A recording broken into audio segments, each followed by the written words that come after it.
The points to start things off here this morning. Durable goods orders just coming through here. 16.4% in May on the month-over-month number.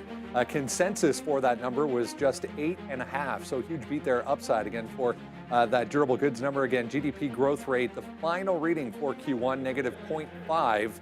On that final reading, negative 0.2 was the expectation there. Durable goods orders X, if you take out transportation, for May, basically flat. Just hearing that number coming in, expectation was 0.1%.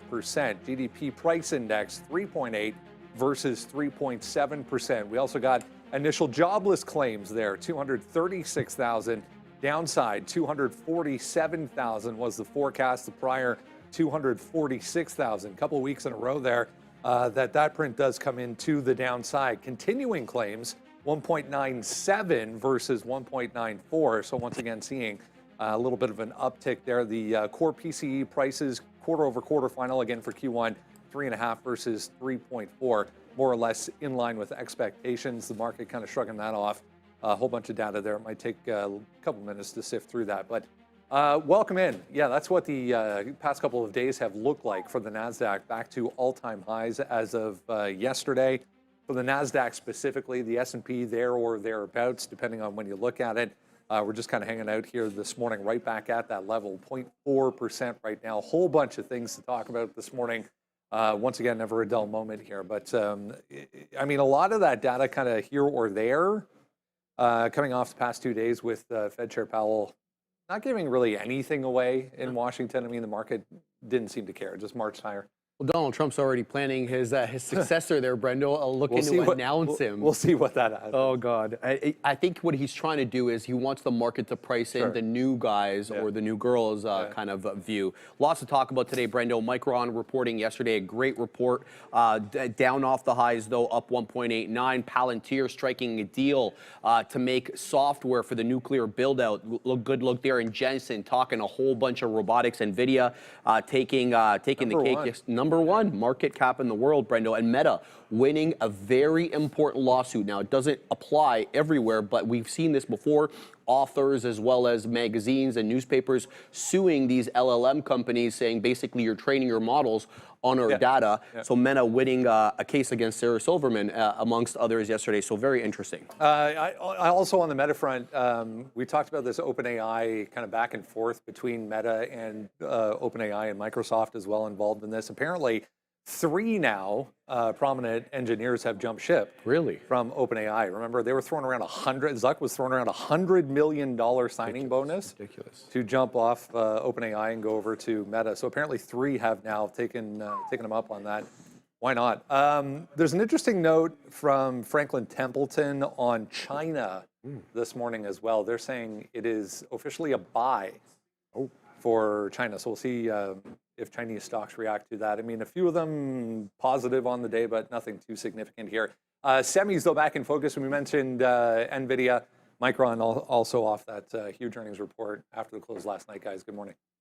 Good morning. But the thing about Micron is it was a good move after market, but we've been giving it back, and you also have to factor in, I mean, a slight downward push just now on disappointing GDP, so you get kind of good jobs and the disappointing GDP. But yeah, it was a trifecta for Micron last night. They beat the top and the bottom. The guide was good. I know we'll get into it, and the chips all look continuation strong.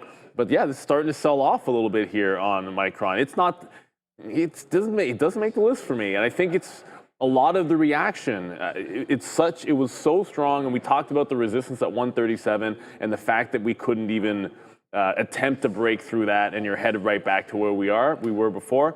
Yeah, might not be the one here today. You had all-time high breakouts on a lot of things and 52-week high breaks on a lot of stocks yesterday, and a lot of them reverted for most of the session. Like things like, like Coin reverted for most of the session until late in the day. You had Palantir kind of reverse a big trend, and there's a bunch of charts that looked exactly like this, and they're all gapping up. So these are strong stocks that pull back, provide some interesting dip buy opportunities on some very bullish names where they showed you some support on a bit of a down day yesterday. Yeah, we have Marvell. Marvell was just up 3.5%. The Nasdaq just went to the downside. Marvell's up more than Micron today. Lots of moves happening right now in front of us. It's going to be hopefully another decent day. SMR moving around, and it's just play the right spaces, right? I mean, nuclear has been still remaining pretty hot. What about the crowd strikes and all that stuff like that? CRWD coming through again, $500. There's just Palo Alto. Some of these Zscaler, some of these levels just keep on heading to the high side here. JP Morgan keeps on working. We're going to get into bank earnings. Well, 285. We're going to be getting into bank earnings coming up soon. Look at this move on JP Morgan. It's not just because I look at it because this is the U.S. bank that I own, but this is ridiculous. 1, 2, 3, 4, 5, 6, 7, 8, 9, 10, 11, 12, 13, 14, 15. 15 straight up days. Although this should be red. That's not up. So anyways, from there to there should not be. Anyways, okay. So as we go, let's just say 13 of the last 15 days or so are up days for JP Morgan as that just continues to climb higher. So I don't, the way this market is moving today should be another update, it looks like. I mean, we get hit there. The numbers that we just talked about right into here on the SPY, initial jobless claims. Whoops, where'd they go? There they are right there. 236 versus 244. So lower on the jobless claims, so that should be fine. U.S. durable goods, 16.4 versus 8. So, that's not probably what the reason why the market is going down. The trade balance a little worse than expected as well. So, the numbers aren't necessarily the best here this morning, but the market just is paying that off right now. And then we should resume back upside. I mean, in Nvidia, in that trillions, $3 trillion, $4 trillion club. Now Apple, the only other name that's been here, but is not now, down 20% from its highs, Apple. So this is one of the names that we got to watch for, maybe for a negative side of things. But yeah, Nvidia, right back up to the highs one more time. Yeah, AMD keeps going. Google maybe, I don't know. What would we rather have right now? Would you rather have AMD or Nvidia?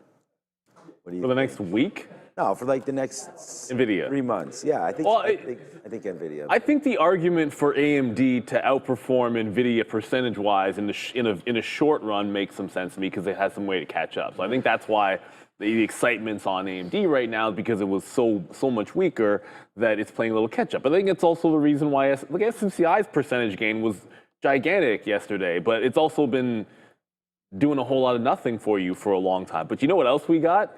We have a small cap that has a deal with Nvidia as well. So while it's unavoidable, we got to talk about these things. The chips were all strong yesterday. CYN has a deal with Nvidia. You can find that one on the watch list there. Autonomous industry vehicle technology, and it'll be showcased at Automatica.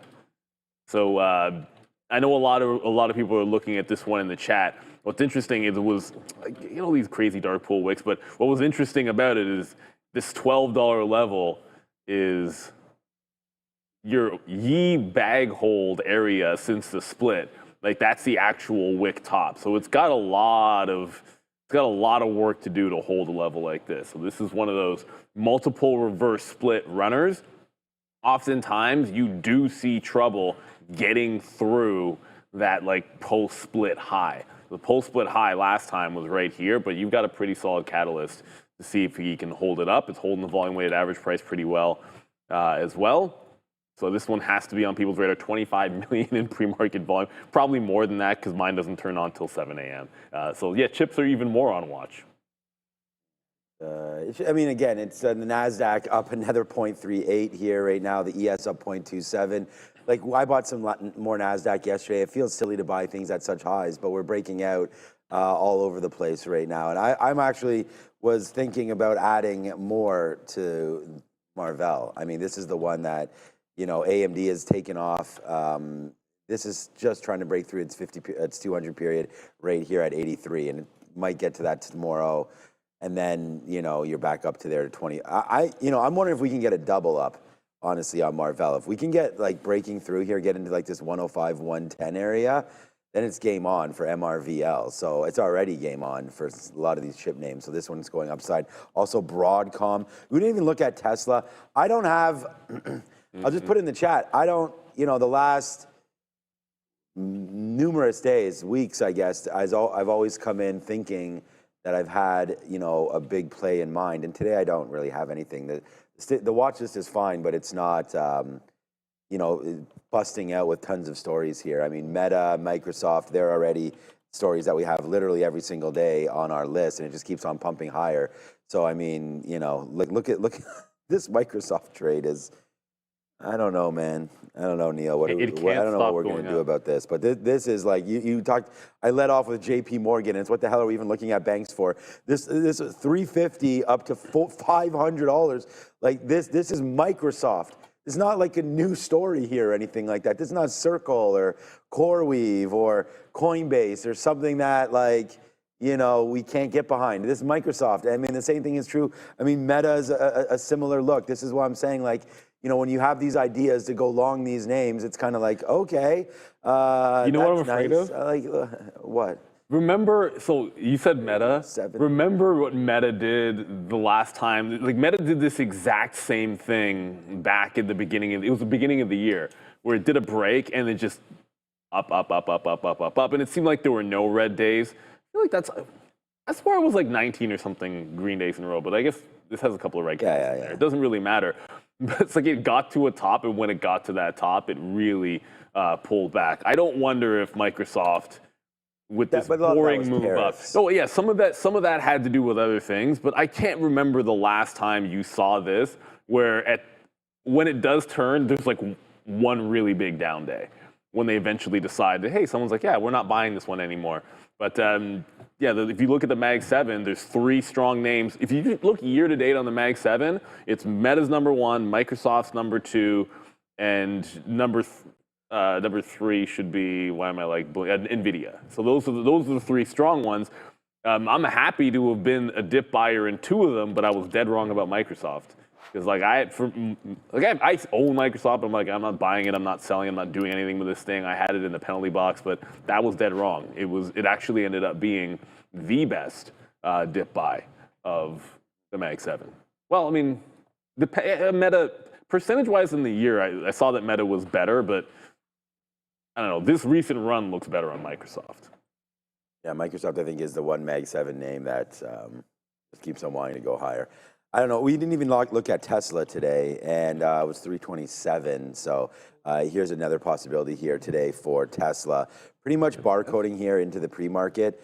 So we're going to figure out if there's a level coming up. I like 330. We've always liked 330 level there on Tesla, trying to break a little bit higher. So yeah, okay. We have our guest ready to go. It's 8:42, 8:43. I think it's going to be another up day. I don't know what's going to cause this market to come back in, but there's going to be Fed talk.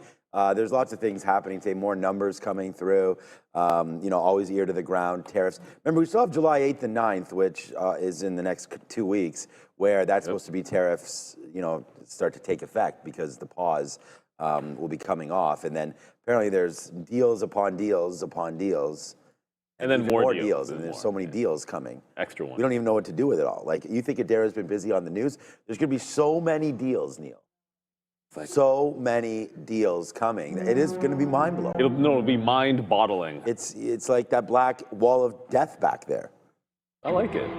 I remember when we first doing the show, I was like, oh yeah, in the background, we got to have things that are appealing for people to look at. We could play wall ball or something. Like get a tennis ball and just go back and forth. We should watch Sharif and Joe play some wall ball back there. That'd be fun.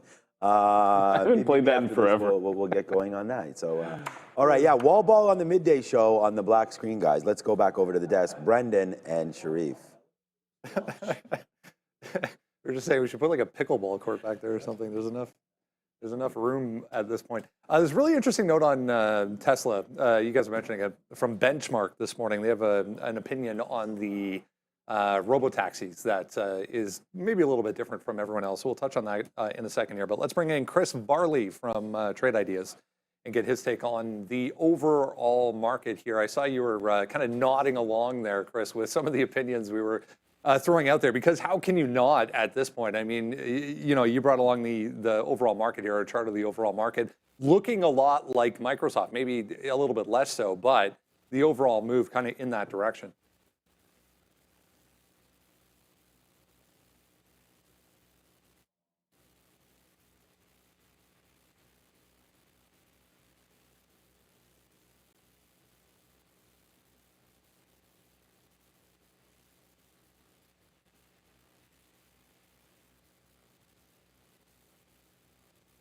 If there's no audio, yeah, okay. Okay, yeah, we have Chris, just stand by. We're going to get back to your audio here. Andre's working on that. We'll come back to you in a second. But I was kind of hoping that everybody else was hearing, even though I couldn't, but apparently not the case. Yeah, I mean, the overall market, guys, just marching higher here, although volatility continues to come downside in a pretty big way. I mean, the VIX, I looked the other day, it was 16 or 17 once again. So typical for a move like this, when we get back to all-time highs or thereabouts, it's not exactly a wide range on the overall futures.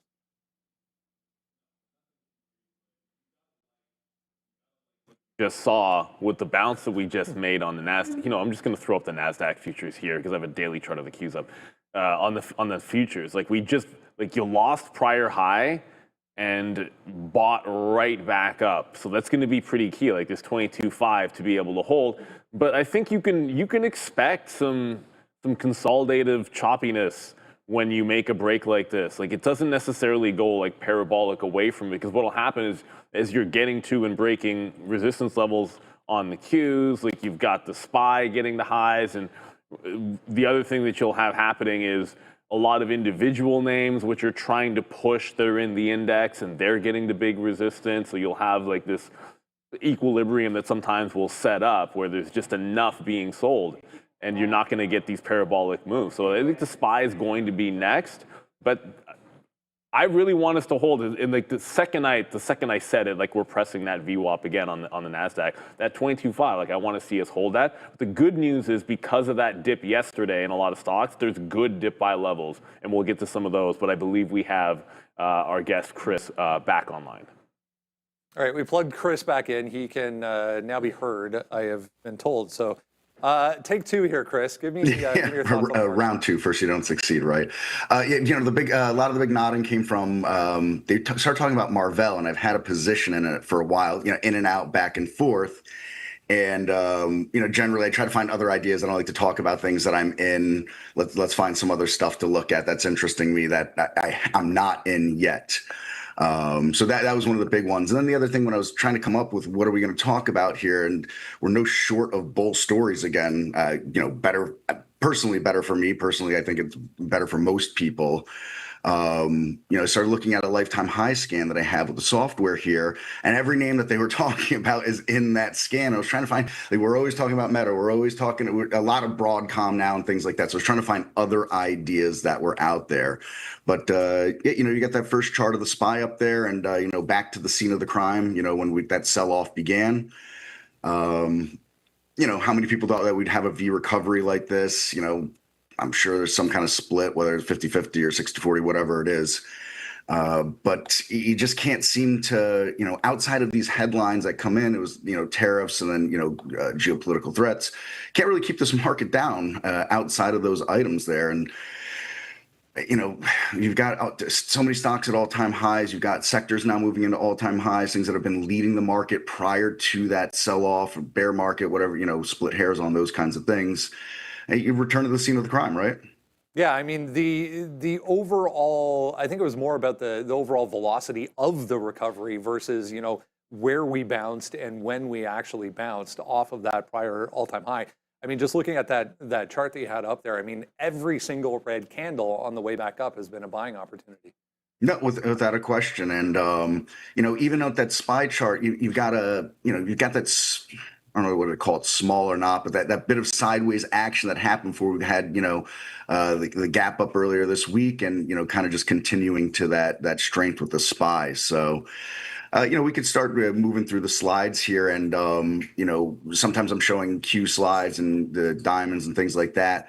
But I thought I'd, you know, move into the XLK as, you know, technology it's on fire again. You know, it's once again on fire going into, you know, these all-time highs. And we talked about the Metas and the Broadcom, Cisco, CrowdStrike. I mean, you could start picking tech symbols out of a Scrabble bag at this point.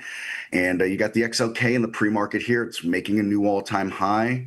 And thought I'd talk about a few names that are maybe outside of the scope of a few others. Some maybe sort of trains left the station. Some trains are leaving the station. So I'm going to move into TTM to talk about that, circuit board technology, circuit board manufacturing, essentially. You've got, again, that kind of brief period of sideways action before yesterday's candle. It's got that topping shadow on it, rejected around that 40 level. But, it's a strong chart in a strong sector. I think the more we see, AI plays and things of this nature, you're going to find more plays in this area and strength in this area. And it's one of those stocks that you look in the picture-in-picture chart of that, didn't really go anywhere for quite a while. So while, yes, it's made a significant move recently, it's one of those significant moves that's coming out of a very long base. So see how that looks on that for TMI. CLS, another one here, you look at that picture-in-picture chart, you get this big run-up, a big drawdown, so more similar to the market, but not quite the same snapback I think the overall market had. It's got this nice kind of curling look. Quote Steve Gomez, who's on the show from Trade Ideas often. It's got almost that kind of bird in the hand look, where it's that bird that wants to take off out of your hand. I like those kinds of visualizations in my mind when I'm looking at charts. And so, it's another one. It's in the tech space. It's moving up into all-time highs. So, just another strong looking chart. And then last but not least, as far as the tech goes, Seagate. And it's another one of those, similar where it dropped, but again, shot right out of a cannon and, continues to look like it's poised to move into all-time highs like that. So, those are three tech stocks. I think they're in great positions. They're at all-time highs. I don't have any chart resistance above them. And they're not necessarily names that everybody's looking at this point. So trying to find something a little different. Then tale of two different things here. Return to the scene of the crime, financials, the XLF, right? It was among the leaders of the market. It's what you want to see in a healthy bull market. And, they're right back up there. It's just shy. It's not quite where the XLK is for technology, but again, it looks strong.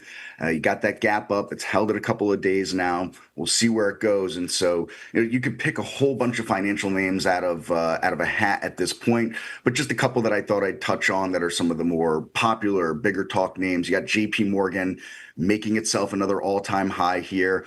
And again, I like that it didn't snap back quite the same as the rest of the overall market did. You get that long consolidation period there, kind of running into that curling up into the gap up and all-time highs there again.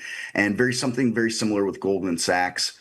I know that these are probably, for some folks, higher price stocks that maybe they're not quite into. But, keep in mind the percent move is the same. So, if you own X amount of shares and you move 10%, it's the same across the board like that. I'm a swing trader. I prefer to swing trade. As things have moved forward over the last couple of years, I've really kind of moved away from the day trading. So these are the environments that we want to see. It's tough. You don't know when some kind of tweet or social media post that's going to come out, in the overnight. You don't know what's going to happen in the Middle East or anything like that. So I'm still in a position right now where my share size, I always use this as an example in other things that I talk about. If you're taking 100 shares, for example, as your full position size, you want to reduce that when you're not just quite sure of where the volatility is going to head. And while the VIX, yes, it's to the lower side of things, you just don't know what you're waking up with every morning. So I'm still in that camp where, maybe I'm taking 75 shares or 80 shares instead of that 100 that I would normally take, just using that as an example number like that. So, that's what I have to talk with today. And, again, everything you guys were talking about in the pre-market here as I was listening since 8:30, everybody's nodding their head, I think, across the board here. Yeah, I mean, it's interesting when you take a step back. You mentioned the simple fact that a lot of people maybe not looking at JP Morgan or the Goldman Sachs of the world, but if you approach it from the simple standpoint of understanding what the big names are doing and what the leaders per se in each group are doing, that's a pretty good forecast typically for what the trickle down names throughout the rest of that space, are going to follow suit. Absolutely. These are the things you want to see in a healthy bull market. Again, we can't account for what's going to happen in any kind of social media posts. They mentioned before, I think Sean was mentioning before, the tariffs, July 8th is a big day for it. All these things are coming, they're out of our control. But what we control is our risk. We control our position size. We control where we're setting stops. We control how we're taking profits. So, at this moment, all clear. If you've got a plan out there, put it to work. If it's a workable plan, put it to work. And, these are the kind of ideas to generate and look at. Great stuff as always. Chris Farley over at Trade Ideas. Trader TV 20, Trader TV 25 still live, guys, over at Trade Ideas. Make sure you take advantage of that. Good to see you, Chris. Thanks. Thank you. You as well, everybody. Thank you. Great show as always. Appreciate it. Yeah, thank you, Chris. And a good friend of the show there. Exactly. Thank you for watching, and everybody there. Grab that QR code. Scan it, link in description there. Thanks, Chris. Get the deal.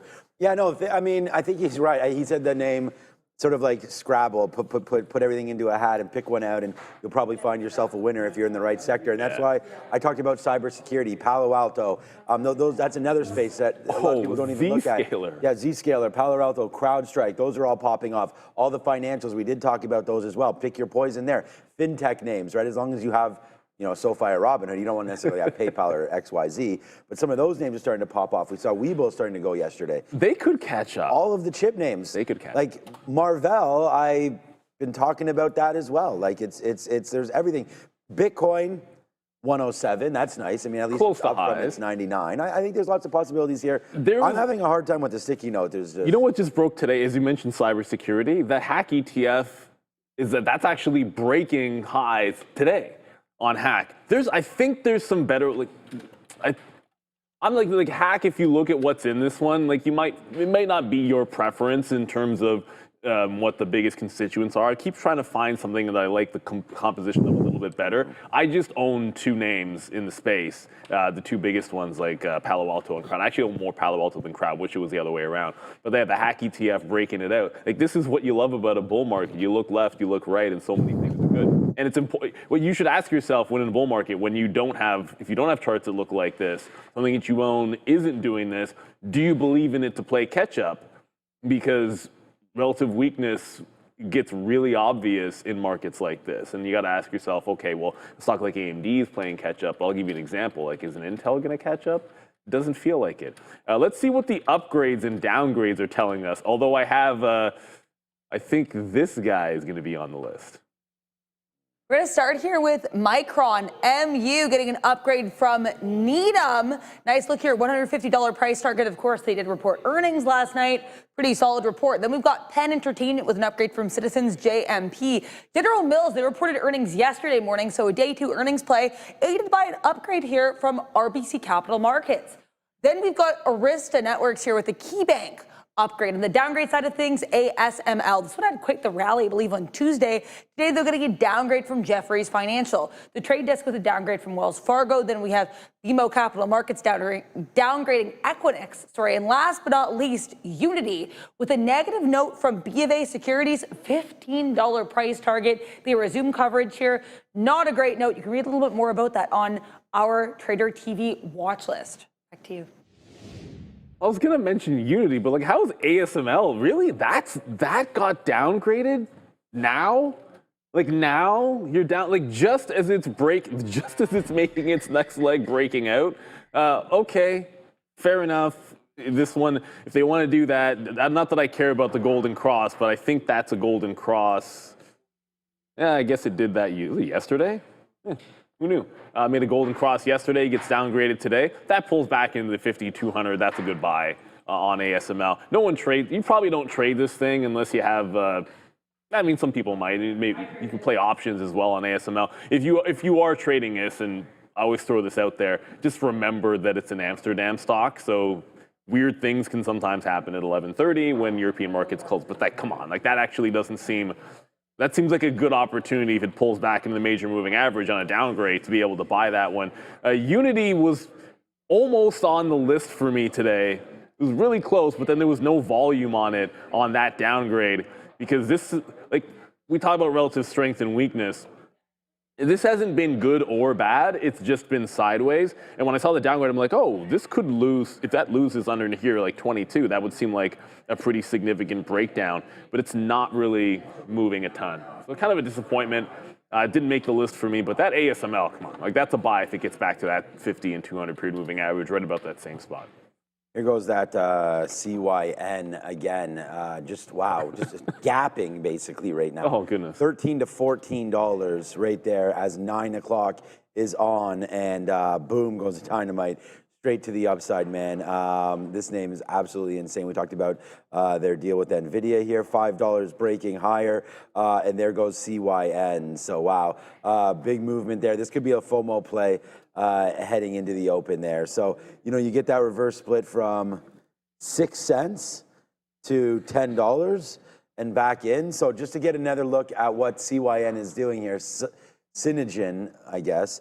This is what the stock actually looks like. Let me go into a monthly chart or something like this, just to give you guys a look. This was about $12 trillion, and now it's all the way down here minus. Okay, I don't even know what's going on, but this name just continues to get, whoopsies, a lot of love today, but if you zoom in, you get different look at it. But anyways, as you look, a name that's been absolutely beat up, finally starting to go right there. The short float is probably ridiculous on this name, but there goes CYN. Just for now, just want to give everybody a little bit of a look at, what it looks like on the daily is a little different than what it looks like on our charts because of the reverse splits and all that kind of stuff. So huge move, trying to break out right now. Now we just looked at this at $14. Now it's at $14.50. It actually dipped into 13 there as we were looking at it. So this name is insane right now, up 200%, doing 32 million shares. So watch out for CYN. Just real quick, I wanted to see what the short float. It's only 4.5. Okay, so it must not but be. the float's only a mil. So it must not be that well updated. Okay, so I put CYNK, but there's CYN right here. We'll go into the details. We'll go into the overview there. And as Neil said, 4.5 short there. But 1 million float seems wrong too, especially considering the split there. But okay. I guess it went the other way on the split. So yeah, I guess that makes sense. All right, that's what CYN is doing. Congratulations, man. It's $15 right now. Like I just called this up, it was 14, now it's 15. So welcome to the multiple dollar club this morning is CYN as it just continues to move higher. I don't know, I was looking for some shorts today. It's not gonna be CYN. It might be a Tesla, it might be an Apple, something like that. Like I was saying, I'm not overly in love with the board here today. This is not, I am gonna take Chris's advice and probably lower shares today and not hit something as hard as we've been doing with Tesla, AMD, and Nvidia the last couple of days. I'm probably going to slow it down a little bit. All right, we can go back over to the desk. We'll figure it out. Good job, Mr. Westermeyer, and everybody that's long this CYN, man. If you're long from $11, 15 might be an area where you played Tisha as well. May want it. Yeah, to Tisha. Yeah, she was the one that was sort of popping it off there. I think the really early. I think Chef Joe and I are really connected with some of the trades that we have on, and he's also wondering about what kind of a day it is. So shout out to you, Chef Joe. We had filet mignon yesterday, little small ones on the barbecue last night. Filet mignon and Caesar salad. So that was it. And then tonight we were sitting around yesterday. It was like 8 o'clock. We're like, man, we're tired. Tonight our game starts at 8 o'clock. I have 6 baseball games in the next 3 days, so we'll be wrapping up practice at 8 o'clock. Thankfully, yeah. We're supposed to get a tiny bit of rain, but thankfully it's going to end early, so I think we're good to go tonight. Weather should be fine. But let's see how the weather is on the futures.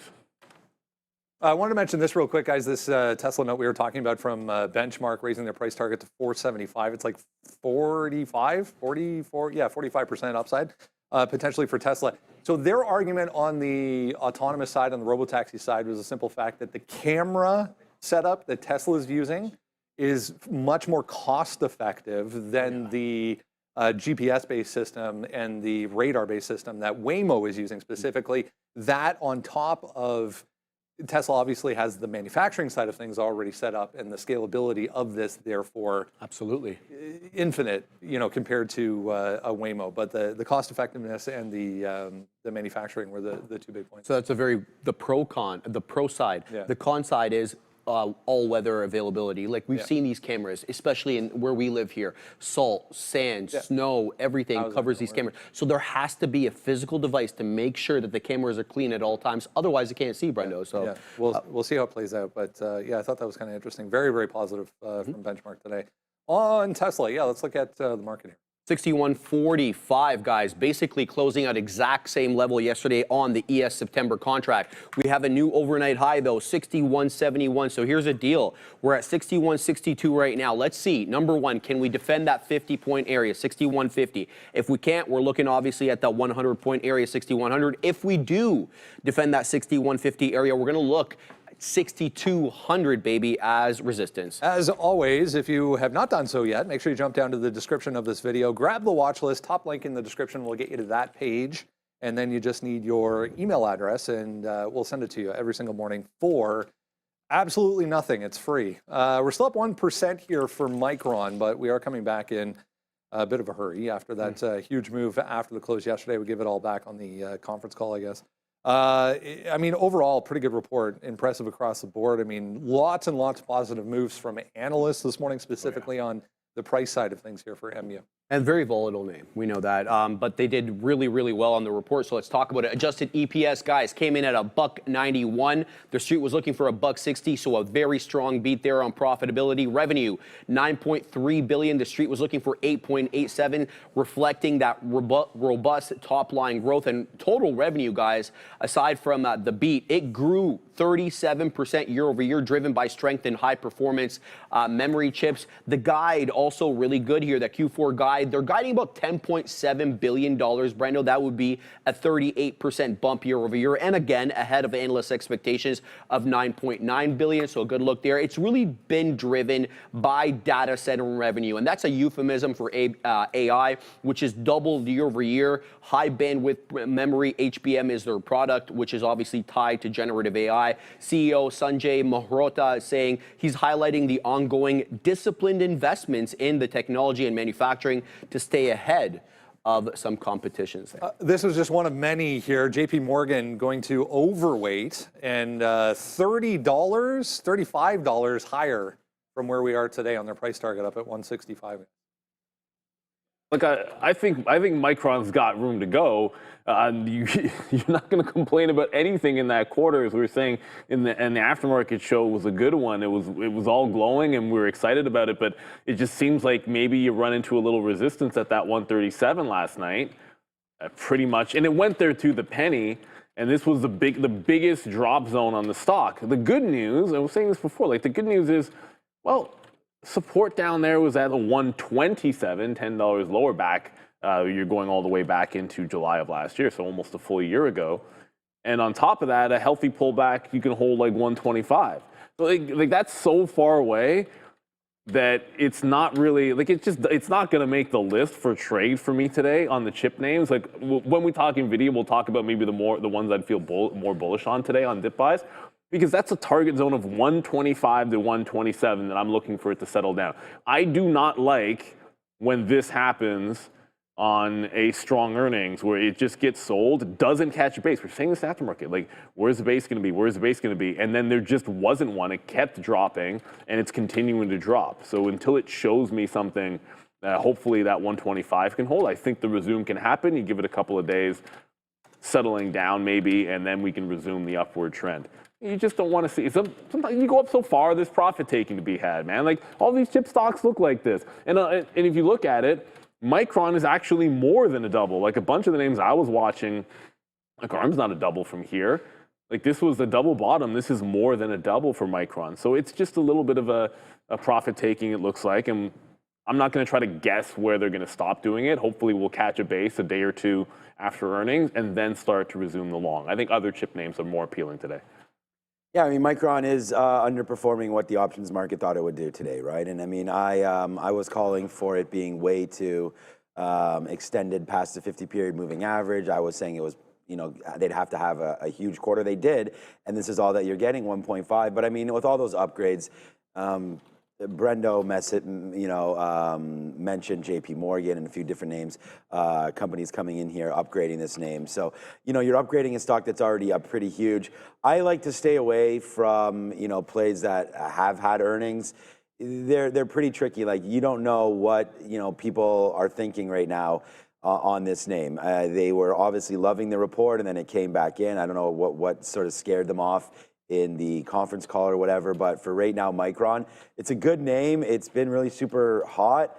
and it's definitely not where I'd want to look. I want to look at names that are breaking all-time highs, like Nvidia. It has a little number, and then it has a number sign, and then something beside it. What's that number? And that's why I want to trade it, because traders need to go over to trade momentum, and right now Micron in the momentum side of things doesn't really have it for me. Number one. Circle. I wasn't sure. You know what? Circle's not on there today, but Circle has been talked about for us for a very long time. It's bouncing off 200 quite nicely there here today and gapping higher, up 8% right now. You might have had that little down push there in Circle. I still think we get down into here. I was talking about that. I have no idea when. Maybe a month, maybe 2 weeks, but down in here into 120. But for right now, Circle getting some love back upside here. So watch out if you're short this name. Once it starts going, it's going to be tough to stop it. So yeah, watch out for Circle today, up to 212 already. Nvidia back to the top of the biggest of the big list as of the end of the day. It was actually around midday, I think, when that actually happened. But all-time highs, nevertheless. For Nvidia at the end of the day yesterday. Here we are again this morning, up 1.18%.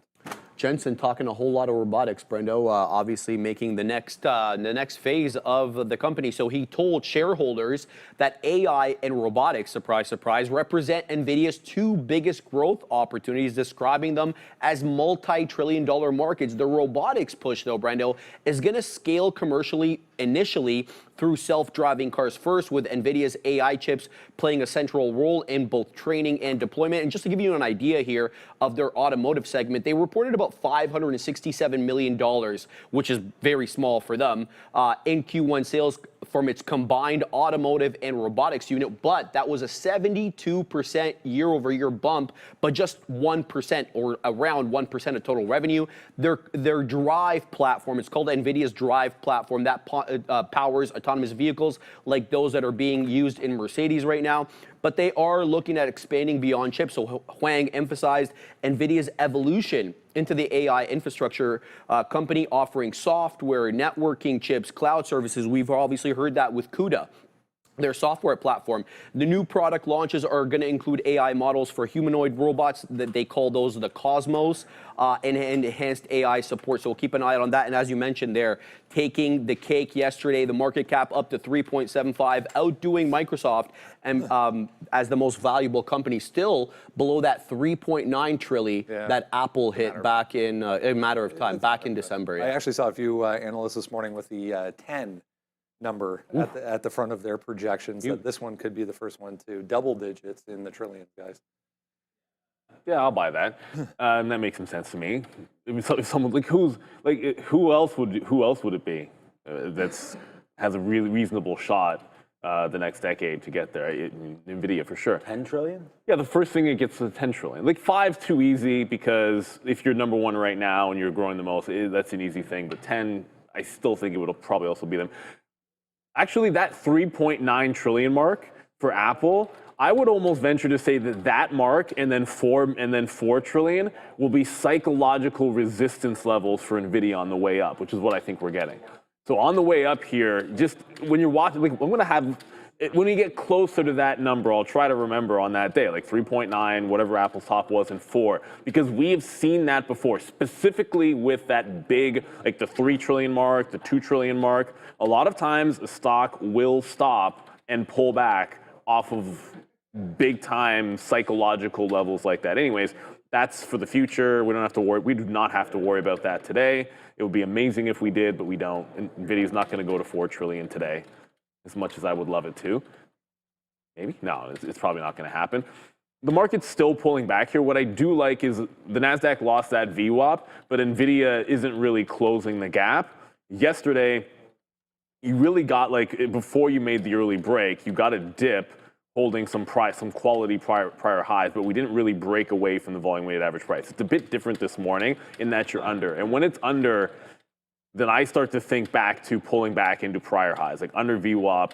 Then it's like deeper dips when looking for long continuations, and that goes to yesterday's high. You broke yesterday's top because of the Micron thing, so it's really more like 154.5. I know 155 probably a good target area to start the long. But if we start holding VWAP, then you just go for the VWAP long as well. I don't believe, just I'll quickly throw sort of a similar look here on SMCI. I'm looking at the prior close, which is about, it says 46.6. Yeah, it's about 46.5 is what I wrote down, but technically it was 46.6. I'm looking for that one for a continuation because they're under VWAP right now. When you're under VWAP, I look a little bit lower of a dip buy than I normally would because of the little bit of weakness that the market is seeing. But I'm looking continuation in both those two names for myself. Yeah, so for myself today, it's I was just like I said, it was a little bit of a rough time to try to find, you know, like those great plays today. But I just went back to the well. I've the TQQs, which is the NASDAQ. I think we want to keep going long there. And then I have Nvidia 154 if we dip. I don't, like we have 15 minutes left. It's not dipping, but we could. We were down at even a buck from those levels. And then the 157 pre-market break. Like, you know, if you just kind of go with some of those plays yesterday with Nvidia, and Nvidia was huge yesterday. It was my number one stock. Besides Circle, like we said, you know, we had a huge trade yesterday, the second biggest trade of the month for me. Circle was first on the IPO, and that was a no-brainer.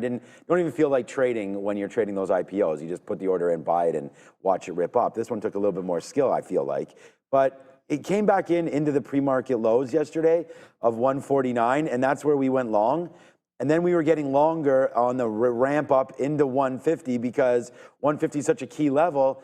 And then when it saw it, it broke it. And then it had about a half-hour run where it didn't slow down at all and got to 153 before finally pulling back, giving us the 200 period all day. And you didn't have to worry about it. And you have even got a reload there at 330. So I'm thinking a dip down into yesterday. This is why I only wrote down, and I go to Sharif for this and things like that, where the closing price is something that we should be looking at. So when I'm playing, you know, easy levels, 154 is the closing price. So that's where my dip buy is. And then the rip is through 157. Like, I don't really see another trade right now. If we do come back in, we'll look at 154. We don't want to catch a falling knife, but catching a falling knife on Nvidia is a little different, I think, than Tesla. Yesterday, Tesla, we will not talk about that today, it looks like. But, you know, yesterday, Tesla, if you're going to look at that name, that was an absolute, you know, tank job right off the open. I don't just see that for Nvidia. And if we do get something that dramatic, I mean, does it even get past this 153 area that was bought up all yesterday? You had a good report from Micron. There's no point in Nvidia going below this 153 area. So I feel like 154, worth it. I am going to take Chris Farley's advice there and, you know, use a little bit less shares if that does wind up happening. But here's the move for Tesla. It's happening right now, by the way. And, you know, yesterday, you know, like, there we go, man. That's 345 yesterday on missed sales or lower sales in Europe all the way to the downside. You lost $25 there within an hour and didn't really make too much of it back, got up to 328. And look at what we see here. Today's pre-market high is associated with yesterday's top, basically, right? I mean, so, you know, there's a lot of action. I probably should have added Tesla as a short on the list here today as well, but watch out for this name breaking through this 320 area. We do have some decent support down there, but if this market starts to lose a little bit, then, you know, Tesla is primed to get hit even further. So I'm going to sort of hands off a lot of these names until we get a clearer idea of what exactly is going on. The NASDAQ's up 0.37, and it looks like it's just the normal guys. The Meta, the OpenAI, the Microsoft stories carrying this forward. It's definitely not Tesla. It's definitely not Apple today. So if you're going to look short, it would be those two names. But I digress. There's a company called Palantir, which I need to do a little bit more research on. Maybe we should have bought that a long time ago. Back upside this morning, Sean, to the tune of about 1%. I was just double checking. Yeah, much more than the overall market here as far as Palantir today. 145, bit of a problem, though, in the pre-market so far this morning. Yet another partnership, this time with a nuclear company on the power side. Yeah, very interesting here. So they're announcing a new partnership, as you mentioned, with the nuclear company to co-develop what they're calling the nuclear operating system, which is going to be a real-time AI-driven software platform for nuclear plant construction. The system kind of aims to modernize and streamline the nuclear reactor build process, making it more data-driven, efficient, and predictable. That's kind of things we know Palantir for. This aligns, though, with the broader energy policy we heard at the Trump administration and the signing of the executive order to encourage nuclear expansion by 2030 to 2050. Palantir's engineers will work directly with the nuclear company to integrate data systems across nuclear operations and support their digital transformation. And this is a very, very clear response here, a strategic response to China's rapid nuclear expansion. Brendo, they're adding terawatts in China, where we haven't even added gigawatts. And by we, I'm talking about North America. We are very, very behind. And so this is obviously a response to that. I mean, yesterday kind of dwarfing the moves today here, guys, for Palantir, but still not bad, 1%. Well, I mean, by the power of Grayskull. so that's the long one. I don't even have these things on my board. Okay, so I really like that one. I thought there was a shorter one where it was just I have the power. I thought Alex not the Karp whole, was- I not thought the Alex whole Karp was thing. coming there. I mean, what the hell? You know what? So just a quick digress. Alex Karp could legitimately play like an '80s cartoon villain. Yeah, bad guy. I find like he would fit in on Cops or like just one of the old cartoons we used to watch. But that doesn't matter. He's the good guy in this particular case because the stock is fantastic. Like if you just see what 145 as a double barrel top here in the pre-market, and then it did so. Opening range breakdown and resisted 145. It's not often you get like a flat top like this. So I think it was an all-time, it's also the prior all-time high. So it failed the all-time high breakout, closing beneath. It breaks back out that price. I think you get back into the high of the day. I did like, when the numbers came out, I do like this double bottom that you put it into prior resistance a little bit better. Like I like the double bottom at 141.5 a little bit better than the breakout because I don't think we're in a strong-ish market, but that looks like an opening break. Yesterday, the opening break was good on Palantir, but nothing else was for the long. It was the breakout, and then that was it. Like you took the scalp out, and like every other long after that for myself was trash. So I mean, the breakout, I'll take a shot at it again here today at the 145. It's basically the same thing as yesterday. Yeah, for me, I mean, I had written down Palantir just because there was the news here. I wrote down 142.50, and again, I was just looking at yesterday's closing prices.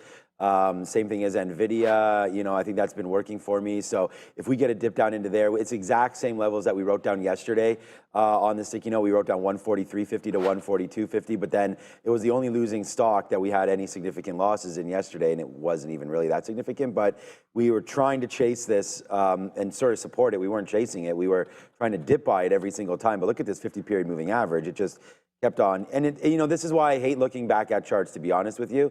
It's like, all right, well, should have shorted, but you didn't do that. So, you know, you just got to try to learn from your trading. And I don't know, it's different every day, it seems like. So we're just going to wait. You know, for some reason, I'm starting to think like a little bit short today. I don't really know why that is, but all right. So I wrote down here on Palantir, 142.50 long if we do get a dip buy, which we haven't got too many dip buys opportunities, you know, this morning so far. But if that comes through, look at this move from Palantir yesterday, despite an up NASDAQ, or this pre-market break of 145. Again, it's kind of the same play as Nvidia. I might like this a little bit better than Nvidia because if you break 145, we saw what it did yesterday. It got up to 147, almost 148. It got to 147.50. So if we break that again, we tried to get there right there, couldn't and failed. So it's a risky break because if you don't work, if that break doesn't work, then people are going to have thoughts of this again. Oh, yeah. So you're going to have to like step out of this trade almost immediately if it doesn't work. So that's, yeah, so 144.50 maybe would be your out on that one. But yeah, so for me on Palantir, I think it's worth a break long. That's for sure. But at 925, we have those imbalances coming out. So we're actually getting a little long in the tooth here with what we're doing. So let's go back over to the desk. But I like that Palantir break of 145. It just may come into play a lot earlier than we think. It might actually happen in the pre-market, in which it does. I'm not taking it. A bunch of headlines to understand here for not only Meta, but Microsoft as well. Here's a look at the chart right now, 713, it's up 0.6. This was just a couple moments ago. So Meta already had a deal with this company in Venergy. So they've doubled down and they've increased the capacity of the power output that they're going to sign on with them for over the next coming years. There's that.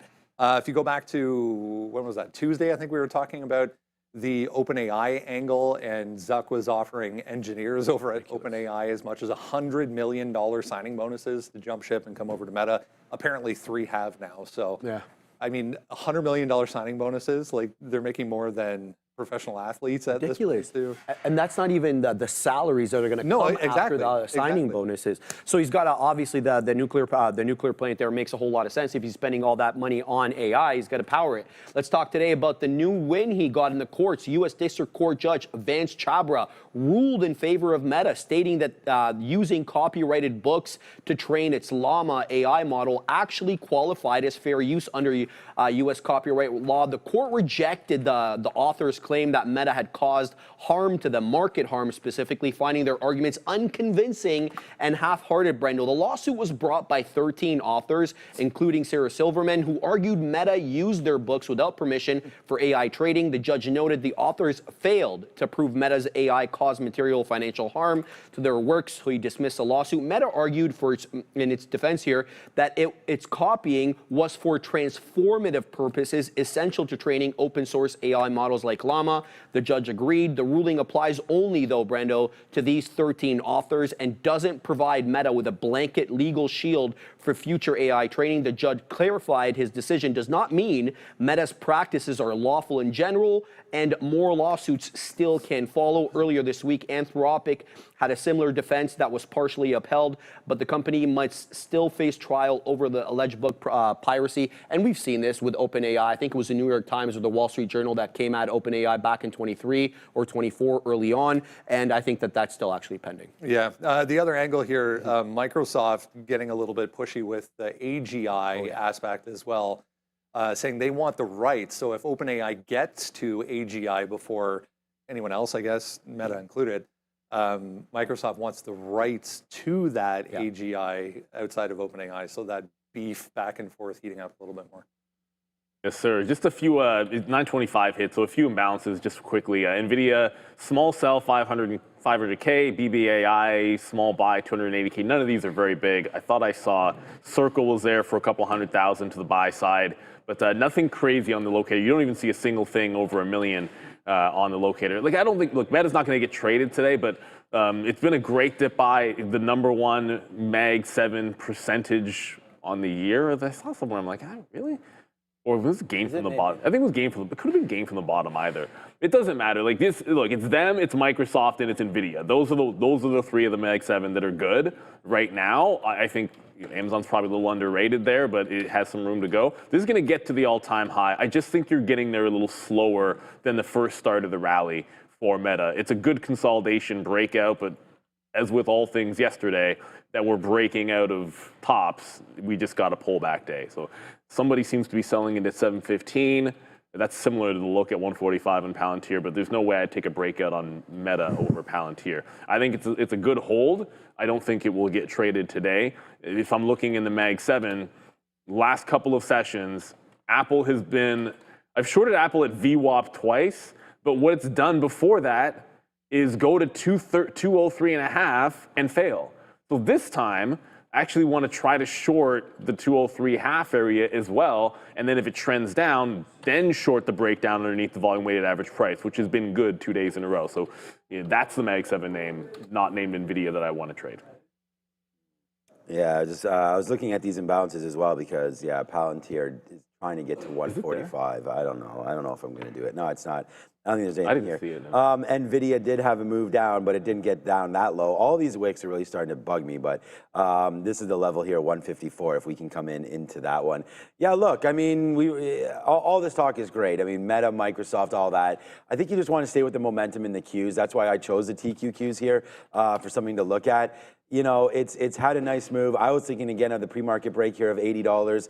And remember, the TQs, this is why you don't want to, if I show you there's 80 right there. If I show you a chart on the daily, you're going to see that this name is not near all-time highs yet. And it's because this is that whole, options play, and that how if you're in this name, you're saying, well, why is the NASDAQ up at all-time highs and the TQs is nowhere near, right? It's because you get that options decay when you play with the TQQs. So that's part of the problem. But either way, you have $80 right here. And I don't think it's a, like I said, I don't look at key levels the same way on this as I would on stocks, because this is not coinciding with like the NASDAQ all-time high break. It's just a level. So we'll wait to see if $80 can break through here on the TQs, but that just means that you have to love the NASDAQ.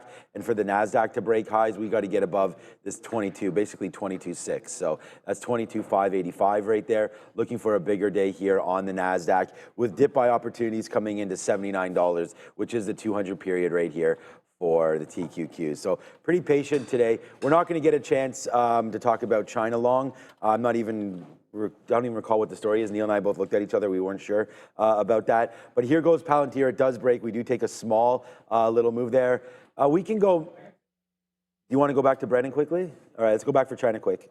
Just Franklin Templeton, guys, putting China as a country back on their buy list. That was really it. Just going back to buy for Franklin Templeton. Got 98. Here we go. Market's now open, by the way. Okay, there we go, man. We are into Palantir, one of our top ideas here on the board. So we're in it, and there it goes right now. Let's go. It's another one. We're starting it off today with one, and we've got it right here on Palantir. There it goes, man. It's a quick 50 cents, but this could be a fade and break back in. So just watch out. We are going to take some profits. There it goes. Yes, sir. There it is, Neil. It's already in the pocket, and that is your slapper right there to start off the day. A nice little 50-cent winner. Now 70 cents. Let's take something out. Remember, very, very volatile off the open. This doesn't mean we've seen this happen in Palantir and then the thing drops $5. So just be careful. We're in and out already a little bit here of PLTR. So far, so good on that one. Again, so one of our trades hit at least. There it goes higher. Yeah, it's the only thing that hit off of the open. By the way, Tesla, huge rally on Tesla at the open there. We'll get to that in a quick little second. Palantir just went to 146. Remember, yesterday, it was a huge, ridiculous reversal, and the top on the afternoon, like on the way back in, was 146 at the open range. So that's a scalp trade for me. I said yesterday, the breakout was the only good trade initially. The other thing that's happening here is Nvidia is not tanking, but it's pulling back into that 155 as well. So SMCI is also at the 46.5 level. So I'm going to go with Nvidia first, and then SMCI back burner. There it goes, man. Your trade of the day already. We talked about that with Palantir. We said we wouldn't take it in the pre-market, but it does hit just as the pre-market opens up, and there it goes, PLTR with confidence. Taking that trade and now holding it for higher as we go. Let's go Nvidia. We are also long on AMD right here. AMD, quite a move down, man, into 144. We were looking at like yesterday's closes and things like that. I mean, if we break below 143.50, that we can get out of AMD. But here we go. We're long at 144.20 right now on AMD. Nvidia's getting into those levels as well for us. So lots of stuff to look at here as this market is pulling back in pretty decently for the chip space. Yeah, definitely pulling back. The Nasdaq's broken the volume-weighted average price, though, so like the market is certainly bouncing. We just want to see some continuation. Let's go. What the Tesla? Okay. What the hell? Yeah. So Nvidia, I'm getting out if we lose support. It's about 154.40 or so, because this is going to the downside as we speak. So as good as Palantir was, this is going to come right back out if we can't hold just underneath the $0.50. Sorry, I just got a little bit distracted when I looked up. I want to get my stop order out on Nvidia. I just looked up and saw Tesla's at $330. All right, I just looked up and saw AMD is now, was nicely in the money, and we were starting to take some more out there as AMD started ripping and tried to get through 145, but did not. 143.48. That's our stop, man. If this breaks higher, we just took our best fill there on AMD was 67s on the upside. So we only took 40 cents as our top look, and we're going to give it a little bit more room to that downside. Palantir, good outside. We rang the register. You saw the Dollar Club thing pop in there, and we're going to take some more out here in the 70s because, again, the market's giving me some kind of ways here. I mean, I wasn't really convinced today on where we were going. So, and here comes AMD right back in as well. So it looks like we are going to pay the piper a little bit here with this AMD long, as we'll try to get some more. I actually realized we didn't have any bids out there. Here it comes. If we drop through, then it'll be an L to start the day off. We are in the chip space. Palantir working out. It does not look like, I don't know, you're still long Nvidia, but right now it's not working out too well Or oh no, it's not. It bounced back. Okay, it bounced back to 155, and then the second it broke 155, I'm talking about Nvidia. Yeah. The second it broke 155, immediate dump back through. So somebody's holding it underneath the prior high, like the aftermarket high at 155. So every single bounce, I'm taking some out in front of 155 on these dips, because it needs to break, and then we get to VWAP. That'll be the next level to watch out for. Tesla is. Okay, so now Nvidia is trying to hold the 155. That's good. I know people are looking at Tesla. I'm looking at the chips right now, and I'm trying to figure out. This is a complete and utter squeeze happening in Tesla. That was a $5-6 candle off of the open, right through the resistance. So maybe we pivot to having to look at some Tesla here today for a long. I want this to calm down, though. It could have just been like somebody got blown out of some shorts or some nonsense. I can't really let's not even speculate. Let's let that one calm down. But I might have to pivot and join that one to the long side. If it's going to be a Tesla squeeze day, we don't want to completely sit it out just because we weren't paying attention to it after yesterday's tank. That's too bad. We were waiting at Nvidia at 154.25, but it's okay. We did pretty good there with AMD. AMD broke back above 144 there, so we did average into this play. It's we're just barely up on it right now. I'm gonna take out another piece right here at 96 on Nvidia. If we can, or on AMD, if we can make a little bit of money and not lose a lot, we'll take that 10 times out of 10 right here. So here we go. Let's go. Come on. Let's go. Let's go. Let's go. Let's see if we can have some diamond hands. Come on, AMD, get back there to the upside, man. That one. Like we can have a 145. Like, don't you want to at least look at VWAP here again for AMD? I'm going to put another offer at 144.50, and then if we can get that, then all good on that front. As we're at the highest spot we've been at all day right now, because we're able to dip by into something here at least. All right, I'm going to take something else out here in the 20s. There it is. We got some 24s. There we go. It's a daily goal right there met already, so that's a pretty good one. As Palantir continues to go higher as well, that's also in the dollar club, so that's a money trade there for PLTR. Let's get some more out, but oh boy, it is going to be a big one here for AMD. Let's just see if it can go. I just said, don't we want to get up here to 144.50? So there it goes. We're at 144.48 right now. We got missed on that high take there. So, all right, I'll put another out here in the 20s again. Let's see if we can get going. I have an offer, decent offer there at 144.50s. So hopefully that will get printed out. Palantir is working, NVIDIA's, AMD is working. I assume NVIDIA is working as well. As there we go, man. We're just trading mega cap names, but I'm always... Yeah, go ahead. You have CYN? CYN is halted at 17. Check that, $18, tapped 19.5. Congratulations, everyone that got this one. Yeah, probably it's the one today. No questions asked. They got a deal with Nvidia. If you're tuning in now, the float is only 1 million shares, but as quickly as we were headed back into the volume weighted average price, Nvidia might retest that low. So it's holding the prior high at 154.5. I'll give it one more shot to reload it and then see where we can go from there. CYN absolutely screaming now to the upside. You got to like what you're seeing if you got that small cap, but be careful. Obviously, with 1 million float, it could halt several times. The only other chip name I was looking at was SMCI, and I did maybe miss that dip buy. If it comes back again, right to 46.5 where we liked it, but Nvidia got to the same price, got to my price at the exact same moment for obvious reasons. If we get there again, I want to take another shot if we can bounce. But the market just took out the lows, and I wanted one thing short, and it was Apple. I thought we'd get to 203.5. Apple does not. Apple now breaking the lows. The last time it did this, there was a bounce that broke VWAP and got the highs again just yesterday. So there might be another chance to get into the short on Apple. I don't want to chase it at the low of the day.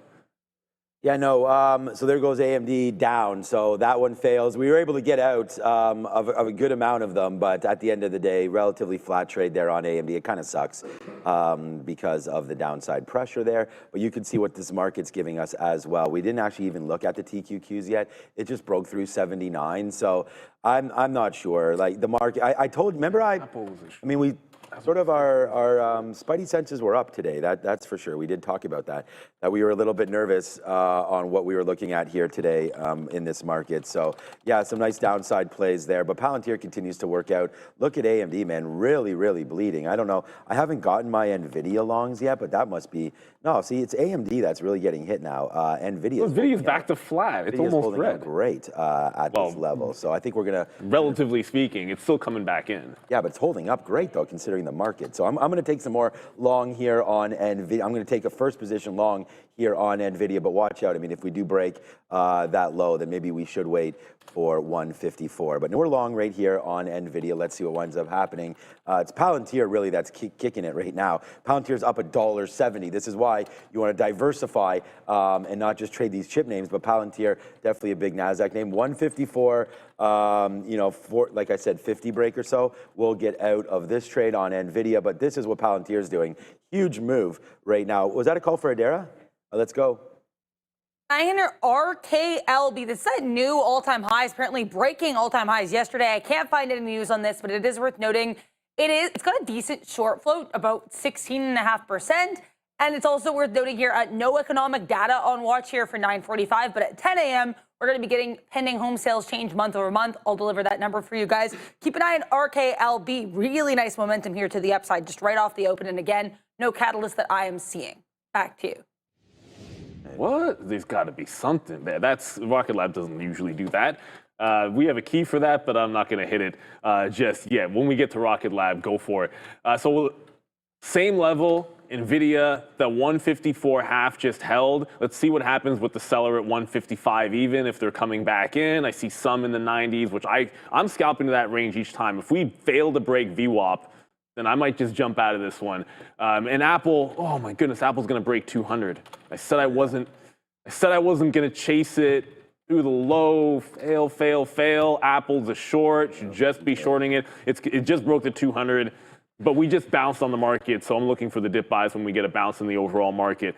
So good look on it. I mean, at least Nvidia is holding up. For everyone that's watching Tesla, it pulled back, hit 325, and it's still going, like, it's crazy, the price action. Every time I look at this thing, there's not as much liquidity as normal, so it's just flying around. Let's let it settle down. It seems like that top at 331, I remember 333 is a big level, so that could be a place if you like the fade, but I want this thing to settle down a little bit here. And CYN, the Nvidia adjacent play, opens up, makes a high at 19.8, now starting to come back in here a little bit. So be careful, this could halt down just as fast as it's been going up. If you were long from any of these early breakouts at 11 or 12, you can't lose taking some profit. I wouldn't want anyone to get trapped. Next thing you know, we're back at the volume weighted average price.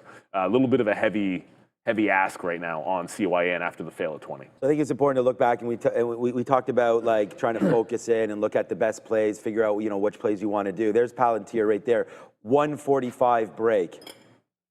So it's now $2 into the money right there, and really holding out top right now today. I mean, obviously, this has been, Neil's only been in Nvidia. I've only been in Nvidia and Palantir and AMD. So at least I have a couple different names here, but they're not working. The chip names are not working. We just got out. There it goes, breaking back down to the downside. So thankfully, we'll stay flat on the day because of Palantir, but losing there on Nvidia as it's coming right back into 154 right now pretty aggressively. So we'll wait to see if we can get, I guess a little bit of a lower bid coming in on Nvidia. And like I said, I'm switching the share size today to a lot lower. Like if if we had that ultimate confidence, like you guys have seen me have many times, we would have used many more shares. But here comes Palantir. Let's get some more out on the upside. We saw this exact move yesterday where it flew all the way up into this area and fell back in. So let's put an offer out, get some 33s there. I just punched those out. We'll wait for, okay, here it comes. We'll wait for higher, and there it goes again. Palantir really trying to break longer right now. 250 in the money for PLTR. Man, the fun just keeps on coming through on this big bad name right now. But the NASDAQ is trying to find a way down here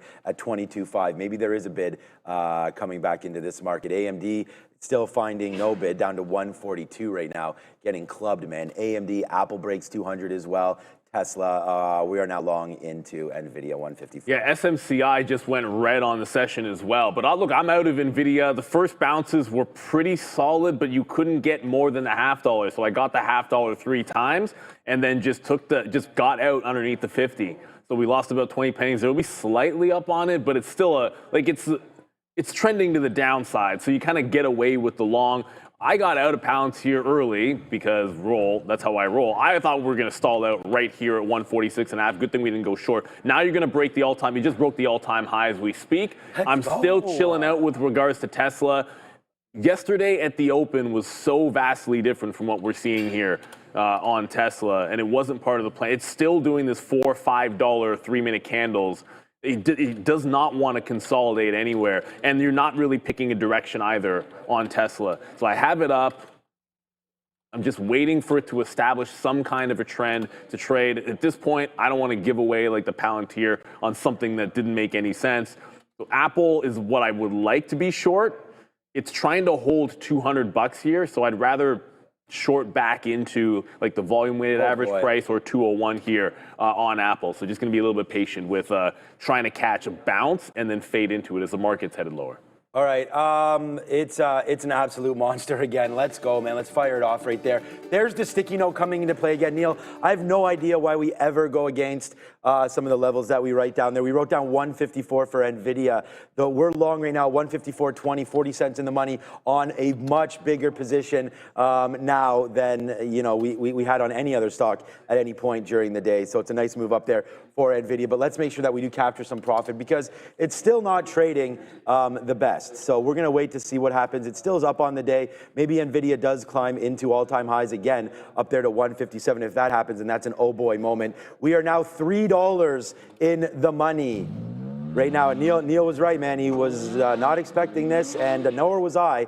But there it goes, man. This is why we do hold on to these trades. And I mean, look at Nvidia right now. Again, back to our daily goal being met there on Nvidia as we just continue to run higher and higher. We have about a third of the position we had on yesterday on this name. But hey, if yesterday was a good day, then today is a decent one. As there goes Nvidia up to the upside. There goes $3 on Palantir. There goes a monster move. So we're going to be 2 for 2 on our sticky notes here today. And big day alert again over here. I feels crazy saying that all the time, but like you guys can see the trades that are coming through here. There goes Palantir and there goes Nvidia. So yeah, the trades are over and we've got them. So, thank you guys again for watching all this. This is why, like, we definitely don't cover a lot of the runners here, and the guys on the Midday show do. This is what's happening with Studio 8, man. It's going to be more discussions, more talk, all this kind of stuff, and let me cook with some of this stuff, let Neil cook with his stuff. But right now, there goes Nvidia. We're almost in the dollar club as well with Nvidia, and it just faded out a little bit there. We got to 155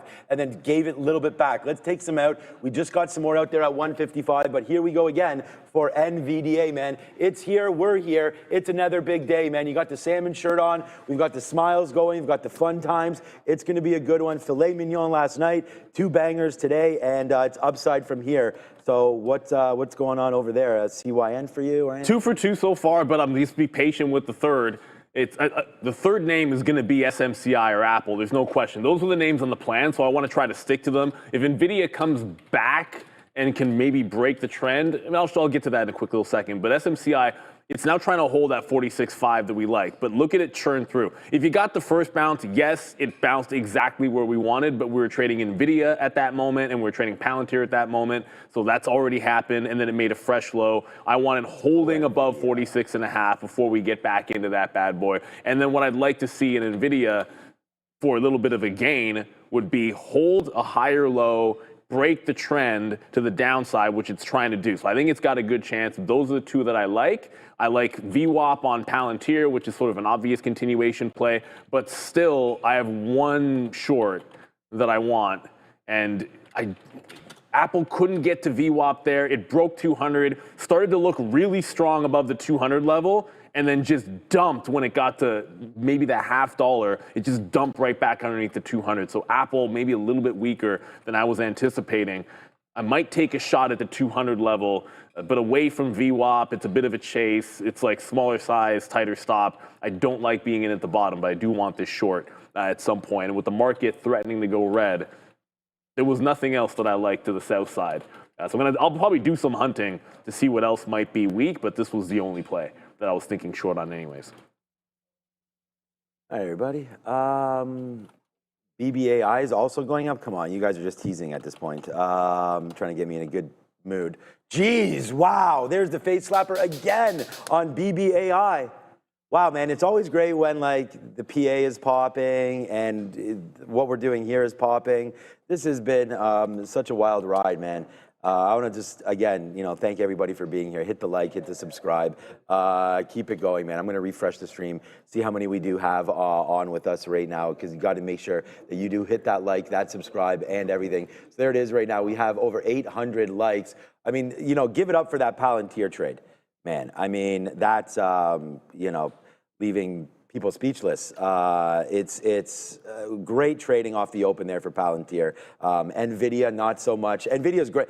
Nvidia, I'll actually be up more on Nvidia than Palantir, to be honest with you. But here it is right there. All 10,500 of you. Let's get this up to 1,500. We always like to get 10%. I want to thank everybody for being here. Again, where did I buy on BBAI? I see that right there. 420 is my average price. We bought 543, basically all the way down on Big Bear AI. So my average price is about $1 in the money right now. And there it goes. It looks like it may it halt soon. I don't know. But nice move up there on Big Bear AI. Palantir has just been, a dream, and Nvidia obviously continues to struggle down at some of these levels. But thanks everybody. There you go, 1K coming in again for that. The Tesla short, we talked about that yesterday on the kind of move that it had right away. I don't think it's a short today, despite look what the market's doing. The market's heading to the downside, and Tesla's actually holding out pretty good right now. So for me, relative strength or not, I'm going to wait on Tesla and wait to see if there is any possible movement there in the name. It's really just Palantir. I have 5% left. That's it. Like, this name came right up into yesterday's high, and basically is fading off of that. So we're happy with that. We're lucky that we got that 148 fill. What a beast, man. That was a $3 winner. It's like every day we're putting some of these on. Good job, T-Money, there on BBAI. I mean, I've been sort of shouting out Big Bear AI now for a very long while. So that's probably a really good price on that one, 347 for BBAI. It was hit yesterday, not hit today, man. Up again to that 530 area. So good trading there. Here comes Nvidia right back to 154. If it breaks 154, we're gone. And that could be happening right now as the market is making new lows. Yes, it is. But shout out to Prop XP, everybody. Level up your trading game with Prop XP up to 1 to 200 leverage and a static drawdown. Scroll the site and pick your challenge at propxp.com. Trade directly on the platform, sign up, try it free, and start your trading journey. Enjoy rapid payouts and real human support. No bots. Rated 4.6. Is this right? There you go. 4.6 stars on Trustpilot, trusted by traders worldwide. Get 50% off with the code TRADERTV. Link is in the description. Scan the QR code you see on the front of you right there. Shout out to them, obviously. But we took our first shot in our first L. The longs both worked out on Palantir. Though I said I'd take a shot with a tighter stop than usual on Apple because it was at the low. But I want to see if we can't get that VWAP after all. It's also yesterday's low, by the way. So pull back into yesterday's lows and the volume weighted average price to boot. So that's a couple of levels we're looking at there. I know you said Tesla maybe not looking for the short again here today. I'm open to it at that 333, which is the big level, but I don't think we're going to get a second shot at it. So it's likely to be Apple for me to the downside. And Palantir, I was looking for the bounce off VWAP. VWAP's a line in the chart. The break initially got to 146. This looks eerily similar to yesterday. But what I want to see is bounce and consolidate over. I don't mind if it consolidates over VWAP taking a shot. You got to be able to get out if it looks wrong, because that's what happened yesterday. You got a good bounce and you could have had a flat trade or a small win, but you have to have your out. It's on the way down, so patience, patience, patience for sure. The NASDAQ is threatening to go red here. And when we look back at what is strong and what is weak, there goes Micron, red on the day. And I said maybe we don't have a chance to get down to 125, so I doubt I trade it. Well, Micron is now $1.50 away from the 125 level. So if we get down there, I'm going to take a shot at dip buying it. It seemed like a low probability. That's why I said I doubt I'm going to have that trade. You're 1% away. This could easily happen today. Oh, man. All right. We bought more Nvidia down here at 154. I'm scalping it out. Like, I'm literally taking like 15 cents on Nvidia. It's we put on more shares there because we had 154 protection.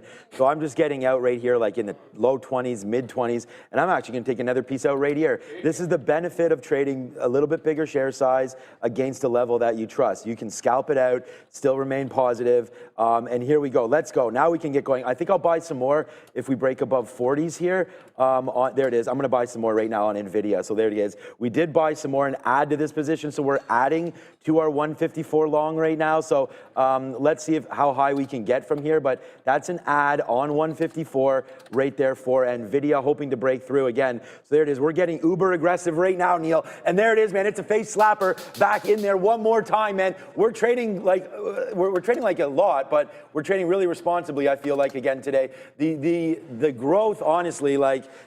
In how I feel that my trading's been, has been just leveled up. Like I don't, I hope that you guys, can sort of see some of the ideas that I'm trying to do and how patient we're trying to be now with the trade and then holding on for these big winners. Because I want a big shout out to Adam DeLuz, a big shout out to Sharif and Joe and Neil and everybody around here that continues to support, this growth. Because like even when I was in London, I was talking to Adam and I was like, I can't figure out how to hold things a little bit longer, but it's just like, with using more shares and getting more comfortable with some of the levels and just trusting some of the reads, it's really, really helped out. And it's just been absolutely monstrous. Like, I keep saying it, but every month seemed to be getting bigger and better. And it's just been a really great exponential growth in trading. So I just, want to thank everybody for all the help and everything that we're feeling, because for me it makes a big difference, right? I mean, like I just basically single income, doing this, 3 kids, bringing this show, hosting, doing all of this kind of stuff, podcasts, all this. It's like, and trading. Thing is, when you love what you do, it's easy. So, but it's also nice to actually put up some numbers, right? And I mean, to me, that's the most important thing about trading, is trading for profit. And that's what we're doing right there. So it's a nice one, man. It's a face slapper. See, now I feel like I shouldn't have been getting out so much for quick, but then we added to the 40 break. So that 154.40 break, very, very key. All right, let's go back to Neil and cheer on some SMCI. Well, SMCI for the first time is trying to hold, but it doesn't seem like it wants to do it just yet. It's made a higher low, which is what I'm working off of basically here, not the actual low of the day. It's a previous candle that I like to work off of when we're taking a bit of a mean reversion, but you can see it headed to the downside. It was the other name that I liked in the chip space, along with Nvidia, which is only now, it's a weird trend line, but it still is one. I have it drawn on my other chart, but not here, where you've got this nice breakout happening. My level did hold the first time. That's great, but it didn't the second. Suddenly, you're right back to 154.5, looking like a hold. The 155 stellar could still be in play, but I don't mind joining this in other places. I can get back in above VWAP. I can get back in on a pullback, but SMCI is sort of like one thing at a time there. Oh, I just had some cantaloupe in my teeth. One thing at a time. So as we get up to the volume weighted average price, respect where the resistance has been on the stock, which is right up here about the 70 to 75 level on SMCI. It also is trying to go green at these price levels. So we get there, great. Palantir, I guess a bit of a nothing burger on the dip buy. It just lost VWAP. It just lost 46. Maybe it's all the way back to the 45 level, but just reminded about yesterday, you really had to let it drop. And when it caught a bid, it held for quite some time. For actually like 10, 15 minutes, it held the 144. So maybe that's what has to happen on PLTR on the way back into it. So far, SMCI looking pretty good. On the initial trade for myself, only 2 chip names I liked, and I guess we traded them both now. Just need to break out the top here like yesterday. All right. We'll get a coffee in a minute. Big Bear AI up 12.5% right now. There it is. Nvidia, baby. I know Neil was on this earlier, but we were very, very patient, man. All we did was go over to our note. Thing is, man, the sticky note's getting so popular. That's like we're all gonna have the same trades. Nvidia 154 dip buy right there. That came in. There's the Palantir 145 break. So those are the two trades. And then the only stock that I'm red on is going to be AMD, which we didn't even have on our node. So again, this is what I'm talking about when we learn together, right? So, but right there, look at that, right back up to VWAP. Would you take a look at that? Right there, we have this thing do something. Nvidia is doing something, that is for sure. So I'm going to get out some more outs here at VWAP. We took another out there at 135 because it's a dollar club and it's really been another great morning. We're up about half right now of what we were up yesterday at this time. But again, yesterday was, I told you, we doubled our month there. So we're doing good again here today. It's just with confidence, it's more shares, right? And I said that with Chris Farley today when he was on, and I was really respecting what he was saying about potentially lowering the shares. And I did do that for sure off the open. But then when we came into some levels that we liked, you know, we put on a comfortable position, about half of what we normally would have. Like if this was yesterday's Nvidia trade, we probably would have had double the shares on. But again, still very, very good trade. And that's the thing, right? We had Mitch Hoke from Trade the Pool, and nothing actually, profit doesn't actually, like all these trades are easy to make when you're in sim mode, or people were mocking, like when he was using that 100 share example. Sure, if you're using lesser shares, sometimes it is easier to hold, right? But that's how you learn, right? You can't always just level up and start using more shares. You actually have to prove to yourself that, you know, these trades are working, right? And at that point, you want to start to level up your shares. So, I mean, look what Nvidia is doing right now. It's absolutely ripping. Look at the market, absolutely ripping. So we have the right names, we have the confidence, and we have the trade on. And that's, you know, what trading is all about. And as soon as you start feeling more confident about your trade, that's when you can start, you know, upping the shares. So the fact that this fell into our level of 154 meant it was go time. And there it is right there. It's now 2.5 times daily gold. 10 seconds left. Let's go over to Adair for the numbers. Oh. We're just waiting here on pending home sales month over month. Just came in stronger than expected, 1.8% versus 0.13% expected. It's also stronger than the previous print of negative 6.3%. So that's the month over month change. Pending homes index here, 72.6 versus the prior print of 71.3. Other economic data on watch today, there isn't much, but be aware there's that 7-year yield. It's going to be coming through here at 1 p.m. We'll also get White House Press Secretary Caroline Leavitt speaking at 1 p.m., so stay tuned. NASDAQ, nice little push up here, though we're still below these pre-market highs for the Qs. Nice recovery, though, off of these lows of day. S&P 500 actually above its pre-market high, so a little bit of a discrepancy here in terms of how they're trading between the S&P 500 and the NASDAQ right now. Keep an eye on Micron, of course, with earnings day one. Nike reporting earnings after the bell. Palantir on watch. Palantir and Coinbase, both names trading near all-time highs. Coin waffling near these highs. Palantir pulling back a little bit. And then we have CRCL. Nice recovery for this one off of basically 25% drop in 2 days. 15% to the downside on Tuesday, 10% yesterday. But today, a nice attempt to climb higher for Circle. Back to you. Make sure to like and subscribe. Jesus, yeah, nice move there on Circle. Circle is going absolutely ham. Remember, just because it goes down one day doesn't mean it's the top of the stock. We saw that with CoreWeave. We've seen that with, we saw that back in the day with Reddit as well, but all these IPOs. I'll get there in a quick little second, but just going to quickly throw a trail in. I don't feel the same way about the rally today that I did yesterday for sure off of this open. Like, I felt a little bit more bullish on the way back in. Yesterday was a different type of day. Like, I'm looking at SMCI and that trend reversal, and we're already running into resistance at the opening range high. And that's also yesterday's top. So if we lose that, I want to be out looking for that low one more time in there. And just to circle, because I know a lot of people are looking at different names here, this is now $25, $30, $30 from the lows, and absolutely blowing people up. But what's interesting to me is I paid for locates, and I said I liked CoreWeave yesterday, but then CoreWeave was actually gapping higher, so I didn't bother taking it. Yeah, CoreWeave's the one that's selling here today. Broke down. It's a flat bottom break. I would venture to tell you this is the one that's not squeezing. It sold off maybe worse than Circle. I'd have to double check the percentages, but this one looks like it's weak, down 1.8%. If you're itching to short one of the recent IPO names, my suggestion would be to take on CoreWeave instead of the one that's ripping faces off. As much of a hero play as it is to short tops, you'd rather be with the trend, everybody. So good luck there. My trail's going to just move up as we get into the high. Now I'm going to move it into the 47.20 on SMCI. Let's see if we can bust through the top, but it doesn't feel necessarily the same as the prior day. And by the way, as far as Palantir goes, it still hasn't made a satisfactory bottom for me to jump back into the long. We're all the way back to 45 where it broke out from. 2 days in a row, 45 breakout has reverted back to 40, essentially to 45. So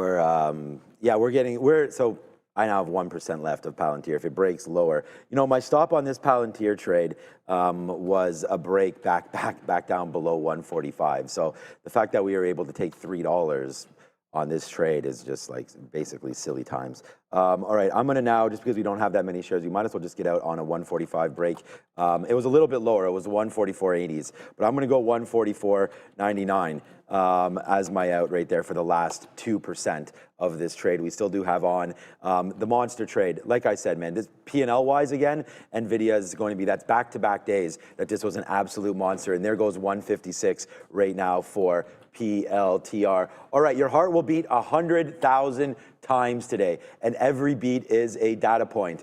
AIML Innovations under the CSE ticker AIML, and on the OTC market, AIMLF, turns that data into potentially life-saving insights with max yield and AI engine. Wow, there goes NVIDIA, just broke 156. It's an absolute face slapper. An AI engine that filters noise, labels each heartbeat with lab-grade precision, and shrinks ECG analysis from days to minutes. Their mission, revolutionize how heart disease is detected, monitored, and prevented. Learn more at AIML Health and follow at AIML_INNOVA, Innova on X. Okay, thank you. We want to thank them for sponsoring this segment of the show. I want to thank Nvidia for sponsoring mortgage payments and all the Starbucks that my kids drink and all this kind of stuff, because there it goes again, man. Huge move up there for Nvidia. It is your trade of the day. It is right here listed on the sticky note. Couldn't be more happy to obviously have this trade as it just there moons again. It's Nvidia. It's a big time play here. Almost 3 times our goal there, and we're having just 2 really great days on NVDA, so let's just keep the momentum going. And that's exactly what we said here on our sticky note, and it was, let's not get in the way of this. All-time highs already made. Let's just go long Nvidia. We had to wait for it, and boy, was that worth it, man. The 154 just came in like right on our lap right there, and where did we get it from? We got it from yesterday's closing price. And again, thank to everybody for checking out the sticky note, man. It's always the #1 looked at thing here at Trader TV Live. So there it is, Nvidia 154 dip. I mean, we're doing it every single day here live, except for tomorrow. Tomorrow you can get all this excitement again with Neil and Obi. So probably going to be a great show there tomorrow. What's up, Adara? Keep an eye here on TSLA. We know this needed the push into the open that was kind of unexplained. I might have found a reason. So this upgrade came out this morning, but I'm really only seeing it republicized and circulated now. Benchmark hiking its price target for Tesla from $350 to $475, citing the successful robotaxi launch. So TSLA, that might be the reason for this push to the upside off the open. I haven't seen anything else, but I just wanted to provide that piece of context and color. Back to you. I just think it got squoze on Tesla. It just seems like a bit of a squeeze, like an excuse for it to get back into the upside. I'll get to that chart in a quick little second, but as you can see, SMCI got meme crazy, clearly, and you know what? This morning it's been simple. Nvidia, SMCI, Palantir, taking L, shorting Apple, but it's worthwhile. We're 2 for 3 the last 3 days on Apple. I wanted to take a shot at the open, but I will be reminded that on Apple, the success I had in Apple was shorting it off of VWAP when it confirmed the downward trend. But I took my shots. In here, tight stop, in here, tight stop, and that's what you want to try to do. Like, it's okay to be wrong, it's not okay to stay wrong. So what has worked for the last couple of days has been doing the old get in, get out, stick to your strategy kind of deal.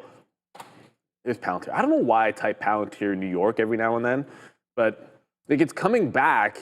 This is what's frustrating about it is the good news is I didn't try the dip buy on Palantir. But it's frustrating that the market goes all the way back to the top.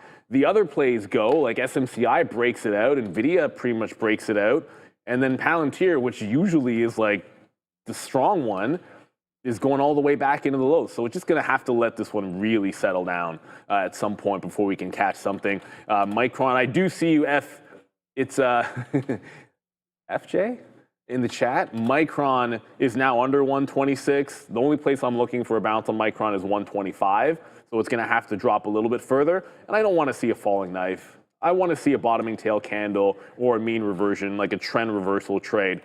Again, I'm not really all about like putting that bid in there on a stock that wasn't part of your plan.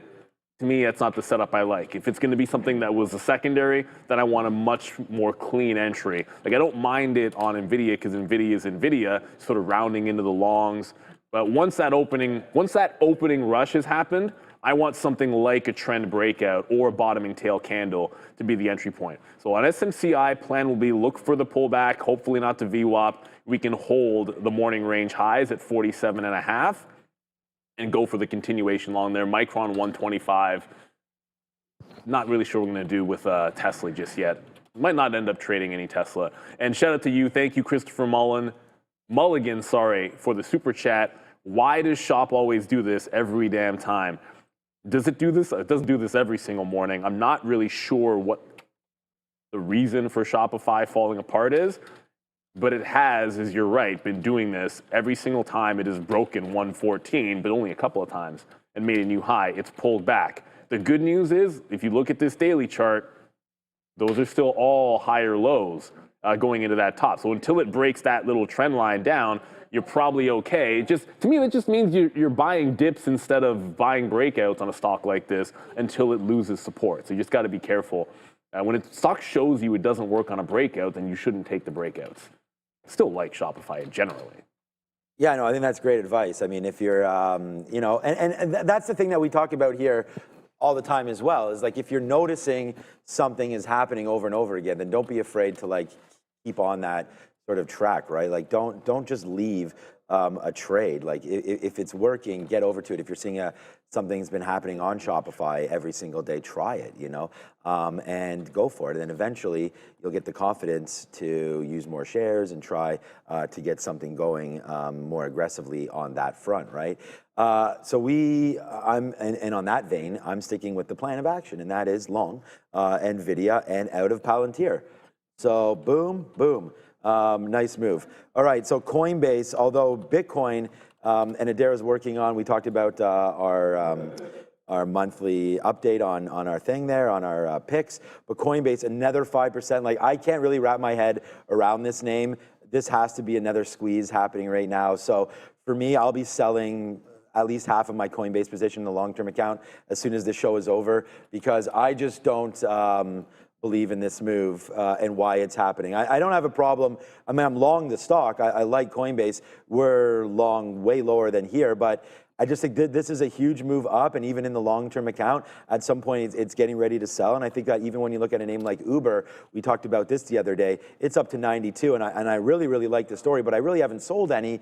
And, you know, I was going to say, like, profits sort of should trump conviction. Like, you shouldn't be too greedy when you get the move that you want. Nothing wrong with getting out of a percentage of it, 20%, 30% of a name like Uber, if you're thinking, okay, you know, we got our bids down here, we're already long, and now you brought it all the way back up here again. Like, the market has a way of punishing those who are greedy, and shout out to Jim Cramer as pigs and hogs get slaughtered. So we're not trying to be like that, and that's why we're getting more out of Nvidia, as Nvidia right now, $1.70 change now in the money on NVDA, breaking out right here. Into day's high right now goes Nvidia. So here it comes, man. We're just landing this plane, and it is a profitable one again. We're almost near what we were at yesterday. Not really, but as far as the Nvidia trade, yes. We had a couple other ones on. Palantir still going to be a big one. AMD, Palantir, Nvidia, the names that I'm trading today. And then I think we're going to have to, do we have a 1010 update or something? I don't know, maybe 1020. No. But Big Bear AI, I'm not on it today. Yesterday we were long. We were long the day before as well. We'd probably break even if you consider both of those days. Yesterday we had a losing day. But remember, we topped out yesterday. So I think that that's also happening potentially. Like, sorry, it wasn't yesterday. Yeah, it must have been yesterday because that move happened later on in the day. Okay, yesterday's top out happened immediately. Oh, that's right. We lost because we were dip buying. We wrote down 515 yesterday right there for an area on Big Bear AI. Today, maybe that 515 holds or so. But, you know, VWAP, the 20 period, and the 200 all present for Big Bear AI. But yeah, so far so good there. Let's just wait to see what happens with Nvidia. And just as a side note, man, we have 7.5% left of our Nvidia trade, and daily goals met a while ago. We're approaching a 3x kind of day again for me. So so far so good. Okay, now was that a call for Adara? Yes, it was. Then let's go. So to let you guys know about Altimmune, ALT, this is down 54% right now. This is showing up on my scanner, which is why I pulled it up. Trying to push to the upside here, but running into some trouble at $3.50. Basically, they had some mid-stage data for their fatty liver candidate, which was not particularly well received. One of the issues is apparently 9% of the participants actually discontinued treatment. So keep an eye here on ALT. This one has a pretty hefty short float as well, about 32%. Make sure to like and subscribe. Back to you. Very much, Adara. So we're in this.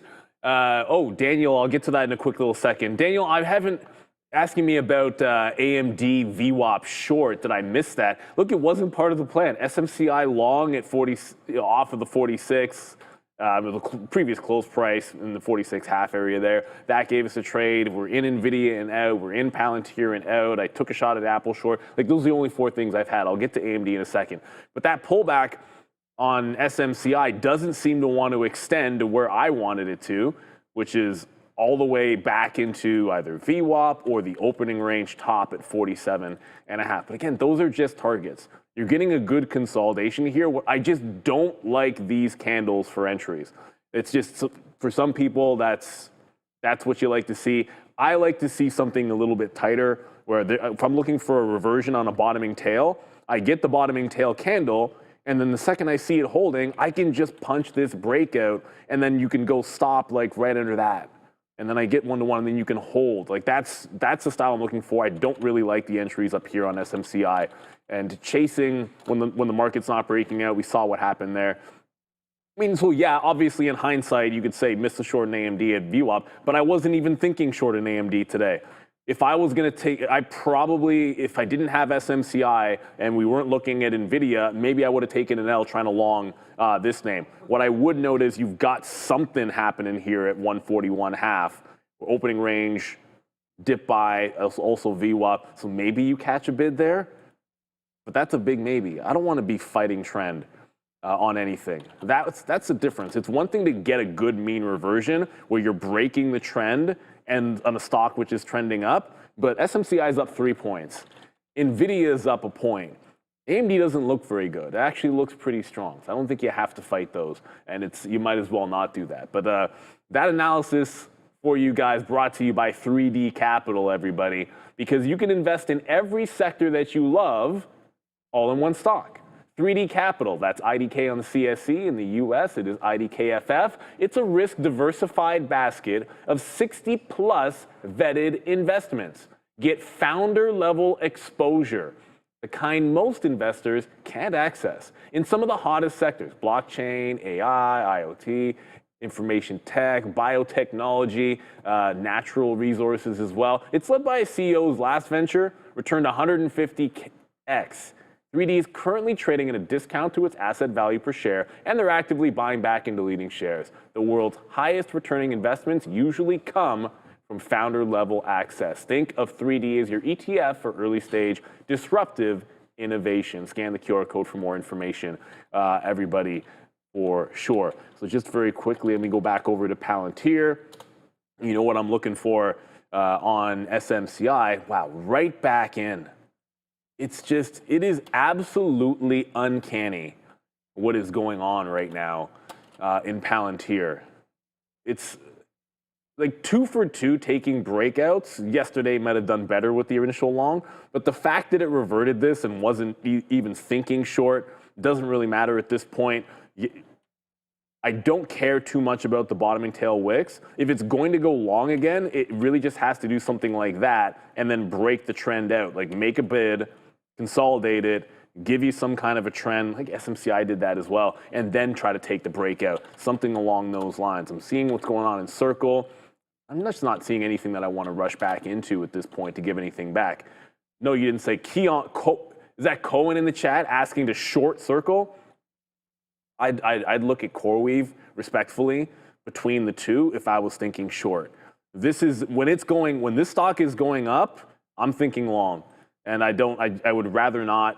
Clearly the last couple of days since the 300, you got distinct lower high, hold lower high, flat bottom break, hold the resistance, hold underneath, trend. Like it's a trending stock. This is the ultimate trending stock. And you can do whatever you want. I pay for locates on this every single day, and I don't think I've shorted it once. They're really cheap at real trading. But this does not feel like the day that you want to be getting out in front of Circle. It seems like it's on one of its benders. So good luck. Good luck if you do. There's certainly a ton of upside if you can get that one right. Like it's probably not a bigger risk to reward short than Circle. I just don't like the risk myself. All right, so SMCI, let's see if this dip gets us some kind of a better consolidation down here instead of these wick and then run where it doesn't even hang down off support. All right. Cheers. Where did your coffee go? Where's your no, I put it on the. Oh, okay. I still have the. We got reloaded. I have coasters that I actually use here. Okay, we got reloaded in the coffees right there. Not that you need them. Yeah. Well, no, it's more of a habit thing. I don't. I use them. I use coasters. I don't drink coffee. I was talking about coffee. You're talking about that. Coasters. Where's your heating pad? There's nowhere to plug it in. Yeah, I know. There's all these cameras and all this stuff that we plug in. So I don't have a plug for my. I have like a mug heater, which would be useful. Oh, I guess your downside. Yeah, things are starting to go down. We talked about Micron possibly being red. It is. So I know. Yeah, I know. Yeah. So that was the thing. I called that yesterday. It didn't look right early, but it looked right late. There on Micron, and then and then we're going to go to Adair in 1 second as we have 15 seconds until sector recap. Small cap recap. Small cap recap. That's what I said, I think. But right into there, Nvidia. Just watch out. It's a 200 period moving average. We are getting some more out as we go. But here it is. It is small cap recap. I almost forgot it again. It was 10 seconds ago with Adara at the desk. Just be aware here, not a small cap, but this AeroVironment is running right now. AVAV trading around $265. That's the 15-minute chart. There's more details on this. I'll let you guys know, but I just saw it pop up in my scanner with 14 RVOL, so I wanted to let you guys know about AVAV. Let's talk about IWM, which also looks pretty good here. Trying to pull into that 214 level, though definitely below, I guess, some of yesterday's highs and pre-market highs. Right now, again, up 0.81% for the Russell. Let's talk about BLNK. This name back above $1, though right now actually kind of oscillating between the dollar and that 99-cent level. On Tuesday, they named Alex Kalnin, their managing director of Europe. No news on it for today, but just under 25% short float, so pretty significant short float there. Here's CYN. This one, of course, mentioned pretty heavily earlier. Syngin announcing a partnership with Nvidia to showcase autonomous industrial vehicles at the Automatica 2025 event. And last but not least, SLDP, Solid Power, has rallied in the past. I couldn't find any news on it, but certainly a name to be aware of here, SLDP. And if you'd like the small cap coverage, definitely check out the Midday show from 11 a.m. to 2 p.m. Sharif will trade a lot of small caps on there as well. Back to you. Yeah, for sure. Like they'll definitely cover more. We did cover CYN early, and it is. You want these ones earlier. You can make money buying dips on those, but if you feel good about buying a dip that after two downward halts, 15, 20% away from the volume weighted average price, then that's something that I would never do. It just seems like these runners, they don't give you the setup later in the day where you're getting dips and consolidations that are remotely reasonable. Like it's just you're essentially having to catch a falling knife to get these things late, which is a pretty dangerous game. But congratulations to everyone that had this one early. And look, if you made money late on it too, that's absolutely great. It did not halt to the upside on any of these moves, which doesn't make sense to me, but that can be a good sign that you're getting higher lows back on CYN. Palantir is starting to look a little bit better here. It just broke the trend line. This is not what it did yesterday. Yesterday, it consolidated before breaking. This time, it looks like you're just getting a little bit of a program buy here on Palantir. So if I can stop out underneath 144.25, which I can, maybe this can give us a fill in front of the 50s on PLTR. I kind of thought we'd be getting back in SMCI on a dip first, but Palantir, if this can get to VWAP, that'd be just fine. Look, I love spending time, obviously with family, and I coach the rep major girls team at High Park. And tomorrow we're on a tournament that we won last year. And I feel great about going there, but I feel kind of crappy about missing trade. The trading has been so good, but I trade for the family. So it's kind of like tomorrow you're going to be in great hands with Neil and with Obi. But there won't be any sticky notes or anything like that. But you can check out Neil's notes, and I'm sure Obi will be talking about that kind of stuff. So, and then we'll be back on Monday. But then Neil's not back, but I have a bunch of days coming off as well. Yeah, look, I talked about Oscar the last couple of days, saying how I like the name and yada, yada, yada. And it did fall back into a level yesterday of $19. That was a buy, and I missed it. So yeah, no, Sebastian, don't worry about it. We'll be here. We'll be here. You got Neil, you got Obi, you got the Midday Madness, of course, coming through. Adara's going to be here. Brendo probably.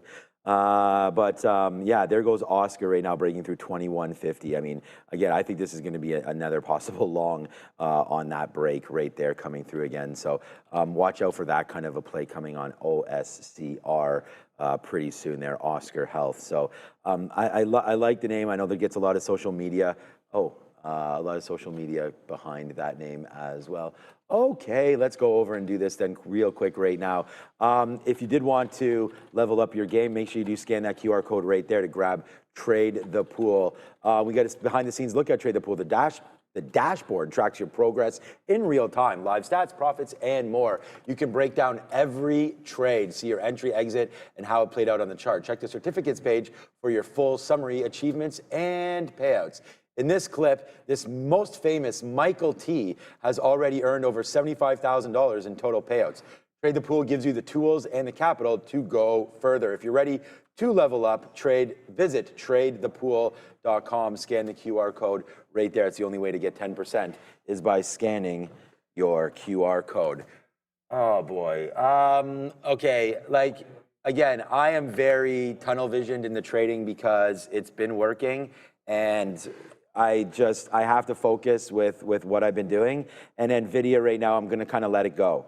We only now have, I was looking down, we have about 7%. We have still a little bit. We only took out a little bit there, about 6 to 7% left of this trade. So let's try to find out if there's anything else that's hitting on any of the scanners. So here's the trade rate by e-signal that I like to look at, because I look down at my notes, the TQs are already gone. We wrote down here on the TQQ that we wanted 79s. Well, that went to 78.50. We could have punched 79 on the way back. That, I'm just looking at the sticky note, that would have been here.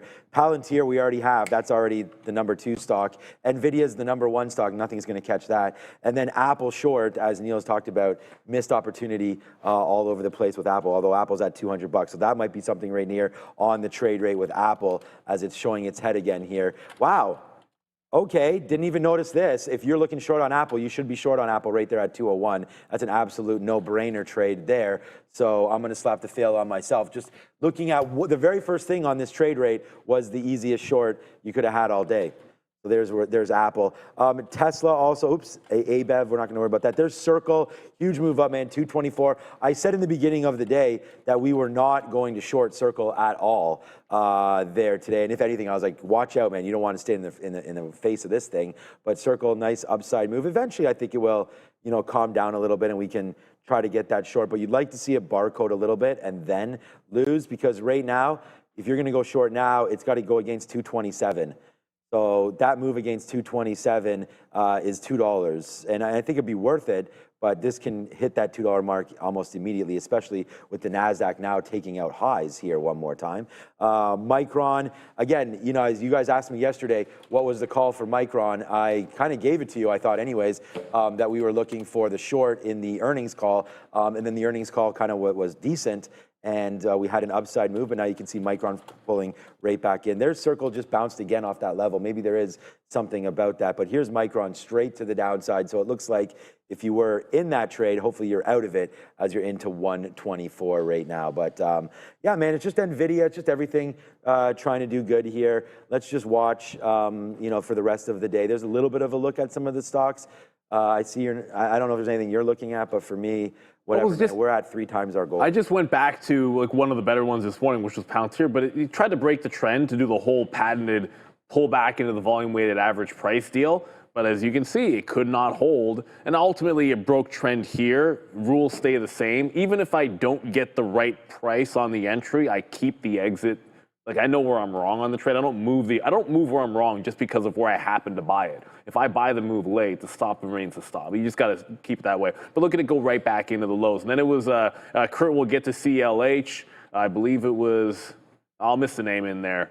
I forget who it was that was just asking about SMCI. I just haven't seen something I like back in. Like the same thing that we just played on Palantir for that small hit was the same way that I traded SMCI. It was just bottom line, a bottom tail, break of trend, VWAP, and then it just went meme crazy into 48. I was sitting at 48 when it happened. Didn't even have a chance to move a trailing stop or anything like that. And now you're getting topping tails at 48.5. I think for the next trade in SMCI, I'm kind of waiting for it to do some kind of a legitimate pullback that I can pull a mean reversion on again, or like in the afternoon yesterday, see how it hung beneath VWAP, and you could take this consolidation break. That's what I want to do after the opening range is done. You know, very, very obvious sort of entries as opposed to just trying to, like, it's going up, I'm just going to buy it somewhere. But yeah, we did have SMCI in the notes, so we traded it to the long side, but we're in and out. Dinkelberg saying Hims took the blue pill. What does that? I don't know what that means with regards to trading. I know in the general sense, the whole red pill, blue pill, but yeah, Hims making a bit of a bounce here today. I suppose that's going to mean good things? Maybe? I don't know. But I can tell you, Hims, I don't want to jinx this, but when it made the dip, we kind of said, give it a couple of days to prove that it can hold the low. Well, this is now 3 days since, and the good news right now is it has held the bottom again here on him. So pretty positive, less negative look, let's just say, because it hasn't really, it's been able to hold these levels. It hasn't been able to close at any fresh highs. Like, it's still closing lower than the previous day. So, and obviously the next step is you want to see it close above or close green after holding the low. But then I think it makes way more sense to take a shot at a long because you've got a higher close, you've got a little momentum, and then you've got a level that you can stop it under where it's proved it can bounce a couple of times. So for me, I wouldn't take a shot at this yet. I'd need to wait to see where it closes today and then put a trade on tomorrow for myself. But yeah, congratulations. If you're day trading this and you got the long, like, obviously it's done well for you. So no hate there, all love. Good luck with him the rest of the day, everybody. Yeah, we did just have gas, I guess. Nat gas? Yeah, nat gas come out. I mean, yeah, unless you're looking at oil. Yeah, probably not a big to-do there at all. But what is a big to-do? And we're just, we had tweeted this out already about 154, and it's just a monster trade now. Now we're almost 250 in the money now on Nvidia. So, oh man, trading is so much fun. What's up, Adara? What's up here is not really Bitcoin here, so we're going to do our crypto update here. Lower highs, lower lows on the daily chart of BTC. And as you can see, we're kind of stalling at the 108,000 level despite 3 strong days to the upside. Let's see if we're able to eclipse that 108,000 because right now, this does look like it might be a bit of a temporary area of resistance. Currently trading around 107.3. COIN, of course, on watch today as a CRCL. A lot of these crypto-related stocks still really strong. In case you missed it yesterday, Bernstein hit Coinbase with a street high price target of $510. So they see a lot more upside. Let's see if the market agrees. Here is just our list of some crypto names here. Bitcoin, like I said, pretty flat on the day. Ethereum continuing to actually outperform Bitcoin right now, trading above that 2,400 level and up 1.5% of the day. Solana down 1.5%. Dogecoin and Cardano both down about 3%. So what we're seeing here is Ethereum a little bit stronger than some of these other names, and the other one's a little bit weaker than Bitcoin here. Mixed performance once again between these different, I guess, entities. Back to you. Well, we don't know a lot of. All right. Apparently, I didn't get the blue pill thing. Whatever. I don't use them. So what? Yeah. I guess it makes obvious sense to everyone that made that joke. But what also was going is finally breaking and holding 125 is Micron. Remember I said I was looking for a trend break at this price level? Well, there's your trend break. Not really going to chase it. Try to get it back through 125. See if we can't get a little dip. I can go maybe a little further away, but not too far on this bad boy. Holy, SMCI is at 49 and going to break. SMCI might see 50 today. Sheesh, that thing is absolutely nuts. It might see the 50 level. There isn't any size on SMCI at 49 that I can see that's significant, so it's not like you're running into any top head resistance that's going to scare anybody away. I still want to pick up this trend break on MEU, so I'm going to leave it here for a second. But SMCI continues to go. They're not really even, like the sells are not holding. Like all these candles are getting bought up right away on this bad boy. So it did like 10% yesterday or 9, 4.5 again as the squeeze is on with SMCI. I still want Micron. If we can pick it up here in front of 125, we'll play this one into the volume weighted average price, so long as we're able to get it. All right. Yeah, for me, it's kind of like the same old here. We could talk about a recent swing trade of ours. We're long Marvell at 64.90 or something like that. Marvell today, $80, up another 5%, goes MRVL. And I was on the way in today, I was thinking, like, what do I need to buy more of? Yesterday, we bought more NASDAQ, just the key, excuse me, just the Qs. But I was like, I got to add to this Marvell because AMD is ripping, and I like Marvell more. And I thought there's more to go on this name, which is why we bought it before earnings.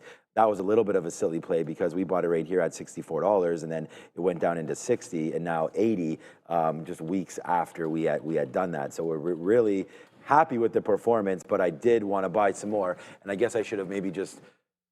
I mean, even if I bought it at open, we're still where we were at open. We had that dip down into 77. I mean, to be sitting there, again, hosting the show, but I wasn't sitting there. So if Marvell does have a dip buy, I think I'm going to try to get some more shares into Marvell if available. DraftKings is another name that we've been holding and waiting for pops. And, you know, today down 1%, but look at this move that we've had on DraftKings recently. And again, kind of like that Uber talk again, you're running into some levels there that you're debating. What should have I done up there at $44? So we were just there the other day, down a little bit today. I think one upgrade, or again, a positive story for draft. I mean, but it could also come the other way, right?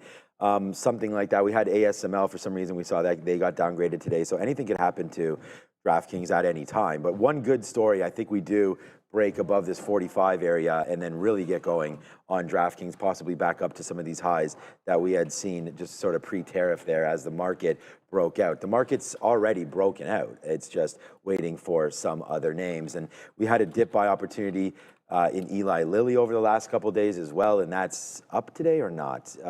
Yeah, flattish today. So Eli Lilly, there's a dip buy back into 750 where we had bought. We had switched out of Google and got some more Eli Lilly. That seems to be working out a little bit there. CYN, wow, congratulations, Mr. Westermeyer. I know you're long this name, and you know, Tisha and everybody else there in the chat. That is all about CYN because that's 4 or 5 halts there today, and now finally starting to pull back. So if you are on this name, just watch out, man. You could get this rug pulled, obviously, at any time. It was kind of pulled right there at 21, back down to 15, and you were probably questioning life, but it did make a move all the way back up. I would just be getting out if we broke through $20.50. So that would be something to look at there. And it looks like there it is right now. So there it goes. So $20.50. You did have a chance to get out there at $20.50. I hope you did, because right now you're halting to the downside. So yeah, it might not be fun there. Just gave you an out. I hope that was there. And if not, maybe try to punch out right now. But it looks like we are starting to halt the other side right now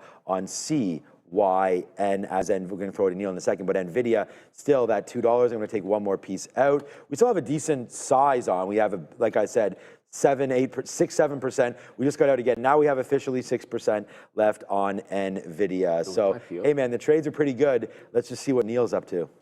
Well, right now, you can find out where CYN is going to open with eSignal, because you could have the bounce locator up on that and see where it's going to go up or down or around. And eSignal is going to give you that and more. And it's going to do it for free for 1 month. Yeah. First month free with eSignal. So whether it's just simple market access to look at level 2, to be able to trade through multiple brokers, I believe over 30 brokers they have there. The API access, you can automate your trades, back testing, forward testing, all of the indicators you could possibly want or imagine. It's a reliable platform as well. Data's up. I actually can't remember a time where there was ever an outage with eSignal, you can have your own internet go down, but I can't think of a time that they went down, to be honest with you guys, as I'm trying to rack my brain. But look, if you want to try them out, like I said, the first month is free, so nothing to lose. It's got everything you're going to want. You can look at CYN's price history, as I'm doing right now, or simply you can test out all these indicators that are available to you. Scan that QR code. Link is in the description. And just for everyone, on just a final note on CYN, it's actually giving you an indicated open just underneath, or at 19 now, it's just underneath 19, but it's indicating an open to the downside, which is something you can use the imbalance locator for to get an idea. Like if you're in the money, out of the money, maybe you'll say, okay, well, because of that, I want to take market on open wherever it happens to print. If you were short, because it's opening down. But if it was opening up, maybe you change your mind. I don't know. I'm just sort of letting you guys know that you wanted to use information to the best of your abilities, and eSignal gives it for you. So Micron's the only new thing that I got into. SMCI did tag 49. There was like, I don't know, like kind of some shares there at 49 even. It was nothing overwhelming, like nothing like you would see on Nvidia, but at least the first pullback, like it did dip there like 30 or 40 cents off of that level. Well, I'm into Micron on this trend break, looking for it to get into the volume weighted average price. I tried to grab some more at this prior, let me zoom it in for you. I tried to grab some more at this prior high when it held support. That was at 125.40. I put my border at 42. I didn't get the fill, but I'd still like to get picked up there. I like the half. I like VWAP on that name. And then for everybody looking at that SMCI, it just seems like it runs into these walls, but then doesn't really pull back all that much. So there was a wall at 48.5 on the offer. Now you got a little bit of one just underneath 49. It might just be take a shot in front of 48.5 and respect what it's doing here. And if it ends up being like a 50-cent scalp trade into 49, why not? I'd prefer that than a breakout at 1040. I like breakouts in the morning or breakouts like past 12:30, maybe like 1 o'clock, 1:30 is a little bit better. I don't like breakouts at this time of day. So I'm going to go for the dip buy here at the $0.50 on SMCI to get back in on the trend. And then we're going to go to Adara for Sector Watch. Yeah. Here's this pretty green sector board. Electronic technology really strong with a couple exceptions. Micron on earnings and also Apple down almost 1% right now. Nvidia and Broadcom, they're really strong as Nvidia continues to dominate the market. They have reclaimed the top market cap spot, usurping Microsoft here. Speaking of Microsoft and Meta both green here on technology services. Actually, a lot of those names in the sector are pretty strong, including Oracle and Netflix as well. Finance a little bit more mixed though. JPM to the upside here. Health technology has some strength. Intuitive Surgical notably up 3%. Consumer services, producer manufacturing, energy, minerals, transportation, health services, industrial services, all strong. It's hard to find any weakness, though there are a couple major names here that are red or flat, including PG and consumer durables, and communications all flat or red as well. Back to the guys. All right, thanks, Adara, for that recap there. I was actually distracted for a second there, so missed part of that. I did want to go over and look at JP Morgan really quickly right now. Look, I mean, let's go. There we go, man. We've been sort of pumping the tires of this for a while, man. It's JP Morgan. It's fantastic, to be honest with you, as it just continues to make new highs, new all-time highs right there for JPM. So yeah, so far so good as we continue to watch this name break out again. And you know, it's sector-wide in the banking. You know, Goldman Sachs. We talked about this yesterday. We had to look at some different names, right? Goldman, Look at the chart here on Goldman, Morgan. I mean, they're all, I don't know, I haven't looked at too many Canadian banks lately, but all of these names are popping. So, you know, continues to be a good, successful trade there. This is, and I irresponsibly bought too many shares of JP Morgan, so I was pretty happy with some of this move to the high side again, but the banking sector continues to work, man. And there it goes. There's the all-time high break right there of 280. And now you get more, right? It's the same reason why we're on Nvidia today. It's breaking all-time high. We wrote down 280 on JP Morgan, I think it was Monday or something, didn't get the break. Don't trade it as obviously as much as all the tech names, but that's working out just fine there for JP Morgan. And then of course Robinhood, again another big name that you know we'll continue to look at here all the time on the show, up another 1.2%, pulling back from its highs yesterday, but hey man, if that's a pullback then we'll take it. Up 1%, a little bit of a pullback yesterday, down I think $2.40 for Robinhood. And then the name that I'm in that I'm going to be out of soon is SoFi. SoFi is making that huge move up again as well. You're almost into a range, man. I may just tap out on SoFi at some point soon because, again, do I like the stock? Yes, I do. But we're getting into some levels there where SoFi is a double from those April bottoms. We talked about Micron and all of that. And again, SoFi normally goes down after earnings. So we're going to find heavily usually. Yeah, exactly. So we'll find out like when that is there and we'll figure it out. But right there for SoFi, generally a downside player off of earnings. And if I'm going to look up earnings, because we have time, man, we don't need to rush around here too much. SOFI. So Neil's, we're both in the long the chip space. So not too creative, but that's what we're doing today. SoFi right there, the earnings calendar right here. Their next earnings call would be 2025 July, it looks like. So July 29th. So we still have quite a ways before their Q2 number comes out for SoFi. So sell it the day before. Yeah, it's been money selling SoFi before their earnings. Or the problem is if it's up earnings, you want to sell it on the gap, so you want to wait till the earnings. But if I don't know whether earnings will be good or bad, then I don't know what to do. So I'll look at the chart in a second, but just very quickly here. I mean, Micron's holding up a little bit better, but I said I'd go for this trend hold on not Micron. It was a trend break on Micron. Trend hold on SMCI if it doesn't give me the dip all the way back into VWAP. So I went for it, but the second it breaks down underneath the trend, I'm not going to hold it. Generally speaking, sometimes I'd short a move like this, but I'll be satisfied to take the shot and then wait for the better opportunity, which I think comes lining up. It actually just works out this way. The pre-market high is now the volume-weighted average price, so that'd be the next place that I would look. All right, so SoFi, as I was just sort of saying here, the thing about the reason why I'm kind of I already sold some of this maybe a little bit early underneath the 15 level. But if we get to 18 before this happens, before their earnings, I would take some out. And then if on earnings, usually it'll be whether good, bad, up, down, and around, it pulls back. So if it pulls back off the highs, you can always just get back in after earnings. That makes some sense. Daniel T, is there any ideas on Rivian? Sorry. Not really. Like Rivian, I haven't really been touching this for a while because it's not doing anything. Like I don't have the poke me button. Like I've got He-Man, I've got like all the other ones. I don't have the poke me. I have to do something. Like what are we doing here? There we go. There we go. And we're not doing anything. What could happen is maybe you start breaking away from the 50 period and then you get something working back into the highs. But the jam on this has been to wait for 10 to 11 bucks, sell it when it breaks 15 even. And that's more or less it. I mean, you could maybe trade this off the 50 period moving average when it eventually breaks away. But what's it doing here? It's just riding this thing with no end in sight. So I don't really see an idea for Rivian today. I know it's looking pretty strong here today.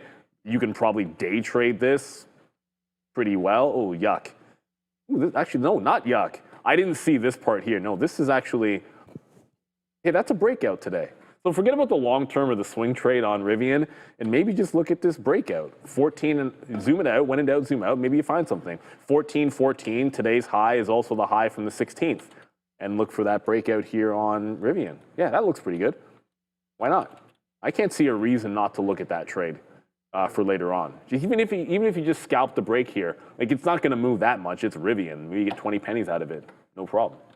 Yeah, definitely. That's not bad. Yeah, that's why we always talk about it's all about the share size. Like you can, if you're going to hit with a few more shares, then you can take 20 cents on Rivian and make your day like that. Like no problem. You don't need to be trading these major cap names, and that's why I basically called up SoFi to everyone's attention. Was like check out SoFi. Have a look to see what that's doing, and definitely an opportunity here to get going on that. Oh, no, Mirek, you're talking about Big Bear AI? Please, man, stop. We're having, oh, wow, okay. Another 13% here today for Big Bear AI. And just trying to look at what we had seen yesterday, right? Yesterday was a little bit of a, sick day for Big Bear AI because it opened up and then just fell, pretty much the rest of the day, and then finally catching a little bit of a bid at the close. We actually had that run at the close, which was pretty good there for Big Bear AI, right into there. We bought some 470s and we got out in that 490 area right there at the close. Remember, we were like, it's not as bad as we could have been yesterday on this name, but today you're seeing it another bump up, still 28 to 29% short, but it's slowing down. So we've seen it just, I don't know, like I haven't traded it that much. This is a name that we have in the longer term account, but it has these moves and then it kind of just will fade out. Like it seems like the afternoon, although yesterday didn't really do much, it did wind up going up. But I'm just wondering if it's slowing down a little bit here. Yesterday or the day before we had some nice action here at that 550 level. So maybe that's going to be a top. And if you are going to go short, I would definitely stop out at 553 right there, which is the day's high on Big Bear AI. And then there's $5. Like that is perfect. For a day trade, I really enjoy seeing a 200 and a 50 period when you have the double-barreled support. So down into there for Big Bear AI, I think that's a strong look as well for that. Apple, we talked about how easy that short was. But again, I hate talking about sitting here like talking about trades because anybody can look at a chart and be like, wow, that 200 period was great. You have to have your eyes on it, right? And so that right there coming back up to 201, that's something that we want to look for again. So maybe if you really do like these kind of trades, then you would wait for the 200 period again and put your order there, like at $200, and even if you put your order at $200.50, therefore when it was started to rip higher, you would get like 5% of your fill there, but then at least it would trigger. And that's some of the stuff that sometimes helps me is that when something triggers in your account, then it's like, okay, I see that trade coming in. I mean, that's sort of what happened with Nvidia, but we got involved with Nvidia a little bit earlier. I thought that maybe this 154.50 was going to be the stop, but then eventually when it came back in, we had our 140, 154.20 25 hit, sorry, that we had sitting there from the pre-market. Then when that hit, we were like, okay, it's on now like Donkey Kong, and then we started to buy it, and as we said, it's your trade of the day with Nvidia. So brought to you by Prop XP. Scan that QR code right there. Yeah, there it is. So free advertising there, but your trade of the day on Nvidia here at Trader TV Live, brought to you by Prop XP and the sticky note and patience, right? We talk about that, right? So you got to have patience. So thank you, Mike DeRider there. We're trying to be and are the #1 day trading show on YouTube. So we want to thank everybody for making that possible. And just a quick little check on likes here before we go over to Adara and talk about money talks. We talked about the DXY yesterday. Look, man, a little disappointing. Only 8,200 viewers, which is fine. We had over close to 11,000, I think, for the first half hour or so. Once we got going there, 9:30 to 10. We need to get a little more likes on this one. Hit the like button, hit the subscribe. Do it for Adara, who's up now with Money Talks. The U.S. dollar is a bit of a sad case right now. We did have some Fed speakers, including Fed Chair Jerome Powell, during his testimony this week for the House, saying that, the U.S. dollar certainly is as strong as it has been in the past, but it's still the #1 reserve currency. We are now on a 4-day losing streak, and we've broken below any recent support for the DXY. Let's see if we could hold on to this 97 level, because if not, we're plummeting here. And for context, we have not been this low since February 2022. We are at over 3-year lows for the U.S. dollar, as far as I can tell. So definitely pretty weak, to say the least. Let's see if we're able to, turn this streak around, or if Friday marks another red day for that U.S. dollar. Let's talk right now about this Fed watch tool. What are we expecting for rates? We have a really interesting thing here for July. We were expecting a rate cut in September, of course. That is very much priced in across the board. Right now, only 6% of participants are expecting a hold in September. But I want to talk about July, because July could be a bit of a game changer. We had a couple different people during Fed Chair Powell's testimony for Congress and for Senate. Some people asked, why didn't you cut rates in July 2024 as opposed to the 50 basis point cut in September? So with that in mind, if people are expecting him to cut in September, now it's possible he could also cut in July. It's also complicated by the fact that the Fed has been really mixed on this. We know Waller and Bowman, both of which are Fed governors, and Bowman's actually the vice chair. They made it very clear they're okay with a July cut. A lot of other Fed speakers, including Fed Chair Jerome Powell, have suggested that they want to wait for more data. So we're going to have to wait and see what happens there, much like the Fed. But I want to mention how choppy this has been, because one of my favorite aspects of this tool, as I've talked about, is that you can actually see how the probabilities have changed. So a month ago, we had 75% of participants expecting a hold. 1 week ago, it was 87.2%. Yesterday, it was 75. Now it's 73. So it's been really waffly. People are really unsure what we're going to get in July. We don't know yet, but certainly stay tuned, because I think whatever this meeting is, it's certainly going to be a spicy one. Back to you.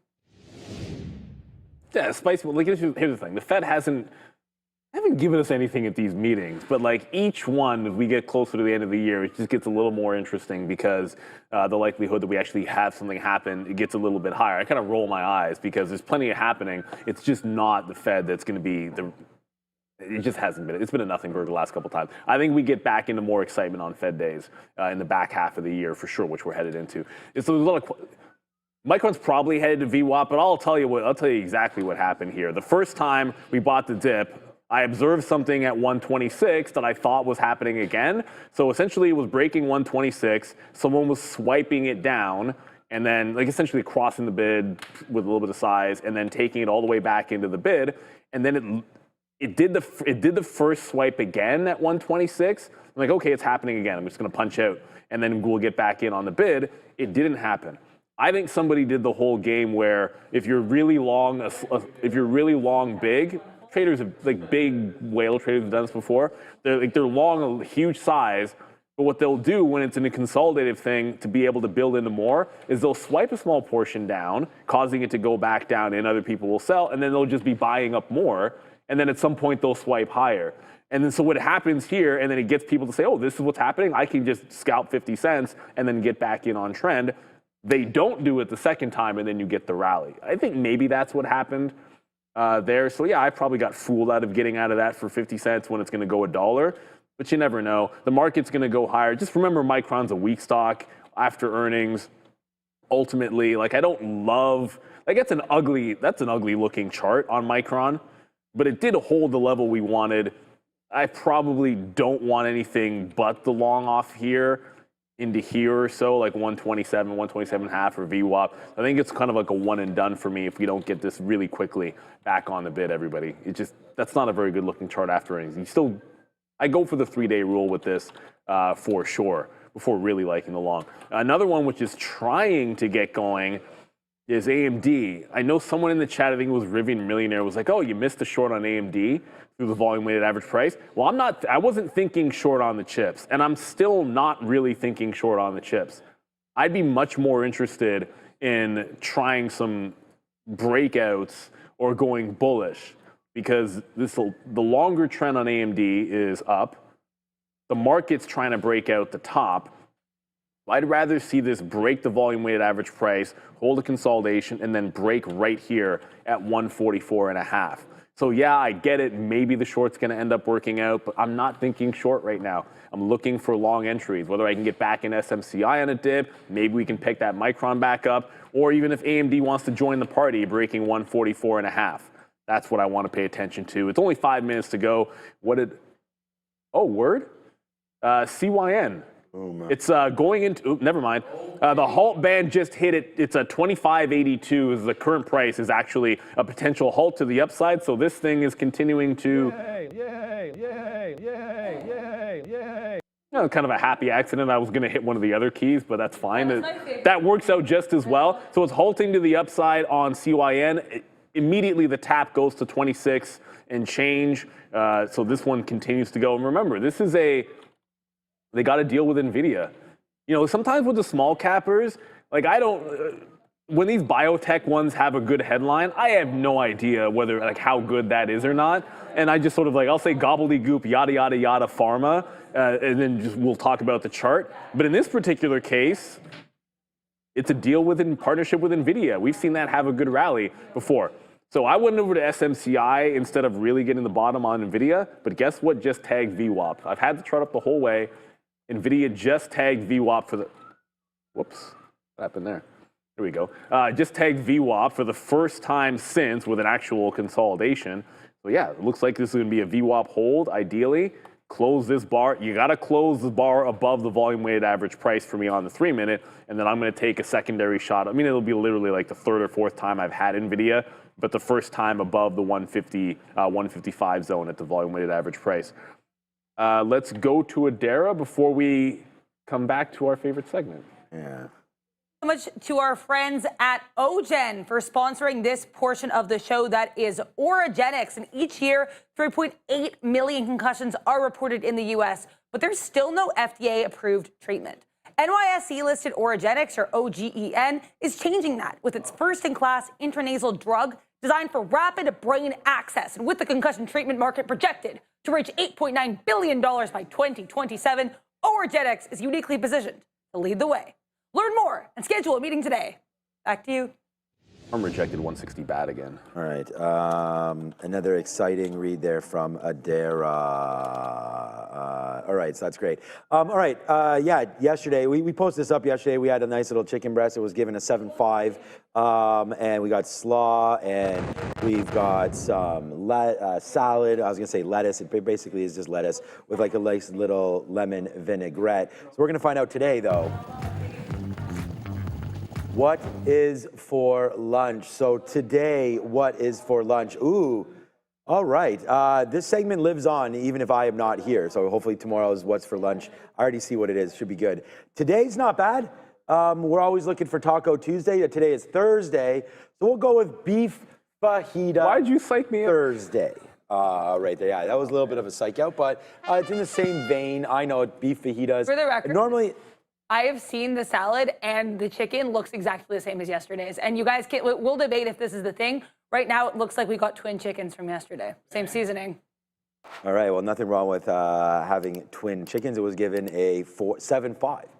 But what the main menu will get today is beef fajita with Mexican rice with some toppings of sour cream, shredded cheese, green onions, diced tomatoes. I would put some jalapenos in there for myself, a little bit spicy. That's what I'm saying. Right there. And then there it is again, garden salad. And then as I nailed it yesterday, someone in the chat asked, what was that vinaigrette? And I was like, lemony. Today's garden salad with lemon citrus vinaigrette. So, yeah, I guess we'll be getting the chicken again. That's fine. The chicken was pretty good. You know, chicken and salad, honestly, for me is that's the go-to. Basically, like a perfect lunch. I'd take that all the time. My favorite food group, of course, though, is sandwiches. Yeah. Well, I'm a super simple man. Yeah. I don't enjoy cooking. Like if I'm like in university, I remember we got a grill off the street. Like somebody, I had a George Foreman grill. You had a good. Somebody on Zane Street was Philip. No, not Philip. Lester. Yeah. Anyways, if you didn't go to Waterloo Laurier, you have no idea what I'm talking about. But there was a perfectly working barbecue that was just out in the trash one day, and as a student, we're like, "Are you crazy?" Respect. So we snagged that up, and all of a sudden, for like the last 3 years 2.5 years of uni, we had a barbecue. Yeah. But if I wasn't doing that, man, I was lazy as you know what. I was like chicken on salad, really, Nate. pork and beans, I'm sorry, man. Like it's a student life. Yeah, not same. But like spaghetti bolognese. Yeah, but so you'd level up when you had the burgers on the grill, man, and that was legit. Except my roommate. Look, food is the taste of life, right? I mean, that's the thing. He wants to burn everything. You can't let that dude on the grill. Oh no, yeah. He likes everything is well done with that dude. But my roommate's a great dude. It's just he likes everything well done. I have no idea where that comes from because I'm very much the opposite.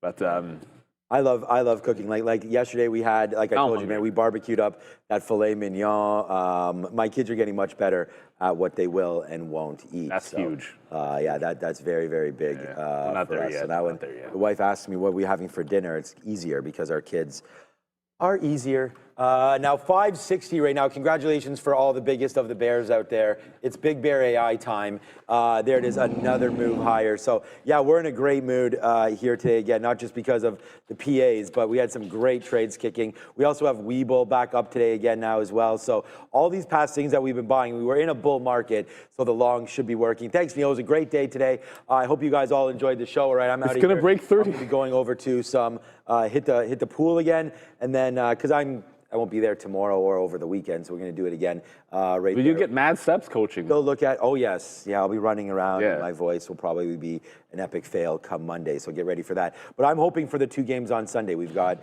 a game tonight, which is House League, and then a game tomorrow, which is the Rep, 2 on Saturday, and then 2 on Sunday. But it's all about the pitch count. Neil and I talked about that. We'll be back in the afternoon to talk about fun dad stuff. But for right now, it's the Bro Show. Get your hair wax ready. See you guys. It's Sharif and Joe. Go see Let's go.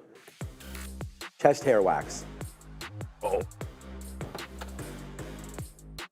Boom! Greetings and salutations, beautiful people. Adara's computer is right behind that camera. Right there. It's going to take out the camera. It's going to take out Adara's. We're going to be down there real quick. And we're going to get, well, I'm going to get fired. You're going to be fired. Can't let my boy go. Greetings and salutations.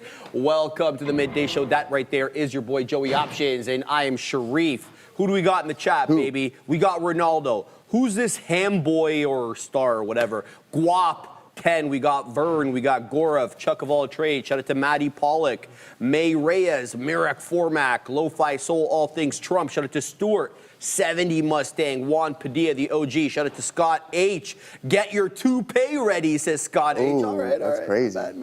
Jay Haas, we got Bax, we got Dinkelberg, we got Shadow 7S7. Shout out to Oleg as well. Hugh Jassy, Moonshot, Luke.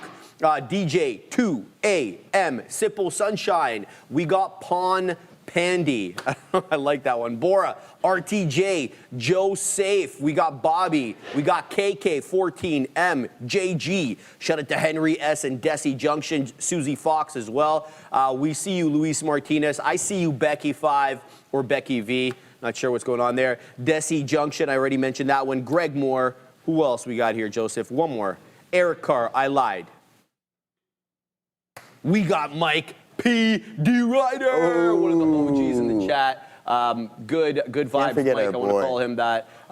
Yes, everything is gravy on this side. Some small cap gappers moving here. Joseph, we'll get to it in a minute. What do you got, my man? Yeah. Let's pull this up here. Let's see if we can get IBIT rolling. So I'm in this position. We tried once earlier in the day, and then as soon as we cracked that lower end support, we just got out. And then we got this one working. And I'm looking for the continuation in the break of this previous high right there around 61.25. So we decided to add a little bit. But if it comes down towards this entry right here, I'll just hop out because maybe it'll snap VWAP, and then we'll try to find another possible entry on some of these names. I put an order out on some Google calls as well, so let's see if we can catch a fill on those ones. I'm long from 167, and I'm just looking for a nice continued bounce there on that name. So that's working out relatively well. You guys know how I do free rolling using unrealized gains to just add more into your position, and then look to maximize the profits, because that is the name of the game.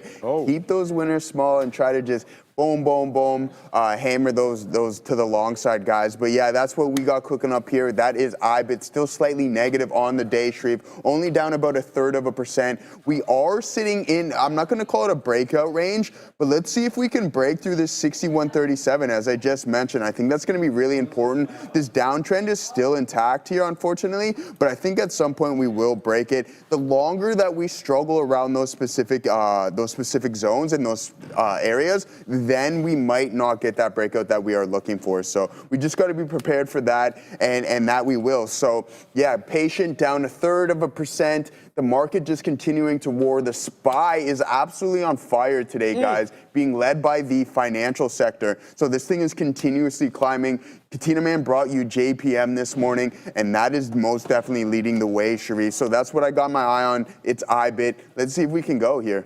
All right, let's just cut all the BS. Let's get right down to it. CYN. This thing is absolutely insane. We're about to clear 500%. We just breached 30. Joseph, 30, 25. High a day. So this one is on that good stuff right now. Now, the idea here is not to get blown out on an entry into this. And this thing is moving dollars at a time. So get ready for volatility. I want to pick it up off the levels that it's already found support on. I'm talking about that 10 or the 20. Now, I can take both, right? Because I can dollar cost average into CYN, but the current position, the current price action on CYN, too far removed for me on the 5-minute chart away from that 10 exponential. It's getting extended. That's how I perceive it. So I don't punch in here. Now, if I miss the trade, I miss the trade. Where am I getting in? I'm going to get in at the 10 or the 20. So currently the 10 show me around 24 bucks with the 20 exponential right around that 21 and a third. So I will be punching in when and if this pulls back into that green line on your chart, on your screen there on my black charts. That is always going to be the 10 exponential moving average on the 5-minute, and that's where I'll be punching in anew. Now, if I miss the trade, I miss the trade. Now, if it ends up breaking down below the 10 and the 20 and I get stopped out, that's the cost of doing business. You can't risk, you can't make money if you're not willing to risk money. So CYN, definitely in my focus right now. So is the Baird one. The Katina man already told you about this one. Big Bear AI. Great move the day prior, sold off a little bit yesterday. But look at that. We hold yesterday's low, and we're still below yesterday's high. In the pre-market anyway, or right at the bell at 588, but we'll keep an eye out on this one. This is another one that either has respect for the 10 or the 20, sorry, the respect for the volume weighted average price or the 10 EMA. Those will be the two that I focus on for my entries on this one. So that's my focus right now. CYN, still a little too extended away from the 10. I'm not punching in at that level. Now, let me talk about the trade that I have on. CRML, I don't know, I'm just going to call it criminal. This one, we're in, where are we in? We're in at 3.25, sorry, 3.25, yeah, just what the beak there at 332, layering the orders. I perceive this to be bull flagging. Again, another one with respect for the 10 exponential moving average on the 5. Let me show you on the black charts as it shows a little bit easier there. You can kind of see right there, boom, right there, and not boom, but popping up. So 10 EMA seems to be an area of support on CRML. We'll keep an eye out on that. Now, those are the trades that I've taken or am looking at taking. Let me show you the one that I'm negatory on because we already traded QuantumScape to the poorly. Okay, so I got in initially here at 82s. I stopped out at 69s. So this one lost the 10 EMA. However, it's putting in these bottoming tail candles, which is showing me, or at least saying to me, that there are buyers just a little bit below the 10 EMA. Alas, it is still not making any higher highs. So I don't want to be caught holding the bag. I've put my dip trades here for a VWAP retracement, which I trust a little bit more. So that's what I'm going to keep my eye on here on QuantumScape. It's not the biggest mover on the day, but it is, I don't want to call it a real company because that belittles the other ones. But this thing, you know, they are trying to solve a real problem. We talked about solid state batteries yesterday on the show. So that's what I'm looking at right now. I've got a dip trade set up at here at 60s and then 55s on my friend QuantumScape. We're already 0 for 1 on QS. Hopefully we won't go 0 for 2. So that is my look there. Quickly back to CRML, no new prints. And then the Baird one, Big Bear AI. Where do I get on this one? Well, the 10 EMA, as I mentioned, the best looking area for me other than VWAP. It doesn't seem to really be respecting the 20 exponential. It seems to be a 10 and a VWAP story. We'll see how this one ends up doing. So QS, CYN, BBAI, and CRML, those are the 4 that I'm focusing on at the moment, Joseph. Nice, good look, hyper focus. So yeah, I just put in a couple more shares here, guys, at the lower end of this range, so you can see the position there.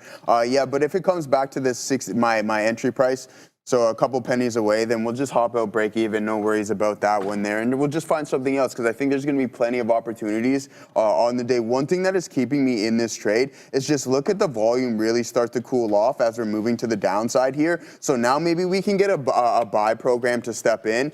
We see that volume start to increase and then we can continue to climb to the top side. But Dexter said, Dexter did it. I like that name. Says, be careful, brother. IBIT longs BTC on TradingView is at VWAP. I'm HODL BTC on PA, but trading short BTC names today like MSTU. Yeah, that's fair. And you know what? I was listening to some analyst a couple weeks ago, and he's like, I'm long Bitcoin, but I'm short MicroStrategy. So yeah, very interesting stuff. Yeah, I don't know how that's necessarily going to work, but I mean, they're significantly smarter than what I am, and you got to listen to what some of these guys say sometimes, Sharif. So yeah, very interesting stuff. It's not the first time I heard that, Dexter, and I'm glad that you brought up that point. So very much appreciated. Let's see what else we got. HIMS is really on one today. I think we can squeeze if it passes 46.6. Yeah, let's take a look at HIMS. Go Google Go. Sorry, Joseph. Yeah, go ahead. is going to halt, guys. 3203. Here comes the halt. This one didn't make a new candle, make a new low. It is really getting away from the 10 exponential. So here we go. Halt parameter 3203 halted. Joseph, sorry to interrupt. No worries. So yeah, that's the game plan. And I mentioned that we're struggling here around these specific areas. So either way, if a party decides that they want to start adding some shares and some volume, then you have to be prepared to either react to the downside, get out of the trade, or look to participate by adding some more shares if the volume does step in your favor, all right? So that's just the game plan, thinking out loud as we typically do. But NVDA is just on an absolute monster tear. Be cautious of what we got going on at that 155 strike price. It's kind of the similar idea of what was going on a couple weeks ago. We've been over it multiple times, so just keep that in mind. If we do continuously hold below 155, just look for next week after the expiration, those shares to be lifted, and that can tell you, hey, we're going to continue this appreciation and continue that climb to the top side. All right, so keep that in mind. I like NVDA. Obviously, been sitting in this name since 106, which is phenomenal. So yeah, we can't complain too much about that, there, guys. But let's go IBIT. Step in. Dexter, thanks for pointing that out. I'm seeing BTC under VWAP. What made you pick your IBIT long entry at 61 was just the curl over here, right? So you can see the market was kind of tanking, but then it broke through the volume weighted average price roughly around the same time that IBIT did. So I'm like, okay, let's follow the NAS, let's follow some of these tech names, even though we don't really want to correlate the two. They are correlated, unfortunately, at times, right? So there we go. That's why I decided. You can see the strong bullish candle right there as well, too, stepping through the volume weighted average price, and that's what made me decide to go long there. But I didn't take any profit off. I'm looking for the continuation in the trend. Even though I could have, I'm just like, no, let's hold these on. If it's working, it's working, and let's see if we can get that to continue. But right now, it's not looking too good. Some of these tech names are starting to break out. Tesla's pulling back in after that wedge broke, but Google's moving higher. NVDA still holding up at the volume weighted average price relatively well. So just be patient on this. We hold VWAP, then we might be okay. If not, it breaks. You take a break even trade on that. So you're essentially where you just started from before. So you don't want to complain about that. And I think that's a really big skill, is just getting out. Don't get too attached. You hear everyone here on the floor say that. Don't get attached to your position, because essentially it doesn't care about you, right? So get out. It's like, oh, okay, yeah, I lost money on commissions. So what? Now you literally make a trade. It goes a couple cents in your favor, and you've already gained that money back. So yeah, that's what we got cooking up here on IBIT. Hold VWAP. If the momentum picks up to the downside and it breaks through the volume weighted average price, we're out of the trade and we're going to look for something else. So yeah, it's unfortunate that Tesla. See, that's the thing, right? So when I was looking at this name, chopping, we had this wedge forming, but one thing to note is that the volume didn't start to pick up drastically like we want to see. So now it's starting to come back in. That means that the bears have enough power to push price back down, and there isn't enough to sustain the move. But the NASDAQ has just put in a new high of the day. We're going to pull that up here momentarily as Google is continuing to climb higher there, Sharif. But NASDAQ, new high of the day. The Q's here. Boom, boom, boom. Very nice stuff. Is it all? Yeah, we're already past the all-time highs on the NASDAQ, so I'm sure the NQ is there as well, too. So, yeah, a really, really good look here in the overall market. But at what point are we going to pull back? I'm looking at this Robinhood trade, and I'm like, how long is this going to be sustained? We know that the market does not usually go like this, right? So you want to see those clean ebbs and flows. And considering we're up 177% off of those Liberation Day lows, at some point this name is going to pull back. And hopefully that retracement isn't too fierce there, Sharif. All right. I don't know what's going on with Enphase today, but it is up 12.25%. Enphase is rocketing up to the high side today. Where is it at? 43 bucks. Closed out yesterday, 38 and change. Not one that I'm going to trade, guys, but you guys have been talking about it. I see price spikes, notifications. I'm not seeing anything. I don't know if you have anything there, Adara, on your side. Nothing obvious, says Adara. Thank you for that, Adara. Appreciate that. But 12.25 is a notable move, and it's not a small cap gapper. This is over $5.5 billion market cap on the day. It seems to have support here, at least on the 1 minute at the 50 exponential, kind of looking like a 10 exponential retracement. I'm not going to be involved in this one because it is not a small capper, and I won't trade anything other than small caps. But you guys, ENPH, big move for anybody who's interested. Adara.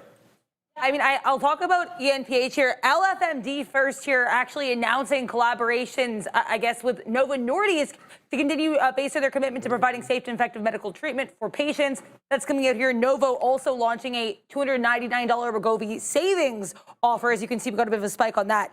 Now with ENPH, I think I found a reason some of these solar names are going. Apparently, Meta doubling down on solar after making a deal last year for 760 megawatts. They just signed another 4 agreements with Nvidia. So that's adding nearly 800 megawatts of solar and wind, mostly solar. So these solar names here, keep an eye on ENPH and these other ones. That, to me, Sharif, looks like it could be the catalyst. Back to you.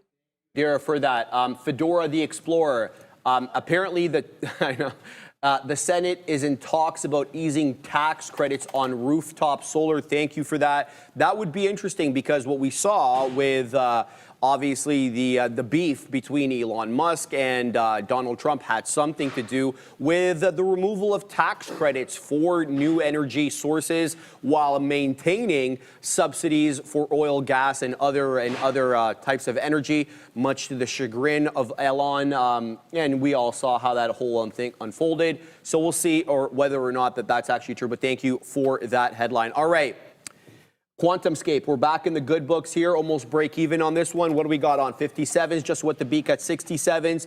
And I've layered my orders. We got shares on here, so we'll see if this one wants to pop up and we can make some money on this one. Currently still putting in lower highs, full disclosure, even though I was able to kind of DCA above the volume weighted average price and get a couple of great prints. The fact of the matter is we are still putting in lower highs. So it is still a dangerous trade, at least for in my view at the moment. We'll see how this one goes. CRML, shout out to my man in the chat, want me to call this one Smooth Criminal. I think that's actually quite good. That's gonna that's gonna have me humming all these Michael Jackson songs over here, bro.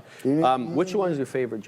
Michael Jackson. I like the Free Willy song. Dirty Diana. Neil's coming in hot. Neil's coming in real hot right now. We aggravated Neil. No. The Free Willy song is your favorite Michael Jackson song. Yeah. I mean, come on. I said nothing. I never said it. I didn't say it was my favorite. It was up there. Thriller, Billie Jean, Human Nature. I mean, we got a lot of joints before we get to the Free Willy song. Man in the Mirror is good. I like Man in the Mirror. No. Man in the Mirror, yes, but there's at least a dozen off the top of my head before you get to Free Get him, Willy. Neil. We're talking about Free Willy? We're talking about Free Willy? Man, we're talking about. I know we're not talking about Free Willy right now. No, I literally can't catch a break anywhere. He doesn't like pie. He doesn't like cookies. Oh, shout He's out to cold DJ all the 2K, time. Pretty Young Thing. That's what I mean. Come on, Man, this is crazy. Come on, man. Your boy can't. I love you, Joe. Joe, you know I got We love. love him, man. You know We love him, but he's a unique guy. Man, he's a unique guy, man. Well, hey, listen, Neil. Oh, chat. Put in your favorite songs. Let's see. Just spam it in exactly. there. They're already doing it. Your favorite and Michael Jackson song. Adara likes PYT. Okay, Pretty Young Thing. That's a good one. I like Dirty Diana. That's my favorite. Dirty Diana. Come on, man. Hold on, man. Let me pull up. Hold on. There's a bunch, man. There's way too many. Obviously, the catalog's huge. Yeah, it's just ridiculous. You Rock My World is a good one. Rock My World, you know you did. That's a newer one, though. Yeah, that's a little bit of a newer one. Yeah, of course. Go ahead. Yep. Did you guys catch what just happened in Tesla? No. Yeah. So can you guys come to my chart for a quick little second? What happened? I don't know if maybe this is going to turn into a long, but remember yesterday at 325, there was this flat bottom break at 325. Yeah. And then it dipped and then rip.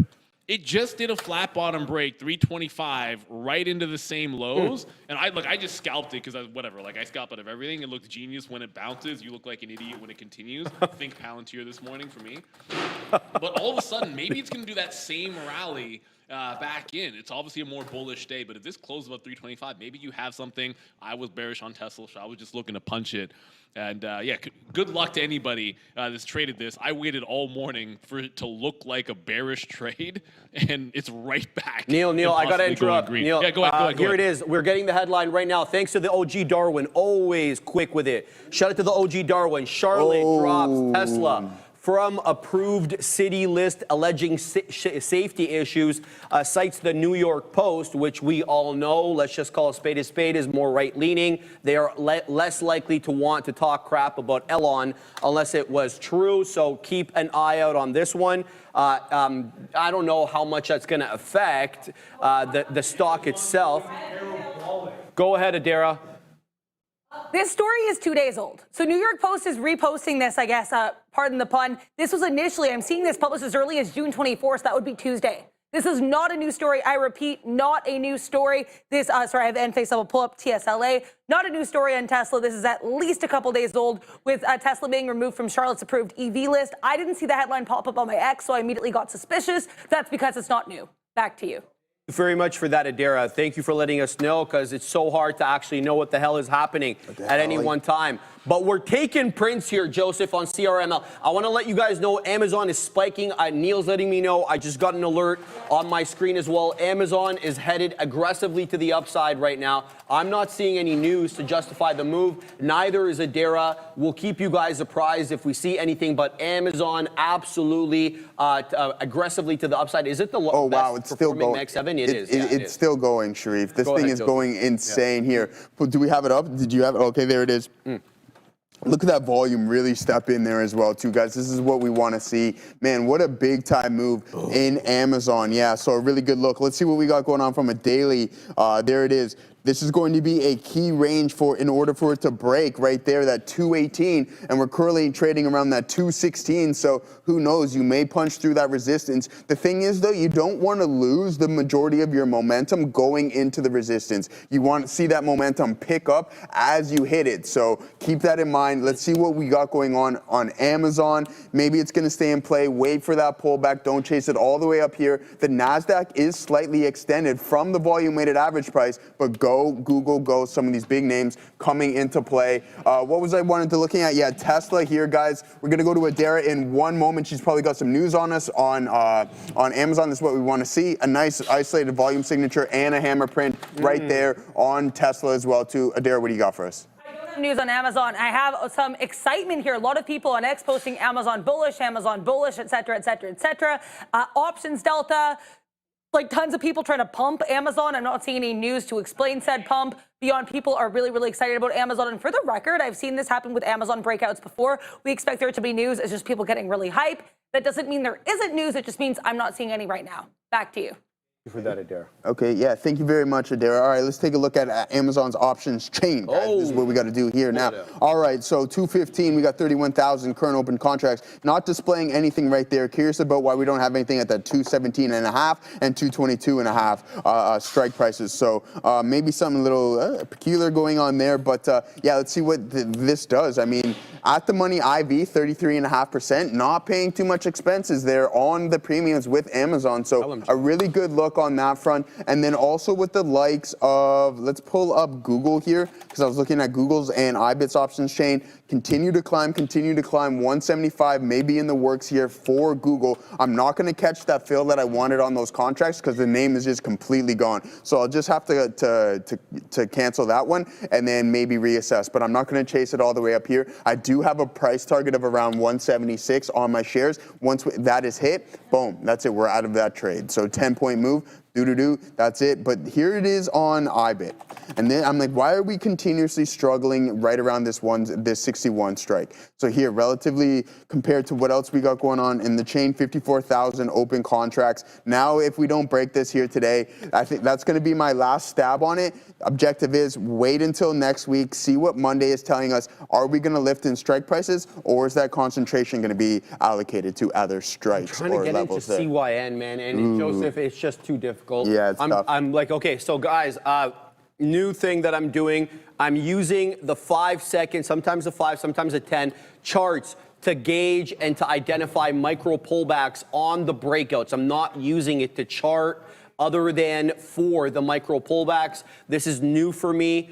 It may take me some time, actually do this well. So as we're learning, you're going to see it in real time, okay? So CYN is on the warpath right now, and it's killing everybody in its way. 700%, and we're still going with a $40 high, Joseph. There's a clear seller here of note at $40, and I won't be convinced any different. There's been multiple touches into 40. It feels, though, like just a matter of time until that guy or whoever the hell it is on the other side of 40 gets wiped out. Cover your shorts now, my man. You're going to get blown out, and he just got blown out. $41 it goes, 715%. It's going more, 41.54. It's going to halt here. Here comes the halt perimeter. 41.54, false halt, drops back down into 40.5. This thing is absolutely on the warpath right now, but it's moving crazy, okay? We just saw it at 41.5. It just dropped down to 38.5, so be careful with this one. You know, this is going to be tough for me to do on the show, to trade something like this. It is kind of losing the bid. Right now, what I'm looking at on my top screen there is the same area where it found support before. Here's that $37 area where it just got defended. Back up into 38 it goes, guys. This is going to be super hard for me to trade. I don't even want to right now with this one, especially on the show. It's going to require a lot of focus, and I don't know if I can devote that kind of focus and have to do everything else with that comes as part of the show. So I think I'm going to steer clear of this one. I will call out the levels, and if it does break out, you know, we'll cover it and everything like that. But I think it just might be a little bit too tough for me at the moment. So what I'm looking at right now, QS, I'm done this trade. This feels like it's going to be a consolidative move here to the side. It put in a false breakout with a new 5-minute candle will make a new high, and then now it's making a new low. So that's what I'm keeping my eye out on there. I'm also keeping my eye out on the position that I've got. CRML, we're doing well on this one. Martin Zed, where do you get 10-second charts from? I'm using DAS. That's your boy right there. Ooh, let's go. And it doesn't have second charts. No, DAS doesn't have that. Okay, well, I've used DAS only once because I can connect it to my brokerage, IBKR. You can use the API. I used it in the sim, so it had like delayed data at the time, so I don't have much to say about DAS. But with respect to my platform, and you guys already know what it is, it's Trader Workstation, you have 5-second charts. You have 10-second charts, 5-second charts. And I would never really recommend using those unless for a very specific purpose. The one I'm talking about right there, just to identify micro pullbacks. You should be able to identify micro pullbacks on the time and sales and the level 2. But when the price action is gone from the level 2, it's gone. Whereas you can refer to it back on the chart. That's my move. That's why I'm doing that at Daryl LePage.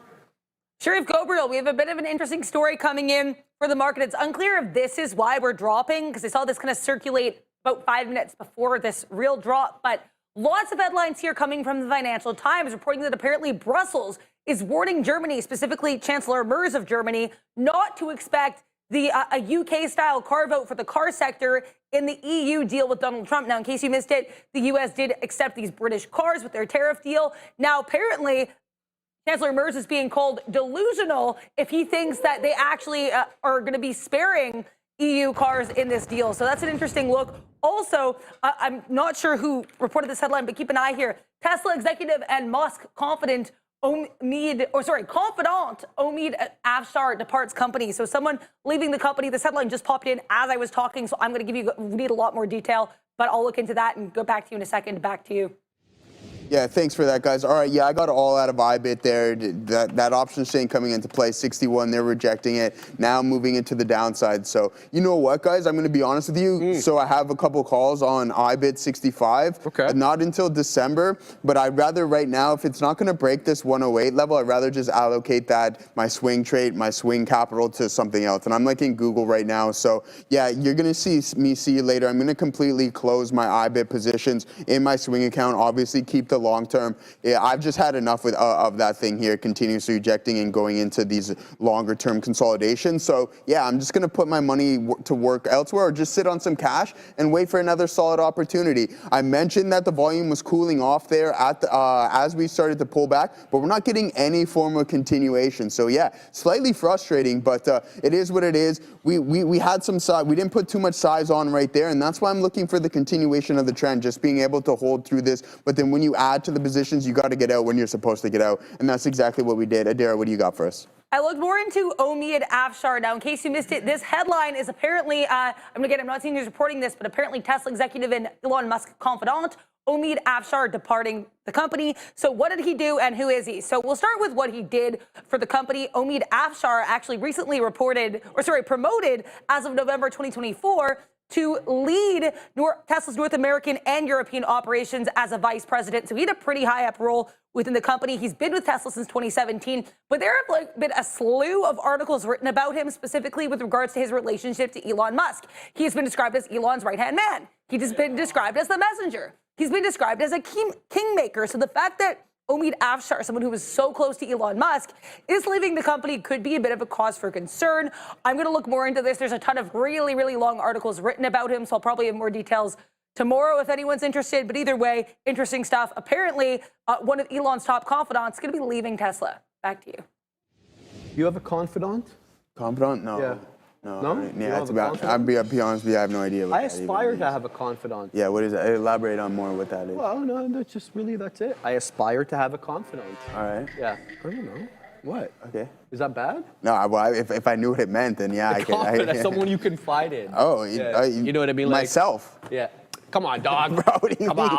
obviously you're confiding in yourself. You know the but information. that's it. That's the thing, though, man. You can only trust yourself out here, man. Darwin, you're so kind. The OG Darwin will be my confidant. I'm playing, bro. I appreciate that. Guys, we're having a chuckle or two. Man, Did you have anything to cover before I went? Yeah, like what? Like sometimes when things aren't going your way, they just don't go your way. I'm sure Google, it wicks you out right here and then makes that move that you want to the downside. So yeah, that's all I got really going on right now. I'm going to be patient on trading today, guys. So you won't see me in too many. Positions here throughout the day. All right, Joseph, we're getting back into QuantumScape because now it's singing a bit of a different tune now, okay? So here's the deal. We're punching back in. It's got several higher lows now. It's not exactly exploding to the high side or anything like that, but we're going to layer orders just in case it does kind of squeeze a little bit and then get its footing under it. I like the higher low situation. We started 0 for 1 on my, well, we'll see if it ends up being my friend or not, QuantumScape, but now we're actually positive on it, and this is going to be attempt number 3, so come what may, let's see how this ends up going. QS in focus. I'm also keeping an eye, guys, on KWE, another very aggressive small cap gapper. It was just halted to the downside, but it did hold the volume weighted average price. VWAP is at 11.25. I can risk a little bit here for another possible move up here above. Let's go long on this one. I'll give it to basically 11.25. If it loses VWAP, then we'll go negative on this one. So we're going to go 11.19, and we got to go all the way down because this one can lose the bid. All right, we're nicely in the money on it right now. Let's see if we can take some profits. There it is. What are we long at? 99's at 12, so let's set up at 25 as well. And layer some orders to the high side in case this one really gets, gangster, and then starts moving to the high side. So let's go ahead at 50 as well. And we'll also sit at 69, okay? So let's see what this one does. If it wants to pop up, I'm talking about KWE. This is up 65 some odd percent. It was just halted to the downside, but it did hold the volume weighted average price. So let's see if we can scalp something on this one right now. The next beak wetter there, or profit taker, is going to be, hopefully, at that $0.25. So we'll keep an eye out on this one. There we go. It clears 25. There it goes. Now it's taking out the majority of my prints. Let's see if it pops up a little bit more into the 50s. We're waiting there right at 50 pennies. Probably not a good idea to wait right at that 50 penny area, but the order's already set. Seller at 49, getting cleared. We're taking out all the levels right now, man. Shout out to KWE. I like this entry. Here we go. One more beak wetter to take a boom to the high side, Joseph. All right, so we're going to set up now in front at 13. We're going to go 13.05s. Let's see if we can get something in and around there. Oh, we're out of shares. Oh, you're out of shares? Damn. Joseph, why does this always happen to me, bro? Load up, take a couple more, take a couple more. Boom. Need to take more share size. I suck. Okay, whatever. All right. Assassino, bro, you're killing me. I'm already in pain because I ran out of shares. No, Assassino's trolling me. Shout out to Assassino. Yeah, he is getting it, Adair. He's getting it at my expense. All right, so we're gonna keep an eye out on this one. We're having a good time right now, guys. All right, so QS, we're back involved in that one. Told you about that, so we'll see what this one does. But I can't take my eye off QE for all that long. Look at QE go. This could take out the high of the day again, especially if we get above $14. This thing is going to explode. So keep your eye on KWE. Sorry, I said QE. I meant KWE on the NASDAQ. It was up over 100%, I think, at the highs, but now it's about 76 and change. Having trouble, though, with 13. A couple of topping tail candles now. 3 different topping tail candles.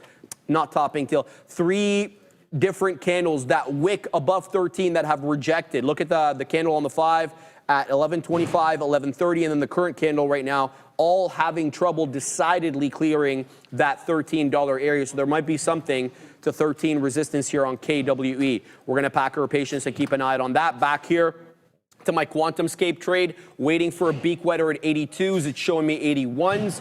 This is going to be the third trade here on QuantumScape. Excuse me, I can speak, I promise. So we'll take a beak wetter there. What else we got? We're still in CRML. CRML is having trouble taking out the highs, though. 341 high right now on CRML.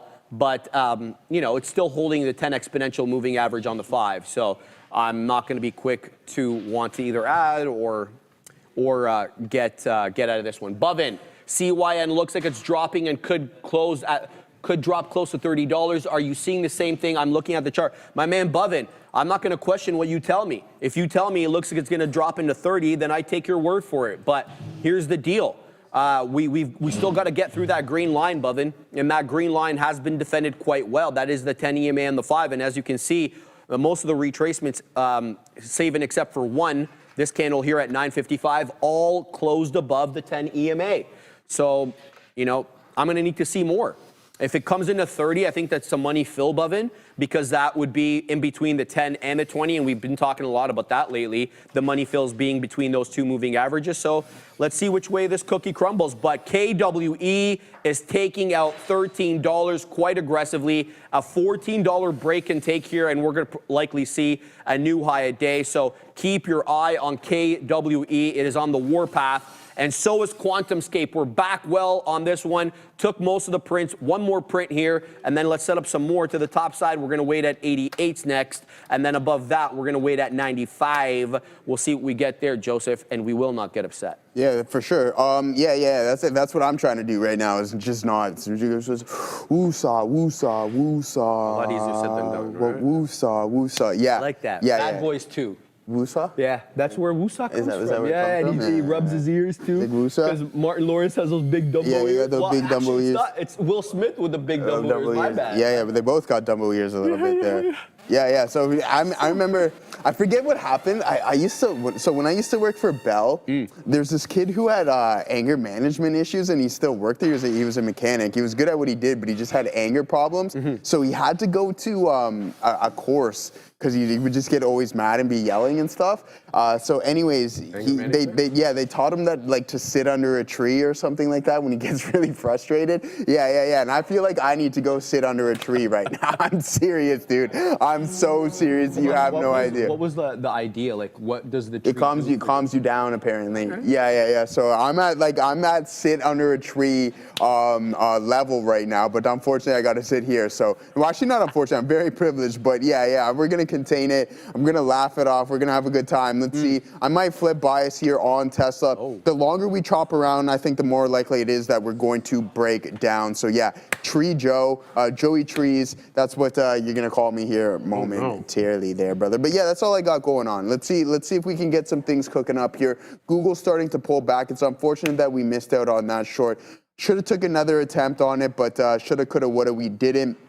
Now let's just move on. What is that next trade? But CYN going from a high of around $42 now down to $32. So be cautious on that one, guys, for sure. All right, QuantumScape coming back down. It's still putting in higher lows and higher highs, but it's got a bit of a topping tail. Inverse hammer candle now coming back into 60. If it breaks prior bar low at 62, it's the end of the trade for me.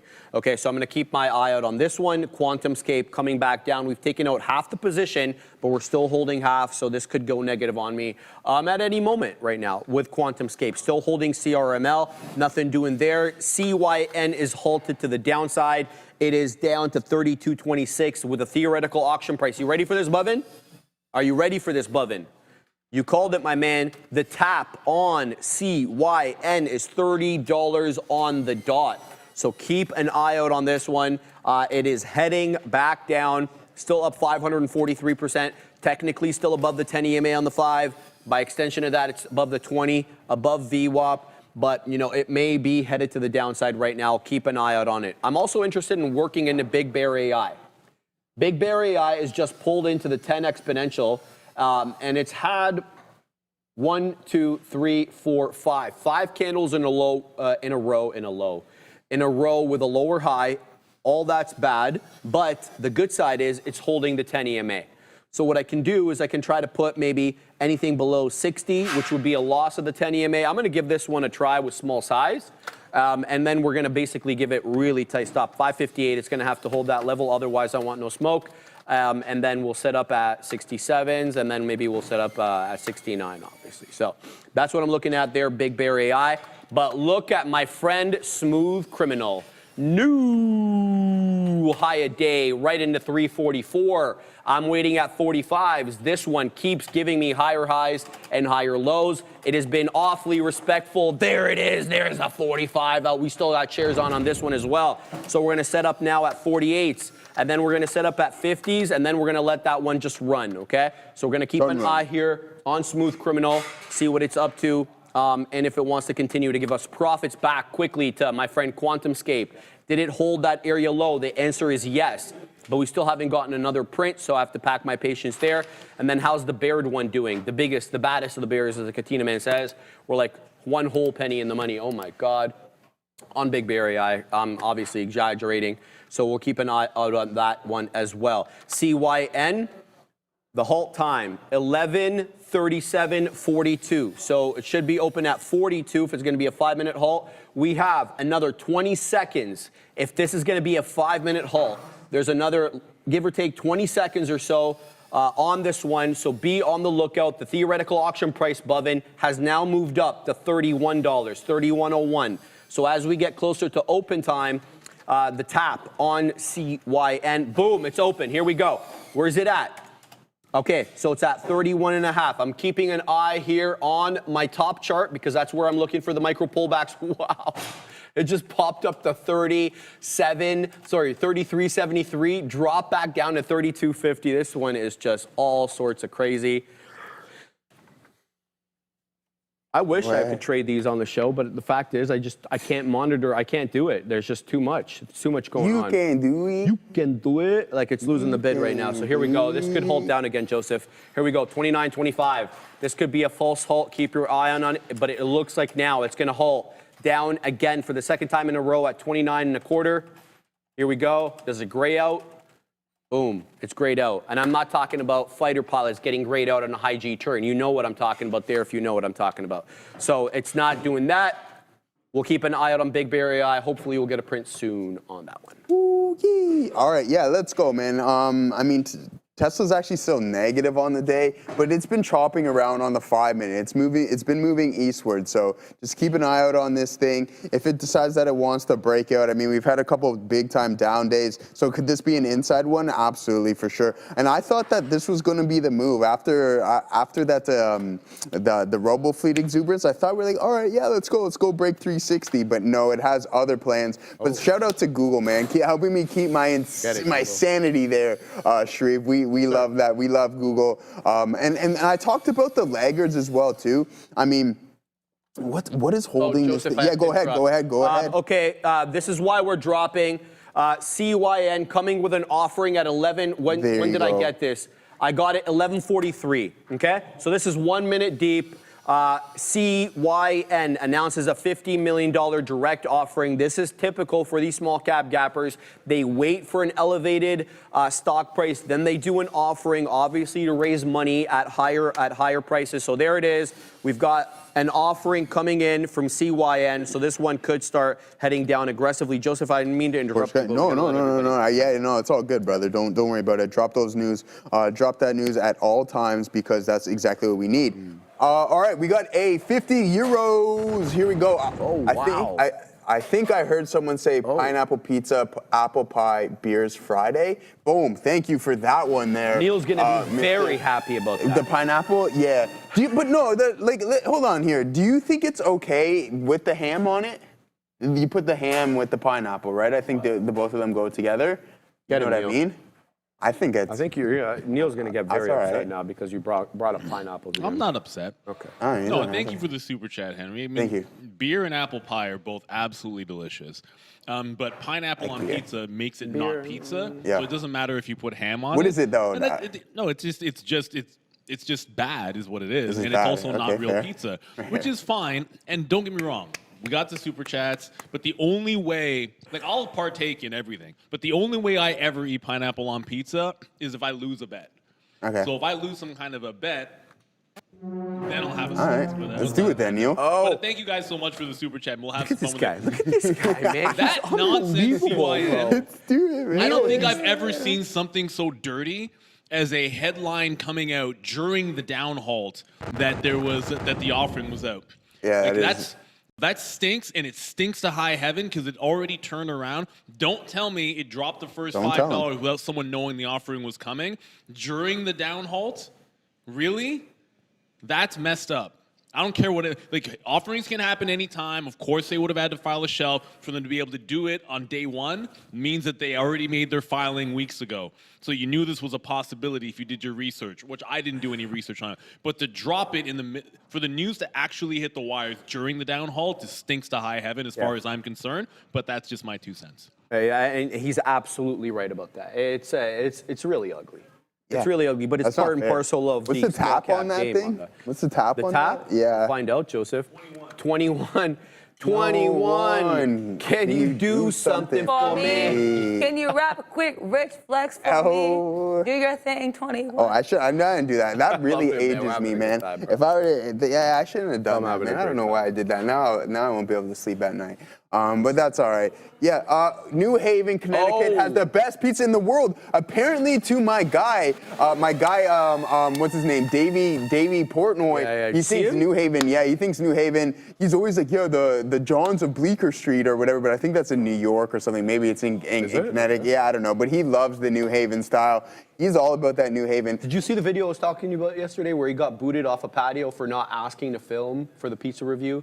Oh, and then the guy who was wearing a Star Wars shirt. I don't even know what he was wearing. Yeah. But it was like a bearded guy with Oh no, I didn't see that one. Okay. No, yeah. Kind of looked there's like one There's of the those. one where Buddy's wearing like a Star Wars shirt and Dave and him just are like going at it. He's like, yeah, we don't like is that The Fly? What the hell, Fabian?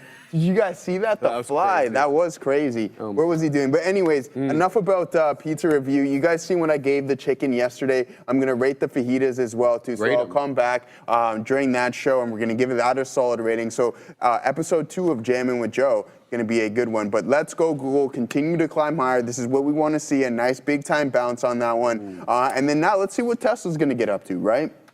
We're in the middle of the range, so we're kind of safe here on that one. So we won't complain, brakes lower, whatever. We'll just hop out, et cetera, et cetera. Seriously, though, Beers, Pizza, and Friday says Mr. Henry L. Another another 50 euros, I should say. Yeah, we got to get pizza or something here on Friday because, I mean, it is Canada. It's Canada Day. We like all of that stuff. So, yeah, we'll talk with management. We'll make sure that we get that pizza in here for sure. And I suggest Batty Alley's because it is probably the best, one of the best pizza joints in the city. Are we able to do pizza and wings, maybe? Of course, hey, brother, never, ever. Those go well together. Yeah, very well together. Yeah, very well together. You got the carbs, you got the proteins, you know what I mean? Like yeah, exactly. Another $5 super chat from Seb. What is Let's go, brother. happening Hey, here, Google. bro? Hey, Google, looking great. What do you guys think? Everyone smash the like. Yes, sir. Everyone Please. make sure you hit that like You and have the subscribe option right to like there. and subscribe. Oh, there he is. This trade has unlimited upside. Oh, damn. Just like that. All This right. is Yeah, sick, yeah, man. I love yeah, but, it's standing in my B-boy. You like it because it's the B-boy stance there, right? There yeah, there it is. But no, guys, in all seriousness here, Thank you, guys. back to, once again, thank you all very, very much. Much appreciated. So, yeah, let's break this down here real quick before we send it back to Sharif. cybersecurity breach. Hammer candle, now you're getting that pop up. Are we going to head towards 181? Maybe this is the move, but one thing to note is the trend line is still completely intact here. So that's what we got positive going for us here, guys, is this move right here. There it is. Until that is breached, I think that this move might be, the continuation might be in play. And then let's just take a look from a percentage metric to where we're currently sitting at from those previous all-time highs. That's going to be about 16.6%. Still off of that, we've got the NASDAQ putting in highs, and we got NVDA also putting in all-time highs too. So maybe I told you guys about this laggard catch-up play. This could be really big for the market there, Sharif. Adara, what do you got for us? Keep an eye here on TSLA. We earlier heard that apparently one of Elon's closest confidants by the name of Omid Ashfar was departing the company after almost 8 years. Now we have another person from Tesla apparently leaving. HR executive Jenna Farua, who works at Giga Texas, apparently leaving the company as well. I want to mention as well, Amazon, some news here. One of their executives, Vasi Philomin, apparently leaving their web services unit. And he also oversaw generative AI efforts. That could be key. Someone who helped oversee generative AI is leaving AMZN. As Sharif alluded to there, no name recognition for either of these people, but executives leaving companies, something to note. And back to the Bash Brothers. Appreciate that, Adair. Thank you for keeping us surprised. Joseph, did you, can I? Yeah, go. Yeah. All right, guys, so CYN, this one is going to be a 10-minute halt, if not more. We halted, guys, at 11:43:28. It is now 11:51:38. So if it's going to be 10 minutes, it's going to be a 53:28 opening. It could be more. Now that they've issued an offering, you know, this is likely going to really drop aggressively. We'll wait and see. We'll wait and see how this one does. But the theoretical auction price now, guys, $20.88. The halt level, just to give you an idea of how much this is slated to open down. The halt level, $29.25. The tap showing $20.87. The theoretical auction price is essentially an auction that takes place during the halt, the volatility halt, and that pairs buy and sell orders. If there is an imbalance of buy orders, the tap will be higher than the closing price. If there's an imbalance of sell orders, the tap will be below the closing price. That's essentially how it works. Not entirely dissimilar from the morning imbalance list that the Katina Man and the Neil show you every morning right around 9:25, 9:20, right before we ring the bell. So it's a very similar process to that. So keep your eye out on this one. The tap now showing 21. This is likely going to be an aggressive move down. We'll have to wait and see about that. All right, now with respect to my positions, I don't know, man. Big Bear AI, I think I traded this one incorrectly. We're positive on it. I flattened out at a level because I felt like this one was going to lose the bid. It seems to have a seller here at 70s that we can't really shake. That's the bad side. The good side is we're still holding the 10 exponential and technically putting in higher lows. So I may have, you know, quick to the sell button here on Big Bear AI. I can always get back in if it is warranted. And I'm also keeping my eye on QuantumScape, flattened out on this one again. Positive now, we're 2 for 3 on QuantumScape. Started off a little rough, adding here and then having to stop out as it lost the bid quite aggressively. But we did make it up with 2 other trades. Get it, Adara. And then we're also waiting here for CRML to possibly take out the $0.50. It's been putting umpteen amount of higher lows, but really hasn't been that rocket ship of a trade. It's only up 23.5%. KWE is the other one that we had that trade on, and that one did halt again to the downside. This is compressing. What do I mean by that? So the compression pattern is essentially when you get lower highs, but you also get higher lows, and it's typically preceded by, not all the time, in the case of a bull pennant, it's preceded by an aggressive uptrend, which is exactly kind of what we got over here. If you want to say, you know, around 10:20, 10:30, there's the big kind of move up. That's the pole of the bull pennant. And then the compression is the pennant component of that. So I would say if you're looking at getting in here, it's either VWAP or the higher lows. It's lunchtime, as you guys can hear. It's not recess, I promise. We don't have a recess here. All right. Get it, Adara. So that's what we're keeping an eye on right now. KWE, I can certainly be persuaded to get back into KWE more than I could be persuaded to get into CYN, because KWE is holding VWAP and it's compressing, which is a pattern that I can understand. So that's what I'm going to keep my eye on right now. KW, I think I can get some good moves here. This could take out 100% on the day. I mean, we're at 70 some odd percent now, but the way this one's moving, which is, you know, almost 50 pennies at a time, we could easily break up above that 14.25, Joseph, to make a new high a day. So that's yeah, for sure. So yeah, I mean, here's Tesla just continuing to move eastward here, guys. Stuck within this range, so you got to be patient and wait for this to break. It may not break on the day, but yeah, there it is. So maybe you just get a sideways inside day on Tesla, but Bitcoin's starting to recover here a little bit there. Yeah, so there it is. There. Broke that nice indecision on the volume print. I'm missing a lot of these days. I don't know why. What's up with that? But we'll get that sorted out here momentarily. But let's go Tesla. Break through some of the key resistance zones. 330 is going to be really important. Let's take a look at the chain. See if we got anything cooking up on that. So like, all right, yeah, we won't be going that high today. 330 does have about 18,000 open contracts right there. So, 70. Okay, so what am I talking about? That's volume, sorry. So yeah, 18,000 right there, guys. And then that's up there. It's 340, 20,000. So nothing crazy substantial or outstanding that it's like, all right, yeah, we're going to reject aggressively from those levels. So be patient. Wait for those to expire. They're going to expire tomorrow evening. And then wait for them to roll up or roll down. And then that's going to help give you a range possibly within the underlying for next week. And it is a short week as well, too. So it's a half-day Thursday. And then Friday is a holiday, I believe, as well, too. So July 4th. So, yeah, there you go. Happy holiday to all our American friends. This Tuesday is Canada Day, so don't forget to wish everyone here at Trader TV Live a happy Canada Day. I'm sure a lot of people are going to be barbecuing, going to the beach, etc., just enjoying it. I know Canada Day is usually a blast. Have a lot of fun with that one. I wish there was I wish Do West Fest was actually on Canada Day. That'd be a great idea. Maybe I'll pitch that to Olivia Chow, and we can set that one up there. Yeah, she's got enough problems, bro. Yeah, she can't even keep the pools open. She can't even. When was the last time Toronto built a new road? I actually don't know the answer to that. Right, yeah, all right. Sure. So that's the issue. Is that like a piece of information that you got? Like, did we actually not build new roads lately? Yeah, we haven't built new roads in like a span of an extremely long time. Yeah. So yeah, that's why we got gridlock traffic. Hey, I was gonna think about pitching this idea. No driving into the core of the city. You have to have like these major parking lots at each corner, and then have like a wicked subway system and streetcar system that would. So yeah, you go to the parking station, right? It's on the east side and the west side, north side of the city, and then leave your car there, and then you have just like an express transit that will bring you to every. As long as and then come 8 o'clock, you can bring. There you go. So I'll be down with that. Hire me. Absolutely. Actually, don't hire me. I like my job. Hire me, please. No. All right, we're going to Adara. Yeah, it's not going to be myself and Neil's last of the day quite yet, but I want to add a little bit of an update to that Tesla story because it's getting a little interesting in case you missed it.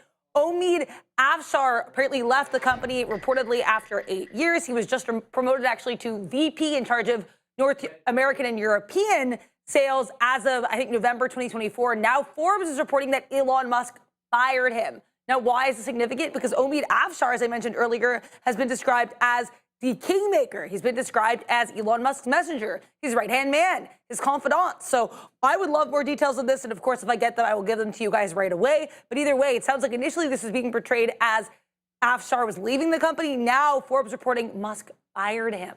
Back to you.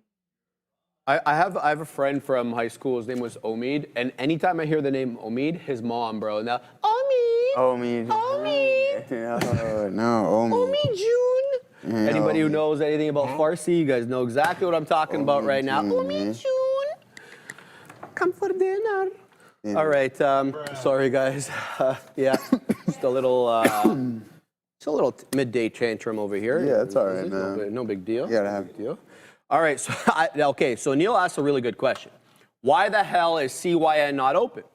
And it might have something to do with the offering that they just issued. So in case you're wondering what the hell is going on with CYN, it is halted to the downside with a high a day 41.54. It is halted at 29.25 with the theoretical auction price now below $20 at $19.99. Okay, and the reason is it's because Well, 1 second over here. Let me get you the headline. CYN. Where's my CYN ticker? There it is. They did an offering, a midday offering for $15 million. Essentially what that is, in case you were kind of new to this, when the price gets elevated, they take advantage of the elevated price in order to issue new shares that the market then buys at the elevated rate, which means that they get more cash on hand, and so they can buy more boats and have more fun at our expense. I'm joking about that, obviously, or maybe I'm not.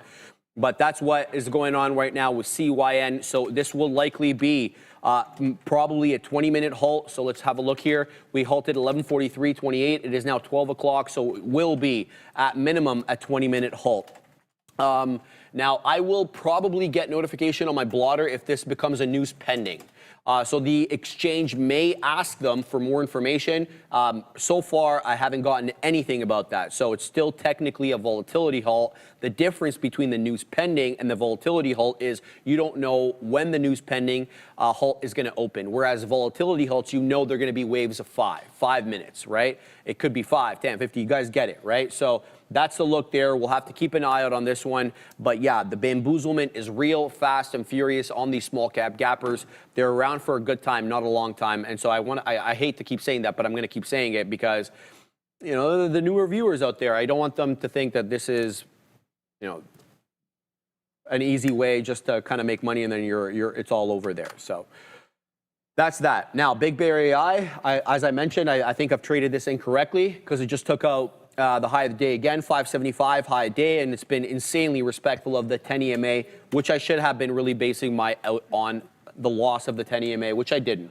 So that's what I'm going to keep my eye on. We're going to send you to Adair at the big desk she's got happening now, and then Neil is going to drop his lesson of the day. Let's look at the market here. S&P 500 pushing into day's highs, up almost about 2/3%. Good look there.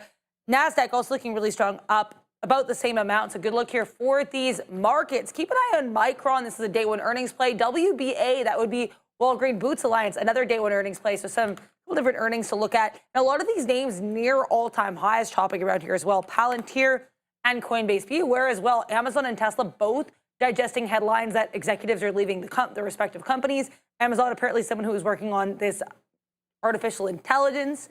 And then we also had, for Tesla, both Omid Afshar, who is apparently Elon Musk's main confidant, reportedly fired by Musk, also one of the company's top HR leads, apparently leaving as well. So Tesla, maybe some strife. Keep an eye here on, as well, Nike earnings after the close. You can check those out with Sean and myself on the Market Recap Show.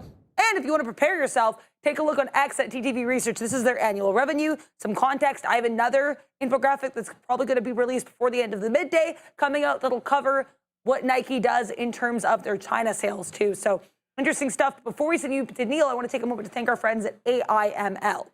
Your heart will beat 100,000 times today, and every beat is a data point. AIML innovations on the CSE is AIML, and in the OTCQB is AIMLF, has turned that data into potentially life-saving insights with max yield. An AI engine that filters noise, labels each heartbeat with lab-grade precision, and shrinks ECG analysis from days to minutes. Their mission?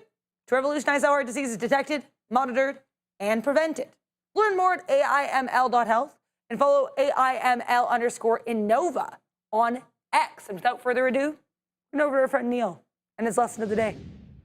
Thank you, Adair. Your lesson of the day here, I always say you've got to stick to your plan, but you also have to stick to your strategy, regardless of sometimes how bad it might look. And I'm going to start with, I'm going to show a trend line just because I think it's pertinent here, but I didn't trade CYN today.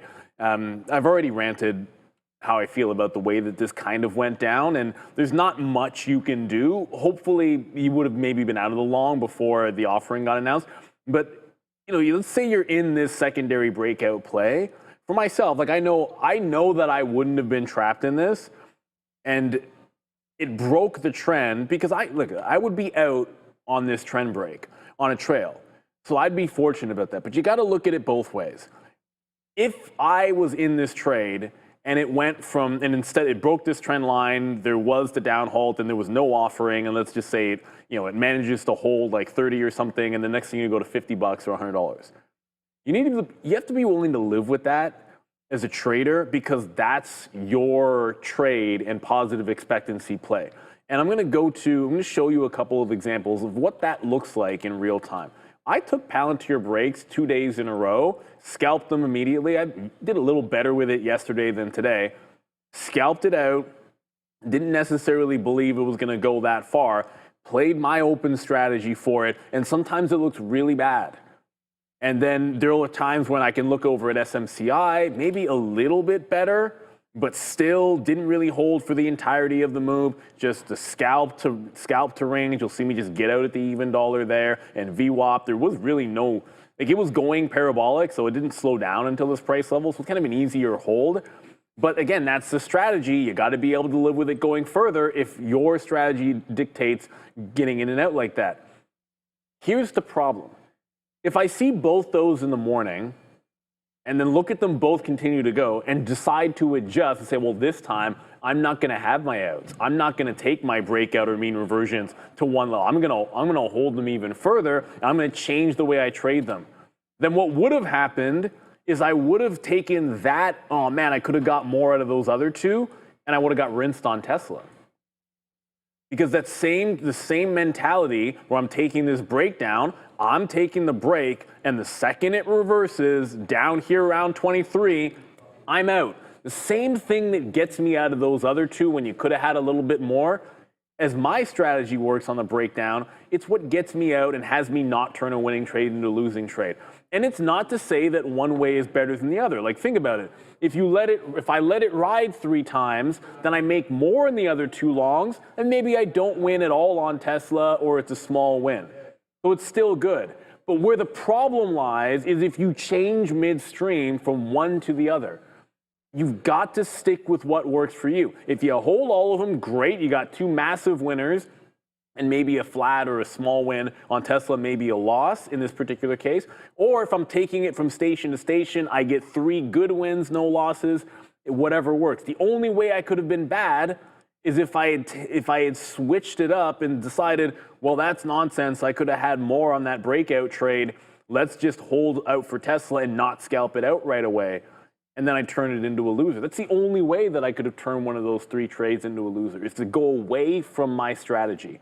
If you have a setup and you have a positive expectancy, then make sure you stick to your plan of action, everybody. And that means being consistent with it. You can't just abandon your execution strategy because of something that happened earlier in the day. The strategy is a strategy. As long as it works for you, you got to stick to it. Now, if something happens specifically on the stock that changes, news or whatever, fine, fair enough. But barring that, stick to your guns. You develop a plan for a reason. Your job is to use the plan that you develop because it's worked for you. That's the only way to be consistent. You can't go jumping around, ooh, like, you know, this would have worked better if I did this. Let's just the next time not execute the same way on a breakout. Well, you're up on breakouts. Do what works for you. If you want to make more on a strategy that's working, well, then you just take more leverage on it. You don't change the way that's been successful. So hopefully that works. That's your lesson of the day. And you know, best of luck to anyone that's in this CYN. You know, we'll see whenever the heck this thing opens up, if it ever opens up again. It's kind of crazy. It's still indicating a really far down, like 19 and a half. Just one note, like that offering's at like $5, man. This could get pretty nasty. We'll see, but good luck if anyone happens to be trapped in this. It's still not open up. That's your lesson of the day. We'll send you back to the Bash Brothers. Thank you for that, Adara. And I think Neil, thank you for that. And I think other Zinc knows exactly what's going on, because he see what the OG other Zinc said in the chat? Yeah. He's calling that Neilage. Neilage. Shout out to Neil. Thank you again, Neil, very much for that lesson of the day. Keep your eye out on that every day around that stand, do I?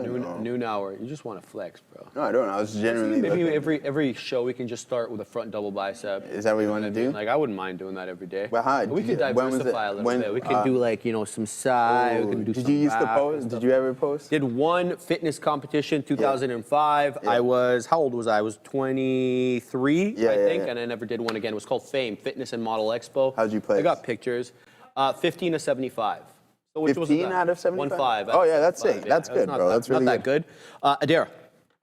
Keep an eye here in LQDA. This is Liquidia Corporation. I I'm seeing a post repost here. As you can see, this is moving to the upside. So this company has been for a while embroiled in this patent litigation with United Therapeutics over, I guess, the idea that LQDA apparently infringed upon one of UTHR, United Therapeutics, patents. Now, an individual by the name of Tim O'Connell, I looked into him and I couldn't find anything. Apparently, he's saying that sources he has in the courtroom during the trial believe it's going very well for LQDA, and that the prior apparently will be actually invalidating UTHR's patent as they expected. So LQDA, according to one reporter, expected to win this patent trial potentially, or at least come out victorious. If I can find more details, I'll let you know. But nice move for the stock as we send you back to the Bash brothers. That's funny. Bonita Applebaum, right? The ticker's on your biceps. No, I'm That's not good. doing it. That's a good idea. Kid Crazy 101 called us small, and then I zoomed in. I'm not going to troll you because, yeah, I could. Too much. And then you look smaller than my left toe. I could probably pick my teeth with your legs, bro. So shut the hell up. What you got over there, Joseph? Boom. Yeah, boom. Anyways, all right, another 50 bucks here. I got to give this for Neil. I went into CYN the moment he mentioned it, pre-market scalped out, final out at 31, $3,187 gain. Thank you, Neil. Okay. Excuse Neil's me. coming No, in. thank Neil's you. coming in. Look, and look, we appreciate the super chat. Thank you so much. But I got to give credit where credit is due. We used to call something when the chat goes live in the morning in the show. It's before the show is open. And we used to be way more active during the meme days, and the group was the same group every single morning. Sometimes it's some of the same, like Tisha's in there, Fat Fig is in there. I'm usually pretty early myself because I get in. Adara's in there early. And we would call it the Breakfast Club. And I'm not taking any credit for that whatsoever because that's the name. It was on the watch list. Adara had it in there. That's the name that everyone in the Breakfast Club in the pre-market was already talking about. So it just behooved us to go over it. It happened to be making a consolidation when I brought it up. But if you want to see plays like that, we have a great community that even starts before the show is on at 8:30 in the morning, and you can take advantage of some of the knowledge that gets dropped there as well. So go ahead and do that. It's a subs only chat. Like you have to be in the chat for that advantage. So if you like what you saw there, and again, I appreciate the super chat, but this was about the Breakfast Club this morning. They were all over this stock. That's what our community is about, finding opportunities and taking advantage, and everyone trying to get better and everyone trying to make some more money. Thank you guys so much. Absolutely. It's been a great stock. I still don't understand why it's not opening back up. It might not be a good sign that they're holding it this long. The last time I remember something holding this long, it was Funware, and it was really, really bad. So I really hope no one's caught in this thing and you made your money on it because it's kind of dirty right now on CYN. It's kind of a rough way for such a great stock to end up, but congratulations to everyone that took it. Yeah, My mom's absolutely. watching right now. She's on the airplane headed to, Hi, Mrs. Gobio. Hi, Mom. How are ya? Hi. Hope you have a safe flight. She's on the airplane right now. Oh, yeah. Yeah. I wonder if it's Starlink that they're using. Starlink. there. Maybe they're using Probably not, Starlink. because Air Canada is hot garbage. Oh, don't even Hot get me garbage. started with that stuff, man. I can rant all day about But how. Air Canada? Yeah. Oh Absolute my days. hot crap. Yeah. You have no idea. Assassino, okay. See, the thing is, I wouldn't want to upset Assassino, though. No. You know what I mean? I don't know if anybody truly likes Air Canada. I don't think I've ever heard that come out of. Get it, Adara. I have a fear of Air Canada since I found out they left that lady sleeping on the plane. Now, as someone who is known for falling asleep at all times, anywhere, everywhere, I am terrified of being left on the plane.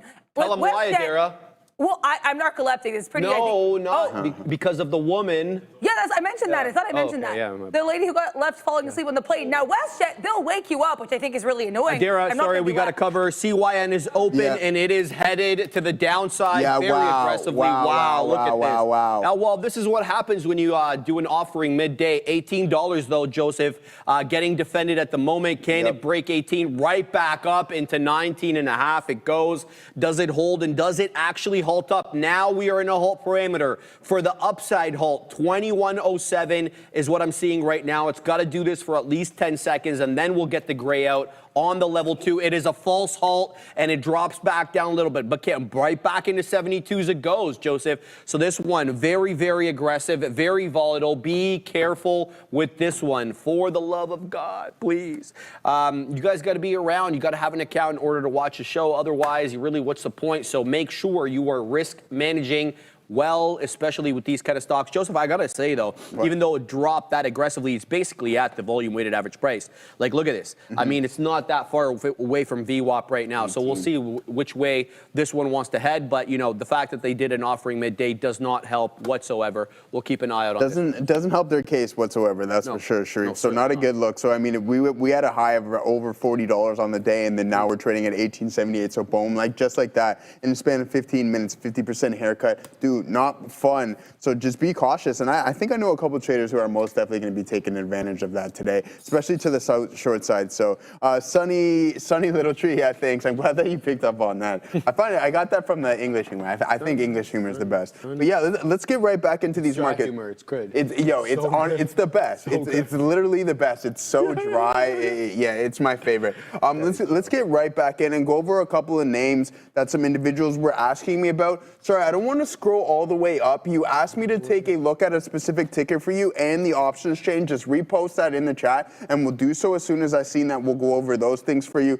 No worries at all. But Google continuing to climb. Let's go. We like this one. But HIMS, I know someone was asking me about HIMS. It's putting in a session here today, guys, going absolutely parabolic.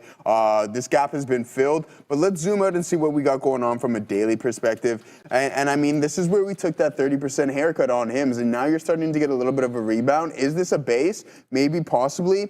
There's no definitive indecision prints that I'd be looking for. Again, just stick to your playbook. If this tells you to buy this on an oversold bounce, then I think that you might have a good opportunity. But there's also another trade to be had as soon as you enter this gap, and then look for a move maybe into that resistance zone right there. But also, put some things in the chat. I know there was a specific name with options and regarding of what it was, but I'm not going to scroll all the way through that. So thank you very much for that as always. Sir, quickly, CYN halted to the upside, guys, 21.28. Go ahead, Adair, sorry. We know that our server is trying to build his AI super team, and it looks like he has a new member from OpenAI. That's right. TechCrunch reporting that Trapit Bansal, who is, quote, a highly influential OpenAI researcher, has been hired to work on Meta's AI reasoning models under the company's new superintelligence unit. So I looked into this Trapit Bansal individual. I'll show you guys his website. Hi, he's Trapit. I read a little bit about him. I mean, PhD, really interesting stuff here. And he also apparently works on at OpenAI, he was working on building the next generation of language models. So we'll have to wait and see what he brings to the table with META. But we know that we did have our friend Sam Altman, CEO of OpenAI, saying that no one was leaving. Looks like somebody might have. Back to you. Yeah, go ahead. So, guys, CYN is halted to the upside. Shout out to D-Loaf, man. He took it at 18. He had the cojones to punch in at 18. Shout out to you, D-Loaf. I hope you print up multiple storms. You're already well in the money, my man, with the theoretical auction price right now showing me 21.40. So it's already above the halt level of 21.28. Let me know how it goes, dude. Very happy for you, and I hope you print up multiple storms. Shout out to D-Loaf. Random oddities. Take a look at CYN bounce at anchored VWAP from pre-market lows, channeling Brian Shannon. Brother, I mean, you know much my affinity for Brian Shannon. I think he's a hell of a trader. But I want to say one thing to you, that this actually held a regular VWAP. That white line right there, that is the volume weighted average price from 4 a.m. onwards. It held it to a T. It didn't close below it. Joseph, what do you got? All right, guys, level up your trading game with Prop XP, up to 1 to 200 leverage and static drawdown. Scroll the site, pick your challenge at propxp.com.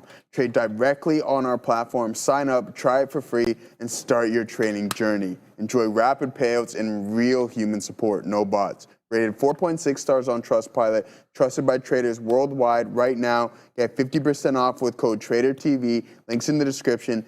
Be the trader, get funded, join Prop XP today, guys. There it is, Prop XP. Another $5 super chat here. What's up, Sharif and Jay? Hope y'all are having a great day. No, I hope you're having a great day, to be honest with you. Thank you very much for that super chat. And I hope I hope your trading day is going really, really well. And if it's not, then just be cool like a cucumber. Sit under a tree, touch grass, work on those types of things. Hey. But yeah, this is what we got going on. Tesla, put it in the chat. All right, we haven't done this actually, no, we're not going to do this, actually. I changed my mind real quick. I was thinking about something, and I'm like, no, we're not going to go down that road here. But yeah, let's see what can happen here in Tesla. We'll pull up CYM because I know it's going to be one of the hottest names on the session. Halt it again. Let's see if this gap can be filled. This is crazy stuff from an intraday perspective. You don't want to get caught on the wrong side of things, especially if you're punching heavy shares and then you take a $10 drop just like that off of those halt parameters. So yeah, be cautious, guys. Be prepared to get out and don't chase. Google's still holding up relatively well. One more thing before I send it back to Sharif, what we're going to do later. And that's just going to be some of the top performing names on the day. That's going to be from a volume standpoint. But one thing that I wanted to point out, my good buddy Jose here, RKLB, Rocket Lab, put in a session earlier this morning, Sharif, so you can see at a low of around 32, and then it pops up all the way up to 37.29. And you want to talk about 5-minute opening ranges? Look at this break right here, and then boom, you get this massive engulfing candle. You trade below the volume-weighted average price, but now you have an indecision, brings you back to there, a lower high, but be patient. Maybe you can get the continuation within the trend. Sounds good, man. All right, we're all done our trade here on Smooth Criminal. We were long at 25s, just wet the beak there at the high of the day into 58s. Okay, so I technically don't have the high of the day. The high of the day is 59s, but we're done this trade, and I'm happy with how I executed on this. But now, as my friend Obi, he is the one Kenobi would like to say, and usually does say, what the hell is the next trade? Minus the hell part, he doesn't usually say that. But what I'm looking at right now is QuantumScape. I traded this incorrectly. I was of the opinion that we were going to give up the ghost at 60 because of this candle, and what we ended up doing, sad for me, is when we had area low too. That's what's frustrating about this. We put in a higher low, and now we have a higher high. So we could be on our way here for a $7 break and take. You got a couple of great looking green candles right now on QS. It's really headed to the high side. It could break through 7. It's already up 22 some odd %, so I'm going to keep my eye out on this one. CYN is open again, and here we go. It's at 1934. It's going to halt down here at 1934 if we continue in this way for a few more seconds. 1934 looks like it will be the halt level. So this one, after trading quite well, the majority of the morning, it had a few halts on it, don't get me wrong, but it was not the halt fest that it has just become. So kind of annoying. It's tough to trade these ones when they're shut down essentially for 5 minutes at a time. The point is, I don't know, I'm not going to say the best trade is behind it, but it does feel like, this one may be giving up the ghost a little bit. We'll have to wait and see. I don't want to make any pronouncements on it. I'm looking at the side chart right here, and what I see is 3 higher lows in a row and a close above the volume-weighted average price. So with all the problems that CYN seems to be having right now with the midday offering, it is holding up technically well at this current level. Big Bear AI just dropped into the 20 exponential moving average and got bought up aggressively with the area low over here at 562. So here's what we're going to do. We're going to get into Big Bear. We're weaseling in, and we'll dollar cost average into this one, okay? So very small size here to start on Big Bear AI. I just need something to trade. I'm out of my position, so we're getting in. Small piece here. I will average into that 5.5 area. I perceive this area over here to be an area resistance, okay? Initial area of resistance, which is the top end of the initial bull flag. If that is the case, then not only do I have a resistance area on a technical basis, but I got the psychological support that usually comes with the $0.50. We'll see, okay? So right now, into Big Bear AI for the second time, positive on it, but it's my smallest winner on the day so far, so maybe we can do a little bit better on this one. So Big Bear AI, long at 68. Already a couple of pennies out of the money here. Oh, yeah. Nice. Sticking to strong names. Yeah, I'm gonna build into this one. Still very small position to spark. I never mentioned VYNE because it didn't really look like it was gonna set up like the way it's setting up right now. But this is a good looking chart, and this is a second day play. You'll see that we got the little ticker from yesterday. So that's how I know that I was looking at it yesterday, because I forget these ones, quite frankly. At the end of the day, I don't even remember the tickers. So VYNE, second day play. It's been running for 3 days because it had a good day Monday as well, or Tuesday as well. And Wednesday was not bad. Thursday is not bad. Another 25% today. What the hell does this company do? Find out over here, Joseph. Find it. VYNE. Show yourself. VYNE. What do they do, this company? $28 million market cap. They are a clinical stage biopharma company focusing on developing differentiated therapies to treat chronic inflammatory and immune mediated whatever conditions with the high unmet need. Okay, so biotech company. Good luck. Go ahead, Joseph. All right, guys. We got a behind the scenes look at Trade the Pool. The dashboard tracks your progress in real time, live stats, profit, and more. You can break down every trade, see your entry, exit, and how it played out on the chart. Check the certificates page for your full summary, achievements, and payouts. In this clip, that's Michael T. He's already earned over $75,000 in total payouts. Trade the Pool gives you the tool and the capital to go further. Ready to level up? Yes. TradeThePool.com or scan the QR code. Check that screen or click that link. Yeah, I'd be very suspicious if somebody said they're not ready to level up, bro. Very. Like, no, I'm cool with just where I am. No, sir. No, sir. Oh, sorry, I can't rub the mic. Sorry for rubbing the mic there, Fabian. Yeah, I didn't mean to do that one there. I got to use this hand to scratch the old back there. But yeah, all right. Tesla. Not doing too much right here. Still continuing on that eastbound and down movement there. So just be cautious on what we got going on. Stock's just not really overly in play. Are we going to find a direction? Maybe, possibly. Just wait for that large participant to step in, and then maybe after that, the market makers will decide to find a definitive direction on that one. But Google still doing its things. We love Google today. We loved Google yesterday. It's been treating us really well. One thing that hasn't been treating us too well in the short duration, I should say, long term. Shout out to Bitcoin. I could tell you some good stories about that stuff. So yeah, really fun stuff on Bitcoin. But yeah, continuing to move, downtrend, rejecting. Let's see what's going on. I told you where my worries lay in this underlying asset. Just hopefully we don't go into a multi-month consolidation, continuously reject 108, pull back a little bit more, and then start to appreciate. But then if you think about it from that perspective, that's a pattern, a continuous pattern that may be playing out. So yeah, just be cautious. Hopefully this isn't a longer term double top here. But again, I don't think that's going to be the case just because I mentioned we're getting more adoption in this thing. And then obviously Michael Saylor just buying this stuff hand over fist. And he's not the only one. He's just the only large participant that we know of. So a lot of people are allocating and accumulating Bitcoin and not selling it. So I'm curious to who's on the other side there selling this stuff. Show yourself. No, they wouldn't dare show to your boy Joe, but that's all right. So yeah, that's what we got going on. Circle, we'll take a look at Circle. I know a couple people in the chat has mentioned that, so we'll pull this up here. Yeah, man, wow.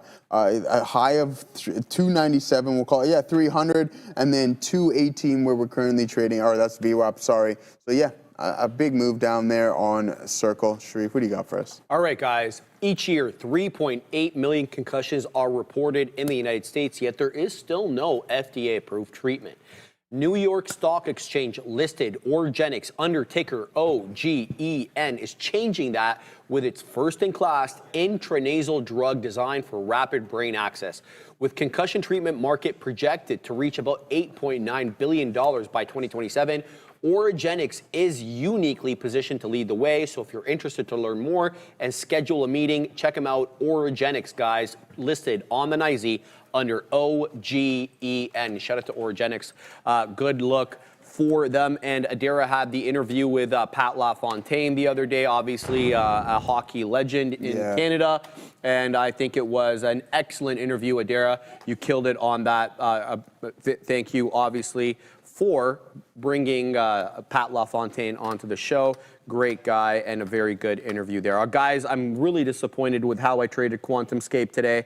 This thing is all gas, no brakes. It's about to take out $7, $6.96 with a 7.05 high. It's got no red candles since about, maybe half an hour ago, the one that was a doji right at 12 o'clock. And since that time, it's been uninterrupted, higher highs and higher lows. Fantastic look right now for QS as it comes into $7. My only concern here, and this is probably just my issue and nothing to do with the stock, is that a possible double top at $7. I always worry about that, especially when something is more thickly traded like this. This thing's done 110 million shares already. QuantumScape, that is. So we'll keep an eye out on this one. I traded it incorrectly. I'm positive on it, but I'm disappointed with how I execute. Adair has breaking news at the big desk. Watch out here for CORZ. So this is already halted. This is Core Scientific. CoreWeave, so not to be confused here, CORZ, Core Scientific. CoreWeave, CRWV, apparently in talks to buy the company, as reported by Wall Street Journal. So again, CoreWeave dropping here, Core Scientific, CORZ popping after Wall Street Journal reports that CoreWeave is apparently in acquisition talks with Core Scientific. CORZ is the name of the small cap ticker that is running and currently halted. Back to you. That Adair, interesting one there. I've got it up on my screen. So the company is just a little bit less than 4 billion, 3.955 billion. It's traded about 510 million shares today. CORZ is the ticker. It just jumped up from $12 or $11.90 something to $13.28. Now, usually there's a reason for that because there it is. Well, you have to look at the buyout price. Let's find out over here what the buyout price is. I don't see it. So yeah, I don't have it quite yet. Usually when it jumps up like that to a specific level, it's because it jumped up near the buyout price. So we'll keep an eye out on this one. Great call out, Adair. Thank you for that. We'll keep an eye out on CORZ. What do you got, Joseph? Yeah, let's go Tesla. I'll keep that to myself. All right, let's see if we can break that out. See if we can break out. We're starting to head in towards some resistance, but we just got to keep an eye on the volume. If the volume doesn't start to pick up, then that could be a liquidity grab. So I want to read a comment that someone here in the chat said. So beyond their control, I agree with this. I like that you pointed this. The exchanges and the market makers are the Bitcoin manipulators on the other side, keeping pumping and dumping just to churn the book and burn the leveraged traders. Yeah, I agree with you. And then once they've absorbed enough liquidity, then that's when they make that move, all right? And then even on the way up, they'll just continuously liquidate all those leveraged individuals. And then that's where you get those big time squeezes in Bitcoin. So I agree with what you have to say there beyond the control. And very valid point. Thank you for mentioning that. Go Tesla, go. Let's see if we can get a move. One thing to note, again, so when we're trading these names, we've seen the move that the NASDAQ and the SPY put on. We've seen it in the likes of Google, Amazon, and there was some strength displayed earlier in the day in NVDA. But Tesla was not participating. So one thing when I'm starting to, and this is from my perspective, so this can be totally subjective, but if an underlying isn't participating with an up rally, but on that pullback move, that's when you can see the opposite party, the bears, start to step in, and it would be easier for them to sell these stocks. So hopefully we can get a move. I mean, we're getting a big pump in some of the names, but that's just my thinking. If the NASDAQ were to continue to sell, then or head back towards the volume weighted average price, believe that you're going to see some more selling in the stocks that weren't participating in the upward rally, all right? So just keep that in mind. That's just something that I've observed, and I think it comes into play more often than not, all right? Guys, there's a reason why some names won't be participating on rallies, and then you have to think the opposite end of that, and I think that's going to be that bearish outlook. So what caused the big spike in Tesla? I'm in a swing trade on this, Joseph Birch Music. This big pop, like from an intraday or from a daily?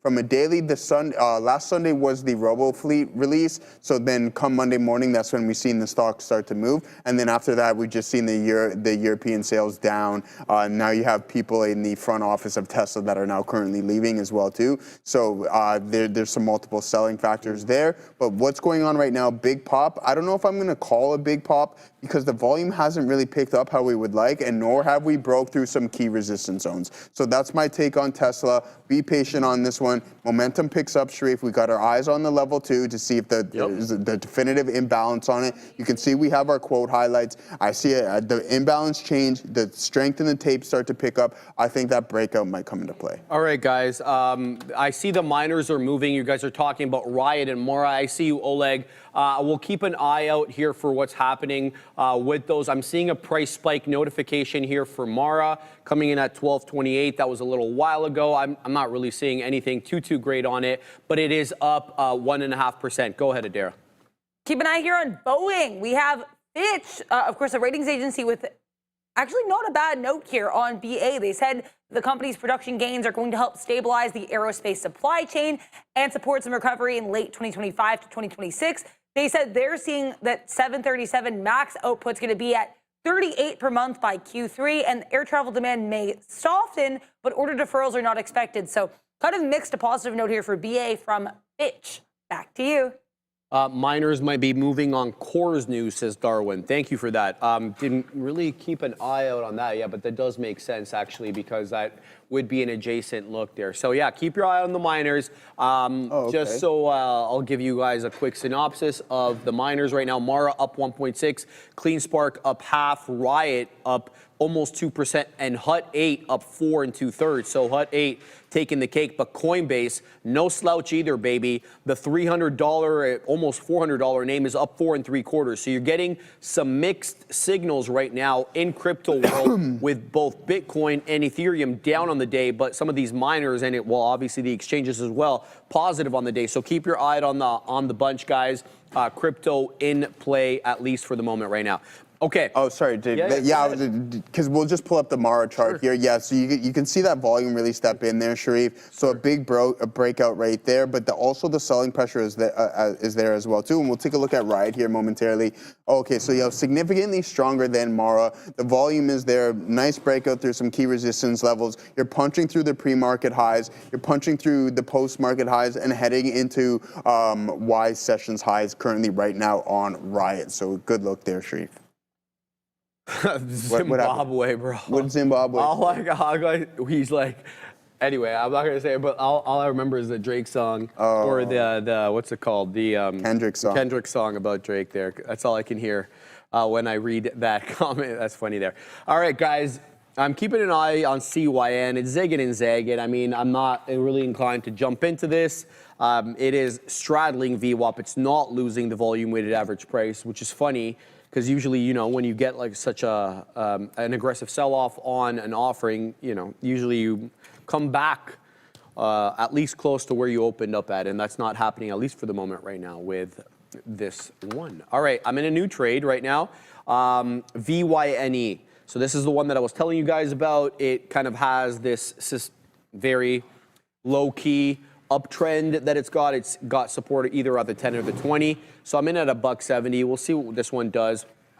Not overly optimistic about it, but it's got a good trend under its belt there. So we'll keep an eye on this one. But look at QuantumScape. I traded this like a schmuck. This one is headed above 7. It's about 2 pennies or 4 pennies, excuse me, off that high day, which is at 7.05 right now. So QS QuantumScape really a good look for this one to the upside right now. And there it is, 7.03. It could take out the day high. It's done 112 million shares on the day, even more.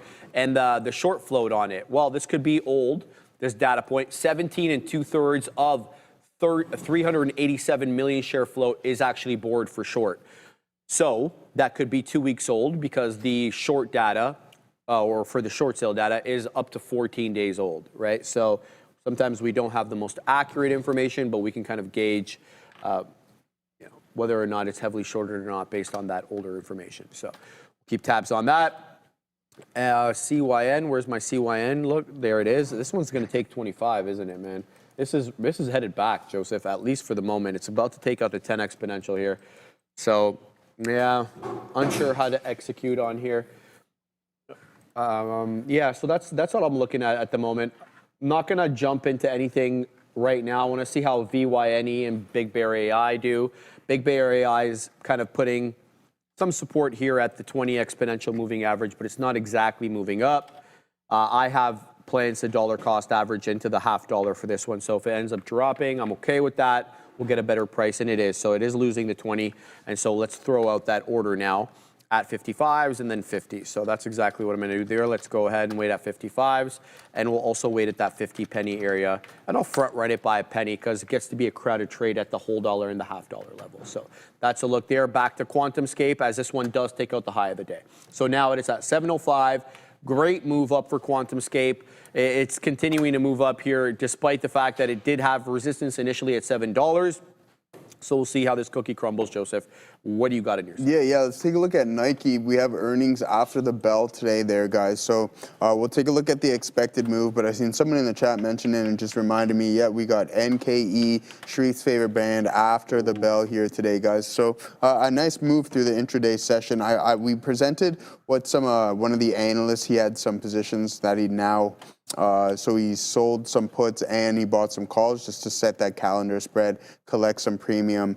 But I think, no, is it the 57s? He might be a little underwater on those. We'll go over what that is anyways. But first, I want to take a look at the expected move here on Nike. And I believe it's roughly around 7.5%, a little bit lower than that, 7 to 8%. So yeah, about a 7.1% expected move here, guys, by the end of the week. So yeah, a good look there. A high of 66, a low of 57. This is what we got here for this evening. So let's see if we can exceed that, right? And I mentioned, I'll say it time and time again, just be cautious, right? The options market is obviously smart and they price in the volatility into the underlying asset already. So let's pull up the options chain to see what we got going on that front and what the at the money IV is on NKE. And then maybe we'll be able to find a specific range in there. So there you go, 174.4% for the at the money IV, substantially higher than what it should be, but that's because the market is pricing in the expected move after the bell. Excuse me. And then let's see what the chain's telling us. All right, so we got 11,000 contracts at 65, on the call side. And then let's go take a look at the put side and see what the largest level of open interest is going to be. And that's going to look like the 54 strike price. So relatively close to the range that we were referring to, a high of 66 or 67 and a low of around 55 or 54. Look for it to move within that range, but you also don't want to get caught buying those straddles and strangles, looking for the breach of that expected move. That's when you can catch yourself in trouble, because now you're paying extended premium at 174% IB. So there you go. The market's priced in the volatility on that. And if you don't exceed that move, you're just going to lose money, not alone to theta, but volatility decay, which can drastically change the cost of your contracts day after day as it starts to cool off, because you're not going to see those the volatile sessions. The average true range is starting to compress, and that's exactly what happens when you get caught offside on a straddle, Sharif. All right, CYN is halted to the upside again, 24.79 with the top showing 24.88. So this one, if it does open up and continues above, it will clear the 10 moving average, so it'll be above the 10 EMA. We'll see if it does that. Packing my patience on this one. Unlikely to trade it, but if it sets up in the right way, we'll get involved. KWE is the one that I wanted to talk about there. Sorry, give me a second. Yeah, this one is still compressing. And it seems like the money fills are at VWAP. I just haven't taken any of those money fills on this one. So I'm not sure what I want to do with this. KWE looks like it really does have the opportunity to head to the high side.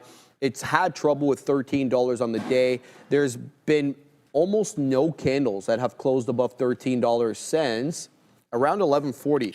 So about an hour now worth of, and even before that, it really had trouble closing above 11:40. There's only a few candles that actually above $13 that actually close above it. So I'm going to keep my eye here on KWE. If it clears 13 on a closing basis on the 5, that's my cue to punch in. But it hasn't been able to do that. QuantumScape continues to make higher highs, guys. Where is that one? There it is. There it is. $7.10, clearing 7, by some distance now. The strength on QuantumScape continues to the high side, and we're not involved in it. 713 high. There it goes again. This one is excellent trade. 25% was running yesterday as well. And they're not really a small cap gapper. They've been around for a while.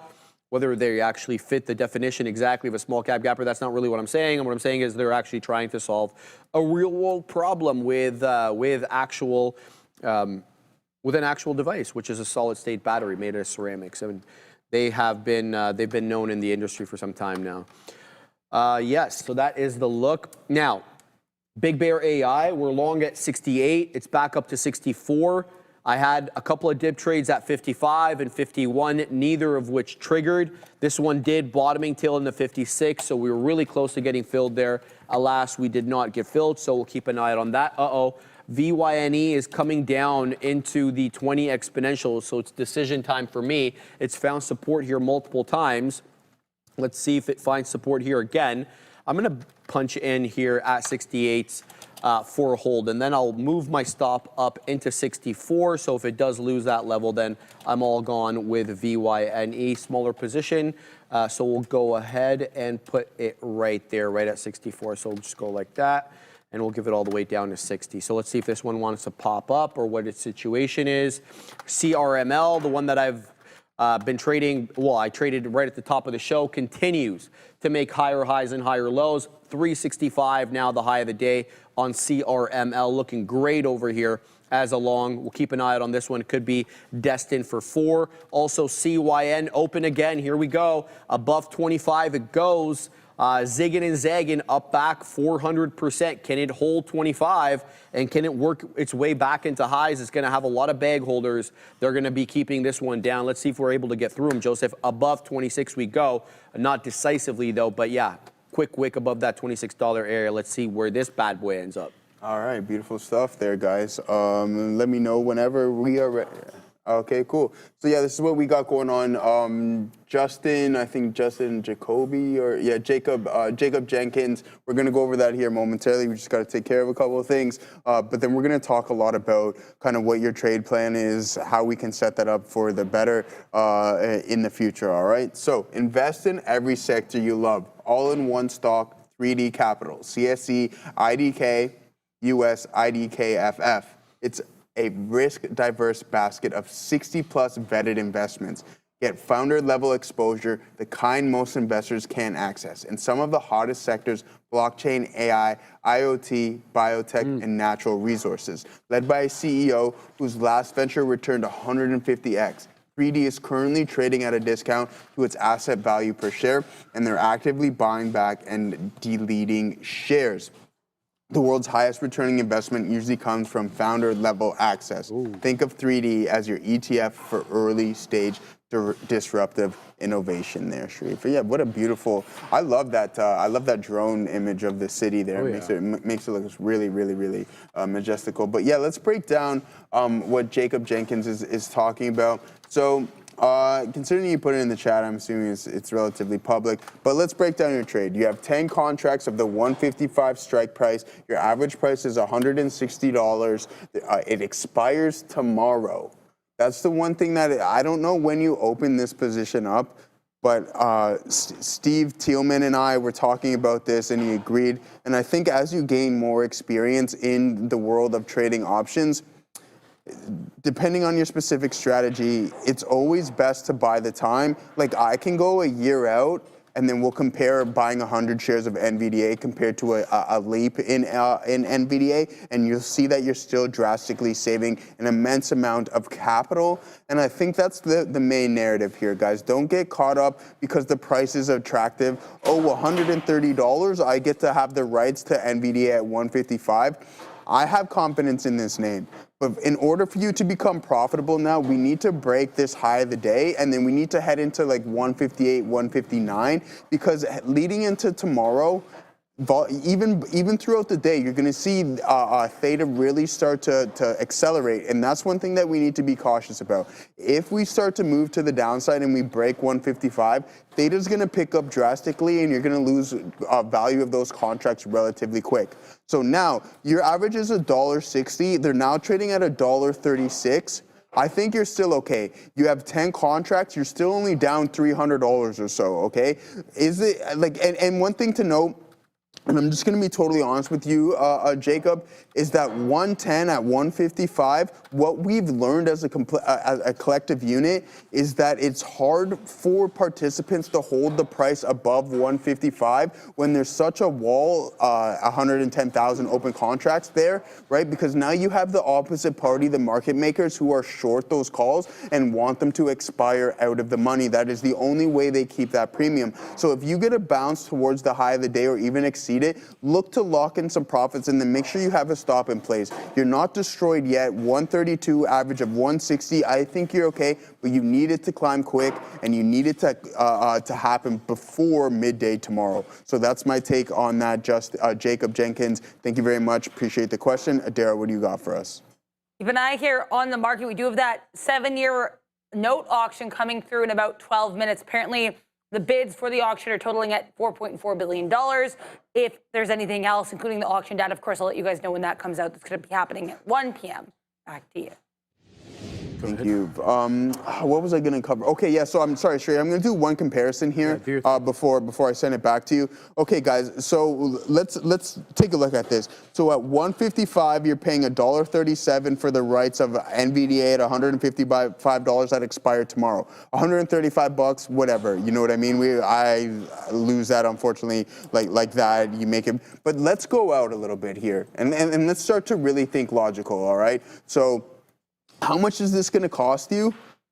$2,100, okay, for a something that's going to expire 204 days from now, okay? It's going to cost you $2,100. So you get to have the rights to NVIDIA at 155 for $2,100. Imagine just buying 100 shares. So this is what I'm referring to as just buying time. Use the leverage correctly and just buy more time, because 100 shares of NVDA currently right now is going to cost you a significant more amount than what this $2,100 is. And that's what I think it's really important for options traders to learn, is just buy the time, because it's well worth it in the long run. All right, we're in CYCN at 39s here. We're taking prints to the high side. It's showing me 72s, but it's not filling me at the level. Let's see if we can advance a little bit more here on CYCN.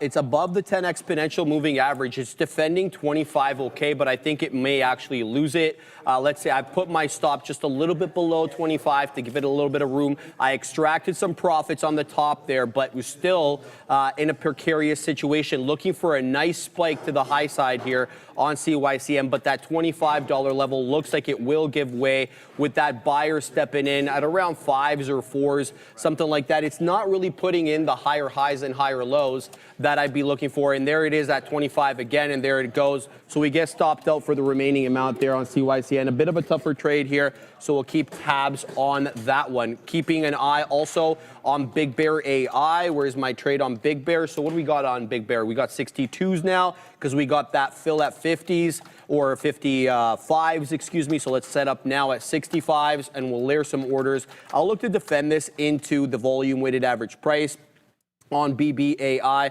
Also keeping an eye on QuantumScape, as that now is at 721. So this one on the warpath to the high side right now. QuantumScape, fantastic look on the day. Keep your eye out on that one. That's this one over here. Just printed 721 high. Going to go back to CYCN over here as it zigs and zags now at that $24 area. A bit of a tough one there for me. Didn't really want to trade this, but we're negative on it now. We'll keep an eye on it and look to do a little bit better if it does set up in the right way. So it does have some support here. I want to say at around 22.25, maybe 23 bucks, where these candles kind of rejected. It did pop down into 23, found support there quick as you like. Let's see if it can make that new candle to make a new high above that 25.76. That's a current candle high. Of the previous candle high, it'll have to clear $28. So that's what I'm looking at right now. CYCN on the warpath to the high side, but definitely a little bit of a sell-off here. I'm talking locally, obviously, from the top where we sold off aggressively. I'm talking about that $28 area, a bit of a sell-off there. So tough one, but we'll look to do a little bit better. So CYCN in focus, but QuantumScape is all the hype right now to the high side, taking out levels again on this one. Beautiful look today on QuantumScape. Let's flip back to Big Bear over here, see what this one is up to. Where's my Big Bear trade? There it is. Still waiting for a volume weighted average price retracement. Looking to basically work my way into this one. Not aggressive all at one time. VYNE as well. Keeping an eye on this one. This one's coming into the volume weighted average price, but I will stop out if it does lose VWAP, because this one's shown its propensity not to respect VWAP at times. So I don't want to base everything on the volume weighted average price and they end up getting hit on this one. So we'll keep tabs on that, keep tabs on QuantumScape, and we'll keep tabs on CRML. Those are all ones that I'm looking at the moment. So not much else to report, guys. If you guys want me to look at something specific for you, just give me a tag in the chat. Let me know what you guys are looking at there as Big Bear AI coming into the volume weighted average price fast and furious. I'm waiting to get filled at 51s. It's at 51s, but it's not crossing, so we won't get the fill. We'll pack our patience. There we go. It's down into VWAP now. Now make or break time for Big Bear. We'll see if this one can hold at the volume weighted average price. But look at CRML. My goodness, this thing cannot have a sell for its life. 375 at the high of the day right now. Great look right now for CRML. It's not the biggest percentage winner on the day, certainly, but it's definitely got one of the better patterns I'm seeing here, Joseph. All right, yeah, guys, let's take a look at the top performing sectors here on the day, as we usually do. So, leading the way, that was in the dumps for the past couple of sessions. That is the energy sector. We're up about 1 2/3 there. Energy 1.6%. Materials down up 1 1/3 there as well too. Industrial up 1%. Now from the bottom three, a lot of sectors green here today. So we got the healthcare sector up about 4/10. Consumer staples being the red ones down about 1/10, and then we got the real estate sector down about 0.75% there, guys. So there is your top performing sectors of the day. And here we go. We can take a look at some of these indices here as well too, guys.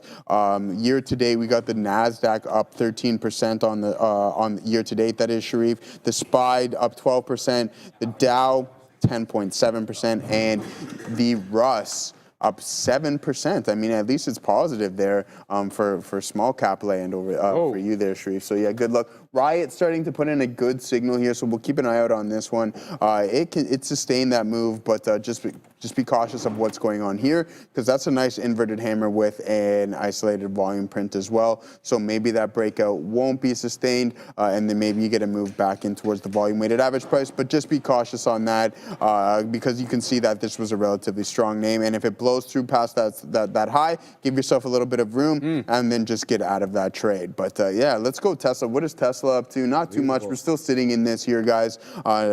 Again, maybe we get that breakout, or we just consolidate and continue to move sideways. Yes, we will take a look at APLD for you. APLD. Applied Digital, yeah, nice move, and another breakout here. So the volume stepping in, this is exactly what we want to see with genuine breakouts, and that move is being sustained. Let's zoom out and see if there's any key resistance zones that we need to keep an eye out for. We've already broke through this pre-market low, holding that relatively well. Next target is going to be the top end of that range, around that 1050 level. So keep an eye out on APLD. See if that momentum can be sustained there, Sharif. And as we get closer to the afternoon rundown, I want to remind everybody the new way to vote is the $ and the ticker of your choice, whatever that could be. If it's a 3, 4, or 5 letter ticker, go ahead, throw it in the chat now. It automatically populates, right, guys? We're good to go. It's the program's running. I appreciate that. Fabian, so get your votes in the chat now so we could have what you guys want to talk about on the afternoon rundown. I'm sure there will be a lot of overlap based on what the big boys were trading, what we're trading, and what you guys want to see. So go ahead, throw that in the chat. Now, there you go. There's Fabian. So there you go. As soon as you throw in a ticker, it's going to populate on the screen there. My man's been hard at work with this one. There you go. We got Emma voting. Mega, you got to throw in the $, my man. Scott Williams, you need to throw in the $, my man. No, Adam, Sharif is not a ticker, but thank you, my man. There we go. Throw in the $ before your 3, 4, or 5 letter ticker. Appreciate you guys participating. It gives us, a nice focus on what you guys want to talk about. And there it comes. There's the flood of votes. So get your vote in now, guys. You can vote basically from the beginning of the show till when we go off the air. Well, we're not off the air. When we send you over to the big kahunas on at around 2 o'clock. So that's about an hour from now. So make sure you're getting your votes in. Yes, and I see all you guys coming in fast and furious with the voting, and more pleased I could not be. I do appreciate you guys participating in this. It certainly makes things a little bit better over here. All right, we're taking a print there on Big Bear. to the high side as this one does find some support at the volume weighted average price. Can it pop up? It just popped up above my order. I didn't get the print. It's got a cross though, so we'll keep an eye here on the Baird one, possibly a nice move to the high side. Also VYNE involved in that one, looking for prints to the high side on that. Seems to have found a little bit of support here at the 20 exponential and trying to break back above that $1.70 area. So we'll keep tabs on that one as well. Yeah, let's go back to Big Bear, see if we can continue on our way up. Big Bear is below the 10 and the 20, and we just kind of got a negative cross right there with the 10 overlapping with the 20. So you don't want to base too much on a mechanical system on a 5, but it is something that I need to concern myself with, especially with a seller there of note at 61s that we can't seem to shake for whatever reason. So we'll send it to Adara, and we'll see if we get the fill when we get back. As we were here, White House Press Secretary Caroline Leavitt starting to speak here at this press conference at 1 p.m. We're also waiting here on the 7-year note auction. If I have any details, I'll let you know. But just a reminder of what's to come in a couple minutes. Back to you. Thank you. Thank you for that. Adara, anything else you want to touch on? Yeah, just looking here at Big Bear, posted at 63 and 65, showing me 63s on the bid side, or sorry, the ask side of the level 2. So that's what I'm really focusing on right now, VYNE and Big Bear. I'm also interested in CRML, this one coming down with a bit of a sell candle there, but funny enough, still above the what's it called, the 10 exponential on the 5. So let's see if this one wants to give up the ghost at 360, because 360 is where the 10 EMA is. I think I'm going to weasel into this with a super tight stop below that area. So we're going to go 358, and then we'll give it to there, and we'll see if we can get something possibly to the high side here on CRML, because it's just been really strong. So that's my look there. Let's see back Big Bear. Big Bear is really popping up now, showing me 65s. That's what I'm waiting for. I'm waiting at 65. Let's go. There we go. Now we're getting the fill. Now we're going to wait at 68. Oh, no, can't wait at 68. That's crazy. We got to wait at 69. All right, so then we're posting orders here. We'll see if we can get a nice pop on the Baird one to the high side. Big Bear AI, multiple day play here, so keep your eye out on this one. We'll see if it ends up getting me in trouble. Oh, there it is. Get it, Katina, man. So we'll keep an eye out on this one. Big Bear AI, 67s now showing, so good recovery off the volume weighted average price. We have 53s on at the moment. Dollar cost average, as I told you guys exactly that I would do, into the volume weighted average price. Some of them you can DCA into confidently, some of them you can't. It just really, it really depends on the characteristics of the name. All right, quickly back to CRML. This one might be losing 60, so we'll give back a little bit here on CRML. That's my best winner on the day, though, so I don't give back too much too quickly on this bad boy here. We're going to keep an eye out on CRML, Joseph. All right, good luck there. Yes, Booperner, I understand what you're saying, and I hope the options traders understand that as well, too. He wants me to clarify with you guys that the fact is, like, okay, yeah, you only own the rights, but each day, unless your underlying is appreciating, even if it is doing so, you lose a value of the contracts to theta, all right? So just keep that in mind. When I use the example of the January or the 200 days until expiration, right, you can lose that whole 2K if you decide to bag hold and not take any profit when the underlying asset has appreciated, all right? So just keep that in mind and take that into consideration. It's only the rights, okay, to exercise at that specific strike price. And if you're not appreciating, then you're gonna start losing value of the contract to time decay or theta, all right? So let's go Tesla. Let's see if this thing can break. IBIT is heading in towards some key resistance zones here. You can see the downward trend. If you sit on the backside of this, maybe you get that move all the way up to here. And if it does so, then nice for Bitcoin. But I think 62 can be in the works. There is some size on the chain there. It can be attractive, but I think 108 is going to give it a world of troubles as we see it. It heavily rejected it. We got that momentum move into it, and then it, sure enough, it cooled off after that point. So just be patient on that one as it is breaching that top end of the trend, but the volume is not stepping in, and that's one thing that we always need to pay attention to. So Tesla. We're still sitting in this trade. How long have we been in it for?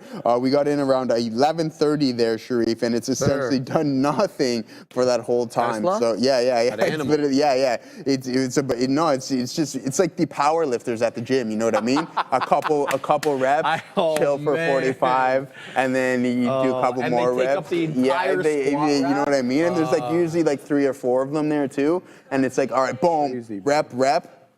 15-minute break Can I say something to you? I don't mind it if they all amalgamate at one squat rack so they can kind of take their breaks and then interchange. But you don't like them with their lifting belts, shoes off, hanging around. I don't mind all everything. that, but bro, don't like reserve one rack and then take like 5 2 minute hours break, during rush hour too. Crazy, man. Crazy. Adara was for us.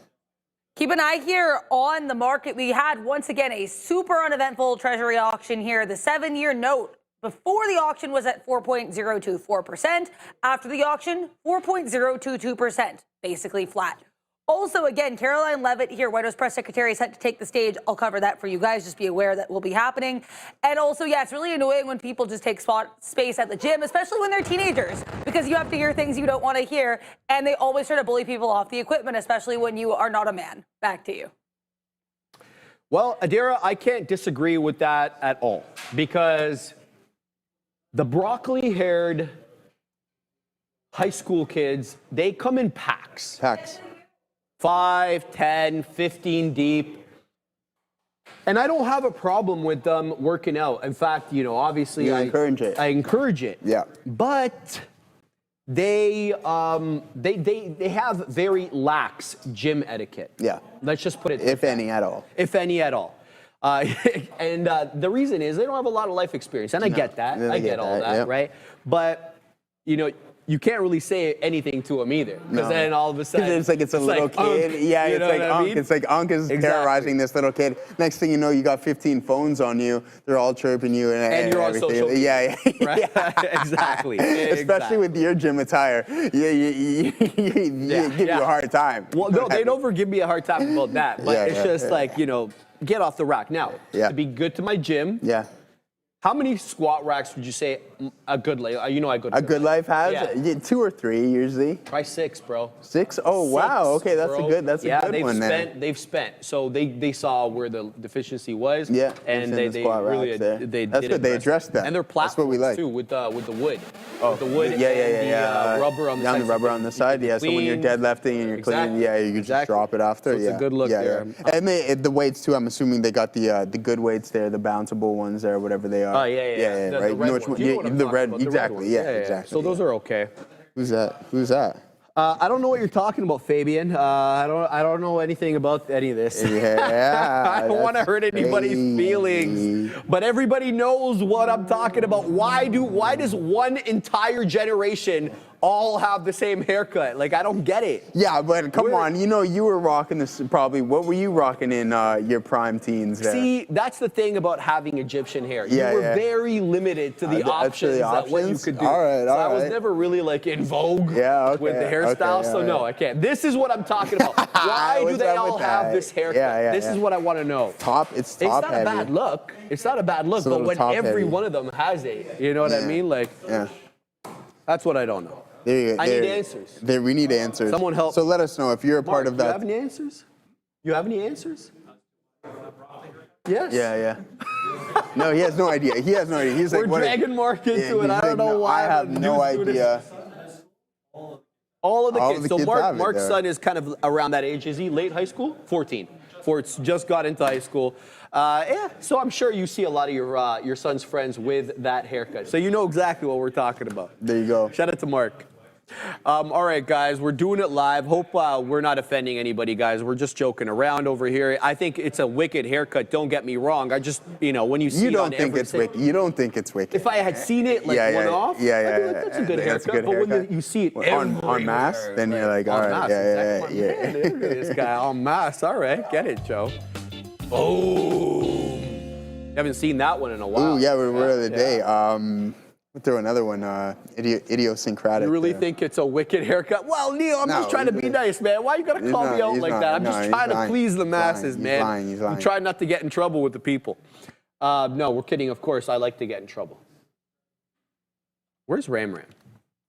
Where is she? I need to know where she is, bro. Like, what is going on over here? Joseph. Yes, sir. We're taking some prints over here on my friend VYNE. We popped up a little bit. We got 70s and 71s waiting at 72s. Also on my friend Big Bear AI, we just took 69er, and now we're waiting at 70s and then 73s and 72s and 74s. So we'll keep tabs on that one. Criminal. We cut a couple of prints over here, but now I'm starting to wonder if this is going to lose a 10 exponential. I'm very tight with my stop over here because I don't want to give back too much on CRML, so we'll pack our patience on that one. Not much else, so we're in 3 positions at the moment right now. We'll see how they do, and we'll report back to you guys. Yeah, Joey, anything on your side? Yeah, someone in the chat asked me if Walgreens Boots Alliance reports today. I don't think so. Not from. They did. Did they report this morning? They did okay. Oh, okay. Oh, yeah. Okay. So yeah, there it is. WBA. Yeah, they reported this morning, so that already came out there, guys. We'll pull that up momentarily. I just knew that Nike was this evening and Micron was after the close yesterday. So yeah, let's take a look at WBA. See what we got going on with this. How is that even possible? There's no way. I've never seen that on an earnings report. Oh, okay, yeah, thank you. All right, yeah, there we go. Okay, so a buyout right there, and that's why, boom, you can see that barcode type price action. I'm sure Neil's probably getting involved in this buyout right here, so a really good look on that front. And then that's where you get this buyout type price action. So, yeah. I'm sure Shreve's got some good numbers, or numbers. I'm not going to call. Oh, I like this. This is excellent. Fabian, is that you? I like this. Okay, so let's get a little feel for what our audience is. What is your generation? Are you Gen Z? And if you're Gen Z, then loosely, 1997 to 2012, that would be Adara. Millennials. 1981 to 1996, that would be you and I. I'm born in 82, you're born in 92, so we both fit that. Gen X, 1965 to 1980, that would be the big kahunas, and Brendo. And then Gen Alpha. I don't know if Gen Alpha watches us, they should be in school. 2023 to 2013, excuse me, to 2024. Let's go ahead and hit millennials. What do we got? So we got both. We got millennials and Gen X right now, kind of very, very close, 46 to 41%. So it's mostly millennials so far, but X not far behind at all. So guys, get those votes in. Let's see exactly what we are, who we have as our audience right now. Millennials taking the cake, which I kind of anticipated, to be kind of honest with you. We'll see how this one ends up doing. Yeah, I'd love to know what the composition of our audience is. Oh, we left the boomers out, apparently. They're not happy about that. Yeah, the boomers are going to be really upset because we put alpha instead of the boomers. Yeah. Well, yeah. No, never mind the boomers, actually. I'm kind of mad at them. Yeah, never mind those guys. You know what? Parents are boomers. Yeah, I know, exactly. So, you ever see those memes where it's like boomers... Of course. You're going to start a new poll? Don't do it, man. They don't deserve it. They don't deserve it, Fabian. Don't do it. Okay. You ever see those memes where it's like the older people dancing? It's like, yeah, because Caroline and Jim bought their house for $100,000 back in, you know what I mean? And now it's worth a couple $1 million, and they're dancing. So never mind them. Let's talk real. Yeah. We're going to have the biggest generational pass down of money in the history of my understanding. Where the boomers, I think, are the richest generation in the history of humanity, if you take them collectively, and they're going to pass their money down mostly to millennials. And so we're going to have a huge generational wealth shift. Are you going to spend it on dumb stuff? Real estate, because they can't find real estate, exactly. right? Let's be honest here. Crazy. No, we're kidding, of course, guys. I'm not kidding about the generational pass down of wealth. That's going to happen. But I was talking to my cousin as well, and this should be interesting, right? Because it could create the same type of wealth gaps we're seeing in the boomer generation, where because the boomers who have passed to their kids, and then they have, and then the millennials, it ends up being the same thing. So nothing changes from generation to generation, which is not good. No. You know what I mean? So we definitely need some, economic stimulus that helps propel that generation on its own. Did I get stopped out of criminal? Oh, well, bad word, because it's going to head back up here. So I think I'm going to punch back into this. So criminal, we got stopped out of that, but we shall keep a lookout there. Big Bear AI, we're taking a bunch of prints here. I don't know. There was this guy in the chat that kept talking smack about Big Bear AI. Where are you at now, bro? Because it's like 2 pennies off the high of the day. So I don't know if this is a sewer stock like you kept saying. And here we go. We are now 1 penny off the high of the day. So Big Bear AI heading up well. So we'll keep an eye out on this one. What are you sending me here, Fabian? I didn't even see it. Let's have a look. Let's see what the Chile Nightmare is sending. Look up the same house today. Absolutely, dog. No question about it. Fabian sending me pictures of houses in Toronto that would go now for, $2.5 million, because that's regular, for 84,000 and 82,000. In what year? 38,000. In what year? You want to know the exact date? Yeah. Because I think the newspaper article actually says the exact date. Give me a second. 1973, September 1973. Yeah, that's pure criminal activity. I mean, what it is, man. Well, it's not really, but I mean, good on them. Hopefully, you had the ability to do so. But the dollar went a lot farther than what it did. Goodness so gracious, did it ever, man? Right. So yeah, it's not your basket of goods. I don't think it's the best thing to have generational real wages. Sorry. All right, Big Bear is taking out levels, guys. 580 now, the high of the day on the Baird one. We've got 51s on. We still have some shares here, so we'll look to take out some next at 82, and then we're going to wait at 88. So the Baird one to the high side here, Big Bear frickin' AI, looking at taking out the high right now. Again, just printed a new high of the day, 580. Let's keep a tab there. It's showing me 82s. I'm waiting at 82s. Let's see if we can get the print. Big Bear AI, baby. Headed to the high side, a beautiful chef's kiss bounce off the volume weighted average price, and it hasn't looked back, at least not for the moment. So let's see if we can take out that seller who keeps posting here at 82. A big block seller. It looks like we can't really shake him for the moment, so we'll keep tabs on that. But good look here for Big Bear, right into the high of the day. Again, it goes. So we'll keep tabs on that. VYNE, we still got that trade on, Joseph. Keep tabs on that. Oh, we got a super chat over here. Shout out to my man Bovin. Shout out to Trump's tariffs. $10 super chat. Thank you very much, my man. Joseph, this is for you.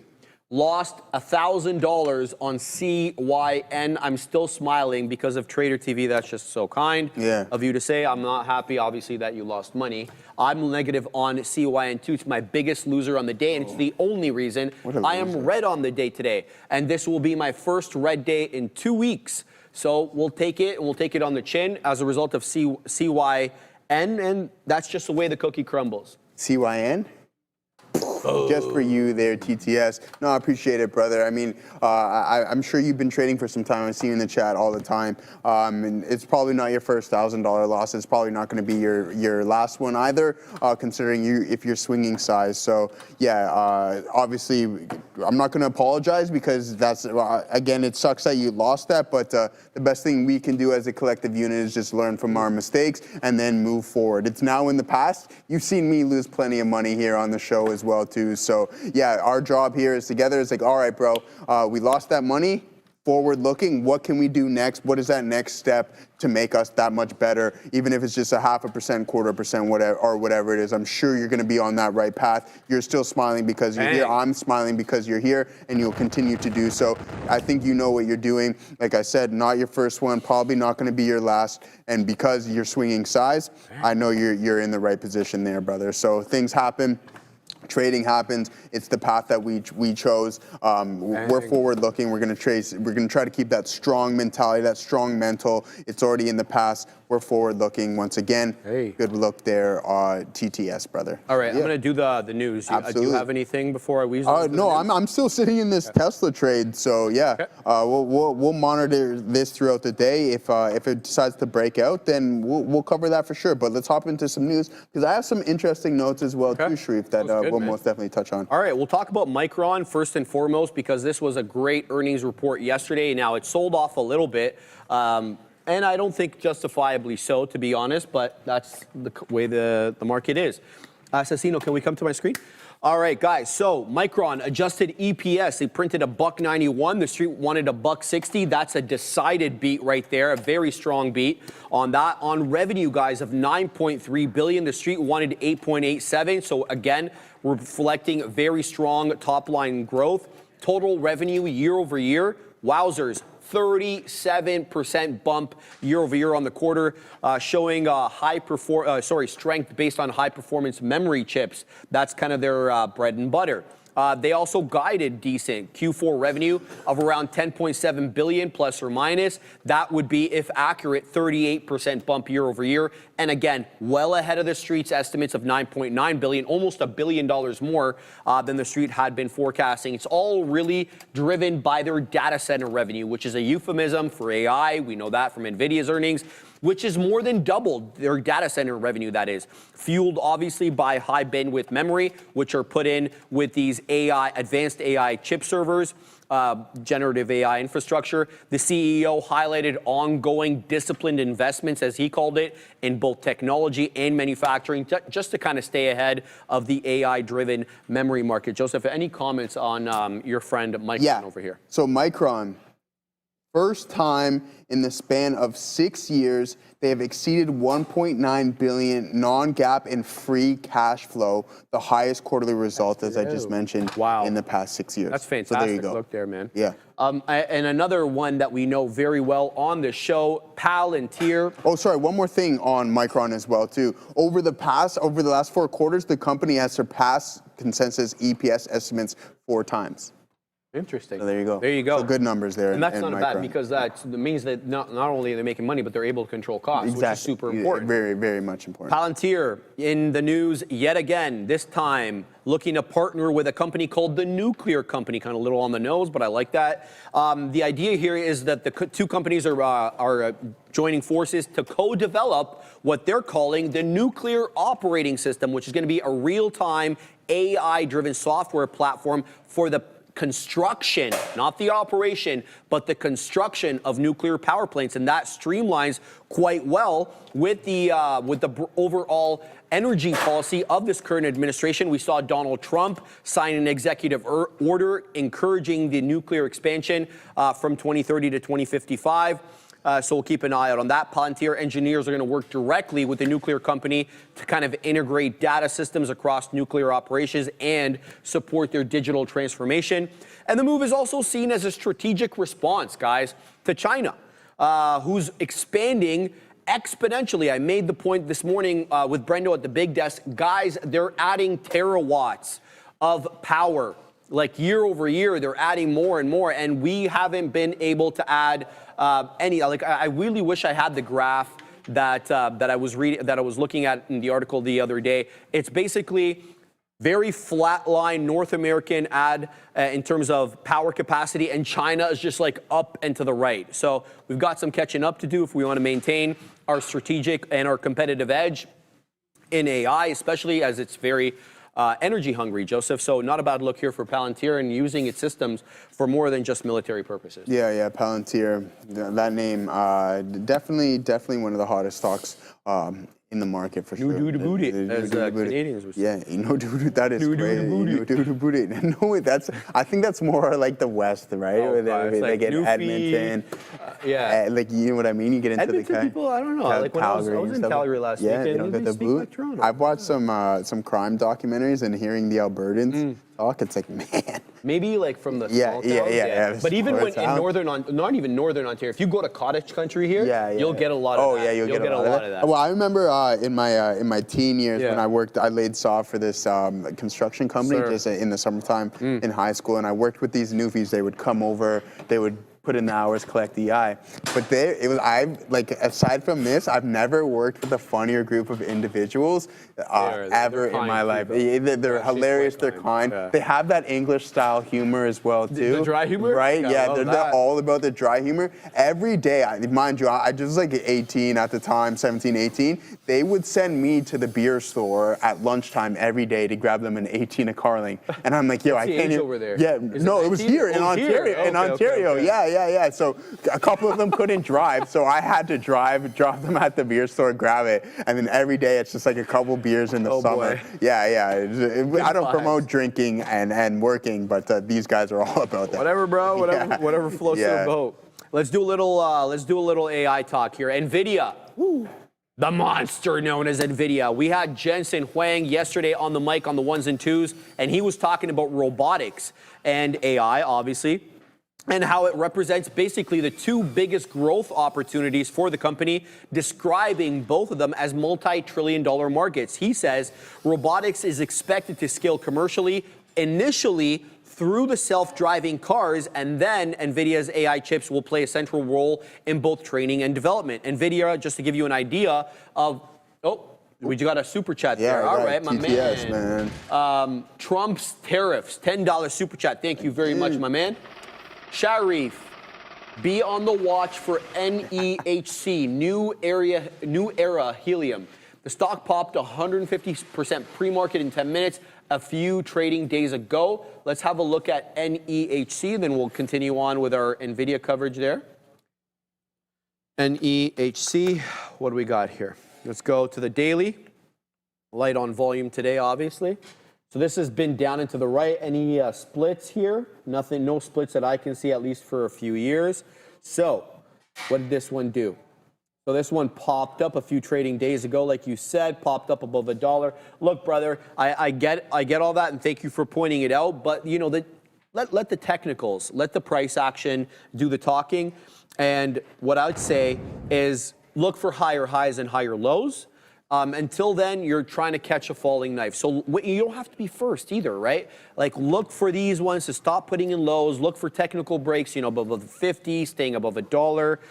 Shout out to you. Thank you for mentioning this one. I'll keep it on the side chart, and then we'll talk about it hopefully at a time where it does pop up and pops up nice. So let's go ahead here and talk about NVIDIA and their auto segment right now. So their last report, NVIDIA reported about $567 million in revenue for Q1 from their combined automotive and the robotics unit, which is a 72% bump year over year. It's still, though, a minuscule amount of their overall revenue, totaling about, give or take, 1% of their overall revenue on the quarter.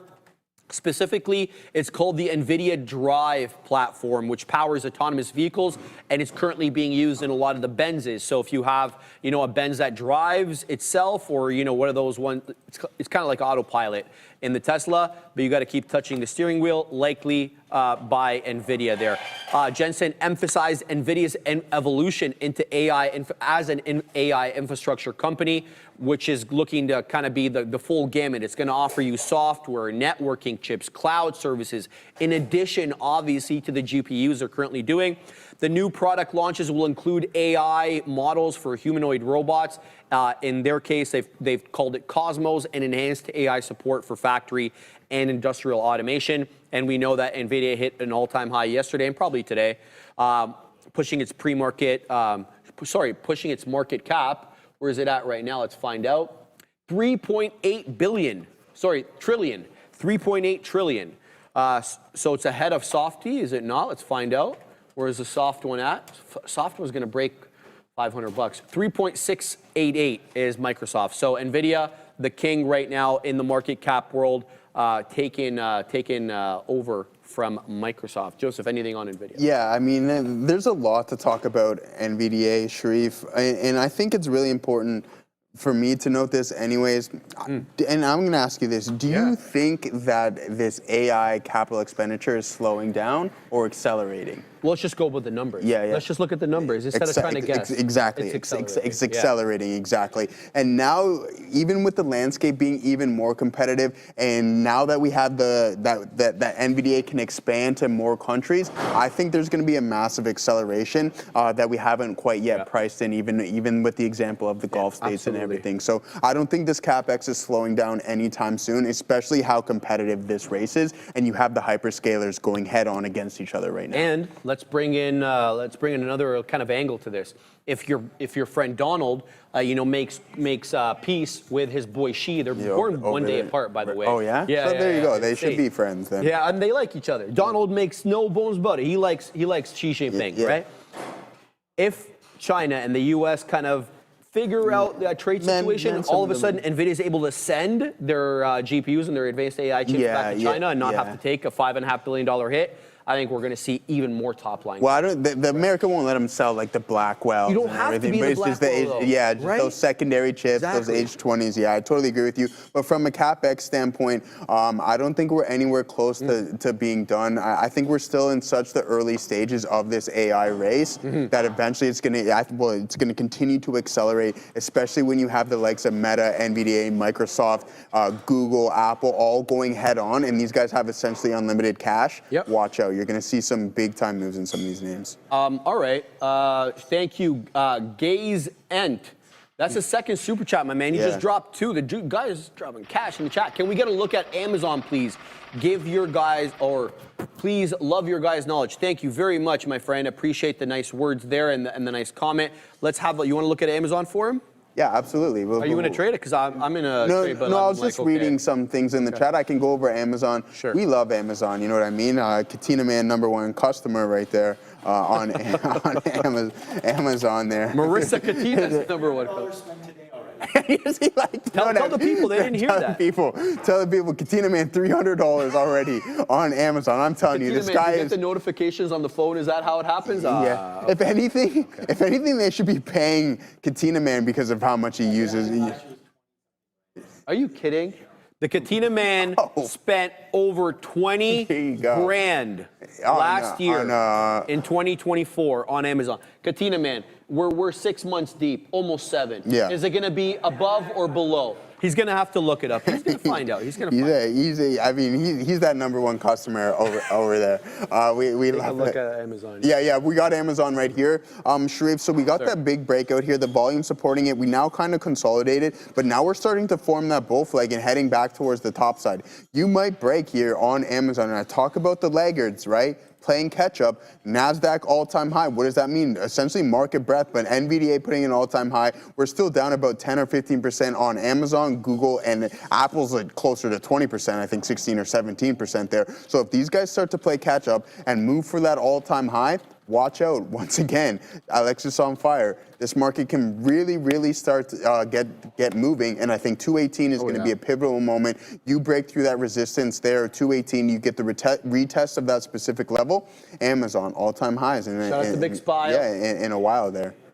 So there was this individual in the chat. I'm just trying to find him here because he was challenging your assertion that AI spend is actually not B-balling. B-balling. So B-balling, you're saying that it's not accelerating. So B-balling, I'm not challenging what you have to say. I disagree with you, but show me your sources, my man. If you can tag myself or Joseph in the chat, because if we got it wrong, I'd like to be able to correct myself on the record here. So show me what you're looking at or your source or the data that is showing you that AI spend is decelerating. Because if you look at it based upon AI spend by the hyperscalers in 24, there's no question that the amount of money they're going to spend in 25 is markedly higher. The question that remains is a 26 spend going to be markedly higher? So if you have that information, my man, just tag Joseph or I'd love to be able to engage in a civilized discussion, obviously, with you. And if we're wrong, we'll admit we're wrong. Hold on, Sharif. There we go. I found it. There's my notes. Microsoft, Amazon, Google, and Meta, analysts expect combined spending by those 4 alone to top $345 billion this year. That is up 41% from last year. Okay, so what he's saying is over here, chips were front-loaded into tariffs, and that we've heard a lot about that point made, especially with respect to retail spend and things that had to come in from overseas. We heard that argument being made multiple times, but the fact of the matter is that hasn't panned out. Go ahead, get it, Katina, man. It was just 7K. 7K so far? No. Last year. Last year. My bad. That's still a lot, bro. My bad. Do you own Amazon at least, though? He owns the entire market. Yeah, come on. This guy, that was a rhetorical question, man. Come on. All right, let's get on to Meta, because this is a very interesting decision. And Meta's having a fantastic day, by the way. So it's the #1 Mag 7 name on the day, and here's why. U.S. District Judge Vince Chhabria ruled in favor of Meta, stating that using copyrighted books to train their AI model Llama qualified as fair use under U.S. copyright law. The court rejected the author's claim that Meta caused market harm, which is the legal standard, finding their arguments unconvincing and half-hearted. Those are the judge's words, not mine. The lawsuit here against Meta was brought by 13 different authors, including Sarah Silverman, who we know, the comedian, who argued that Meta used their books without permission for AI training. The judge noted, though, that the authors failed to prove that Meta AI caused material financial harm to their work, so he dismissed their claim. Meta, for their part, in their legal argument, they said, look, it's copying. The copying was for informative purposes, essential to training open source AI models like Llama. The ruling is, though, not broad-based. Here's what I mean by that. VY, I just got stopped out of VYNE, by the way. The ruling is not broad-based. What do I mean by that? So it applies only to the 13 authors that brought the suit against Meta. It doesn't give Meta a blanket shield for all future AI training lawsuits. The judge clarified this decision does not mean Meta's practices are lawful in general, and more lawsuits could follow. Earlier this week, Anthropic had a similar defense that was partially upheld in their lawsuit, but the company must still face trial over the alleged book piracy. Rulings suggest courts may support fair use for AI training, but not if data was obtained through illegal means. That means if you downloaded the PDF file without paying for it and you trained your data or your AI model on that, you might be in for some trouble. So I guess that's kind of what it means there. This is very interesting because we've seen a very similar case, I believe, between either the Wall Street Journal or the New York Times, one of the two, and OpenAI. And this goes way back to, I think, early 24, early 23, mid 23. My understanding is that lawsuit is still pending. Any comments on this one, Joseph?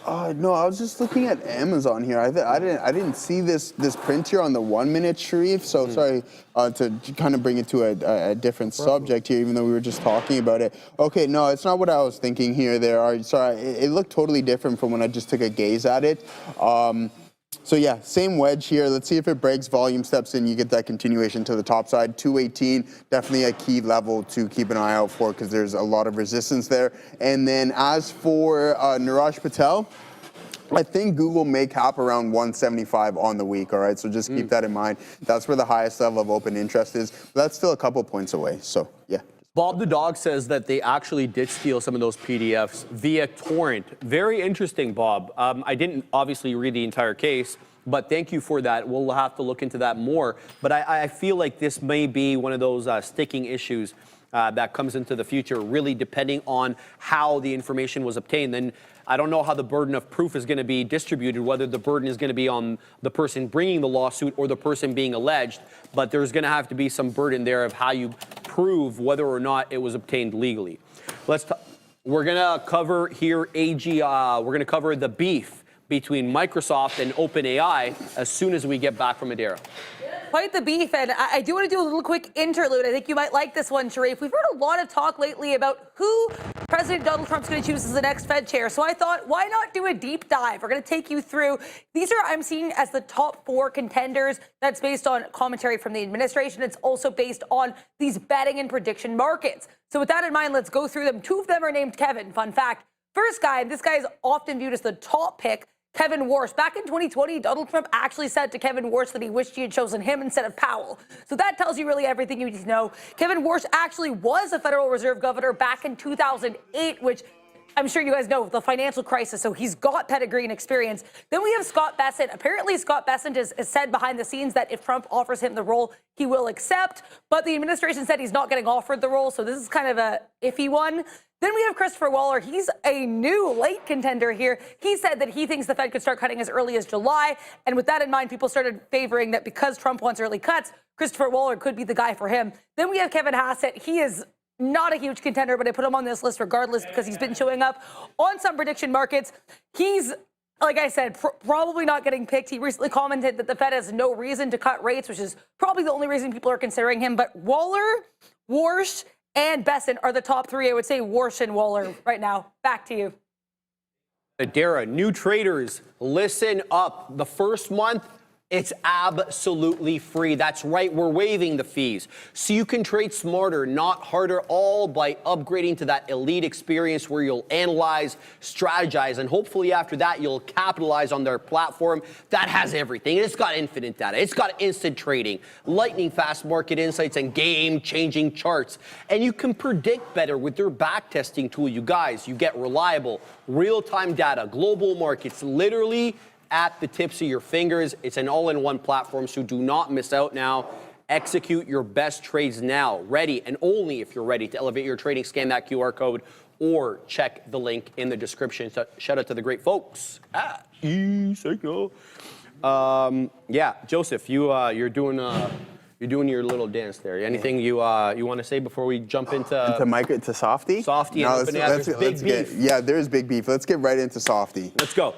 So there is a tension brewing between OpenAI and Microsoft, and there's many different facets to this. We'll cover some of them today. So the partnership contract lets OpenAI limit the access that Microsoft has to its future technology once and only once artificial general intelligence is declared.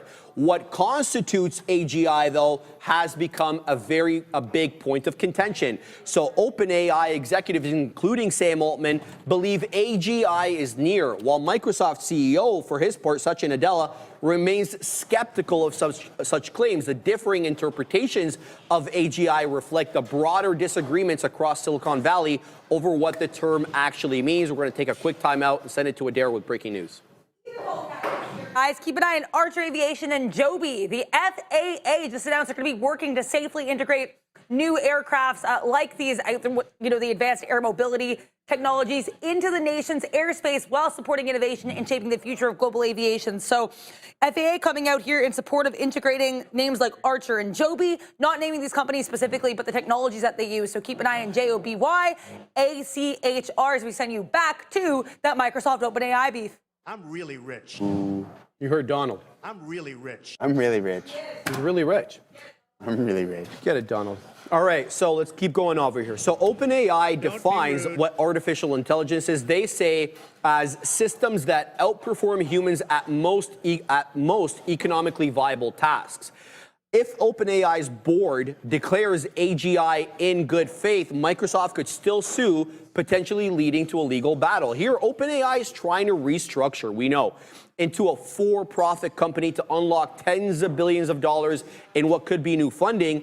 Microsoft has offered, for their part, to accept a 35% equity stake in the new entity as part of the renegotiation terms. That obviously has not pleased OpenAI.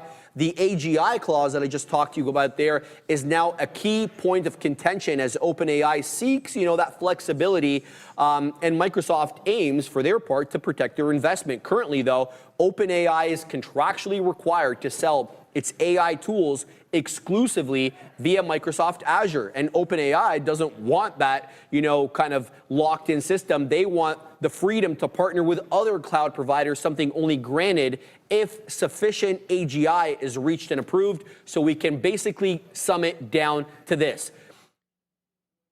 Microsoft will not be quick to accept OpenAI's version of what AGI is, and Altman, for his part, will want AGI to be kind of reached so that they can kind of get under the clasp of Microsoft. So we're going to have to see how this all goes, how this all ends up, whether or not this ends up in the court or they can kind of come to sort of amicable decision in private. We'll have to wait and see, but it's getting louder and louder, the beef between them, because things are leaking and, Altman's going on podcasts and he's accusing everybody right now.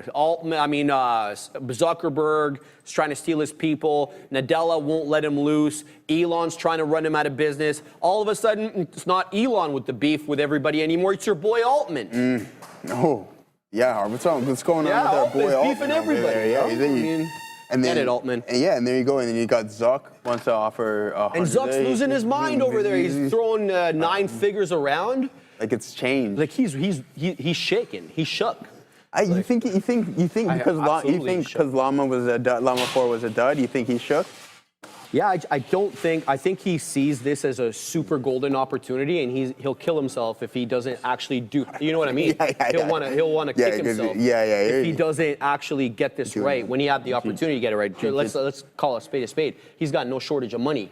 So what's holding him back then? Yeah, you know what I mean, from acquiring. But I think it's a situation that these guys will have the ability to buy themselves out of. But just to touch a little bit on Microsoft's Azure, there, Sharif. So commercial cloud potentially trending 5 to 7% ahead of analyst expectations. Yeah, so that's a really good look there. So that's a potential $25 billion the street may not be factoring in here on that cloud revenue. So very, very interesting stuff there. And we've seen on the previous quarter that Microsoft Azure was the only one to beat on analyst expectations. So also, this could lead Microsoft to being the first $5 trillion market capitalization company as we see more massive adoption in Azure and Copilot. And it's very interesting. I was listening to the radio the other day, and I still find people are just starting to discover some of these large language models. I was listening to the radio, like, yeah, I've never used ChatGPT before. They started to use it, and it's like, I will not turn away from it. I think a lot of people, bro. As soon as, even some of the LLMs, like Copilot, et cetera. I'm talking about LLMs in general. Exactly. For search. So I think there's another wave to be had as more people continuously use that, because you see that happen with certain things, right? If the product's fantastic, you get that initial wave, cools off a little bit, and then now you get that further adoption as time kind of passes on. Couldn't agree more with that. Yeah. IFLC, thank you very much for the $10 super chat. China. With the AI craze, what's up with CoreWeave, especially overvaluation? Thoughts? Yeah, you read my thoughts exactly. I'm just waiting for the technical breakdown before I get into the short, and I will. And I won't mention it to anybody, but we'll get involved. Now, we're already starting to have some red days here. I'm going to wait for a 135 or a 140 loss there, because there's an obvious level of support at 140. But CoreWeave, look, I have the notes on this. I don't have them currently at hand, but if my memory serves me right, basically they make about $5 billion a year in revenue at most. Okay, it was like 1.25 per quarter, 1.25 billion per quarter. So if you just give them the benefit of the doubt, let's say 5. So, you know, the valuation here just doesn't hold any water. It's a great company, but there's also that cyclicality to it, that kind of, how am I supposed to say this? Nvidia is invested in this company. They have a large ownership stake. They're also selling their GPUs to a company that they own. I'm not saying that it's a closed circle where Nvidia is selling to themselves. That's not what I'm saying. But, you know, at what point does this become kind of self-serving? That's kind of my concern here. Now, that's one side. The other side is the revenue. It just doesn't justify the valuation for me. So I don't know how I feel about anything over maybe 25, 30 times PE. And where's it at right now? It's minus 56.9. So do you have anything to say about CoreWeave? CoreWeave? No, other than hopefully it sells. Okay. That's all I got. That's all I got for CoreWeave, man. Sorry, but one thing, I was reading something in the chat there. Yeah, okay, there we go. Fabian. Yeah, Fabian, he's cooking up there, eh? I hit the. Why is it so hot in here? Stop, yeah, you went up there, bro. I didn't touch anything. I promise you, I didn't touch anything at all. I swear to you, I didn't touch anything. This guy's crazy. It's hot in here. But Sharif, what I wanted to say is Susie in the chat. This guy turned the air on. Well, it's hot. I didn't touch it. I promise you. It's so loud today. It's really frustrating. Yeah. Susie Fox says she has never used ChatGPT. There you go. Now you can go and Let's try. get to the next topic. Shell quashes BP merger rumors amid market buzz. So Shell firmly denied reports that it was in early stage talks to acquire BP for around $80 billion, saying it has no intention, oh my goodness, of making an offer. The denial followed a Wall Street Journal report suggesting that takeover discussions were active, which Shell came out and swiftly labeled as inaccurate. Shell reaffirmed its focus on capital discipline rather than pursuing the high-risk kind of large-scale acquisitions that this would be. BP, for its own part here, has been spoken about by analysts as a possible takeover target because it has underperformed its peers. And they say it's vulnerable to takeover due to a weakened valuation and investor sentiment. BP stock is down about 6% year to date, though shares have kind of recently stabilized after some volatility. Morningstar analyst Alan Good questioned the strategic merits of a Shell BP tie-up, basically saying that the deal could have value if Shell could reduce the combined costs and offload BP's less profitable assets under better management. We'll have to see how that works. Energy experts, though, they flagged huge complexity with a possible deal like this. There's cultural differences, potential job losses, and major integration risk. Forget about the antitrust aspect that it could face. And a merger could, there it is, yeah. A merger could face significant antitrust scrutiny due to overlapping operations. Adair gave me a very interesting piece of information this morning. Under British company law, and they don't call it corporate law over there, I don't know why, but under British company law, if a company were to speak publicly about wanting to acquire another public company, they would be, and they don't, they would be prohibited, or if they said they were not going to acquire a public company, in public. So, for example, if Shell came out and said, look, we have no interest in acquiring BP, then they would be prohibited for a period of 6 months from actually buying that company. Neil giving me the insight there that it could be, that law could be because, you know, you would want to reduce the price. So you say, oh, I've got no interest, and then the analyst or the traders basically bet against the trade, and you get to buy it at a cheaper price. So interesting tie up there, not one that I would be really interested in covering. I'm not really an energy guy, but anything you have to say about that? No, that's it. What else do we got going on? All right, Unity. Software downgraded despite a Q1 beat. So Bank of America Securities initiated coverage on Unity with an underperform rating and about a $15 price target, well below its current price, which in the morning was around 24 bucks. The firm sees the stock as overvalued despite solid gross margins of around 75%. Concerns here by B of A are centered around Unity's limited monetization success, as they call it, especially through its seat-based subscription model for its game engine. I'm going to take a time out here and say that the ads on Duolingo are they're all from Unity, and you can see that because on the top it says Unity. And why I like these ads, and I think they're quite cool, is that you can actually play the games that they're advertising. So whereas typically I would watch a commercial or an ad of somebody playing the game and see how it would actually look, in this ad on Duolingo, you can actually play the game in the ad until the time expires, and then you can just go back to learning. So I thought that was pretty cool. I hadn't seen that anywhere else. I don't know, fact check me, chat, but is Unity the only one doing that? From my observation, it is the only one. So let me know if I'm accurate on that or not. Going on here with respect to monetization and concerns around that, although 70% of mobile games are running Unity's engine, only about 10% of developers pay for running it, raising questions about obviously scalability and revenue streams. B of A doubts Unity's ability to generate substantial revenue through ads or content-based monetization, and the company previously tried charging based on content consumption, but reversed after developer backlash, an issue not seen with some competing engines. So that is the look there. Some people saying they're downgrading because they want to buy it for cheaper. Yeah, that's something we always hear, obviously, on the desk over here. Unity controls 75% of mobile game market, says Fedora the Explorer. Yeah, literally just read that now. Unity long when it hits that low, says Anthony. Okay, interesting stuff. Let's see anything else here. We got Circle, but yeah, I'm going to kind of pause for a second. We only have 10 minutes left on the show. I'm going to check my positions.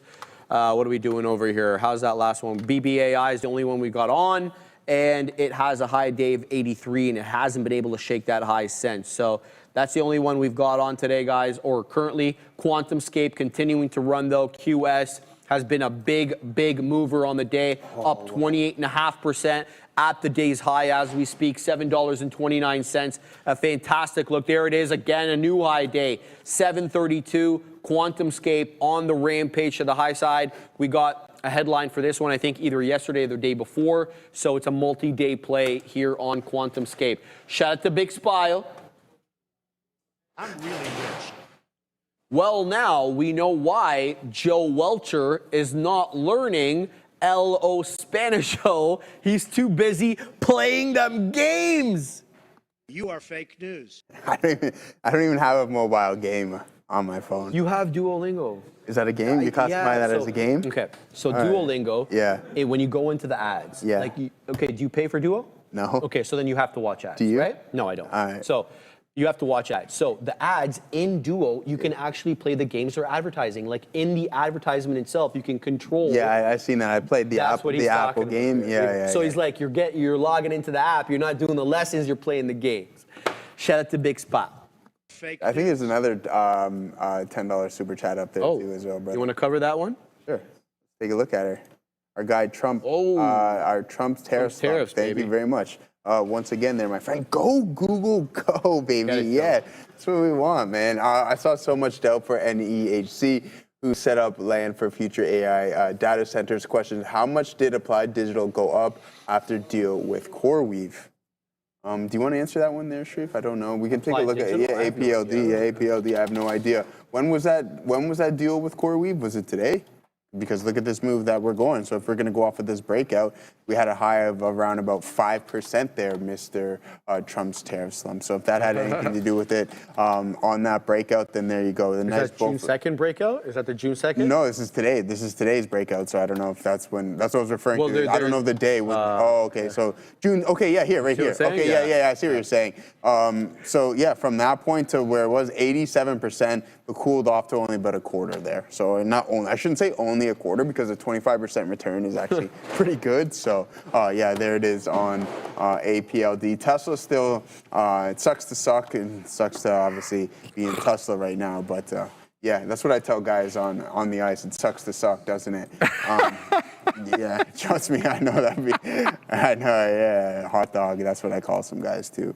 But yeah, let's see, I'm gonna fix this candle here for you guys really quick, but someone in the chat did ask me about Google. What the options market is telling us, that's 175 may be in the works. We're now trading at 173. So we've established a new high of the day there, guys. Really good look at Google. I'm glad to have grabbed this name, just following signals on the daily that have significantly more strength than from an intraday pattern. So yeah, really good look there, guys. Now about to go, broke through some of these pre-market highs. We're up about 1.5% on goggles there, Sharif. Well, I'm gonna ask you, what factors do you think are leading to Google kind of lagging some of its peers right now, kind of just from a percentage gain?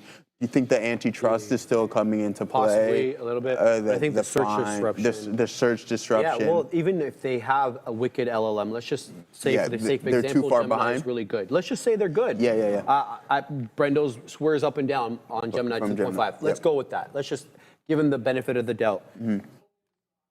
Where is the monetization? Where are the ads? Yeah. You know what I'm saying? So if we're going to move from search, where they're making a ton on ads, are you doing that on your LLM? So if people change their habits, you got to figure out a way to monetize these LLMs, and nobody's doing it yet. Like, do you see any ads they'll find. Sure, they will. They but you got to do it definitely. first, right? And then on top of that, you're not the one with 90% market dominance in the LLM either. That's not going to happen. There's just way too many. So essentially what you're getting at is we're now kind of swaying away from that blue link society and leading into that one search. What is this guy? What are you, a writer? Blue link society? That's a fantastic term. Yeah, that's what it is. That's what it is. Is that what people say? Yeah, the blue link. Yeah, because that's what it is. It's a great one. That's what I'm saying. Yeah, the blue link, man. They're just taking after you, man. I got to read more now. Oh man, that's an excellent way to describe it. That's exactly accurate. That's my opinion. Yeah. Right? Unless you're going to monetize this, and even if you do monetize it, you don't have the market share in the large language model that you did in search.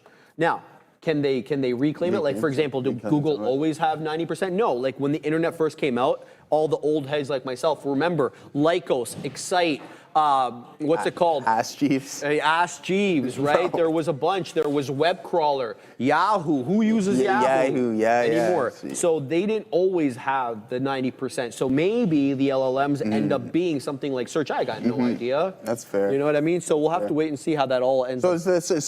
Just to kind of summarize, it's the search. Yeah. The search is what everybody seems to be worried about, I think, right now. I think so. But it's climbing higher right now. I think And I you know like what they got sucks going on. is that everybody's gung-ho about robotics. Yeah. You're gung-ho about LLMs, about self-driving. Google gives you all that. They give you exposure to all of that. To literally everything. Cloud. Everything. Cloud. They literally give you access to everything. Yeah, so a lot of people always make the case that this is miscalculated. It's misjudged by the market. Whether that's right or wrong, I have no idea. I'm not smart enough to know. I'll just tell you guys the facts, and then you guys can make your own decisions. Sports and stonks, built into the LLM when you search on Google, during that AI answer, they also provide links on the right side of the response. I get all that, and they're giving their sources, and that's something that people wanted with these LLMs, but you can't say to me that the monetization right now is anything like what it was on search, right? It's not factual. We'll pause for a minute, and we'll send it to Adair. We have had some comments coming through here from another Fed speaker with regards to the possibility of a July cut.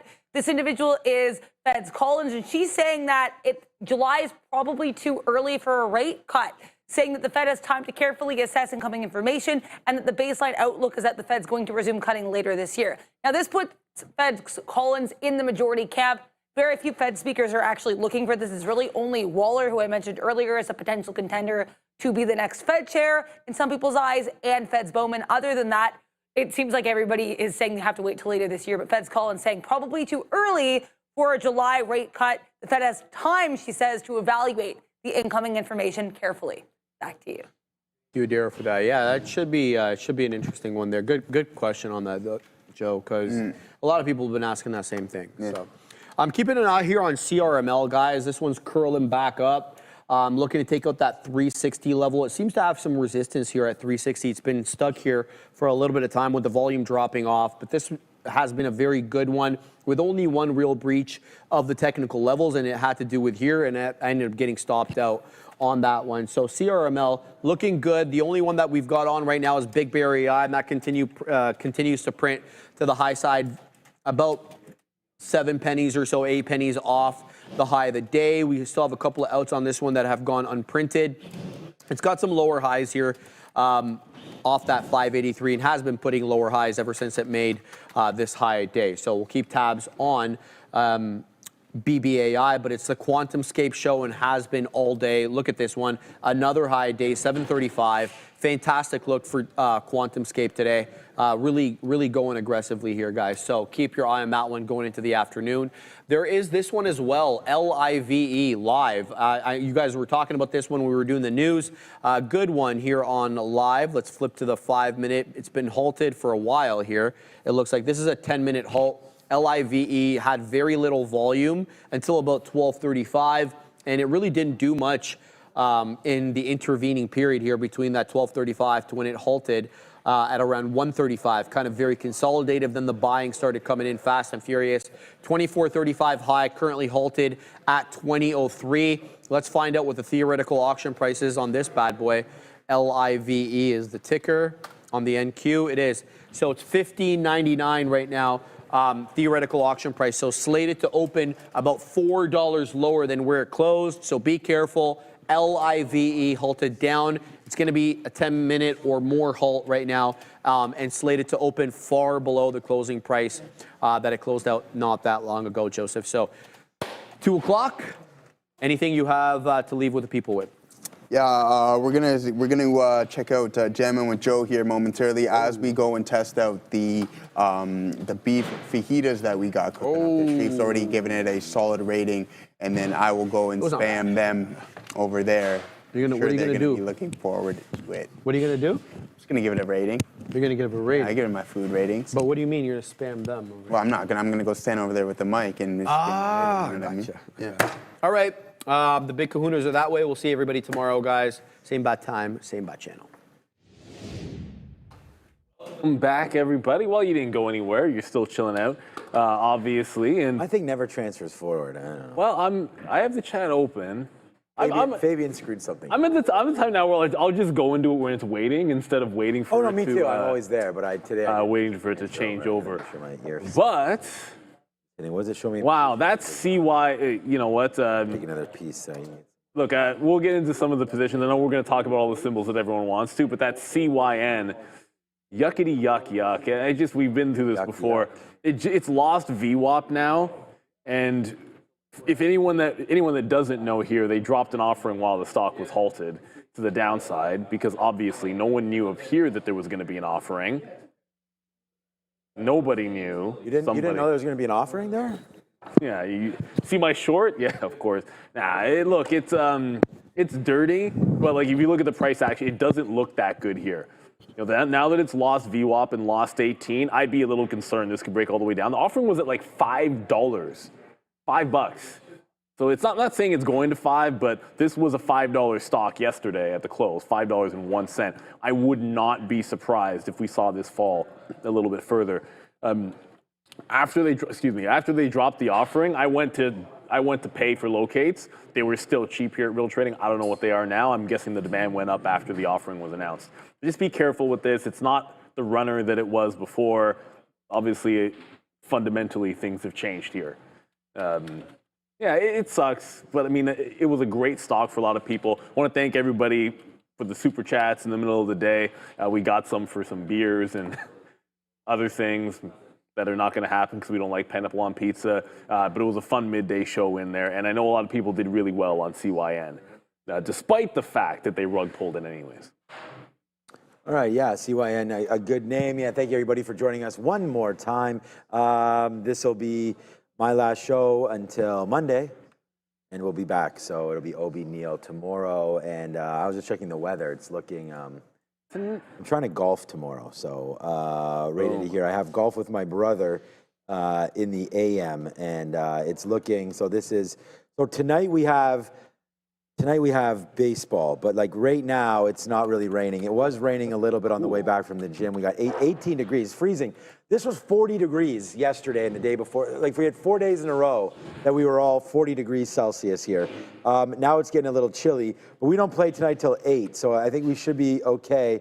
And then, like I said, tomorrow for golf, teeing off tomorrow around 9 a.m., so that should be okay. And then our games, though, for the tournament is 6:30, so I don't know. It's going to be rainy. But then, the wife sent me a message. And it was like on Apple weather.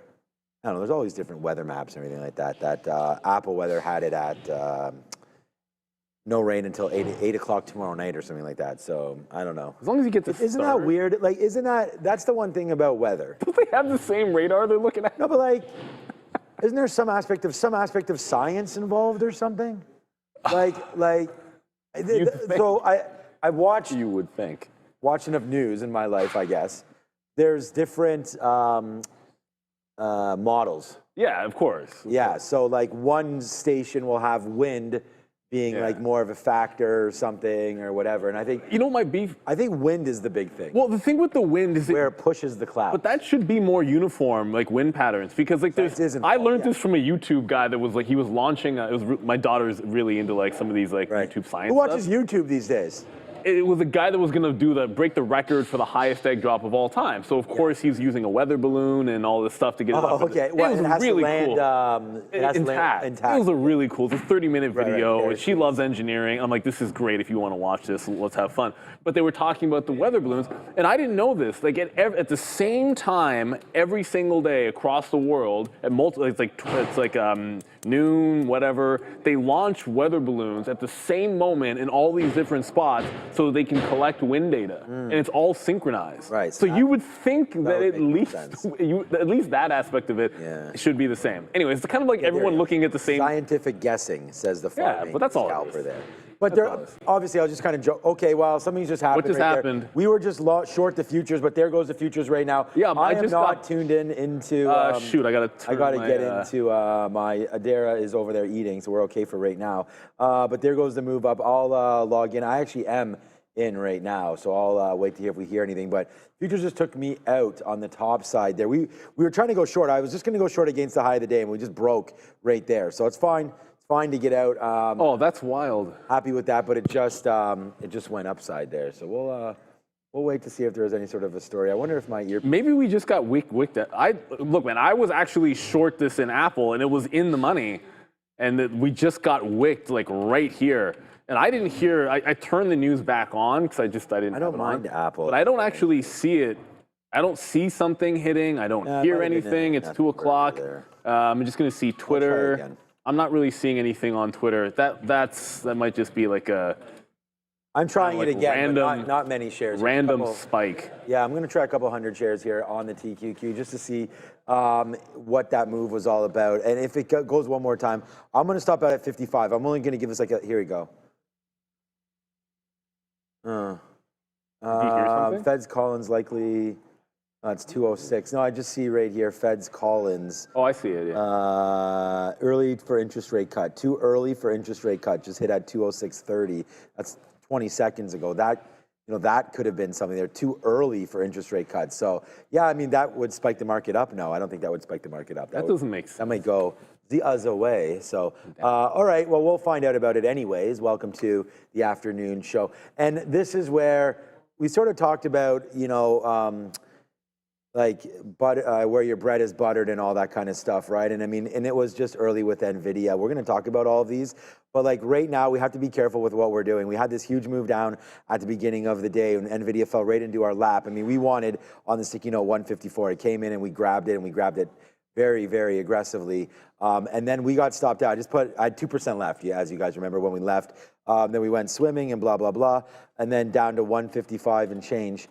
We did get stopped out there for $1 or whatever, and then now it's trying to go back up. This could also be another break. So we'll just wait to hear what some of that story is. EU tariff news, some people are saying over here. So yeah, I see it. You see it now? I see EU weighs lowering tariffs on U.S. imports to woo Trump. To woo, that's fun language. To Wu Tang? Like what is this? Is Method What are you Man dating the getting involved here? Who actually? Here's the thing, man. I know who writes that stuff because ain't nobody talk like that. That's for sure.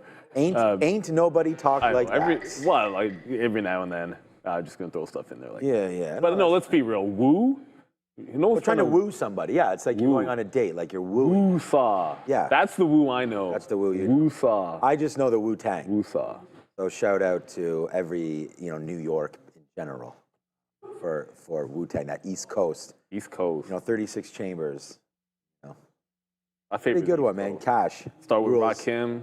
Go everything to around me, cream. Get the money. There's some dollar bill, y'all. Dollar bills, y'all. Right there.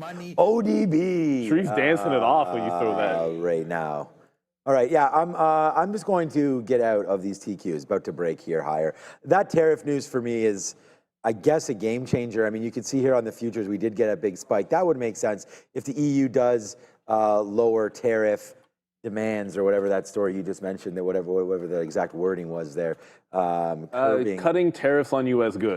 Tariffs. There's no specifics on that. But Wave's decision, so it's like they're not sure if they're going to do it. Yeah, I know. Remember, there's many deals becoming going to be announced in a matter of 2 weeks. I'm considering getting a haircut tomorrow. Deals. Considering. Yes. Not sure. Well, it's just like with Trump, and again, able to do whatever he wants, commander-in-chief and whatever.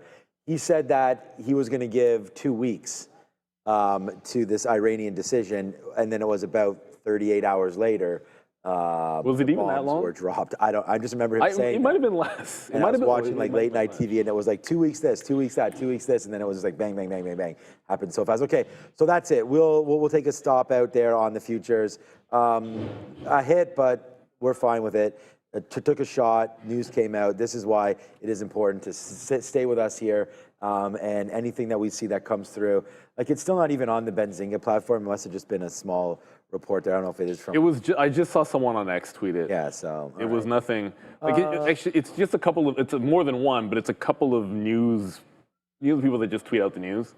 That's where I'm seeing it. I don't even know where it looks like it's from the Wall Street Journal. So much winning. According to this. Let's go to Sharif and see what names you want to talk about. We can absolutely talk about Tesla, Levi, but I don't know if it's going to make the list.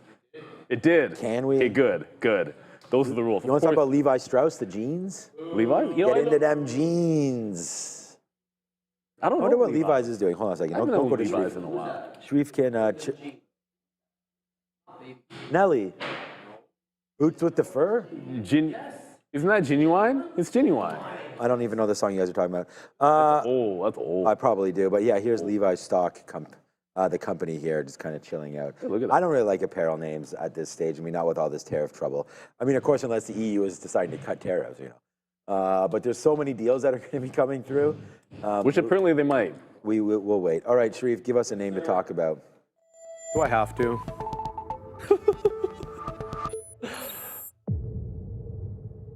Welcome, everyone, to the Afternoon Rundown, the show where you decide what we talk about every afternoon. Look at that. Look at over here. That's the chat.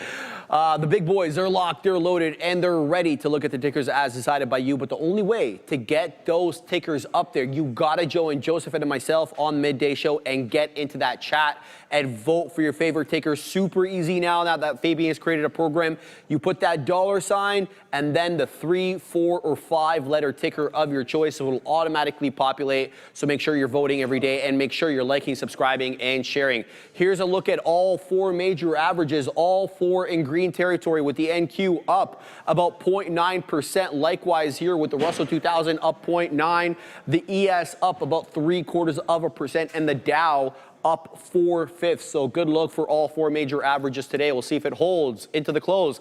Tesla barely green, break even essentially. No real headline today on Tesla, but there was this, a confidant of Elon Musk leaving Tesla. And his name is Omid Afshar, guys. And apparently him and Elon were close. You know, when that was happening in the middle of the day, it was surreptitiously, you know what, you weren't here. You know what level broke when that news hit? It was the 325 breakdown. And it did the same darn thing. Like, it broke 325, and then it bounced right off support and then went green back into VWAP. So it was a case of, like, flat bottom break and then instantaneous recovery. So maybe lesson... All right, so here's the approach for Tesla. If Tesla breaks 325 again, like it did earlier and like it did yesterday, and then gets back above 325, well, it's a little different. Like yesterday, it trended down and then came back. This one was like a wick bottom. But if it does regain 325 after a break today, I want to think about maybe reversing into, maybe I don't even take the short, maybe go into a long if it does that dip and rip. That'll be the plan of action for myself on Tesla, just at that 325 level in case it happens again. Just a quick update. I got back into Apple after the headline, but then so there was the shock, and then there was the wick out, and then I got short again, and then all of a sudden there was the headline that it was, in fact, some kind of news. So I kind of doubled out at VWAP and then put a break-even stop out as the market. Not raining anymore. Now going higher. No, it's good. The rain is good. Good. Yeah, it's a little wet. Yeah, we did the same thing as well. We'll cook up a long now on the TQs. So it broke out right there, and we just went long. I was just like, the one thing that I was trying to develop here in the afternoon is there's never a point in the to fight trend, pretty much, is what I'm learning. Like, unless there's news hits, and then we can go the other way. But if you're trying to break out right here, again, we talked about that 22.6 level. Now you're at 22.7. The NASDAQ is just ripping, like up another 1%. I mean, what kind of a daily chart? This is the TQs, but yeah, you know what? It doesn't look great on the TQs because you can't. Here, we can go the NQ. We have the NQ contract here. NQ U, right, is what we're looking for. So here's the actual daily chart for the NASDAQ and what we're seeing right here. I mean, it's a great move higher here in the NQs. So we're going to watch out for, this is 4 straight monstrous days to start the week after what, you know, everyone probably would have looked around and said, like, you know, this bomb got dropped, 2 of them, destroyed Iran, obliterated them, apparently, their nuclear program. And, you know, we thought that there was going to be problems with oil and so on and so forth. And now all of a sudden the market just is like, see you later. I was wondering yesterday, I was like, am I really pushing this button to buy some NASDAQ yesterday? And yeah, we were, and we did, and we're happy with it. But Tesla today, look at this. Will you take a look at that? Oh, that's the other thing we need. We need something about, take a look at that. A gift for that or something. But yeah, no, it's, oh, well, we have this, which is do something. And I think that right now for Tesla is if you're trading it, you're looking for it to do something. This is a disaster waiting to happen for a day trader because it's just, you're too, if you're scalping it is one thing. Like if you're trying to play off some of these wicks, that could be fine. But a wick is something that happens unknown. Like you could be playing off of this level right there, boom, makes that move down, and then you get wicked out. Wow, you got stopped out is what happened. And then right there you got wicked out again, stopped out again on that kind of a move. And then even to the top, if you're playing some of these levels, there is a little bit of a spike of 20 or 30 cents, which may have stopped you out each time. So I don't know, to me it's pretty dangerous to play in these levels.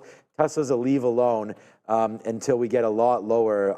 I mean, a lot lower. I think this 50-period moving average right here of 315 could probably play. That could play tomorrow. So we'll wait to see if that happens, or you just wait for a break again of that 335 right into here. So I think you either got to break this little shelf there to the upside or to the downside at 315. So either way, I don't think it's appropriate time right now to be trading Tesla unless we get that headline. But oh boy, here we go, man. We are now propsing it up for the reversal. And we talk about this. This is, again, I talk about my journey as a trader, but I really do think that part of things are being able to admit when you're wrong, and then get out and try to flip it the other way if something does change. And you know, we were only going short the NASDAQ here because it was at the high of the day. And I was just seeing if we were going to get a retracement, because the last couple afternoons, we've kind of just been, I mean, this was a nice move down in there yesterday. But then look, we started coming up to those highs and fading off again. We only broke it once we got those imbalances. So I was just hoping that maybe there was something similar to what we were talking about there at 78.50 top. But you could see we did break that higher, so we flipped over into the long. But You'll never get it. All right, that's Tesla. You'll never get it. We still have CYN on board right now. What's up with that? Dollar says you don't kill it. Was he trying to kill a fly over there? Yeah. All right, let's go back over to Sharif and figure out if he killed a fly or not. No, he didn't get it. Not yet, baby. It's coming. All right, let's talk about CYN. What a bamboozler this one was. What a move. This was over 700% in the green. On this headline, that next generation robotics, automation, and AI technologies, Automatica, with collaboration with our friends there at Nvidia, and that had this one over 700%. Then obviously true to form, as these small cap gappers typically do, a midday offering to the tune of around $15 million or 2.99 million shares. And then you can see exactly when that offering came, boys, because it's a Christmas retracement down to the downside. Well, you could see when the offering came, but you couldn't actually do anything about it when it happened. Just very quickly, AMD lost VWAP. We were long back into it. It did give a little bit of a bounce. We were able to get some out, but once it loses the volume weighted average price, I'm out of that sucker if you're doing a VWAP buy.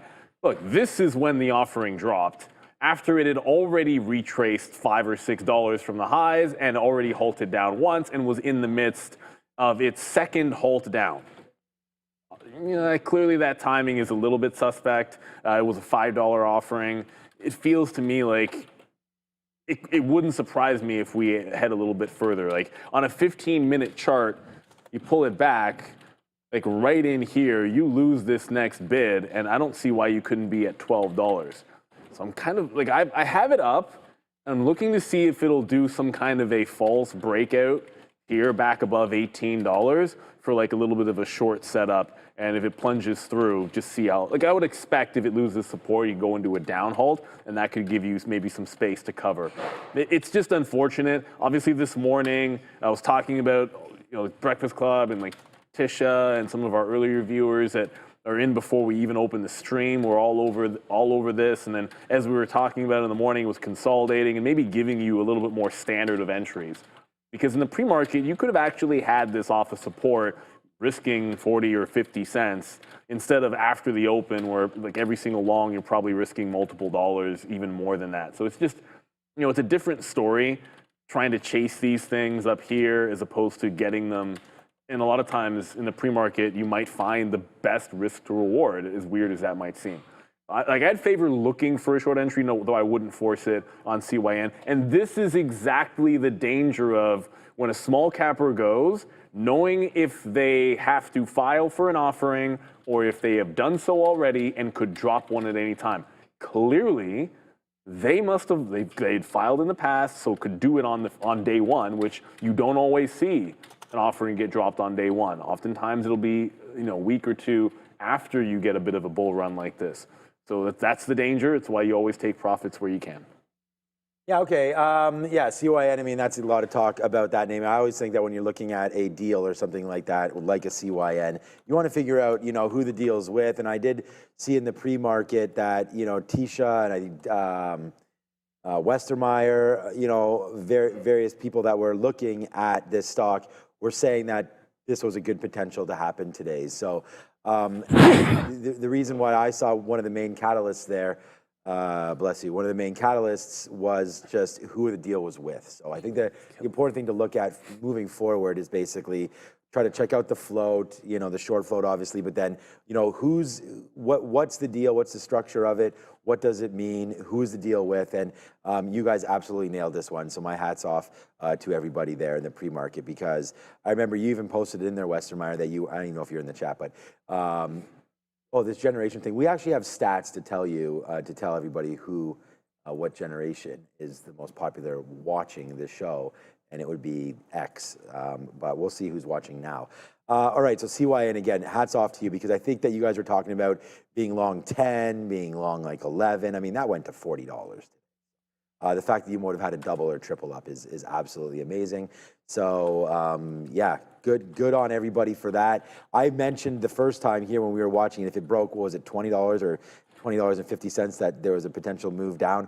It's funny that right now it's back to 16 again. So what a roller coaster day for CYN. Congratulations to all. But the thing is, this is a stock that you play on the day. I've been talking about Big Bear AI now for months and months, and glad to finally see this one kicking up. So let's go get the story from Sharif, and then we'll have a look back at Big Bear AI. No story today, Sean, but it's still basically moving up from last week's story where they deployed their biometric AI scanning at several American airports. Coming into yesterday's high, or the pre-market high that we kind of tanked off yesterday. Good look today for Big Bear AI, boys, as it works its way into that $6 level. All right, so yes, again, like the only thing that I ever really knew about as far as Big Bear AI and some of the research that I was looking at was this big airport influence that they had. And, they rolled out the software. We'll figure out what's going on over there, and more contracts to come. I mean, the reason why I did like this name is I always kind of figured it was sort of like a little baby Palantir is what I used to call this thing, and still kind of do. And if I like AI names, I think we like Big Bear AI. And, we've seen moves up in SoundHound, different plays that have AI-based things. What's this guy? How was the fajitas, by the way? We didn't get a rating on the fajita. Oh, coming with the rating right now. Okay, he's coming hard with the rating. Right? Okay, here he comes. We didn't get a visual though or anything of it. Pick up the mic. Here it is. Am I on here? You're always on. You're always on. Just make sure it says on. All right, so yeah, so essentially what we had to do is we made it a burrito bowl, and I'm an honest guy, right? The chicken yesterday got a 7.5. That's a 7.5. Today the fajita, the beef fajita bowl is going to get a 5.6. A 5.6. A 5.6. But the thing is, so like I don't mind 5.6. 5.6. Look, I'll continue to allow you to do this segment, but the thing is we need visuals, man. You need to take a picture. Visual, yeah. Like, it doesn't have to be a visual of you eating it or whatever, but just like a picture so everyone could see it. See it, yeah. Like me and you are on the same wavelength. It looked like a 7, but the viewers don't get to see it. I mean, obviously, looks can be deceiving it looked at good. times, right? But I made sure I loaded. I put cheese on there. I put the green onions. Loaded some tomatoes, and then obviously you got to get the sour cream on top as well too. But if I'm going honest with the visuals, maybe we give the visuals a 7. but the actual taste, we're Yeah, going yeah. 5.6. What? Yeah, but what I'm saying about the visuals is you don't have to rate the visuals. It's just giving everybody an You idea. want to do a visual rating too? Hey, We could do that too if you want to. But what I was getting at here, presentation is key, right? what I was getting at, right, was that these people are our audience, right? They can just have a look at what this bowl looks like. Okay, so they can judge for themselves. Right, like when Portnoy opens up the pizza, you pizza see the box. pizza, and he's showing it. Fair enough. He's showing like the thickness of it. The thickness, the Okay? undercarriage, the crust, the char on it. So All right. yeah, maybe we can make got this another all bowl, figured but out. yeah, 5.6. And there was nothing hot. There was no heat. Like there was no jalapenos or anything like that. Has there been a meal yet that would have given you a 9 around A here? 9. Like I'm just trying to think like that's really high. That's that's hard to achieve. I know. So all right. I don't well, even eat for the a beef. caterer- The caterer? I don't beef know. strogie is in the lower 3s in that echelon. I feel like the beef, this whole beef. We already know thing how you is feel about the already, beef stroganoff, You're okay? you're too influenced by like, beef stroganoff. Yeah, but You know. no, I'm not. Chill hey, on the man, beef no, I stroganoff. hold no bias to my ratings there. So there it is, Jamming with Joe, episode 2. All right, thank you. Thank you for that, Joe. We do like more content around here, so thank you, Joe, for that. But yeah, Big Bear AI, I mean, look, man, my average price is $420. That's been highly discussed on the show over the last couple months. You know, we bought it, so I'll just show you my venture in Big Bear AI. You know, when it was moving to the upside, I was like, wait a second, what kind of company is this? Then we started looking into it, found out deals with the Department of Defense, deals with various airports and so on and so forth. So I was just kind of like, you know what? Let's just ride with this thing. When it came back down, we wanted to first buy some. So I looked at this level. And again, you have to look at it from, you know, this point back because I didn't see any of this. So when this fell back into $5, we bought some. Then it fell back into $4 right in there. And I was like, well, we bought at 5, we're gonna buy at 4. And then when it came back in again, I bought some more down here at 3. So 3, 4, 5 different shares gave me an average price. If I did it, you know, 100, 100, 100, my average price would be 4. But right there, we're in at 420 right there. Nothing done purposely there. It was just, I think it's actually 421 or something like that, or 420 and a half. But Big Bear AI right now trying to work. And I did have an offer near $6. I'm actually gonna change that. Maybe $6.25 or so. We'll wait, we'll get a little greedy on this one. But Big Bear AI, no exits for me until it's like a 50% winner. So we're long at 420. Add $2 to that, gives you 620. That's our 50% spot. So let's take some out for 50. I mean, a 50% winner, even if you have only gotten it, like if you took my plan, that would have been from March. So, you know, we've been starting it in March. We'll take 50 points if it can get up there. The fact is, I'm probably jinxing it. So Big Bear AI, we really like it. I really like it. And we traded it yesterday and the day before. So just don't have it on today. But we did yesterday, we did the day before. I like some Big Bear AI. It's a double top 590 break. Yesterday was that high at the open was $5.90. It's at 84 right now. So 91 breaks. I think it's a decent shot at a long because there's room, like there's overhead resistance till like maybe like 6.25 is like that's literally a half, like what is that, a 5% move if it goes to 6.25. So I like that breakout here. But we want to give a big shout out. You saw a couple of days ago, we had a couple of fantastic guests, including Pat LaFontaine, Hall of Famer. Because each year, 3.8 million concussions are reported in the US. Yet there is no FDA-approved treatment. NYSE listed Oragenics, OGen, is changing that with its first-in-class intranasal drug designed for rapid brain access. With the concussion treatment market projected to reach $8.9 billion by 2027, Oragenics is uniquely positioned to lead the way. Learn more and schedule a meeting today. Scan the QR code you see in front of you, OGEN, on the NYSE market. Let's go and talk about Circle. Ooh, that caught a bid. It's a big day today for Circle. Nice 10.5% in the green, but as you can see here over the multi-day time frame, we have been in a bit of a sell-off, boys, since hitting that $300 all-time high. It's been a great IPO for Circle, holding on to 200, but still off the highs, guys. No real catalyst today or news for Circle. Relief rally. Yeah, I mean, I think we've talked about this a couple times here on the show. I just think that Circle has been squoze to the upside. And now that that potentially is over, I do expect it to come down. And I think Neil just sort of said the key thing there, and I'll steal from him a little bit, but I think there is a relief rally. So Neil, why don't you explain what you mean by that? Because I agree 100%, and you had mentioned it, so I'll give it to you. I just feel like, so sometimes there's like something people call like the 3-day rule on like uptrends, where like on the 3rd or like the 4th day, I don't remember which one traders talk about, but like you'll just get a pullback because it's an orderly thing. Well, this made the top from 300, had a couple of down days in a row, and then you catch a little bit of a bid. I don't think this means it's going back to the highs. In fact, I'm kind of feeling like it's the opposite. You got your rally. It's an inside rally. It doesn't break any real resistance here that's at 230, whatever that high, maybe like 233, 234, whatever this high works into from yesterday and the day before. And so unless you get above that, I think you just have a consolidation in what looks like a reversal move. So why couldn't you still be getting back into this range, 150, 160? If you end up breaking, like, here's the thing. If you end up breaking out this top, well, then don't fight it. I guess it's back into bull mode, and the shorts have only won a small victory. But as long as it's going sideways, like sideways consolidation on the way up, I get bullish at the support and bullish when it breaks. Sideways consolidation on the way down, I feel sort of the same thing, but in the other direction. Oh, worth noting, I mean, while we're on the topic of Circle, this is usually the time that we mention CoreWeave. What's this guy laughing about? Distinctly different CoreWeave. CoreWeave's still trending down. Relief rally, like CoreWeave tried the relief rally with Circle, and note that Circle bounced and at least had some continuation. CoreWeave bounced, got to the open, and then just dropped again. This clearly, for whatever reason, is a little bit weaker of the two. And I know they're not the same thing, they're not in the same business, but they're both parabolic recent IPOs. This has yet to really hold on to a bounce like Circle is going to be able to do here. So at least for the time being, I think you favor this one. And we said this in the morning show.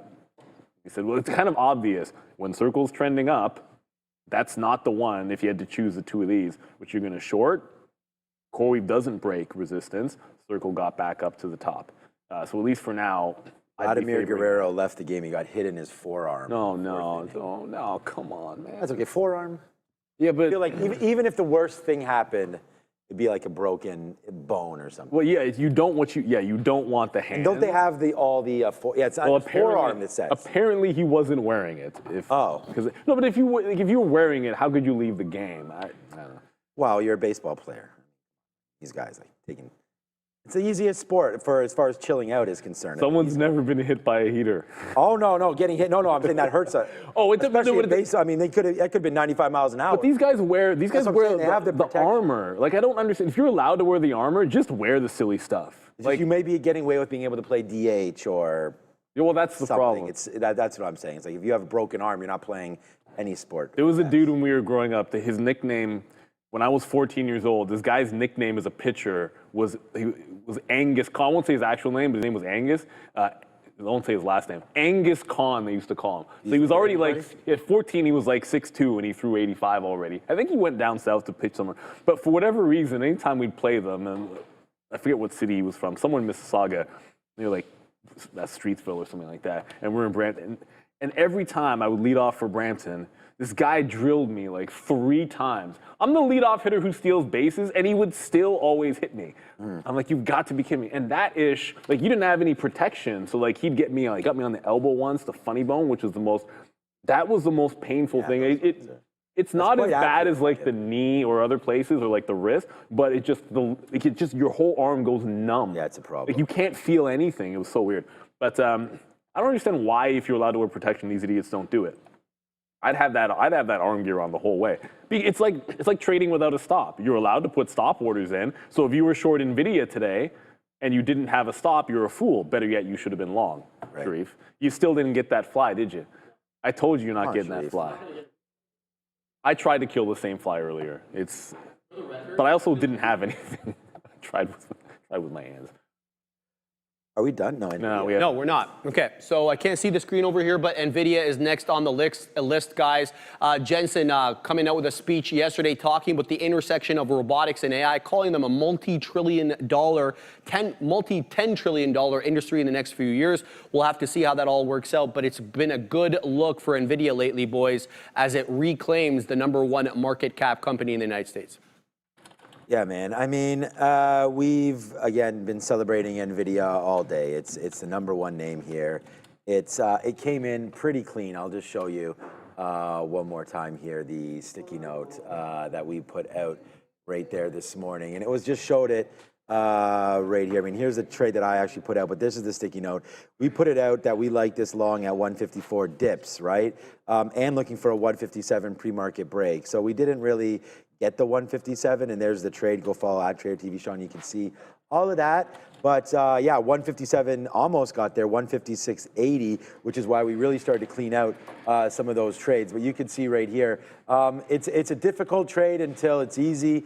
And you know, we were sort of going through one when that was all happening because I wasn't too convinced that this market was going up. So we were able to get out of a lot of that early, and then it just bang through, and we got longer right there on the 40 break. So I think a lot of you witnessed me taking that trade, getting long through 40s. So we bought the dip, then we bought more there. Like, it was just a great trade. Long here, got stopped out, long again, 154, bang, came right back in, said, forget about this. We're here to make money. So we put a shot on there. Look, we were willing to go red on the day, obviously, but it held that 154 level, which was yesterday's close, I guess-ish, around there. That's what we were looking at anyways.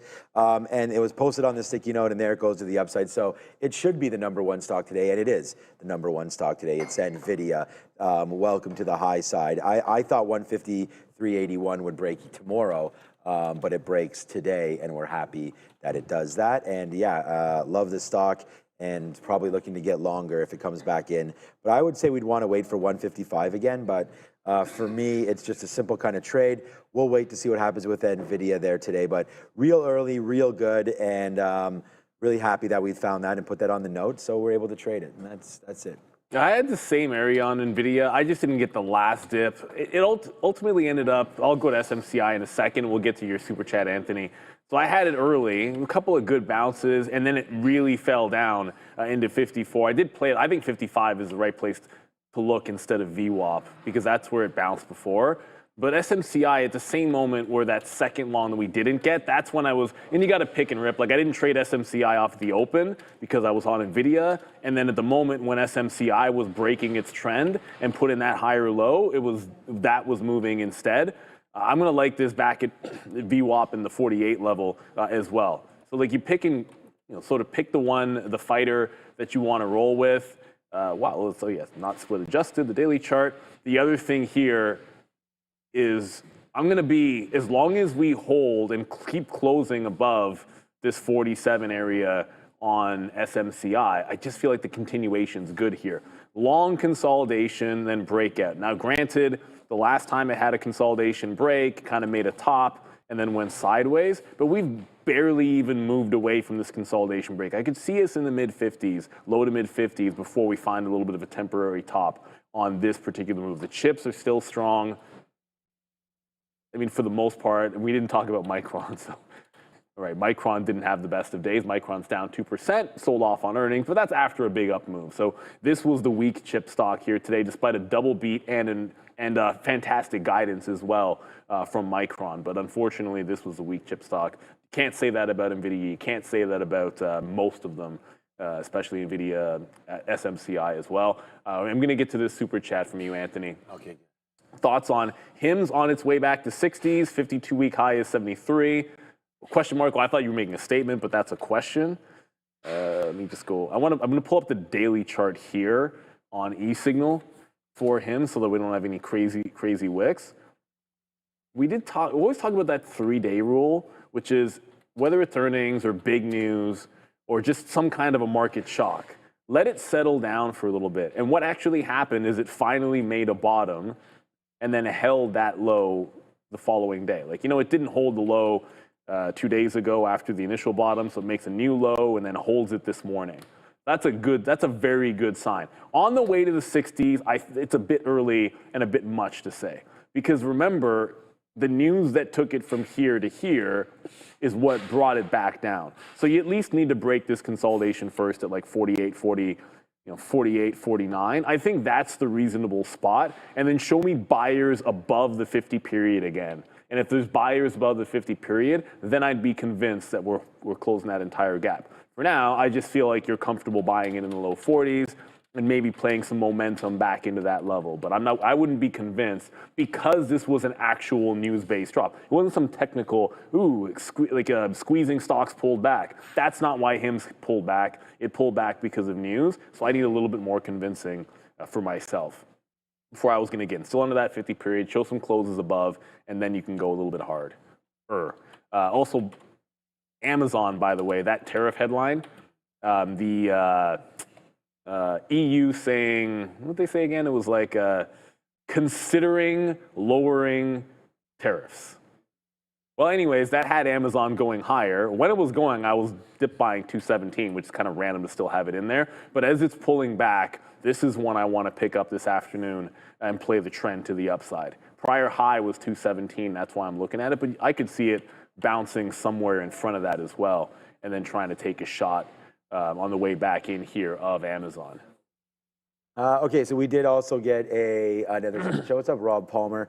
Yeah, so I see what you're saying here about Palantir. Yeah, I never thought Palantir would go from $9 to $150. It'd be a 20xer. Like, I didn't expect that, but expect the unexpected. And that's the thing, when you're in the right sector, then you can get these kind of explosions. You can also get names that will be in the right sector but never amount to anything, right? So what my hypothesis on Big Bear AI is, they've secured positions with the Air Force, with defense names, with Palantir actually, with Nvidia, with this new airport scanning process that they have.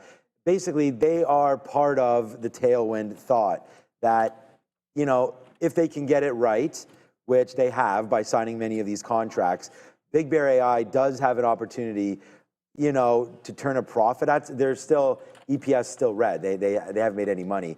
But I was doing this with Palantir and with Amazon and with Tesla and all that. A lot of the times you pay up, you have to pay a multiple for a name that you believe is building something that can eventually work and provide long-lasting, stable earnings revenue for the company. So for me, for Big Bear AI-powered, intelligent platforms, that's what they're building, and that's what they have. So is there a moat around them like Palantir? No, they don't have all of those contracts yet. But I think it's a decent opportunity there with all the data that's coming through these days in this space. It needs to be managed and utilized. Big Bear AI is doing that. And sure, there's Google. There's lots of names that are out there, doing big things. But Big Bear AI, their market cap is very, very small. Hold on a second. Here it is, BBAI. That's SoFi. We were looking at that earlier. Big Bear AI. So let me go in to find what their market cap is. And this is even after, quite a nice move right there. $1 billion. All right. So we've seen many names in our day have market caps, like this could double, triple its market cap, right? And so I think that's what kind of you're looking for here. Like that year-over-year revenue growth, 2%, what does that even mean?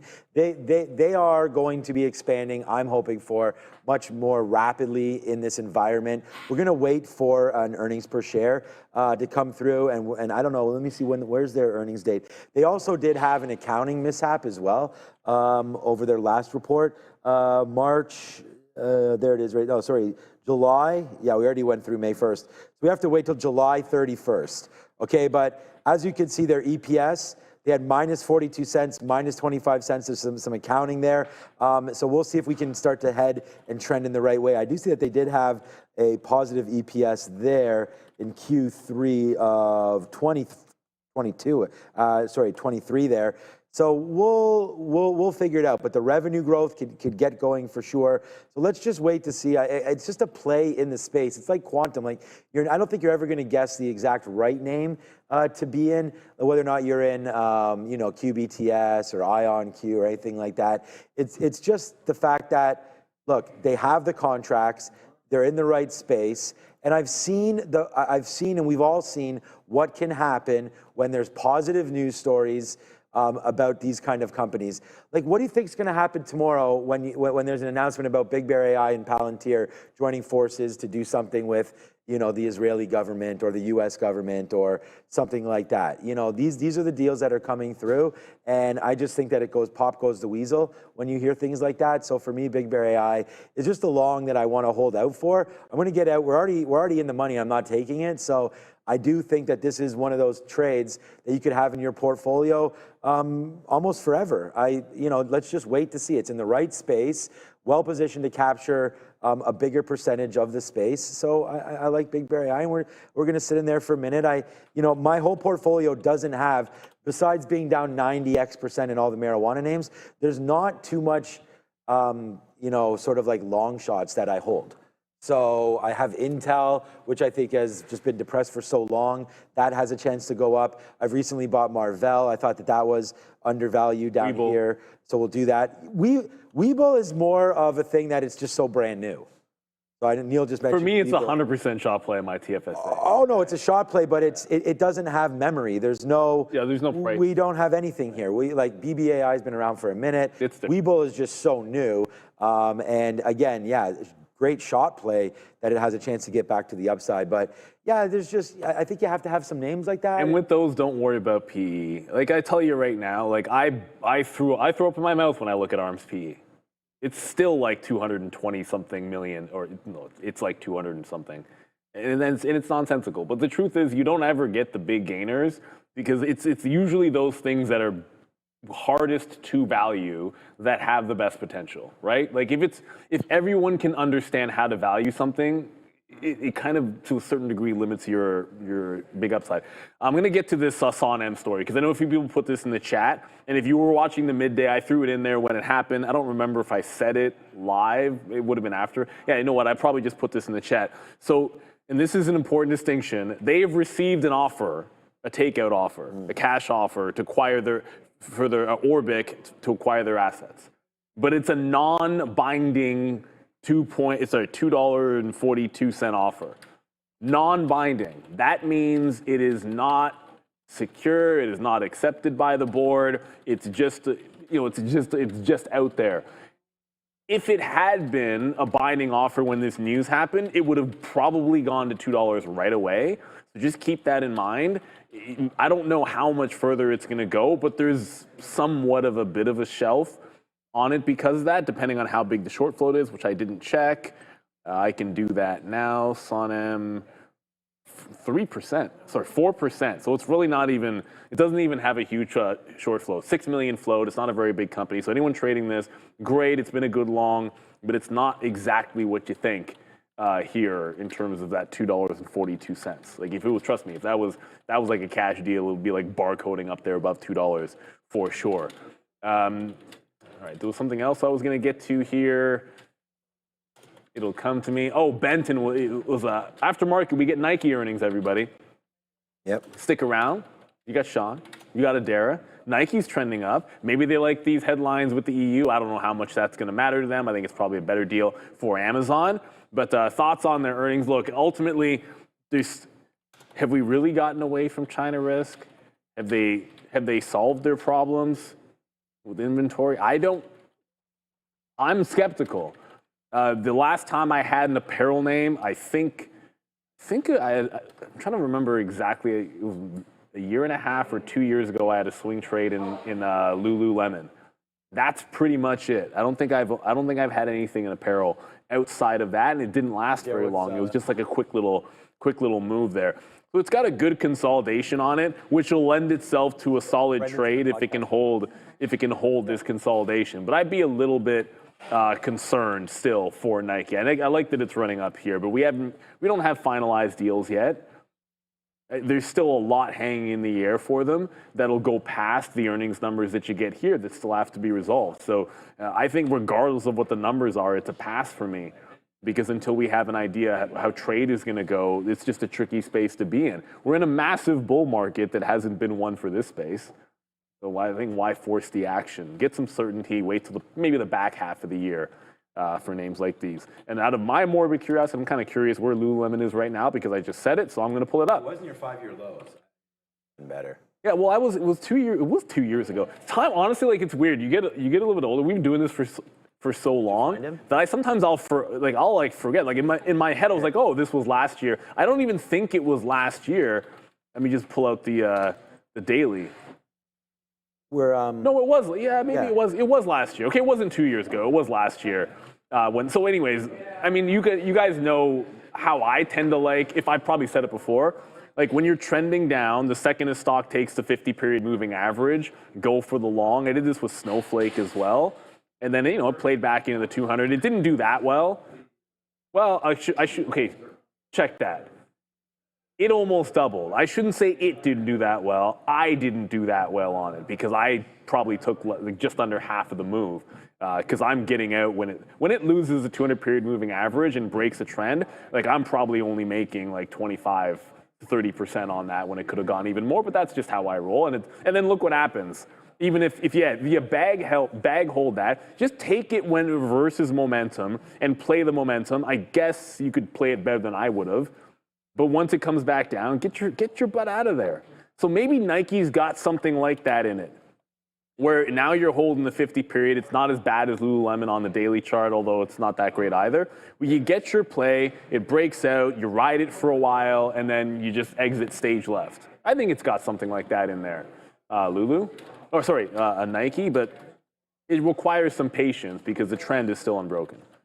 All right. I just want to talk about a new position. So I'll hit the sirens because I've been in it and just didn't get a chance to talk about it because we're talking about Big Bear AI, and then Neil take that question about Nike, Lulu, et cetera.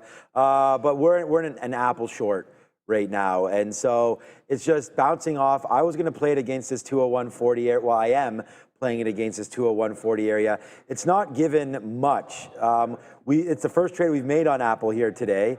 And I want to go short, but you do have an area right there of 201.50, and that's what I was going to play off of. So I do have another offer waiting a little bit higher than where we are right now. Don't want to get shut down or anything on this position, obviously. Not shut down. We're not going to get shut down on our account, but I just mean like I don't want this trade to like completely be the widowmaker for my account today or anything like that. It hasn't been an absolutely monstrous day at all, as I hope that computer still works. That just fell down, but Mark is here, so it's fine. They're just like, it's fine. It's fine. Like the computer just completely toppled over. Yeah, you don't know that it's fine. No, but in all seriousness, a couple memory cards moving around. This happened, and someone was like, oh, the trading. This back when it was a full trading floor. I remember I was on the bridge. Someone did that, and they're like, oh, my PC is fine. And then like 3 days later, oh no, you don't want any loose cable. No, because the thing is, if something's a little loose and then it jiggles, like sometimes my monitor, I'll be like, what that just happened to my monitor? And it's just like, it's been bumped a little bit too many times. And it's your trading station. Yeah, you probably want to make sure that it's computer fine. smash. It reminds me of the other time there when I dropped right where Joe was on the stage. I just took my keyboard because it wasn't working, and I basically ripped it off and just like dropped it like that, and all of a sudden, like everything went. We might have those highlights. Yeah, in fairness, like you said, it was a keyboard that was getting thrown out anyway. Oh no, the fact is I was sitting over there. The Office Space did. I'm like, how is someone sitting here trading with this thing? Backspace wasn't working. Also, I just unplugged it. Okay, hold on a second though. Chucked it. Remember that was when we were taking turns on the Midday. The day before, I had used that one, and I had warned you. I'm like, there's something wrong with this keyboard. Wow. Yeah, and there was. And there was something wrong. Yeah. And it wasn't a small deal because it was like when I forget what key it was, but it was like certain keystrokes were literally not working. So if you guys can see how I'm working, like if I have keys that are shift something to buy or sell, like I use this shift because that's how my hands are set up. It was like the shift wasn't working, so if I wanted to use that key, I'd have to do something like just different keystroke, which is a big problem. Day trader cut. He's like, so we have what I'm saying by the Dell keyboard is like a lot of the computers around here were Dell or are Dell. I mean, now they're kind of they're different. But when we were ordering a bunch of them, and Dell would send you, like the basic mice or whatever that comes with the computer. So they were just like $10 keyboards or something. Anyways, but now we have like these ones are more. These are old school. Or they see how they have like the whatever you call it, they're there's a word for it, mechanical. But, more mechanical, right? So they're a little bit higher up. So when we're hitting our keys, like I can just put out buy like 5 different buys on different gateways in a couple seconds because these are higher up instead of being indented and you gotta hit the keys like that. But anyways, we did have that with that computer, easy trading computers right there. I think as a trader, it is very important that you have a comfortable setup. Yes. You know, including we have Herman Miller chairs over here. Sharif has, of course, his obis form because he's old. Show that. It's like show heated. It does massages. And if everybody, we do have guests. There it is. There's his obis form right there. Hey, Joe, how's it going there? That's Joe's arm. What's up? What's up, Joe? Of course. Why do you always have to flex? What? Yeah, you're a funny guy. But no, we do have some guests here. We're getting ready for our guest interview of the day. And the thing is that, you know, you can see behind us now, we are going through a transformation in the studio. Big time. We are, you know, we completely kicked out all the traders there behind us. We used to have a trading floor with 20 or 30 computers there behind us, as you know. But that big black wall behind us, of course, used to be all windows. It was really nice. And now we're going through a little bit of a period of renovation. Still nice. And I think that's not that nice. But we're going through renovations here. You know, the time frame that we had was like early to mid fall. I'm going to extend that into the winter months. You think? Yeah, I'm going to extend that. We ran into some piping issues, needless to say. So, unfortunately. Fabian and Andre, just let me know if and when you guys feel like you're ready. But for right now, I'll just talk about the Apple trade just real quickly because this is going to be the one that we're in right now. We've been exiting out. We only have about a third left of this TQs trade as it's trying to break a little bit lower. So we're going to wait for that one. But you can't be long the market and short Apple. I just don't think that that's, although today, fine, because the relationship is like that. But if the market tanks, we'll lose on one trade and win on this one. That's not, you know, I'd rather rest my head right here with a short in Apple than a long in the market. So we'll just start to piece this out as we go. But for me, Apple short into the close is kind of what I'm thinking. It's red here today. It was the only short idea that I had, and I think Neil would mention this as well, on our note today. So for me, Apple short is what I want to ride with. I do have another bid to get out here, low 90s. So hopefully that will fill. Here it comes, 94. And I'll give you a hint. My bid's not at 94 or at 92. It's at 93 right there. So we take that fill right now on this position. World Series champions. I have 3 times, back-to-back World Series champions, your Toronto Blue Jays. I do have 3 times the shares on Apple than I do on the NASDAQ. So I'm going to actually sell out of the NASDAQ right now.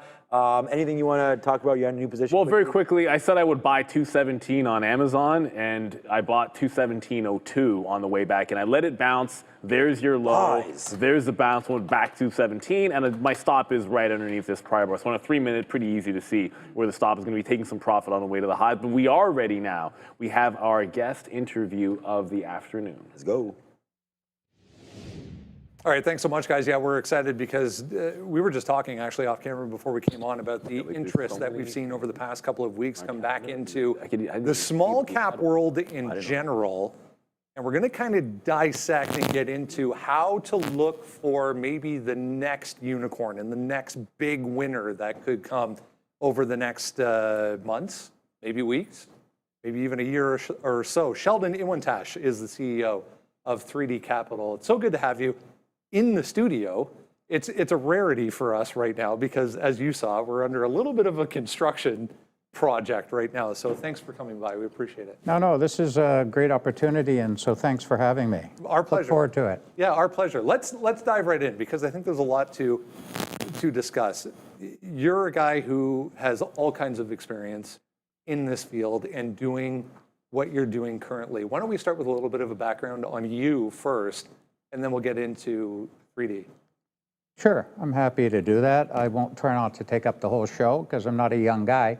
But I've been in basically started off as a CPA in my academic career, but went and became an analyst in oil and gas, and then started to build early stage companies.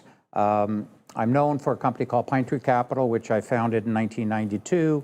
Basically took over Shell at 10 cents, and then basically we exited at $26, and it was basically building a number of companies from the ground floor, seed, pre-seed, helping them grow, and then exit.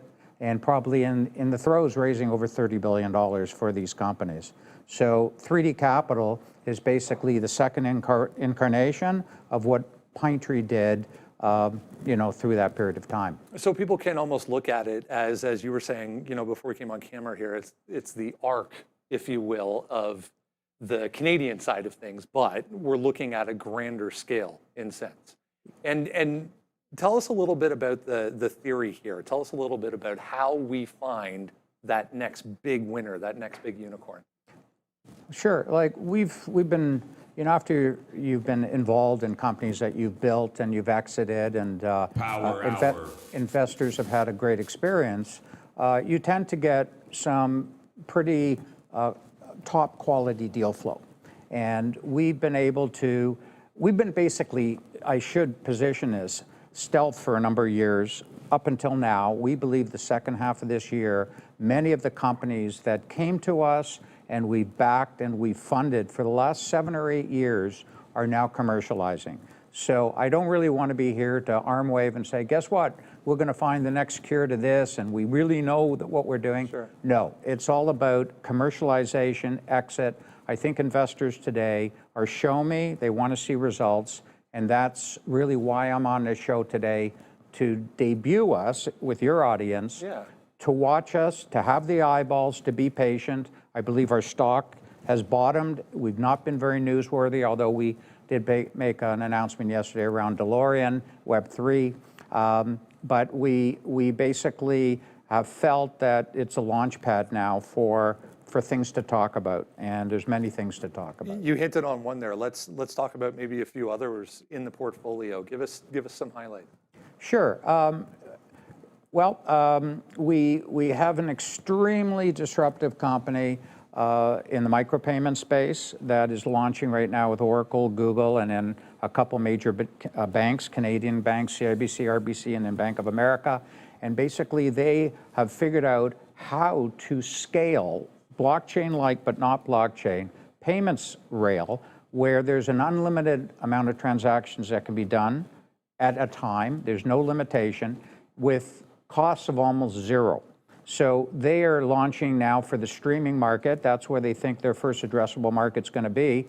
And they've already onboarded over 100 titles. They're basically going to go to the movie arena for content and documentaries. And they just launched in Cannes literally a month ago. So very, very fresh.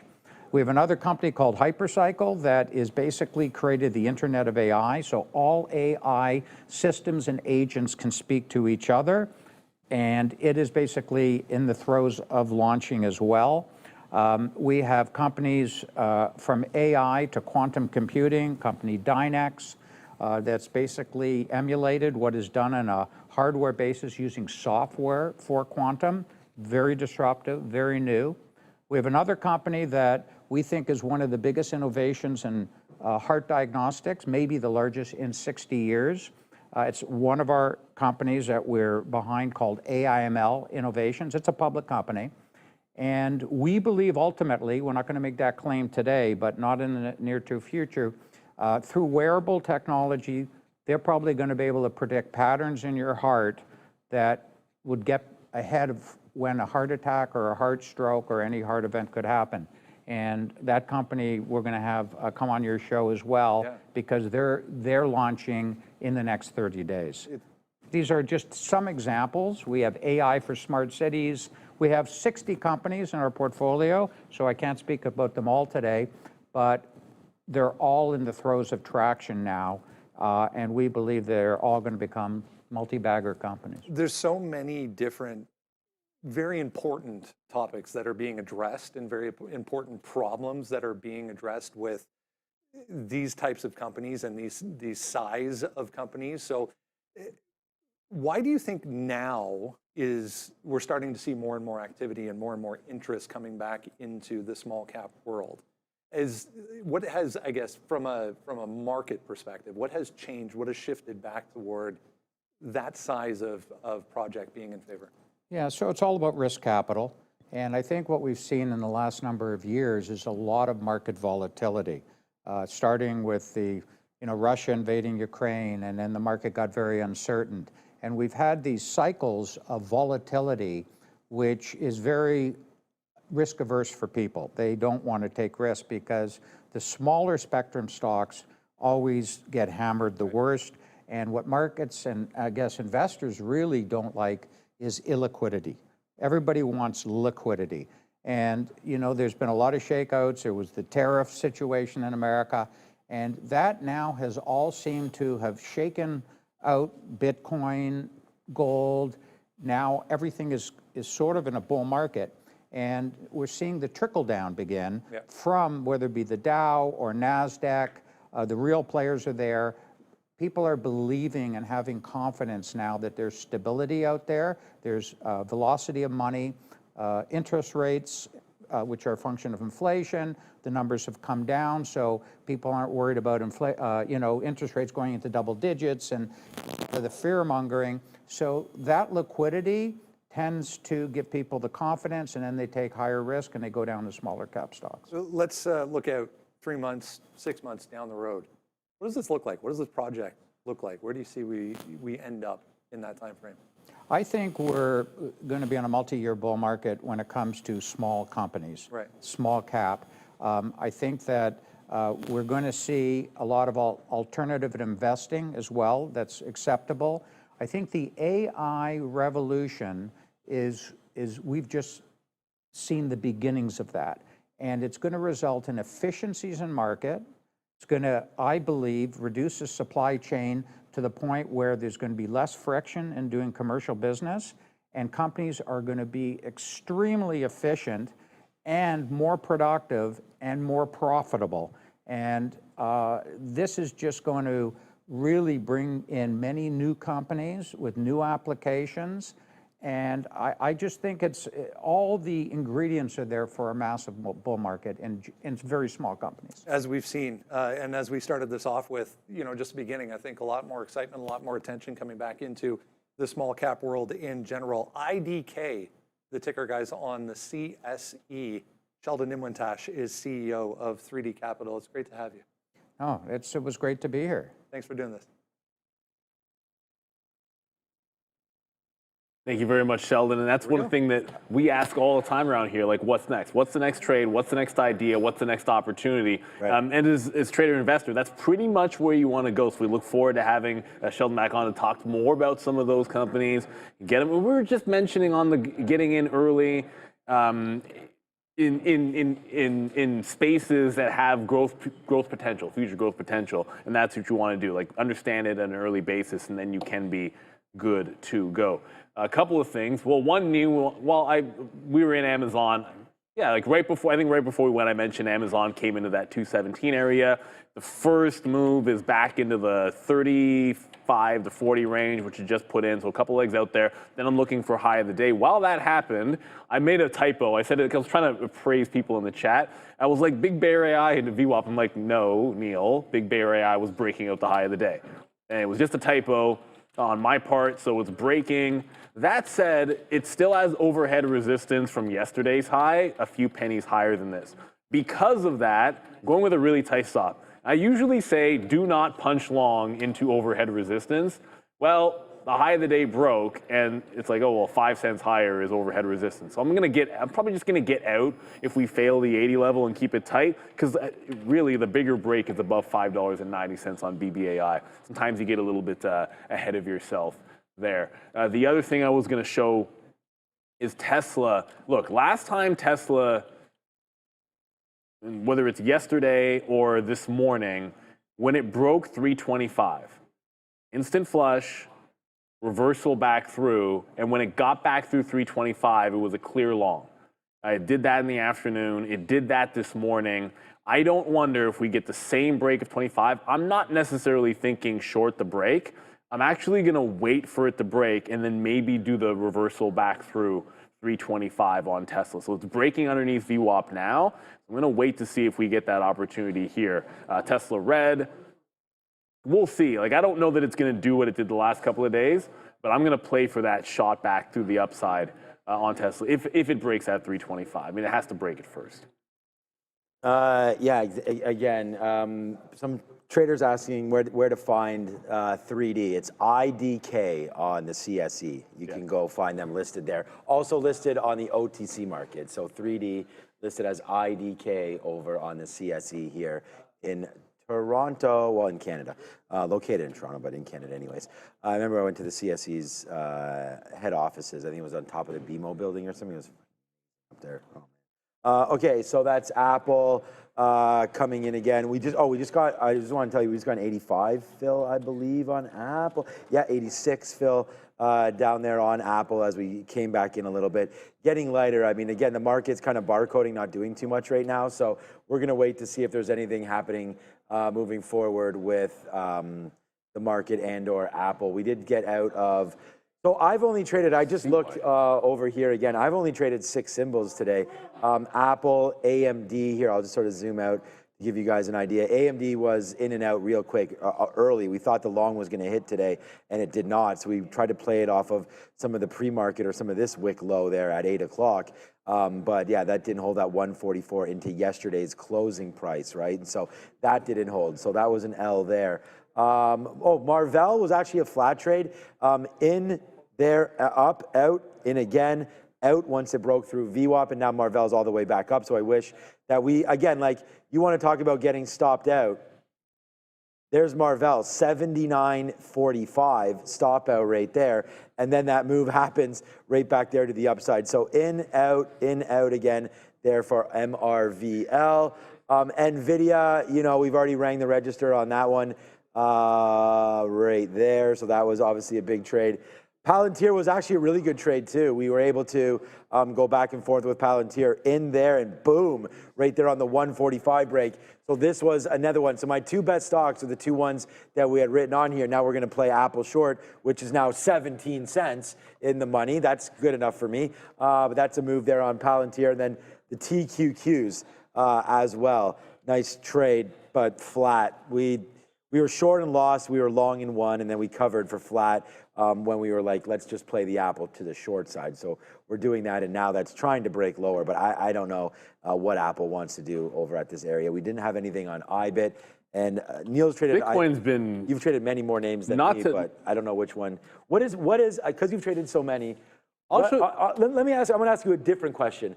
What was the one trade that you felt was your worst? Oh, worse? Oh. Yeah, the other way, because we always champion. No, I tried to anticipate what you were going to say. Oh, the worst trade? Yeah, that's like, easy. That's easy. It was Apple this morning because I didn't. Apple, yeah. Because I always talk about front end, backhand, but front end, back end of the trade. It was really because I got the front end of the Apple short. That's all. Front end of the Apple short. That's whether or not you relatively I didn't make a mess of it. I could have made a mess of it, but like the exact same levels. Here's the difference: the exact same price levels on the way back down. Even if you get stopped out, it's possible. Like here, you short it. This wick up could have stopped you out, but it's just a better trade regardless. So you have a better opportunity. And then early off the open, like I saw this reversal candle here, and then took that out, but. You know, I like to try those like a little bit of setups so if you can find them. The disappointing trade of the day was Micron, actually. Like, if I'm just going straight disappointment, like Micron, and part of the reason was, like I said this morning, I think I got bamboozled out of Micron early when it made this 50-cent move. I'm like, it's probably going to go higher. And then it still went lower. Like, they really, really wanted to sell Micron. I say they, you know what we mean when we say they. Like, I'm just talking about, like, you know, the algos and big money and all that kind of stuff. It just lumped them all together. And they just really wanted to sell Micron. It just did not hold that 125. I thought you hold 125 and then it's all go VWAP or something better because it was good earnings. But you don't want to get too wrapped up in the whole, hey, they beat top and the bottom and it was a great guide, the stock has to go up. If you did that every single time, we just had an event, was it last week that we were out with the campus guys? And I was telling some stories. Everyone's like, "Oh, what's the worst thing that can happen for a trader?" And I was describing a trader that Sean and I had on our floor years and years ago. And I'll never forget. Like one day, and he was a positive. He was a good trader. He was a positive trader, and he's up. You know, he's up well in the middle of the day. And then all of a sudden, I just see P&Ls going down. I'm like, I don't even recognize the stock that he's in. I'm like, what is this thing? And he's like, oh man, they reported, they beat, their earnings were great, the conference call I was listening to was fantastic, and the market, the stupid market's selling it off. And it was some random Toronto stock that he, by the way, owned in his personal account, so therefore believed in. And as the stock's going down, he's just complaining about how everyone is getting the report wrong. It's like, who cares what you think? Look at the tape. Like, your stock was tanked. There wasn't a bid on it. Like, it was, this is TSX. Like, when there's nobody on the bid, you know there's nobody on the bid. And so you can't get too wrapped up in what you think should happen. What's going on with Uber? But what's Uber? Good? Please be good. It is good, yeah. It is good. Great. Yeah, we didn't sell any of Uber at all over the last little while, but Uber does have some news, and Adara is all over it. So here is UBER, New York Times reporting that former CEO Travis Kalanick is apparently in talks with Uber to help fund his takeover of Pony AI. So keep an eye on UBER and PONY. Again, former Uber CEO Travis Kalanick apparently talking to Uber to help fund his takeover of Pony AI. Unclear what role Uber would have in this, given that Travis Kalanick hasn't been involved with the company for a while. But keep an eye on PONY and UBER, and back to you. So Uber goes up, Tesla goes down. Yeah, but what is Pony AI? What does it have anything to do with anything to do with Tesla? That's what I'm trying to figure out. Right, exactly. So, all right, there it goes right now, and then we just looked at Pony as well, as that's starting to ride that's probably going crazier. Yeah, it's going way crazier. Up 20% right now for Pony AI. Maybe Adair can find out what Pony AI does, and then we'll be able to think about where that again. Pony AI, Big Bear AI. I mean, I feel like if you have an animal and then you put AI after it or something like that, then you might have a move. That's probably literally how they rolled. This just in, Katina Capital is starting a new fund, Wolf AI. And we'll see Llama? if we can get that.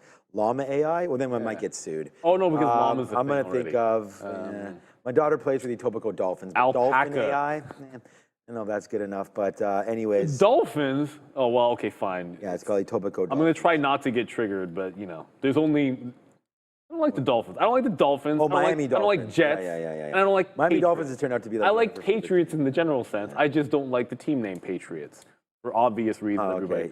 But, I'm trying to figure out why Tesla is rocking. We already are downside trader on. AI. I mean, I'm kind of already in AI. Like Tesla says this is too weak of a move.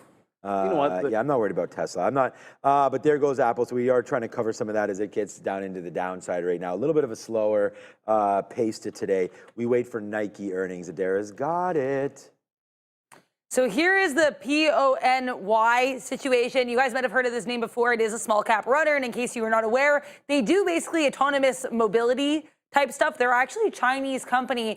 And as of a couple days ago, they were added to one of China's AI indices. It's called the NASDAQ Golden Dragon China Index.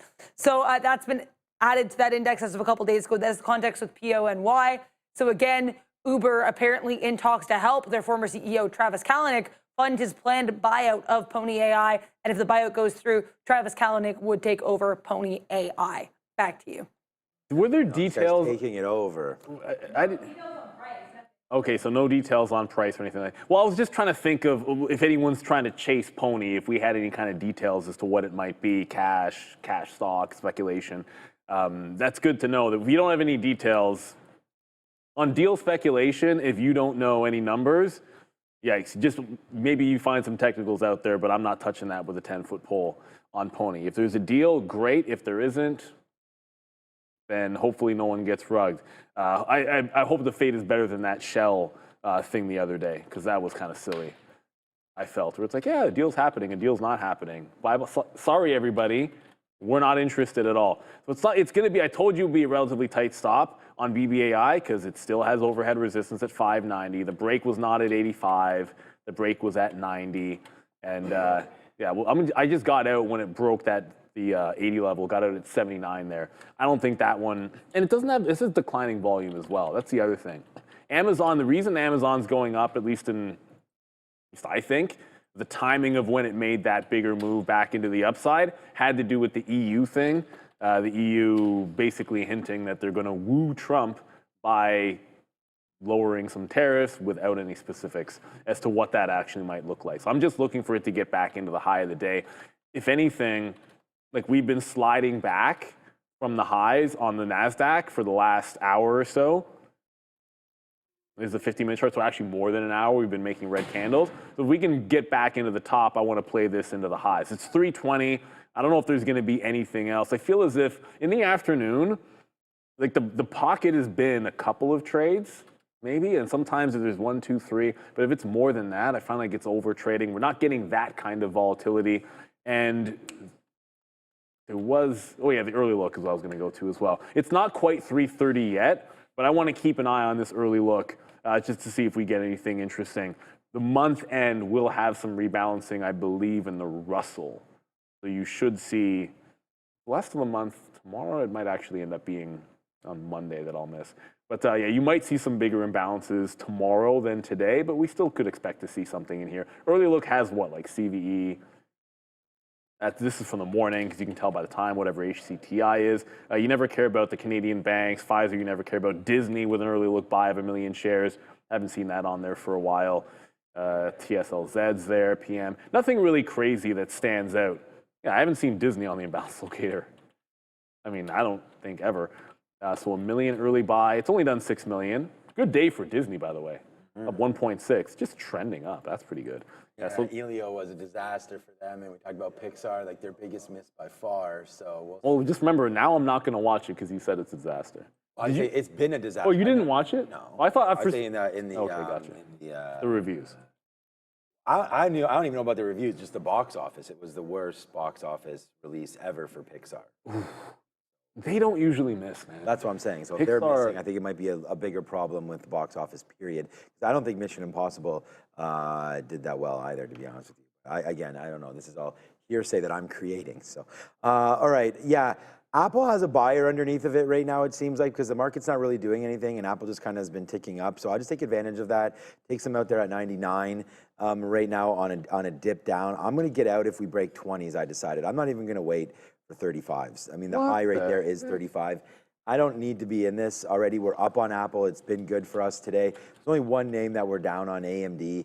Well, we are slightly down also on the TQs, but yeah, AMD is the one that we're down on, and that's because we tried, again, we just put our, like, what we're down on AMD today is a fraction of what we've been up when we're up, but still, we tried it into that closing price. Let's check out Big Bear AI. Put some names in the chat, because I'm just going to be watching out for this Apple, and I have my alerts here as well, like PayPal right there. PayPal just had a nice move up. I was looking at it and I was going to try to bring you guys maybe a PayPal trade or something like that. PayPal, Intel, Oxy, PayPal again, JP Morgan, Hood, SMR.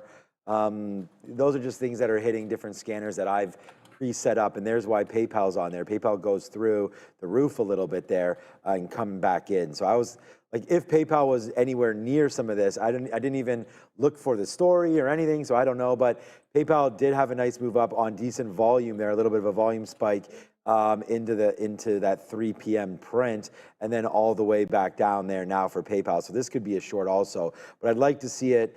Actually, it might be more of a long maybe than a short in case that story, whatever that was, comes through again. I don't think it was anything, but there's PayPal right there. So we have that. The other one that came across was JP Morgan. And this one's more coming back in a little bit. Yeah, so JP Morgan breaking the range to the downside here. What a great story this has been in the last little while for JPM. So again, I took some out around 280 that first time that it got up here into that high right there. And I'm just talking about long-term or into my personal account. But with bank earnings just around the corner for JP Morgan, I think they're going to have huge report. And let's just see when exactly they report. JP Morgan here. Details. There's Big Bear AI. How's it going, Big Bear? Want me to adjust my mic? Okay, I'll adjust my mic. All right, so right here we have, July the 15th. You tell me how that sounds now, Andre. There it is right here, July the 15th right there. So actually, I take that back. That's still 3 weeks actually away from their report. They always are one of the first bank, WFC, JP Morgan, and someone else always seems to report first. So we'll wait for that. It's Goldman. I feel like the second day is always, it might be BAC. It's always, I thought it was always like Citi, Goldman, Anyways, I don't know. We can always just. I just know that Morgan easily just look it up. Morgan's always after JPM. Right. Yeah.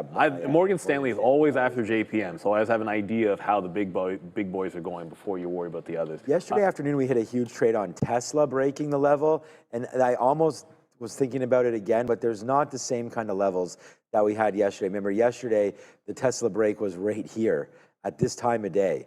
You know, we looked at that level right there, and remember we had it on. It was actually 2:30, but still in the afternoon. And we had a nice move down in there, gave us a couple dollars. Just looking for Tesla right now.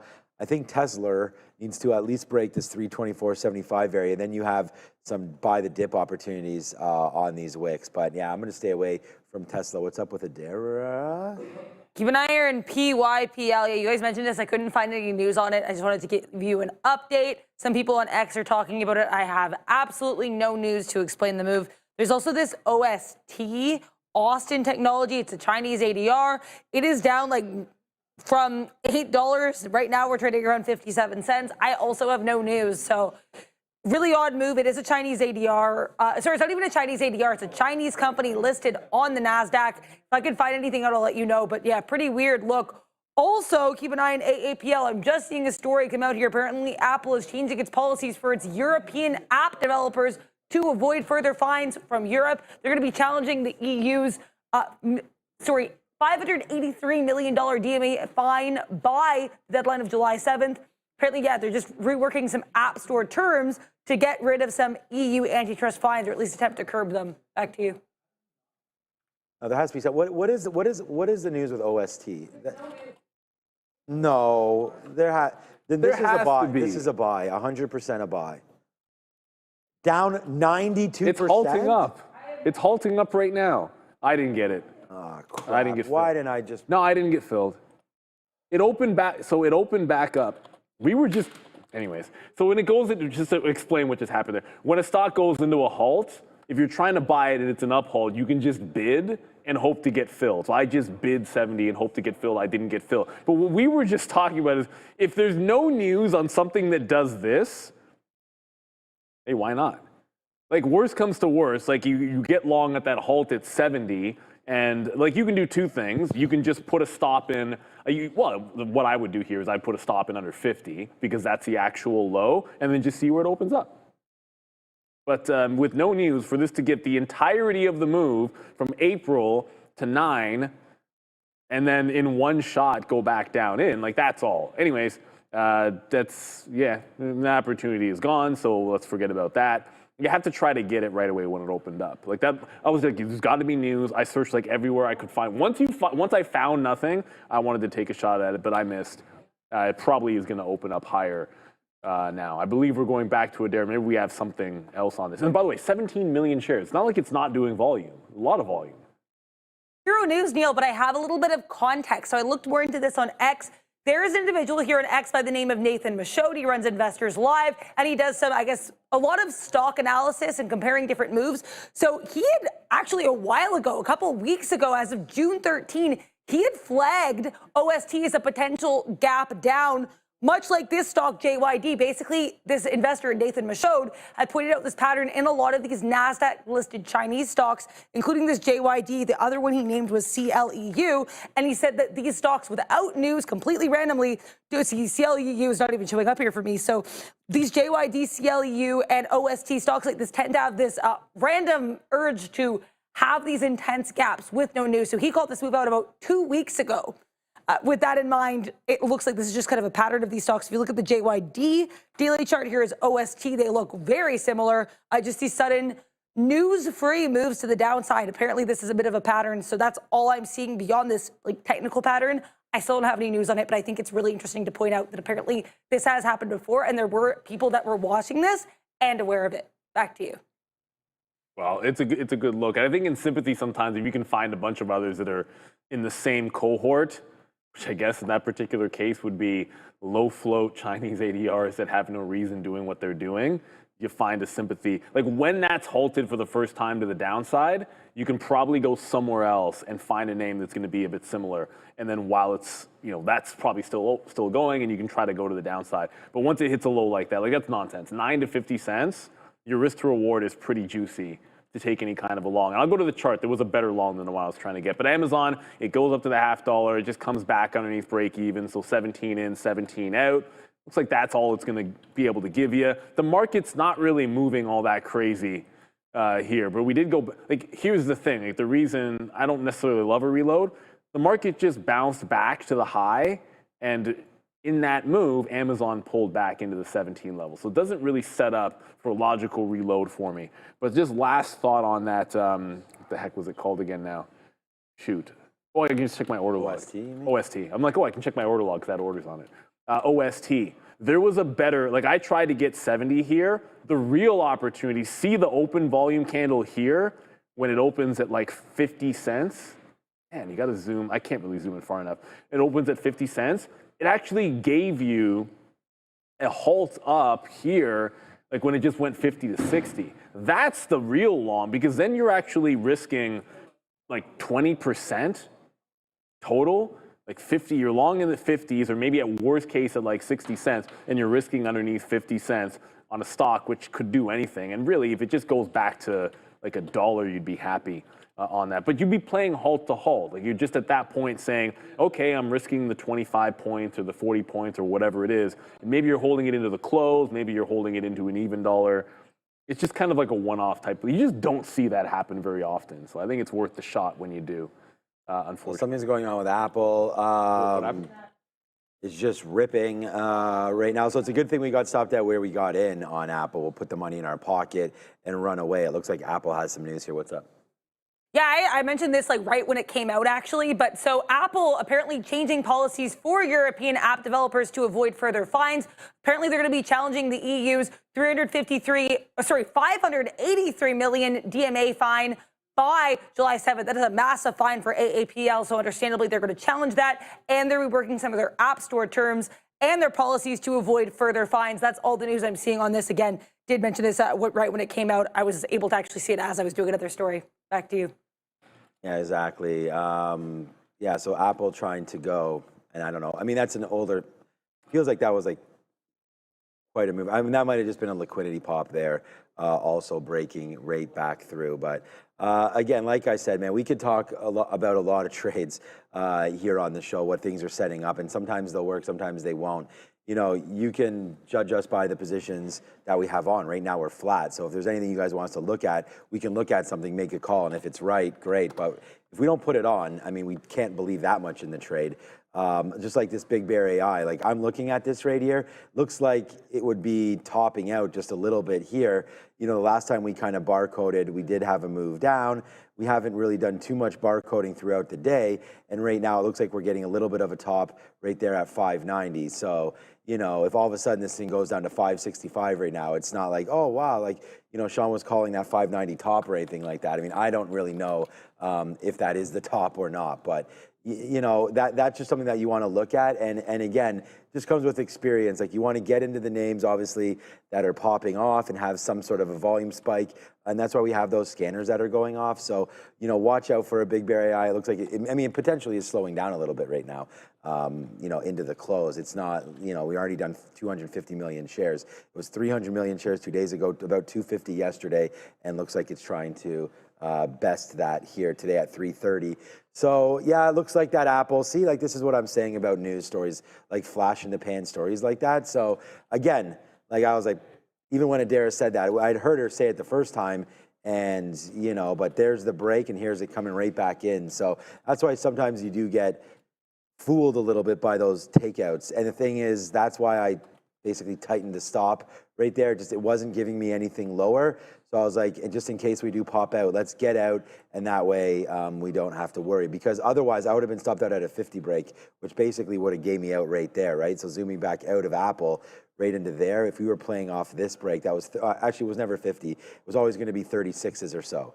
But again, we suffer a less of an ill fate there by getting out at 20 once it breaks that level. So yeah, always something to look at when you're talking about trades, and make sure that you feel strongly enough to actually, you know, put the trade on. And you know, for me, we were just trying to play the short there in Apple. Once it broke, we got out, and there's the pop right back into, again, a level that when you look back at it, yeah, you know, should have shorted that. But when you don't know the news, it is just what it is. So Speaking of news, yeah, that Uber there's pony another thing. story. So Uber pulls almost, like not all the way, but almost all the way back in on that. It was the Pony AI news. And of course, conversely, remember we were saying like, what does this have to do with Tesla?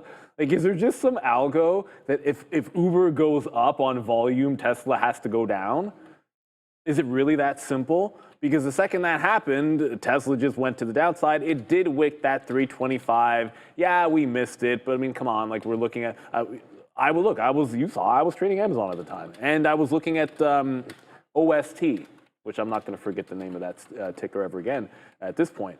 Yeah, so if you're ever like, this did not do the move. Also, too, like it didn't do the move. Like yesterday when it broke 325, it went down to 322.5. Today, when it broke 325, it went down to 323.5. This time, if you were looking for the failed breakdown reversal on Tesla, it went to 324.75. So $2.50 yesterday, $1.50 in the earlier in the morning or in the middle of the day, 25 cents this time. So I seriously doubt that was a deep enough of a push that I would have been really locked and loaded trying to catch it on the way back through. But yeah, it'd be 325. Clearly somebody is, I don't want to say accumulating, but there's buyers down here at the 325 level and underneath on Tesla. It's a good thing to file away for tomorrow, but a bit of a missed opportunity. Although this is not the setup that happened for a reversal yesterday or in the morning. It's just very, very different than what we saw. Volume, still a good volume spike, not quite as big through, but it just wasn't as deep of a candle, which I would have been expecting on Tesla. All right, what else are you guys looking at here? I see Or Alpha asking me about Circle. Yeah, I knew this would happen. Where it's like, be cautious, maybe short CoreWeave instead of Circle, and of course Circle headed into the downside. So I guess it's sell back on in Circle. 6% down. Yeah, this is a sideways inside day for Circle after a downward trend. It could easily break lower from here, but until it breaks the next support level, I think you have to be very patient shorting it and not just thinking, hey, it's coming back in, I can short every single level. It's not the same as when it's going up. It's probably going to be a little bit more orderly on the way down at times. So just be careful with your timing does matter here. All right, traders, listen up. First month is free with e-Signal. Make sure that you scan that QR code. That's right, the fees have been waived for your first month of the platform. Remember, you can trade smarter, not harder with e-Signal. All of the scanners that Neil and I show here on the show, e-Signal. Back testing we use, e-Signal. Those monthly, weekly charts. You can actually chart and scan and have up 500 data symbols up every single moment while your computer runs. Again, a pretty good program here for e-Signal. I like the back testing. It's the scanners that we show that really give us opportunities to look at different names, and we found the PayPal there. We just talked about that. I'm about to look at SMR here, Apple, things like that. So, and again, to me, the biggest thing is, we talked about this earlier, its uptime is pretty much 100%. We've never had issues with their e-Signal platform. So that's great. Also, all the apps you can connect to through their app store.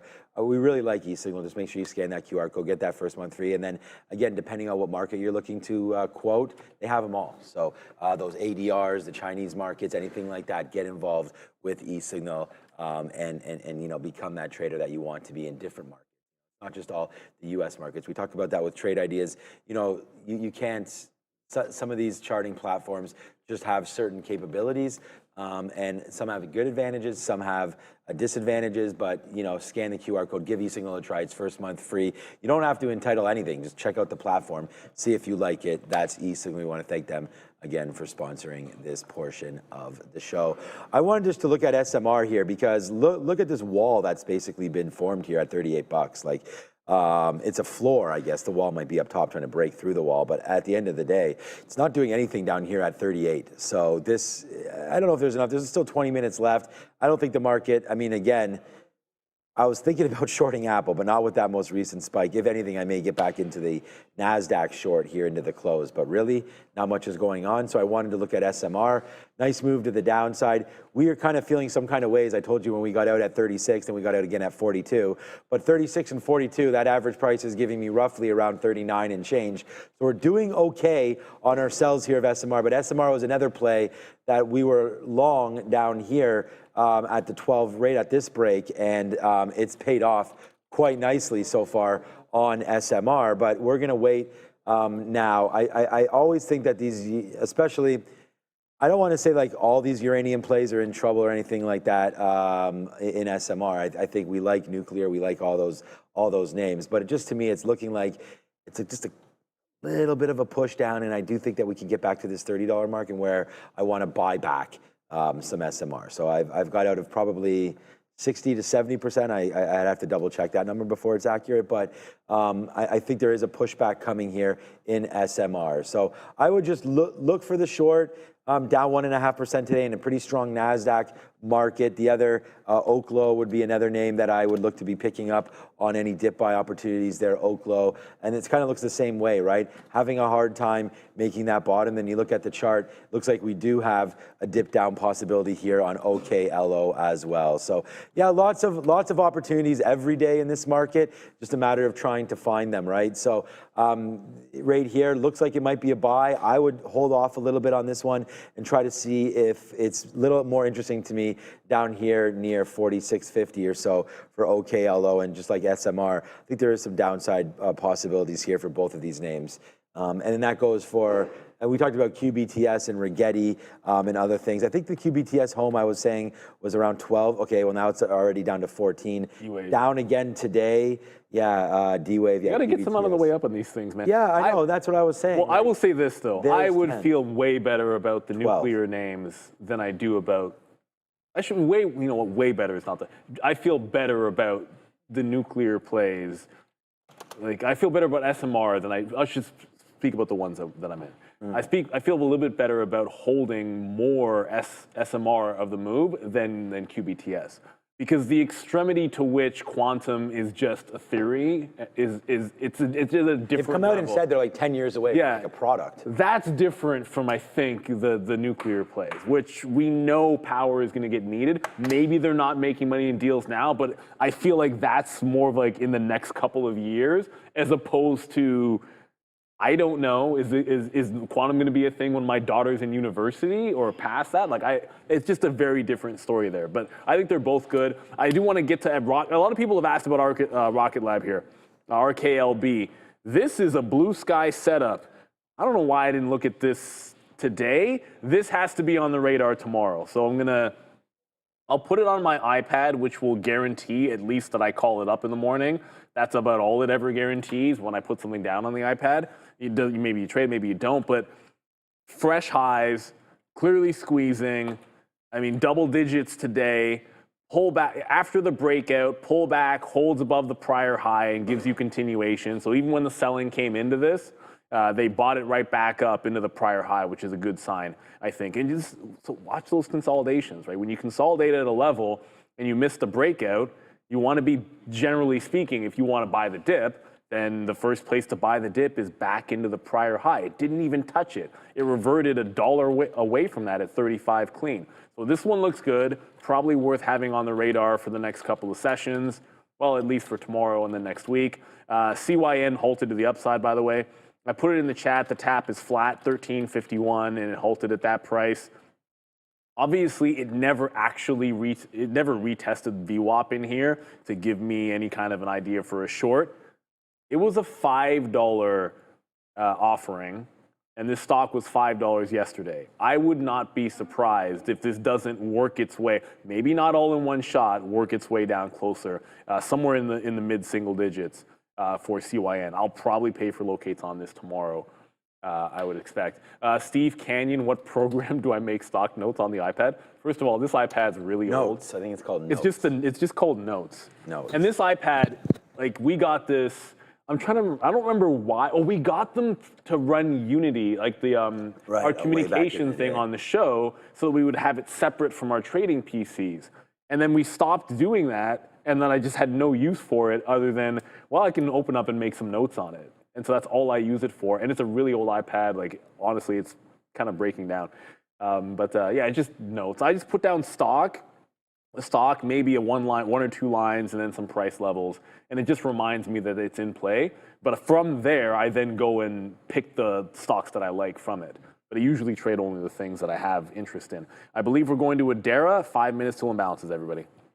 Yeah, we also have about 15 minutes until we get Donald Trump's big, beautiful event. Now, in case you're unaware, he's going to actually be delivering remarks from the White House during this event. The event, according to White House Press Secretary Caroline Leavitt, is basically just designed to drum up support for the big, beautiful bill, which, of course, they want passed before July 4th. That is in a week from tomorrow, so pretty tight timing. But either way, I'll be covering that on the Market Recap Show, along with Nike earnings at 4:15.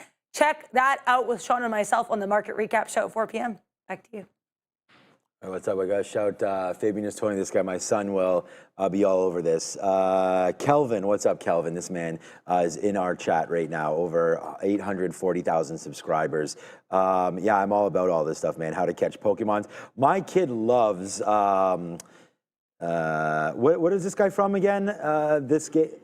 Yeah, One Piece. One Piece absolutely adores everything to do with One Piece and all of that. So I'll give a big shout out to Kelvin. Thank you for joining us and always doing the best. So thanks for all of that. Yeah, One Piece. My kid loves that. He's watching them all right now. But he's 13. He's finishing Breaking Bad. He's like, oh, that was a great series. I'm like, the hell let you watch Breaking Bad? But I knew he was watching it.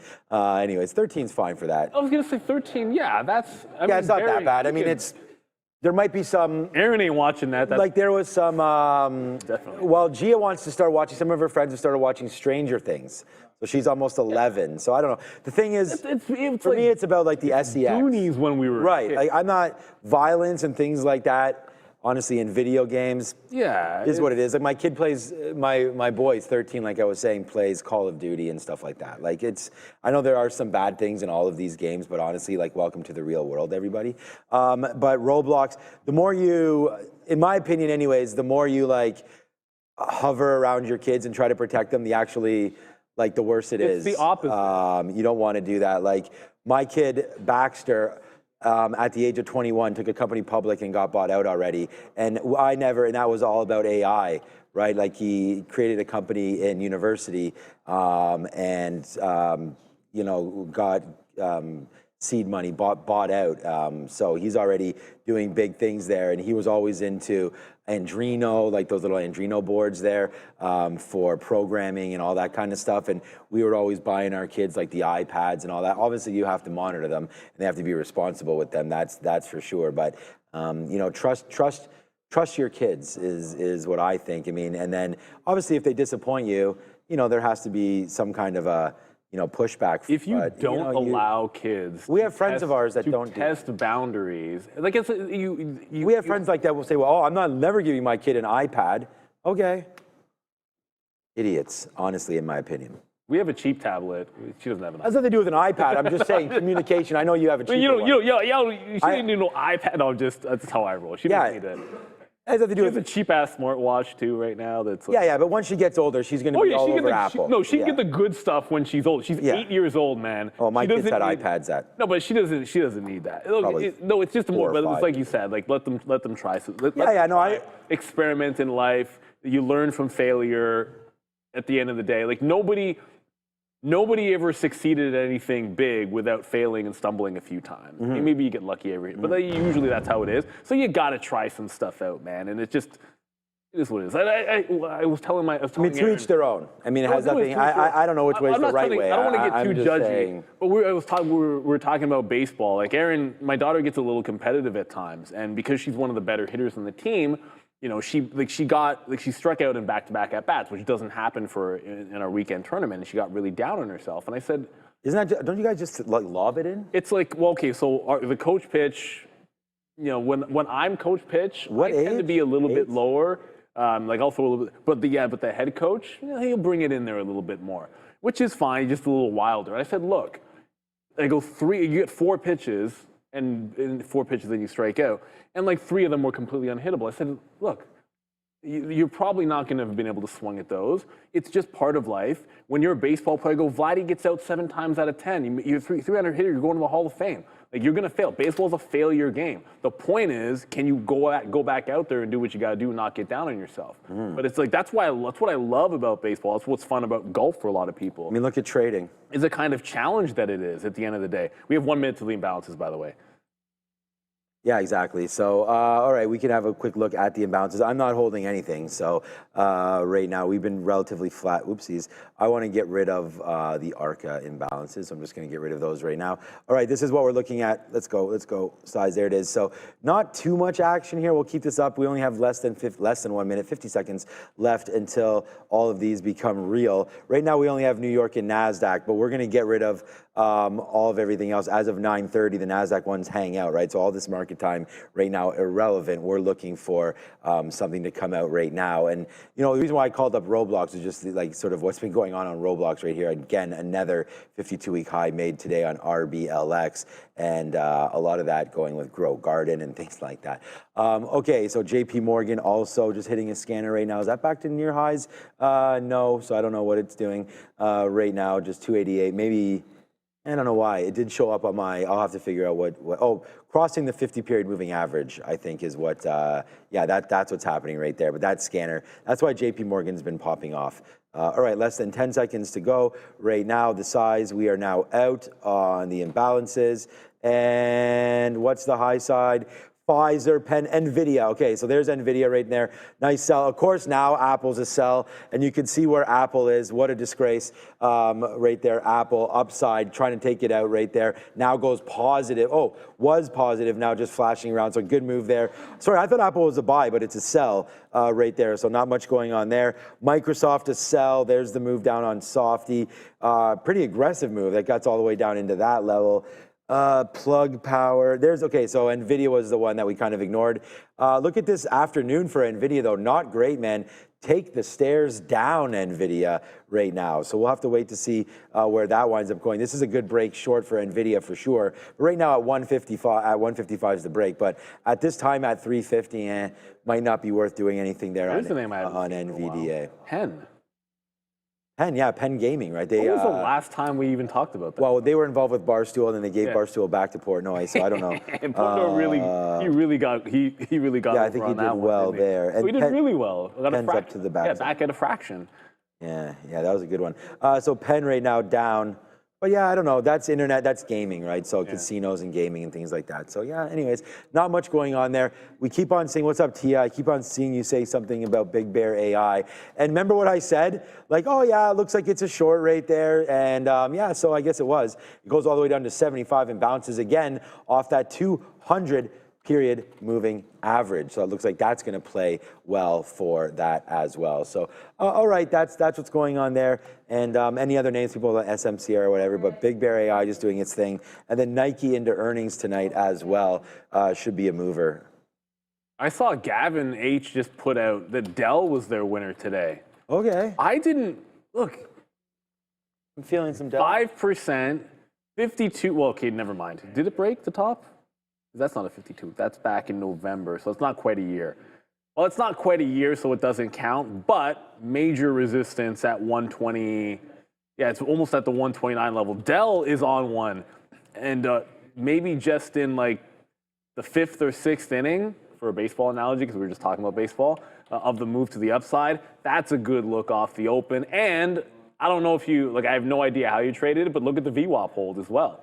Like the continuation trade, like after the opening rush, let it pull back, hold the volume weighted average price. It's the most standard way to play a continuation long after the opening rally. Does it hold on to VWAP? If it does, enter the long. If it proves that it did the first time, buy it at VWAP the second time, and then back into the high of the day. So Dell, that's a good looking one. No questions asked. Good looking stock there. Daniel just said to you that SoFi is at the high of the day again. Yeah, I mean, we like SoFi. We talked about that. I should think about getting some out on SoFi, and we talked about that. Okay, well, it's at $17. They don't report till next. When did you say they report? I don't know. A while, right? I think it was a while. I thought it was like in a couple weeks. Yeah, I think it's July 27th or something for SoFi. No, it's late. It's late. SoFi reports late, for sure. So, but anyways, yeah, good look there for SoFi. Yeah, up 4.5%, still going. Great call out. Oh, it's a month. Yeah, exactly. Was it the 27th? 29th. 29th. Okay, close enough. End of the month. But yeah, there it is. SoFi right here. Great trade. I am going to tap out. We were in the money like 40 or 50%. I think it was when we looked at it just a couple days ago. So now we're probably almost close to. I thought I was on like $10 or $11. That would make sense. No. Right there, 17. So just a good level here for SoFi. I think it's worth getting out something and then just regrouping in case they do miss again on their report. And I don't even know if they missed last time. Forget about miss. They sold the last couple of times. The last couple of big drawbacks, they still beat, and even if it gaps up, they sold it off anyways. That's the problem with SoFi. It tends to sell off regardless on their earnings play. Right. That's why. No questions asked. If you're in this and you're looking to take some profit, I don't think you let it get to the 29th, if that's what your line of thinking is. Adara? This part of the show is brought to you by our friends at Trade the Pool. We got an behind the scenes look at Trade the Pool. The dashboard tracks your progress in real time, live stats, profit, and more. You can break down every trade, see your entry, exit, and how it played out on the chart. Check the certificates page for your full summary, achievements, and payouts. In this clip, that's Michael T. He's already earned over $75,000 in total payouts. Trade the Pool gives you the tools and the capital to go further. Ready to level up? Visit tradethepool.com or scan the QR code on screen. Back to you. This Michael T is such a legend. Michael T, yeah. Well, he was a pretty good wide receiver. Get it, Michael T. But then he had some Michael injury issues. Well, Drew Brees retired. That's really what it was. And look, don't get me wrong, Michael. And now Thomas, he's day trading. Michael Thomas was a really good receiver. But injuries, and sometimes you don't realize how big of a factor the quarterback, receiver connection is until you got to play with somebody else. And it's not that he wasn't still good. It's just. Where did he wind up going? Oh, he stayed there, but played without Drew Brees. And then he got hurt, and all that. Well, injuries are such a huge factor. Check out OGen, but a huge factor in all sports. Like it's hard to recover from anything. As you know, especially on the other side of 30. It's funny. There was 2 ACL tears. We had Tatum and Halliburton. Dame. Oh no, but in the playoffs, like serious. Yeah. He's going to miss all of next year, too, now, Halliburton. Like, you get right in there, you tear it in Game 7. First quarter of Game 7. It sucks. Absolutely wild. I am maybe so I'll be 1 year in 2 weeks from my Achilles surgery. And I am now, I can almost do, a single leg calf raise unassisted with full extension. That's a year. Now, granted, professional athletes, that's all they're doing is rehabbing. I can't get away with that. But man, it sucks, and it's a long rehab, and I felt so bad for Halliburton. All injuries suck, but I've never. That's the most devastating one, just because of the timing of it. It's so brutal, and he was hurt going in and played anyways, and that's what I love. No one's gonna sit out of Game 7. Let's be real. Anytime people are like, oh yeah, players, you should. We knew somebody was like, he should have made a business decision. I'm like, are you crazy? I don't care who you are. You're playing Game 7 if you can. There's players that don't give effort. If you want proof of that, check out O'Neal Cruz on the Pittsburgh Pirates, who's supposed to be their star center fielder. Just check him out. That's what I mean about no effort. But even he's playing a Game 7 hurt, because that's what you do. Only 3 minutes to go. Like I said, there was nothing on the imbalances really that was crazy. I just want to go back over to, because there was nothing really that set up in that last 10 minutes. Tesla did lose VWAP, is heading back to that 325. There's no trade here with only 2 minutes left to go, but it'll be interesting tomorrow. 325 is going to be the level to look at on Tesla after multiple days where it looked weak, bounces around that level, and then at some point later, it regains the 325 as the buyers have emerged for sure. So with a couple of minutes to go, this didn't really get traded. Outside of trading it in the afternoon at that 25 level, hasn't been a morning trade. It might turn into that tomorrow if it can resolve itself on the north side of 325 early. Yeah, I'm just hanging out here to see what happens here at the end. I wanted to check out what Nvidia was going to do. We do have our Big Bear AI as well. We do, yes, so a nice little pullback there for Big Bear AI as well. All right, just making sure we don't have any orders pending still. That's the one thing that you can do as a trader. Go through your order log, make sure you don't have anything pending. Moving around here at the close, we can have a quick look to see what CYN finishes at. And again, $13. So yeah, brutal right there. Almost where we opened at today. Here's 930. We're actually underneath where we opened now on CYN, around that $15 mark before a bunch of halts came through. And then whoops, all the way to the downside there for CYN. So yeah, not a great movement there today. I mean, great movement, but you know, to have held it all day, not great, but hopefully you're able to take advantage of that. And again, they dropped that offering mid-halt, which we've never seen before. And then that had it open up down here at 19. We did make a move back, and then, you know, the rest is history. This name was about trillions of dollars if you zoom back out. It's been reverse split and all that kind of stuff. So not only have 15 seconds, or 50. Somebody might be up to something on Nike. And what about OST? Oh yeah, what's up with that? Nike just broke high of the day. That's bold. That's a bold move, Cotton, because the earnings are about to come out after market and someone's driving it higher. Look, it could always be some hedgies trying to take some risk off, because risk off in a chart like this going into earnings would mean buying, because it's been a sell for basically ever. Not ever, but for, I'm not going to zoom the chart back any further. You guys get an idea of what's going on with Nike by that. But yeah, Nike earnings after the bell. We're going to have Sean. We're going to have Adair. We're going to have those earnings. But get the camera off me. We got Fabian on the bell, brought to you by Oragenics. Great interview we had with Mr. LaFontaine and the doctor as well. OGEN on the NYC. Ring it. There we go. A little bit, a second or two late there. That's why I got a little bit off track. But Nike closing at high of the day, up 3% going into those earnings. It was a good day for the markets, even if it was quiet in the afternoon. We're almost a full percentage to the upside. The chips were good, maybe not as strong as they were after market. As they were yesterday. I would blame some of that on Micron selling off on their earnings. Yeah, you can at them. Just only going to be watching Nike here at the close so you guys can see if there's any spike. We're not expecting them immediately after the bell. Could be a little bit for sure. I don't know whether this was foreshadowing. It could always have been. Don't assume that somebody knew something.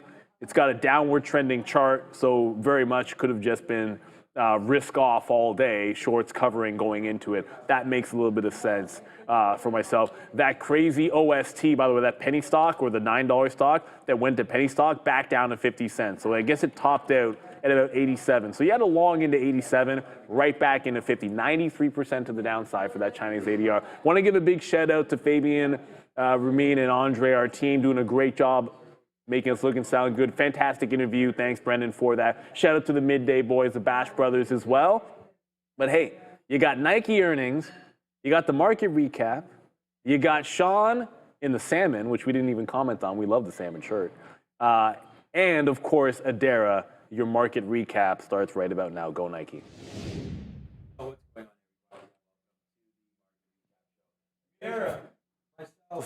Adara, I was muted there. Adara and myself here for the market recap. So thank you. I'll look over here. How about that? All right. So we're waiting for Nike out right now. 415. 415. Okay, so no rush on Nike today, but look at what's been happening here on the broader markets today, man. Everything pretty much upside, no matter where you're looking, unless, of course, you're trading wheat.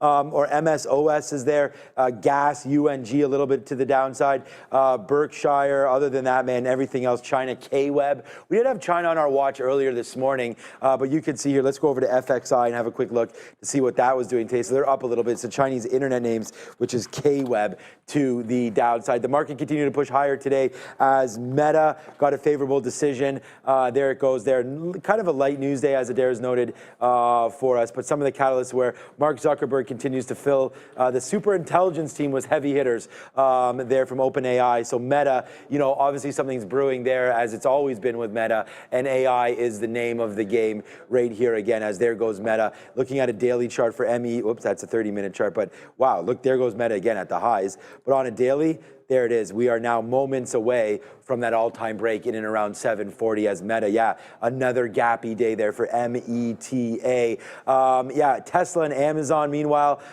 executives leaving the company. So sort of going the other way for these names today. Tesla down 0.5%. They had some decent movement. Next. How come both charts change over to a day chart? Let's go to a 5-minute chart right there. Tesla had some decent movements early, all the way back up to the upside, but then we faded back down for Tesla. And again, nice move down, nice move up, nice move back down again. And this is what Neil and I were talking about there at the end of the day. You know, it's one thing to say that's an exhaustion candle and back up to the upside, but did you actually take it and hold it? Because if you did, it came all the way back in again. That's Tesla. Nice downside move there. Executives leaving with also Amazon. So we could have a quick look there, but Amazon goes the other way today, Adara, up almost 3%. Nice move there. We didn't get to talk too much about your trading today. Was there any stocks that you were looking at? Yeah, actually, Palantir and Micron. Okay. I closed my P Pro, but I have the screenshot so I can pull those up quickly for you guys. So both of these were shorts. I was just saying to Sean over here off camera, I noticed that Palantir has this fun little pattern as of late where it'll kind of push into all-time highs in and around that area. And then what happens is after, I'm trying to find a way to open this chart, basically after that you kind of pull lower, right? So let's see if I think I downloaded this hopefully, and there we go. Can pull it up for you guys. Beautiful. So here is PLTR. And as you can see here, what I like is we get below VWAP. We kind of make that little flat bottom pseudo. We're on that 145 halves. You wristed this pop here above VWAP. Huadunk took some pieces of profit here off previous support. Happy with that. Added when we started kind of making these slightly lower highs. Get stopped out in the 15-minute prior bar. This is the 3-minute chart. But yeah, that was pretty clean. Micron, kind of the same idea, just a short off of these lower highs, lower lows. So PLTR, if this pattern holds tomorrow, it'll be 2 days straight. It's done that. So that'll be 3 if we do it tomorrow. That'll be watching. I had the circle long off the open as well, which worked, and then I kind of chopped it a little bit later. But yeah, green on circle, green on Palantir, green on Micron.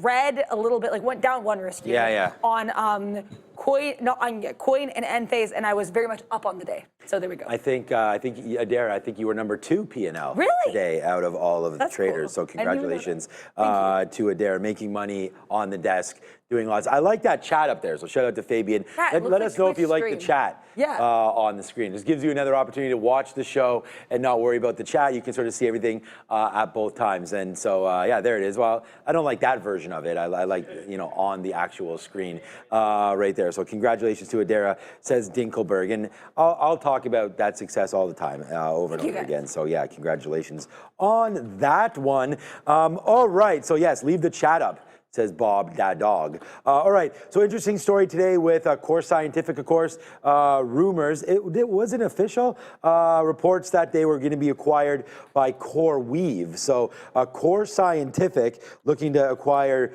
similar names, CoreWeave looking to acquire similar names. So they're dancing around a little bit there today. CoreWeave, again, it's tough to pick tops and bottoms in all of these names, but I think that CoreWeave was pretty much a squeeze play to the upside. The change in the last 20 days still up 30% right there. CoreWeave looking like it wants to lose 150, and I say when it does, we come back into this 130 area. But CoreWeave talked about again. LVLU announcing a stock split right there, I guess, to get above $1. So this could be a play tomorrow. I heard Lulu. This is Lulu's Fashion Lounge right there. Yeah, they're lounging a little too chill right now because they're at the bottom, 33 cents right now. Reverse stock split for LVLU. Watch out for this name tomorrow. So this could be a name. Shares outstanding 42 million, probably too many, but after they reverse split, those shares will come out. So watch out for a low float name tomorrow, LVLU, maybe on board for that one. All right, so that was some CoreWeave talk. Amazon, Micron on earnings. So Micron yesterday came out with a decent report, and we saw them fly to the high side during that report, right here live on the after show, and boom, huge move, but then it just kept fading throughout the show, and eventually once we get the earnings call, we could see they did not like the report after all. Micron expected move, I think, was around 6 to 7%. Only 7. 7, yeah, well, close enough. Yeah. But there's the move down on Micron into the rest of the day. So Micron not really responding that well to that earnings report, but what a move Micron's had into that report. So let's understand that again. The guide was in line, their beat both sides, and was was well received, but again, some steam coming out of some of the semi names today, including Nvidia, which, you're going to say, how did the steam come out? We still broke through all-time highs, and yes, we did. Nvidia does end up more positive than negative, but look where we were on the day. You opened up. The reason why I don't even know why this is showing up, I guess, because I guess, depending on where you have us opening, it was a pretty flat day, and then now's the push lower. So we're actually going to be red if you take in the after hours here for Nvidia. A nice move down here to end of the day on NVDA. The big runner in the semi space has been AMD, and they did not have a good beginning of the day. So there goes AMD downside. Again, it's kind of misleading that it's showing up on the day. These really felt heavy throughout the whole day. Another heavier name was Apple today, as they finished the day low, down 0.4%. Again, in a record-breaking NASDAQ day, Adara, up almost 1% at its highs, pulls back a little bit, but again, we're waiting for Nike. That's not going to affect the NASDAQ. We had some pushes again in Tesla today, as we started the show showing you that they were sort of barcoding, but look, cracking a little bit lower. I'm wondering if we're setting up today, and we used to have Pratt on the show. He called it Free Fall Friday. And yeah, I've heard of that. I don't know. Yeah, I don't know if it's going to happen, but high, hello. I could see a little bit of a pullback in for tomorrow. We'll see if Nike earnings shouldn't really give us, we could just do it and break through some of those highs. But I don't know, for Nike, let's just wait. What do we have for the implied move on here? 5%, 8% of an implied move for Nike. I don't know. Did you read anything about Nike today? Not much. It's interesting though, Sean. I just remembered you were not here for the last, this quarter last year. You were also off the day for Nike earnings. It's an interesting pattern. Yeah, because I remember it was Opie and Neil, and it was also Friday morning, and Shopify was in play that day as well. Eidetic memory, too many things on my mind. In terms of Nike, there were I have some infographics on X at TTV Research. You guys can look at those for sure. The company's China sales have been rough, and I actually was reading a little bit about this, Sean, with regards to working on my infographics, and part of why they got rid of John Donahoe, the former CEO, and replaced him with Elliott Hill is because there were issues in China. Well, Elliott Hill's first quarter did not show really any improvements in that regard. It's still down 11% year over year. Let's see if Elliott Hill can have the company running up that hill. Shout out to Kate Bush and Stranger Things. And because I think really, unless Elliott Hill makes some changes here for China, which is what the company wanted, maybe we need some more changes. Like really, I think the only super successful CEO for the company was Mark Parker. Then he left right before the pandemic. And he was there for 14 years. So it's can we get another Mark Parker in here? I don't know. The guy before him wasn't good. The guy after him, John Donahoe, wasn't well received. Elliott Hill, his only experience really was working with Nike in some executive capacities, but he wasn't really a CEO, didn't have that kind of tenure. Hopefully he has what it takes to help the company. We know Bill Ackman's involved in this name, so we're going to have to wait and see. Also, officials from the EU have said that the U.S. has presented a new trade deal proposal to the EU, and the EU Commission chief has shared it with their leaders. So all we know is they have presented the proposal. We don't know any details about said proposal. We're going to have to wait and see on that, Sean. But yeah, I think Nike could be interesting. Yeah, I think it should be an interesting look there today. We did have some questions about Lululemon. I was looking at Lulu, and I think that this is a buy.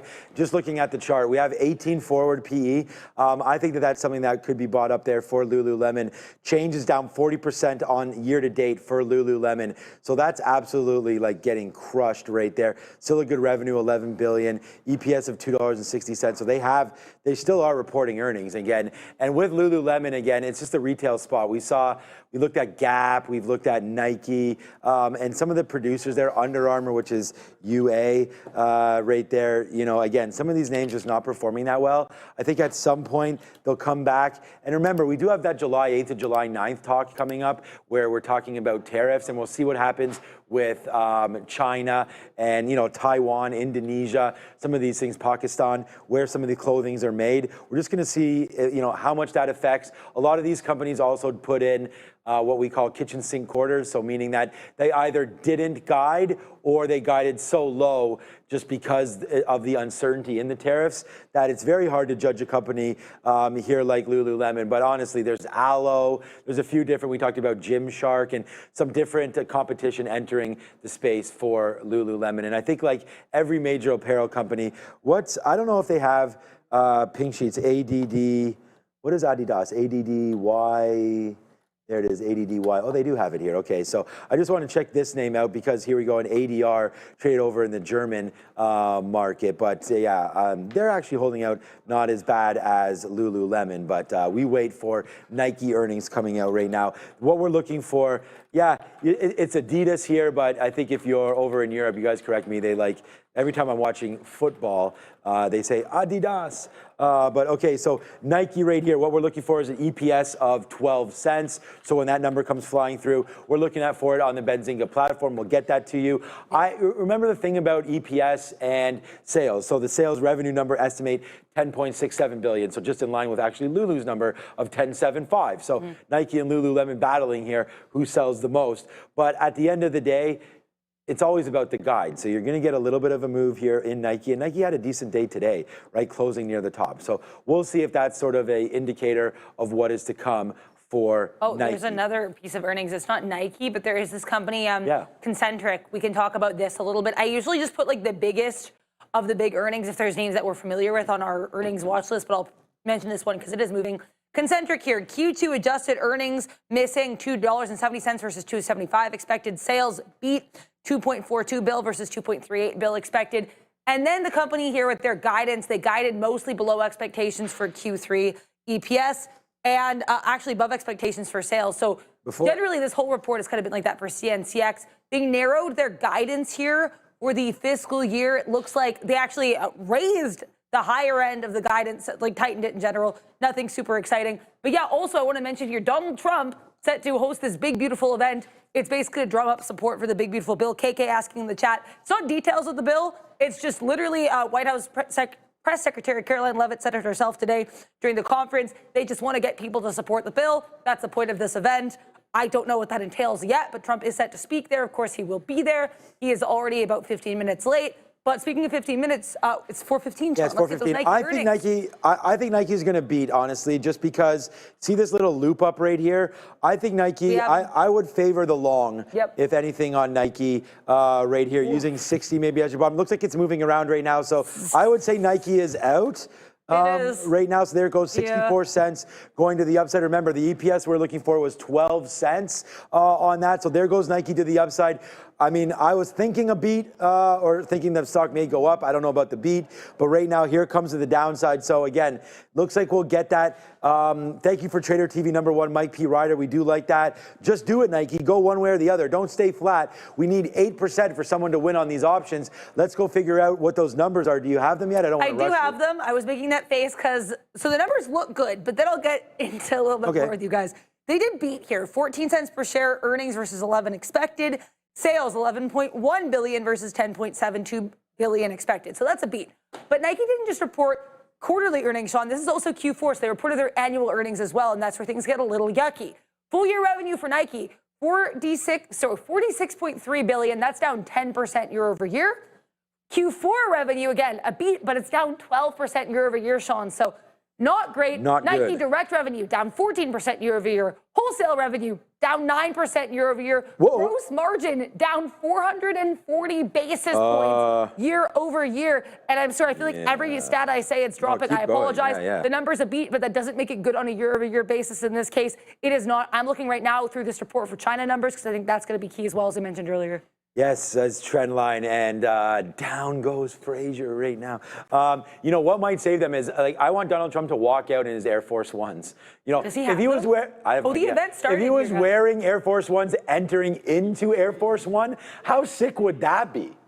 You know, I think I need to work on the DJT marketing team over here. Do you remember like the Black Air Force meme with like, oh, that person's like, you know, like they have like Black Air Force energy? I'm like, that would be, I don't know. Oh, I don't know that one, but yeah, I'm not working. I'm not here tomorrow. I'll be on the golf course hopefully tomorrow early, and then coaching the girls tomorrow night for our tournament, which starts there, the Ontario Mega Girls Tournament. Teams traveling over 500 junior or minor league baseball players, female baseball players, coming to our area tomorrow and here in Toronto. 500, and I think, I'm biased, but I think we'll win the whole thing. And we did last year, and on on the back of great coaching strategies. No, our girls are fantastic. I've actually been going back and forth because we have to decide pitch counts and all that kind of stuff with our girls, but we're excited for that tomorrow. But I was gonna say maybe I'll wear the Air Force Ones, and I don't have the golf. My golf shoes are actually Adidas. So they're really, really super comfortable right there. Okay, yeah, so there goes the chat. We're just testing out if we liked it on the screen or not. Just bear with us. I see some comments in there. Some people like it, some people don't. That is fine. We'll get through that. But there goes Nike up and down again. Looks flat, so Nike beats early again with good numbers overall. Nike again, EPS of 14 cents beats the 11 or 12 depending where you're looking. The sales over 11 billion beats the 10.6 again depending where you're looking on the estimate. I have more so here. Everything is good for Nike except for, again, when you're looking year over year, most things were going to be down, whether or not that be direct sales, wholesale revenue, and gross margin. All three of those metrics all decline year over. What's up, Fabian? What you got in that shirt? I can't see that. Oh, just do it. There it is right there. So we'll go bang for my guy Fabian over there. And what's on? Oh, today we just got the Maxes on. That's all. Nothing too fancy over there today. And I'm wearing Lululemon pants. So, okay, LU also right now filing for a mixed shelf. That's bad for them, but it looks like it's Trump's okay. walking on stage. Not done. Trump's walking on stage. What color are the Air Force Ones? No, but that's going to be the big, beautiful bill, right? Discussion. Yep. So there's people talking in the chat. You just mentioned there, we're not sure exactly what that's going to happen to anything that he's going to be saying or not. So look for specific sectors, maybe like TAN. We do know that with solar, there's been some subsidies cut in this space. So if you go over to the TAN ETF, I don't know if the ETF will move directly, but maybe a Sunrun or a First Solar or something like that. Sunrun, look at that off the bottom, man. I mean, we take a look at that. Sometimes we talk about stock and we get a little bit too carried away with the Nvidias, the Palantirs, the Apples, the Microsofts, basically anything in the NASDAQ. And there's a lot of hidden value in just looking at charts, even on depressed names. Like Sunrun was $20. Obviously, it's not going to be like a screaming buy at 5. But if you're looking at it and you get this drip down right there, it comes into a level that's been supported in the past. It's like you could have taken a shot here at $6 or $7. You're up to $7.71. Already, that's like a 20% return. Hit it, and as they say, quit it on something like that. You can get out of that one. But anyways, that's a Sunrunner or maybe a First Solar. Just talking possible things to look at here as we have the biggest, the most beautiful bill of all time. Nucor. You just said it right after you said it. You literally just said it? right after you said I told you, man. Me and this guy, man. Me and Donald, man. I see you, my guy. I see you. Send me some DJT shares. Sell them immediately. All right, so that's what's happening right there. Let's have a quick look at Donald J. Trump here. Of course, Truth Media and Social Technology Group right there, DJT, closing the day near the highs. I don't know about this, man. I mean, we've talked about it. They've had some big moves upside and downside, and right now hovering near the bottoms. But if we take that same logic that we had in Sunrun and apply it to like a DJT, just like a GameStop, right? There's going to be areas that need to be bought up. Like, why not take a shot at this at the $15, $16 mark, holding it against this $12 bottom, possible for moves higher, right? That's worked out for names like a GameStop. Every time, if you've come in and bought this, tried to support the $20 mark, sure, it's gone against you. It went to $18.80 right there, right? But if you've bought 20, you've gotten pops, 35, 30, things like that. So again, buying some of these dips, and even right now in GameStop, I don't think there's anything wrong. Earnings came in. We know that they're building that Bitcoin trust. So what happens when Bitcoin pops, right? You're going to get that GameStop pop. And you don't have to say, I love GameStop for their fundamentals. You just look at here at some of the technical levels. Now, will you get offside if there is a, like we just said, an offering or something like that, or a story that comes out that catches you by surprise? Yes, GameStop will hurt you real bad because it could gap down 20+%. But if you're in the area right here, nothing wrong with taking shots. I mean, you can go all the way back. This is last year. This is May of 24. GameStop was here at $19. We actually held that pretty much all year. So why not take that shot? You have moves to get you going on GameStop. So I do like that. What's up, Steve Canyon? I will have a nice day off. But the thing is, every time I have a day off, you know what? I'm always waking up, I'm logging on, I'm seeing what's going on Trader TV Live, just to make sure, not just to make sure everything's good, but I like to watch. I feel like you get a different perspective, and I was talking about this with Brendan. You get a different perspective when you're actually watching the show. You do. I watch too when I'm like off, like that day that I had to leave because I was having like, dental emergency issues. I was still watching from my house. I was like, oh, you know what I mean? Because you do get a different perspective when you're, and I mean, good luck with the team though. Of course, I hope they hit it out of the park. Thank you. That would be, awesome. And That would be I'm great. rooting Yeah, for I you hope so too. I'll keep everybody updated. Get onto my Instagram. I'll be posting there. Even on Twitter, we'll be posting how that goes. So thanks to Dara for that. Let's just have a quick little look at Nike again, because again, the major company that is reporting here tonight, only one of them, Nike, and unfortunately, fail.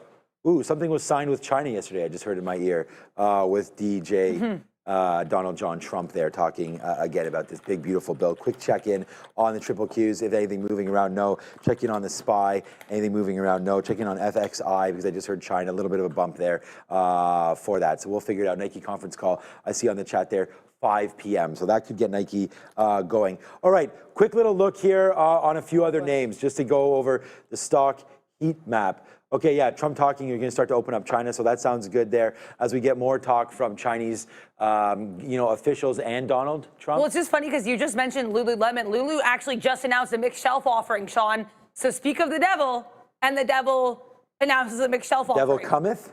I don't know if it cometh, but it announceth a mixed shelf offering. Also, Trump's just throwing out countries right now that they might do a deal with. Maybe India, maybe something here. He does look a little bit oranger than I've seen her in a while, but if I may be so bold. But we couldn't see his shoes, so I can't comment on the Air Forces. What is they've said something about, he's definitely not wearing Air Force Ones. I'm joking. Yeah, I know. He golfs a lot. I did know that. And his granddaughter apparently is really good, and her mom is dating Tiger Woods right now, so that's really good. Right, I did see that as well. Yeah. Tiger Woods, y'all, man, that guy gets around for sure. So shout out to my guy Tiger. That guy's been through a hell of a lot. I love, the drama. Talented. The drama surrounding him, crazy. It's amazing. Yeah, I really. Elin Nordegren, yeah. Everything, yeah. Well, and then he's had some issues with some ladies in Vegas and things like that while he was with her, things like that. So very, very interesting. I thought there was also a skier that he was involved with, a U.S. He's amazing. I need to do a deep dive tonight because I only know I think a fifth of the things you've just said. Oh yeah, and then he had many overdoses and things like that. No, but I mean, I'm not talking negatively about the guy. I'm just saying it's been a wild ride. He's gone through a lot Tiger Woods. in a pretty short life. And then his back as well from a lot of the accidents that he's been in. He flipped his car numerous times. Tiger Woods, y'all. I still remember playing Tiger Woods golf or something like that for either one of the PlayStations or something like that. It was great times. I love Tiger Woods. Shout out to Tiger Woods, man. And also his son. This is what I'm saying. There's so many stories about it. But anyways, let's move on for now. When I'm looking at this board right here, actually, no wonder it was such a successful. What's up, CompuCare team? What's up there over there, CompuCare team? Saying you're still here. Yeah, man, we're all still here. We're only here for 5 more minutes. All right, so you're looking at this board today and you're like, damn, Daniel, it was a good day there. What's up with those white vans, right, Fabian? But there's Tesla down. So out of all the big names today, we had a few in the health technology, including Abbott Labs. Ooh, Trump saying the big, beautiful bill is the ultimate something. And then I missed the end of it. Okay, so anyways, now he's imitating Joe Biden.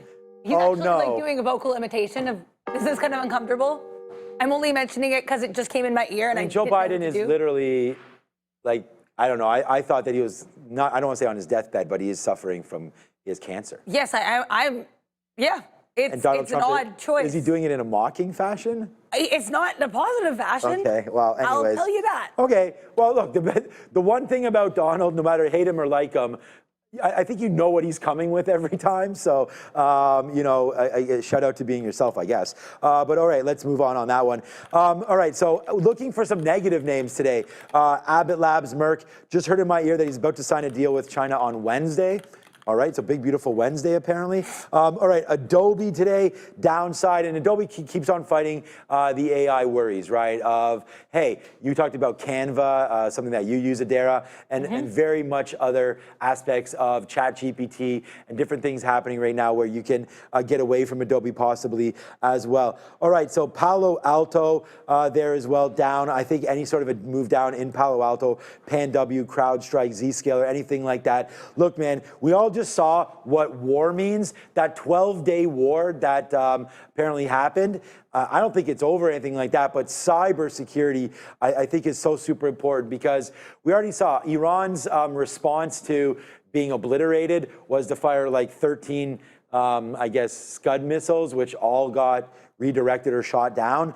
I just wonder if cybersecurity, there's much more at play here than we think with this world. And I think a lot of us know that already. I'm not saying anything that should surprise anybody. So cybersecurity names, we really like that. I would choose CrowdStrike, but Palo Alto, a great name. Retail today, a little bit upside down, right? As you have Amazon with the win today, while meanwhile, traditional retailers such as Walmart and Costco both hitting the skids a little bit down 1% each there today. So that's not great. MasterCard down. MasterCard and Visa have been getting hit again on some of that stablecoin talk. Uh-oh. Whenever I look over there and you're kind of doing like a little Trump is just talking about Hannibal Lecter for some reason, as in the fictional character from Silence of the Lambs. Yes. And he's saying, we don't want Hannibal Lecter. And I honestly, at this point, I don't But really who know is the he context. referring to? He said the name like 50 times in the past 2 minutes. I'm exaggerating, probably closer to 5, and that's not a joke.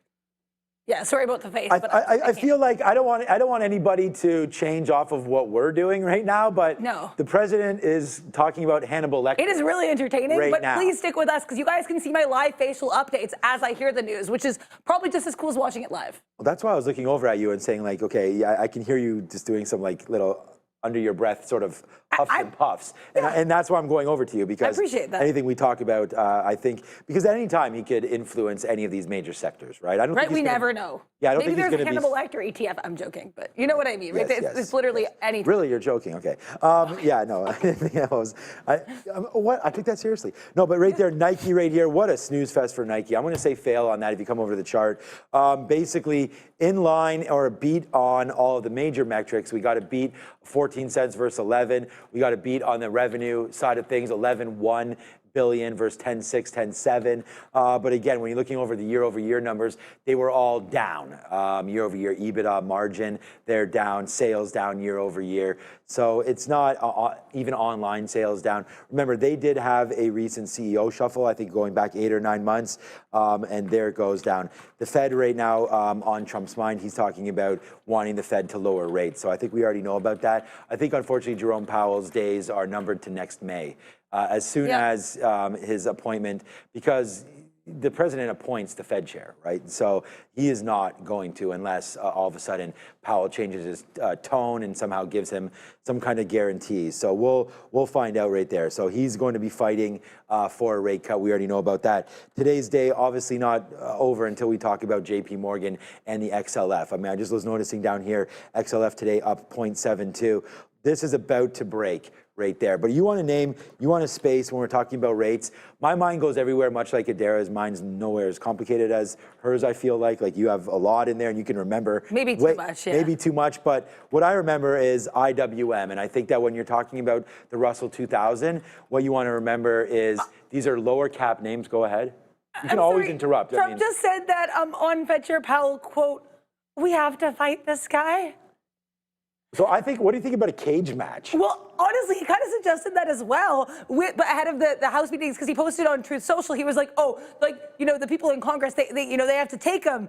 I forget what the exact wording was, but it was very physical violency. Then Senator Moreno yesterday literally said, oh, I think Jerome Powell wants to beat me up. And then said, oh, well, like, you know, we were chosen by the whole, like, everyone voted for us. You were chosen by one guy. He doesn't even want you anymore. Like these, I think people listen to Trump. Why are like 60, 70-year-old men talking about fighting each other? I mean, Powell has not. I want to make this very clear. Okay, but yeah, it's just funny that multiple people seem to want. Were you with us when we were? I like this look, by the way.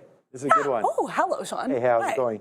Well, we also have another look, which is, you know, the Brady Bunch. Yeah, or I like the Brady Bunch too. Were you here when it was a potential cage match between Elon Musk and Mark Zuckerberg? I really wish I was. Yeah. Unfortunately, I was not. They were talking about renting out the Colosseum in Rome. I'm serious. I've been to Rome. I've been to the Colosseum. Same. That's way too big for those two dudes. Like, what are you gonna do? No, they could sell it out. Well, they could sell it out easily. Are either of them good enough fighters to support that? Like, I know Zuck works out. I think Kanye and Travis Scott, they did the circus there, Circus Maximus. Okay, that makes sense. And Travis brought out Kanye, and I think there was like 180,000 people. or something. Okay, I didn't realize. So they There. probably It's sell just that beside the Coliseum. There. Anyways, that was tons of fun. I don't know if that's why Zuckerberg was training or not. But anyways, before we go, it's 4:32. We got to get out of here. But I just wanted to say IWM before I threw over to Adair about a potential cage match between Jerome Powell and Donald Trump. My money would be on Donald. I mean, honestly, I think he would just snap Jerome Powell. I think that Jerome Powell, he likes to stay neutral. He Donald probably Trump's would like just stand 250 there. pounds. Jerome Powell would be like, I'm not comfortable. I'm not comfortable with this question. I'm not going to answer that. Right. Well, I think we could have that on. I'm not here tomorrow, but that might be an interesting poll question for tomorrow. But okay, anyways, I was just going to say IWM does have a good chance of a breakout here. Again, up to the 200 period moving average on a daily chart. We really like that. Plus, with rate cuts, that does help the smaller, side of business because they're more receiving of the loans rather than lending out, and they don't sit on a bunch of cash, right? So a stock like Apple or Google or something like that has a hoard of cash, as rates lower, the cash becomes worth less. It's just they can't lend it out at the same amount that they could have before. But that's not going to affect Apple or anything. I'm just letting you guys know that's the reason for IWM. All right, who's still here with us? All right, man, it's 4:33. Fabian must be enjoying the content because we haven't had our... Not enjoying the content, actually, right there. He's like, oh, yeah, let me remind myself about that. All right, well, we have the chat up on the screen, so why don't we just use that right now, Fabian? Let's say a hi to who's here. Hey, I haven't seen you before. Nephew with Capital. What's up, Nephew with Capital? If I had a nephew with Capital, I'd tell him to deploy said capital, so I hope you're doing that. What's up, Mike P. the Rider right here laughing? Thank you so much. We like that Shadera. We like that right there. Shador Sanders, you know who that is? Heard of? Don't know. Deion Sanders' kid. He was that's the that one. guy that they were trying to get drafted, and then he was like one of the last picks, and it was really awkward for everyone involved. Yes. I remember that now. He was apparently a number 1 overall pick that fell into the third. Yeah, he was like the round. 4th draft. He was the last day. Yeah. So he was too bad for it. But anyways, rich kid. The guy was making millions of dollars in college, right? So that's what they do now with the NIT there, or the NCAA? NIL. Oh, never mind. The money. It is NCAA, but anyways. Yeah. All right, poor Robin Hood's here. Henry here. Currency Brian. See, we can get off track very, very easily around here. Aziz AI, thank you so much. Living Color, Ty Smith, Trendline Tycoon, and everybody. Yo, Sanders is underrated. I do believe that Shedeur Sanders is going to have a decent career in the NFL. He's with the Cleveland Browns. I think they don't even have a quarterback, so I feel like the door is open for that. Hey, thank you so much for your nice comments, man, in the chat. We want to thank everybody. All those comments, such a great show. They liked it. Look, Adair and I working all day, then coming to show you and give you the market recap. We want to thank everybody that stayed with us. I'm not here tomorrow. We're golfing. So, Adair, have you ever golfed before, yes or no? Yes, once. Boom. And how did you do? It was, I don't remember. It wasn't really good. I feel like. Pardon? Golfing is frustrating. Yeah, I mean, I think I did fine. I was with my sister and my grandpa, and then my grandpa kept giving himself shots. He'd get close and be like, oh, I got it. So it wasn't really fairly scored. Also, Lasmel in the chat asking about Amazon, no news for AMZN. Thank you guys for putting up with that pretty chaotic show. I know you've golfed before, so I won't ask, but yeah. Yeah, I like golf. I'm about, I'm like a bogey golf. So nice, okay. I'll shoot like a 90. Is bogey 1+1. Okay, that's not bad at all. That's awesome. On every hole. That's really good. Okay. Yeah, so if it's a par 4, I'll shoot like a 5. That's solid, I would say. I'll try to get a birdie around. Okay, birdie's 1 below? Yeah, birdie's 1 below. Yeah. Eagle is 2 below. I don't think I'm doing anything like that. All right, quick last little look on Nike. Nike right now down. Still up on the day, but down right here in the after hours. 61.83. All right, everyone, please, have a safe, good weekend. I'm taking a long one, so I'll see you guys on Monday. Hopefully you'll be seeing a trophy raise on that one. Thank you so much for joining us again. It's Shadera. That's Adera. I'm Sean. That's Fabian. Thanks, Fabian, for staying late with us as well. And for everybody there in the chat, have a great evening. I got to get home, eat, and then we have a game 8 p.m. Yes. Can you believe my 10-year-old plays 8 till 10? And then she goes to school the next day? Yes. That's impressive. Shout out to Gio. Shout out to Gio, yeah. All right. Thank you, everybody. We'll see you tomorrow. Ciao. You found the best trading show on the planet. So what are you going to do now? Simple. Hit the like, subscribe, and share it. It's Trader TV Live. We're here, baby.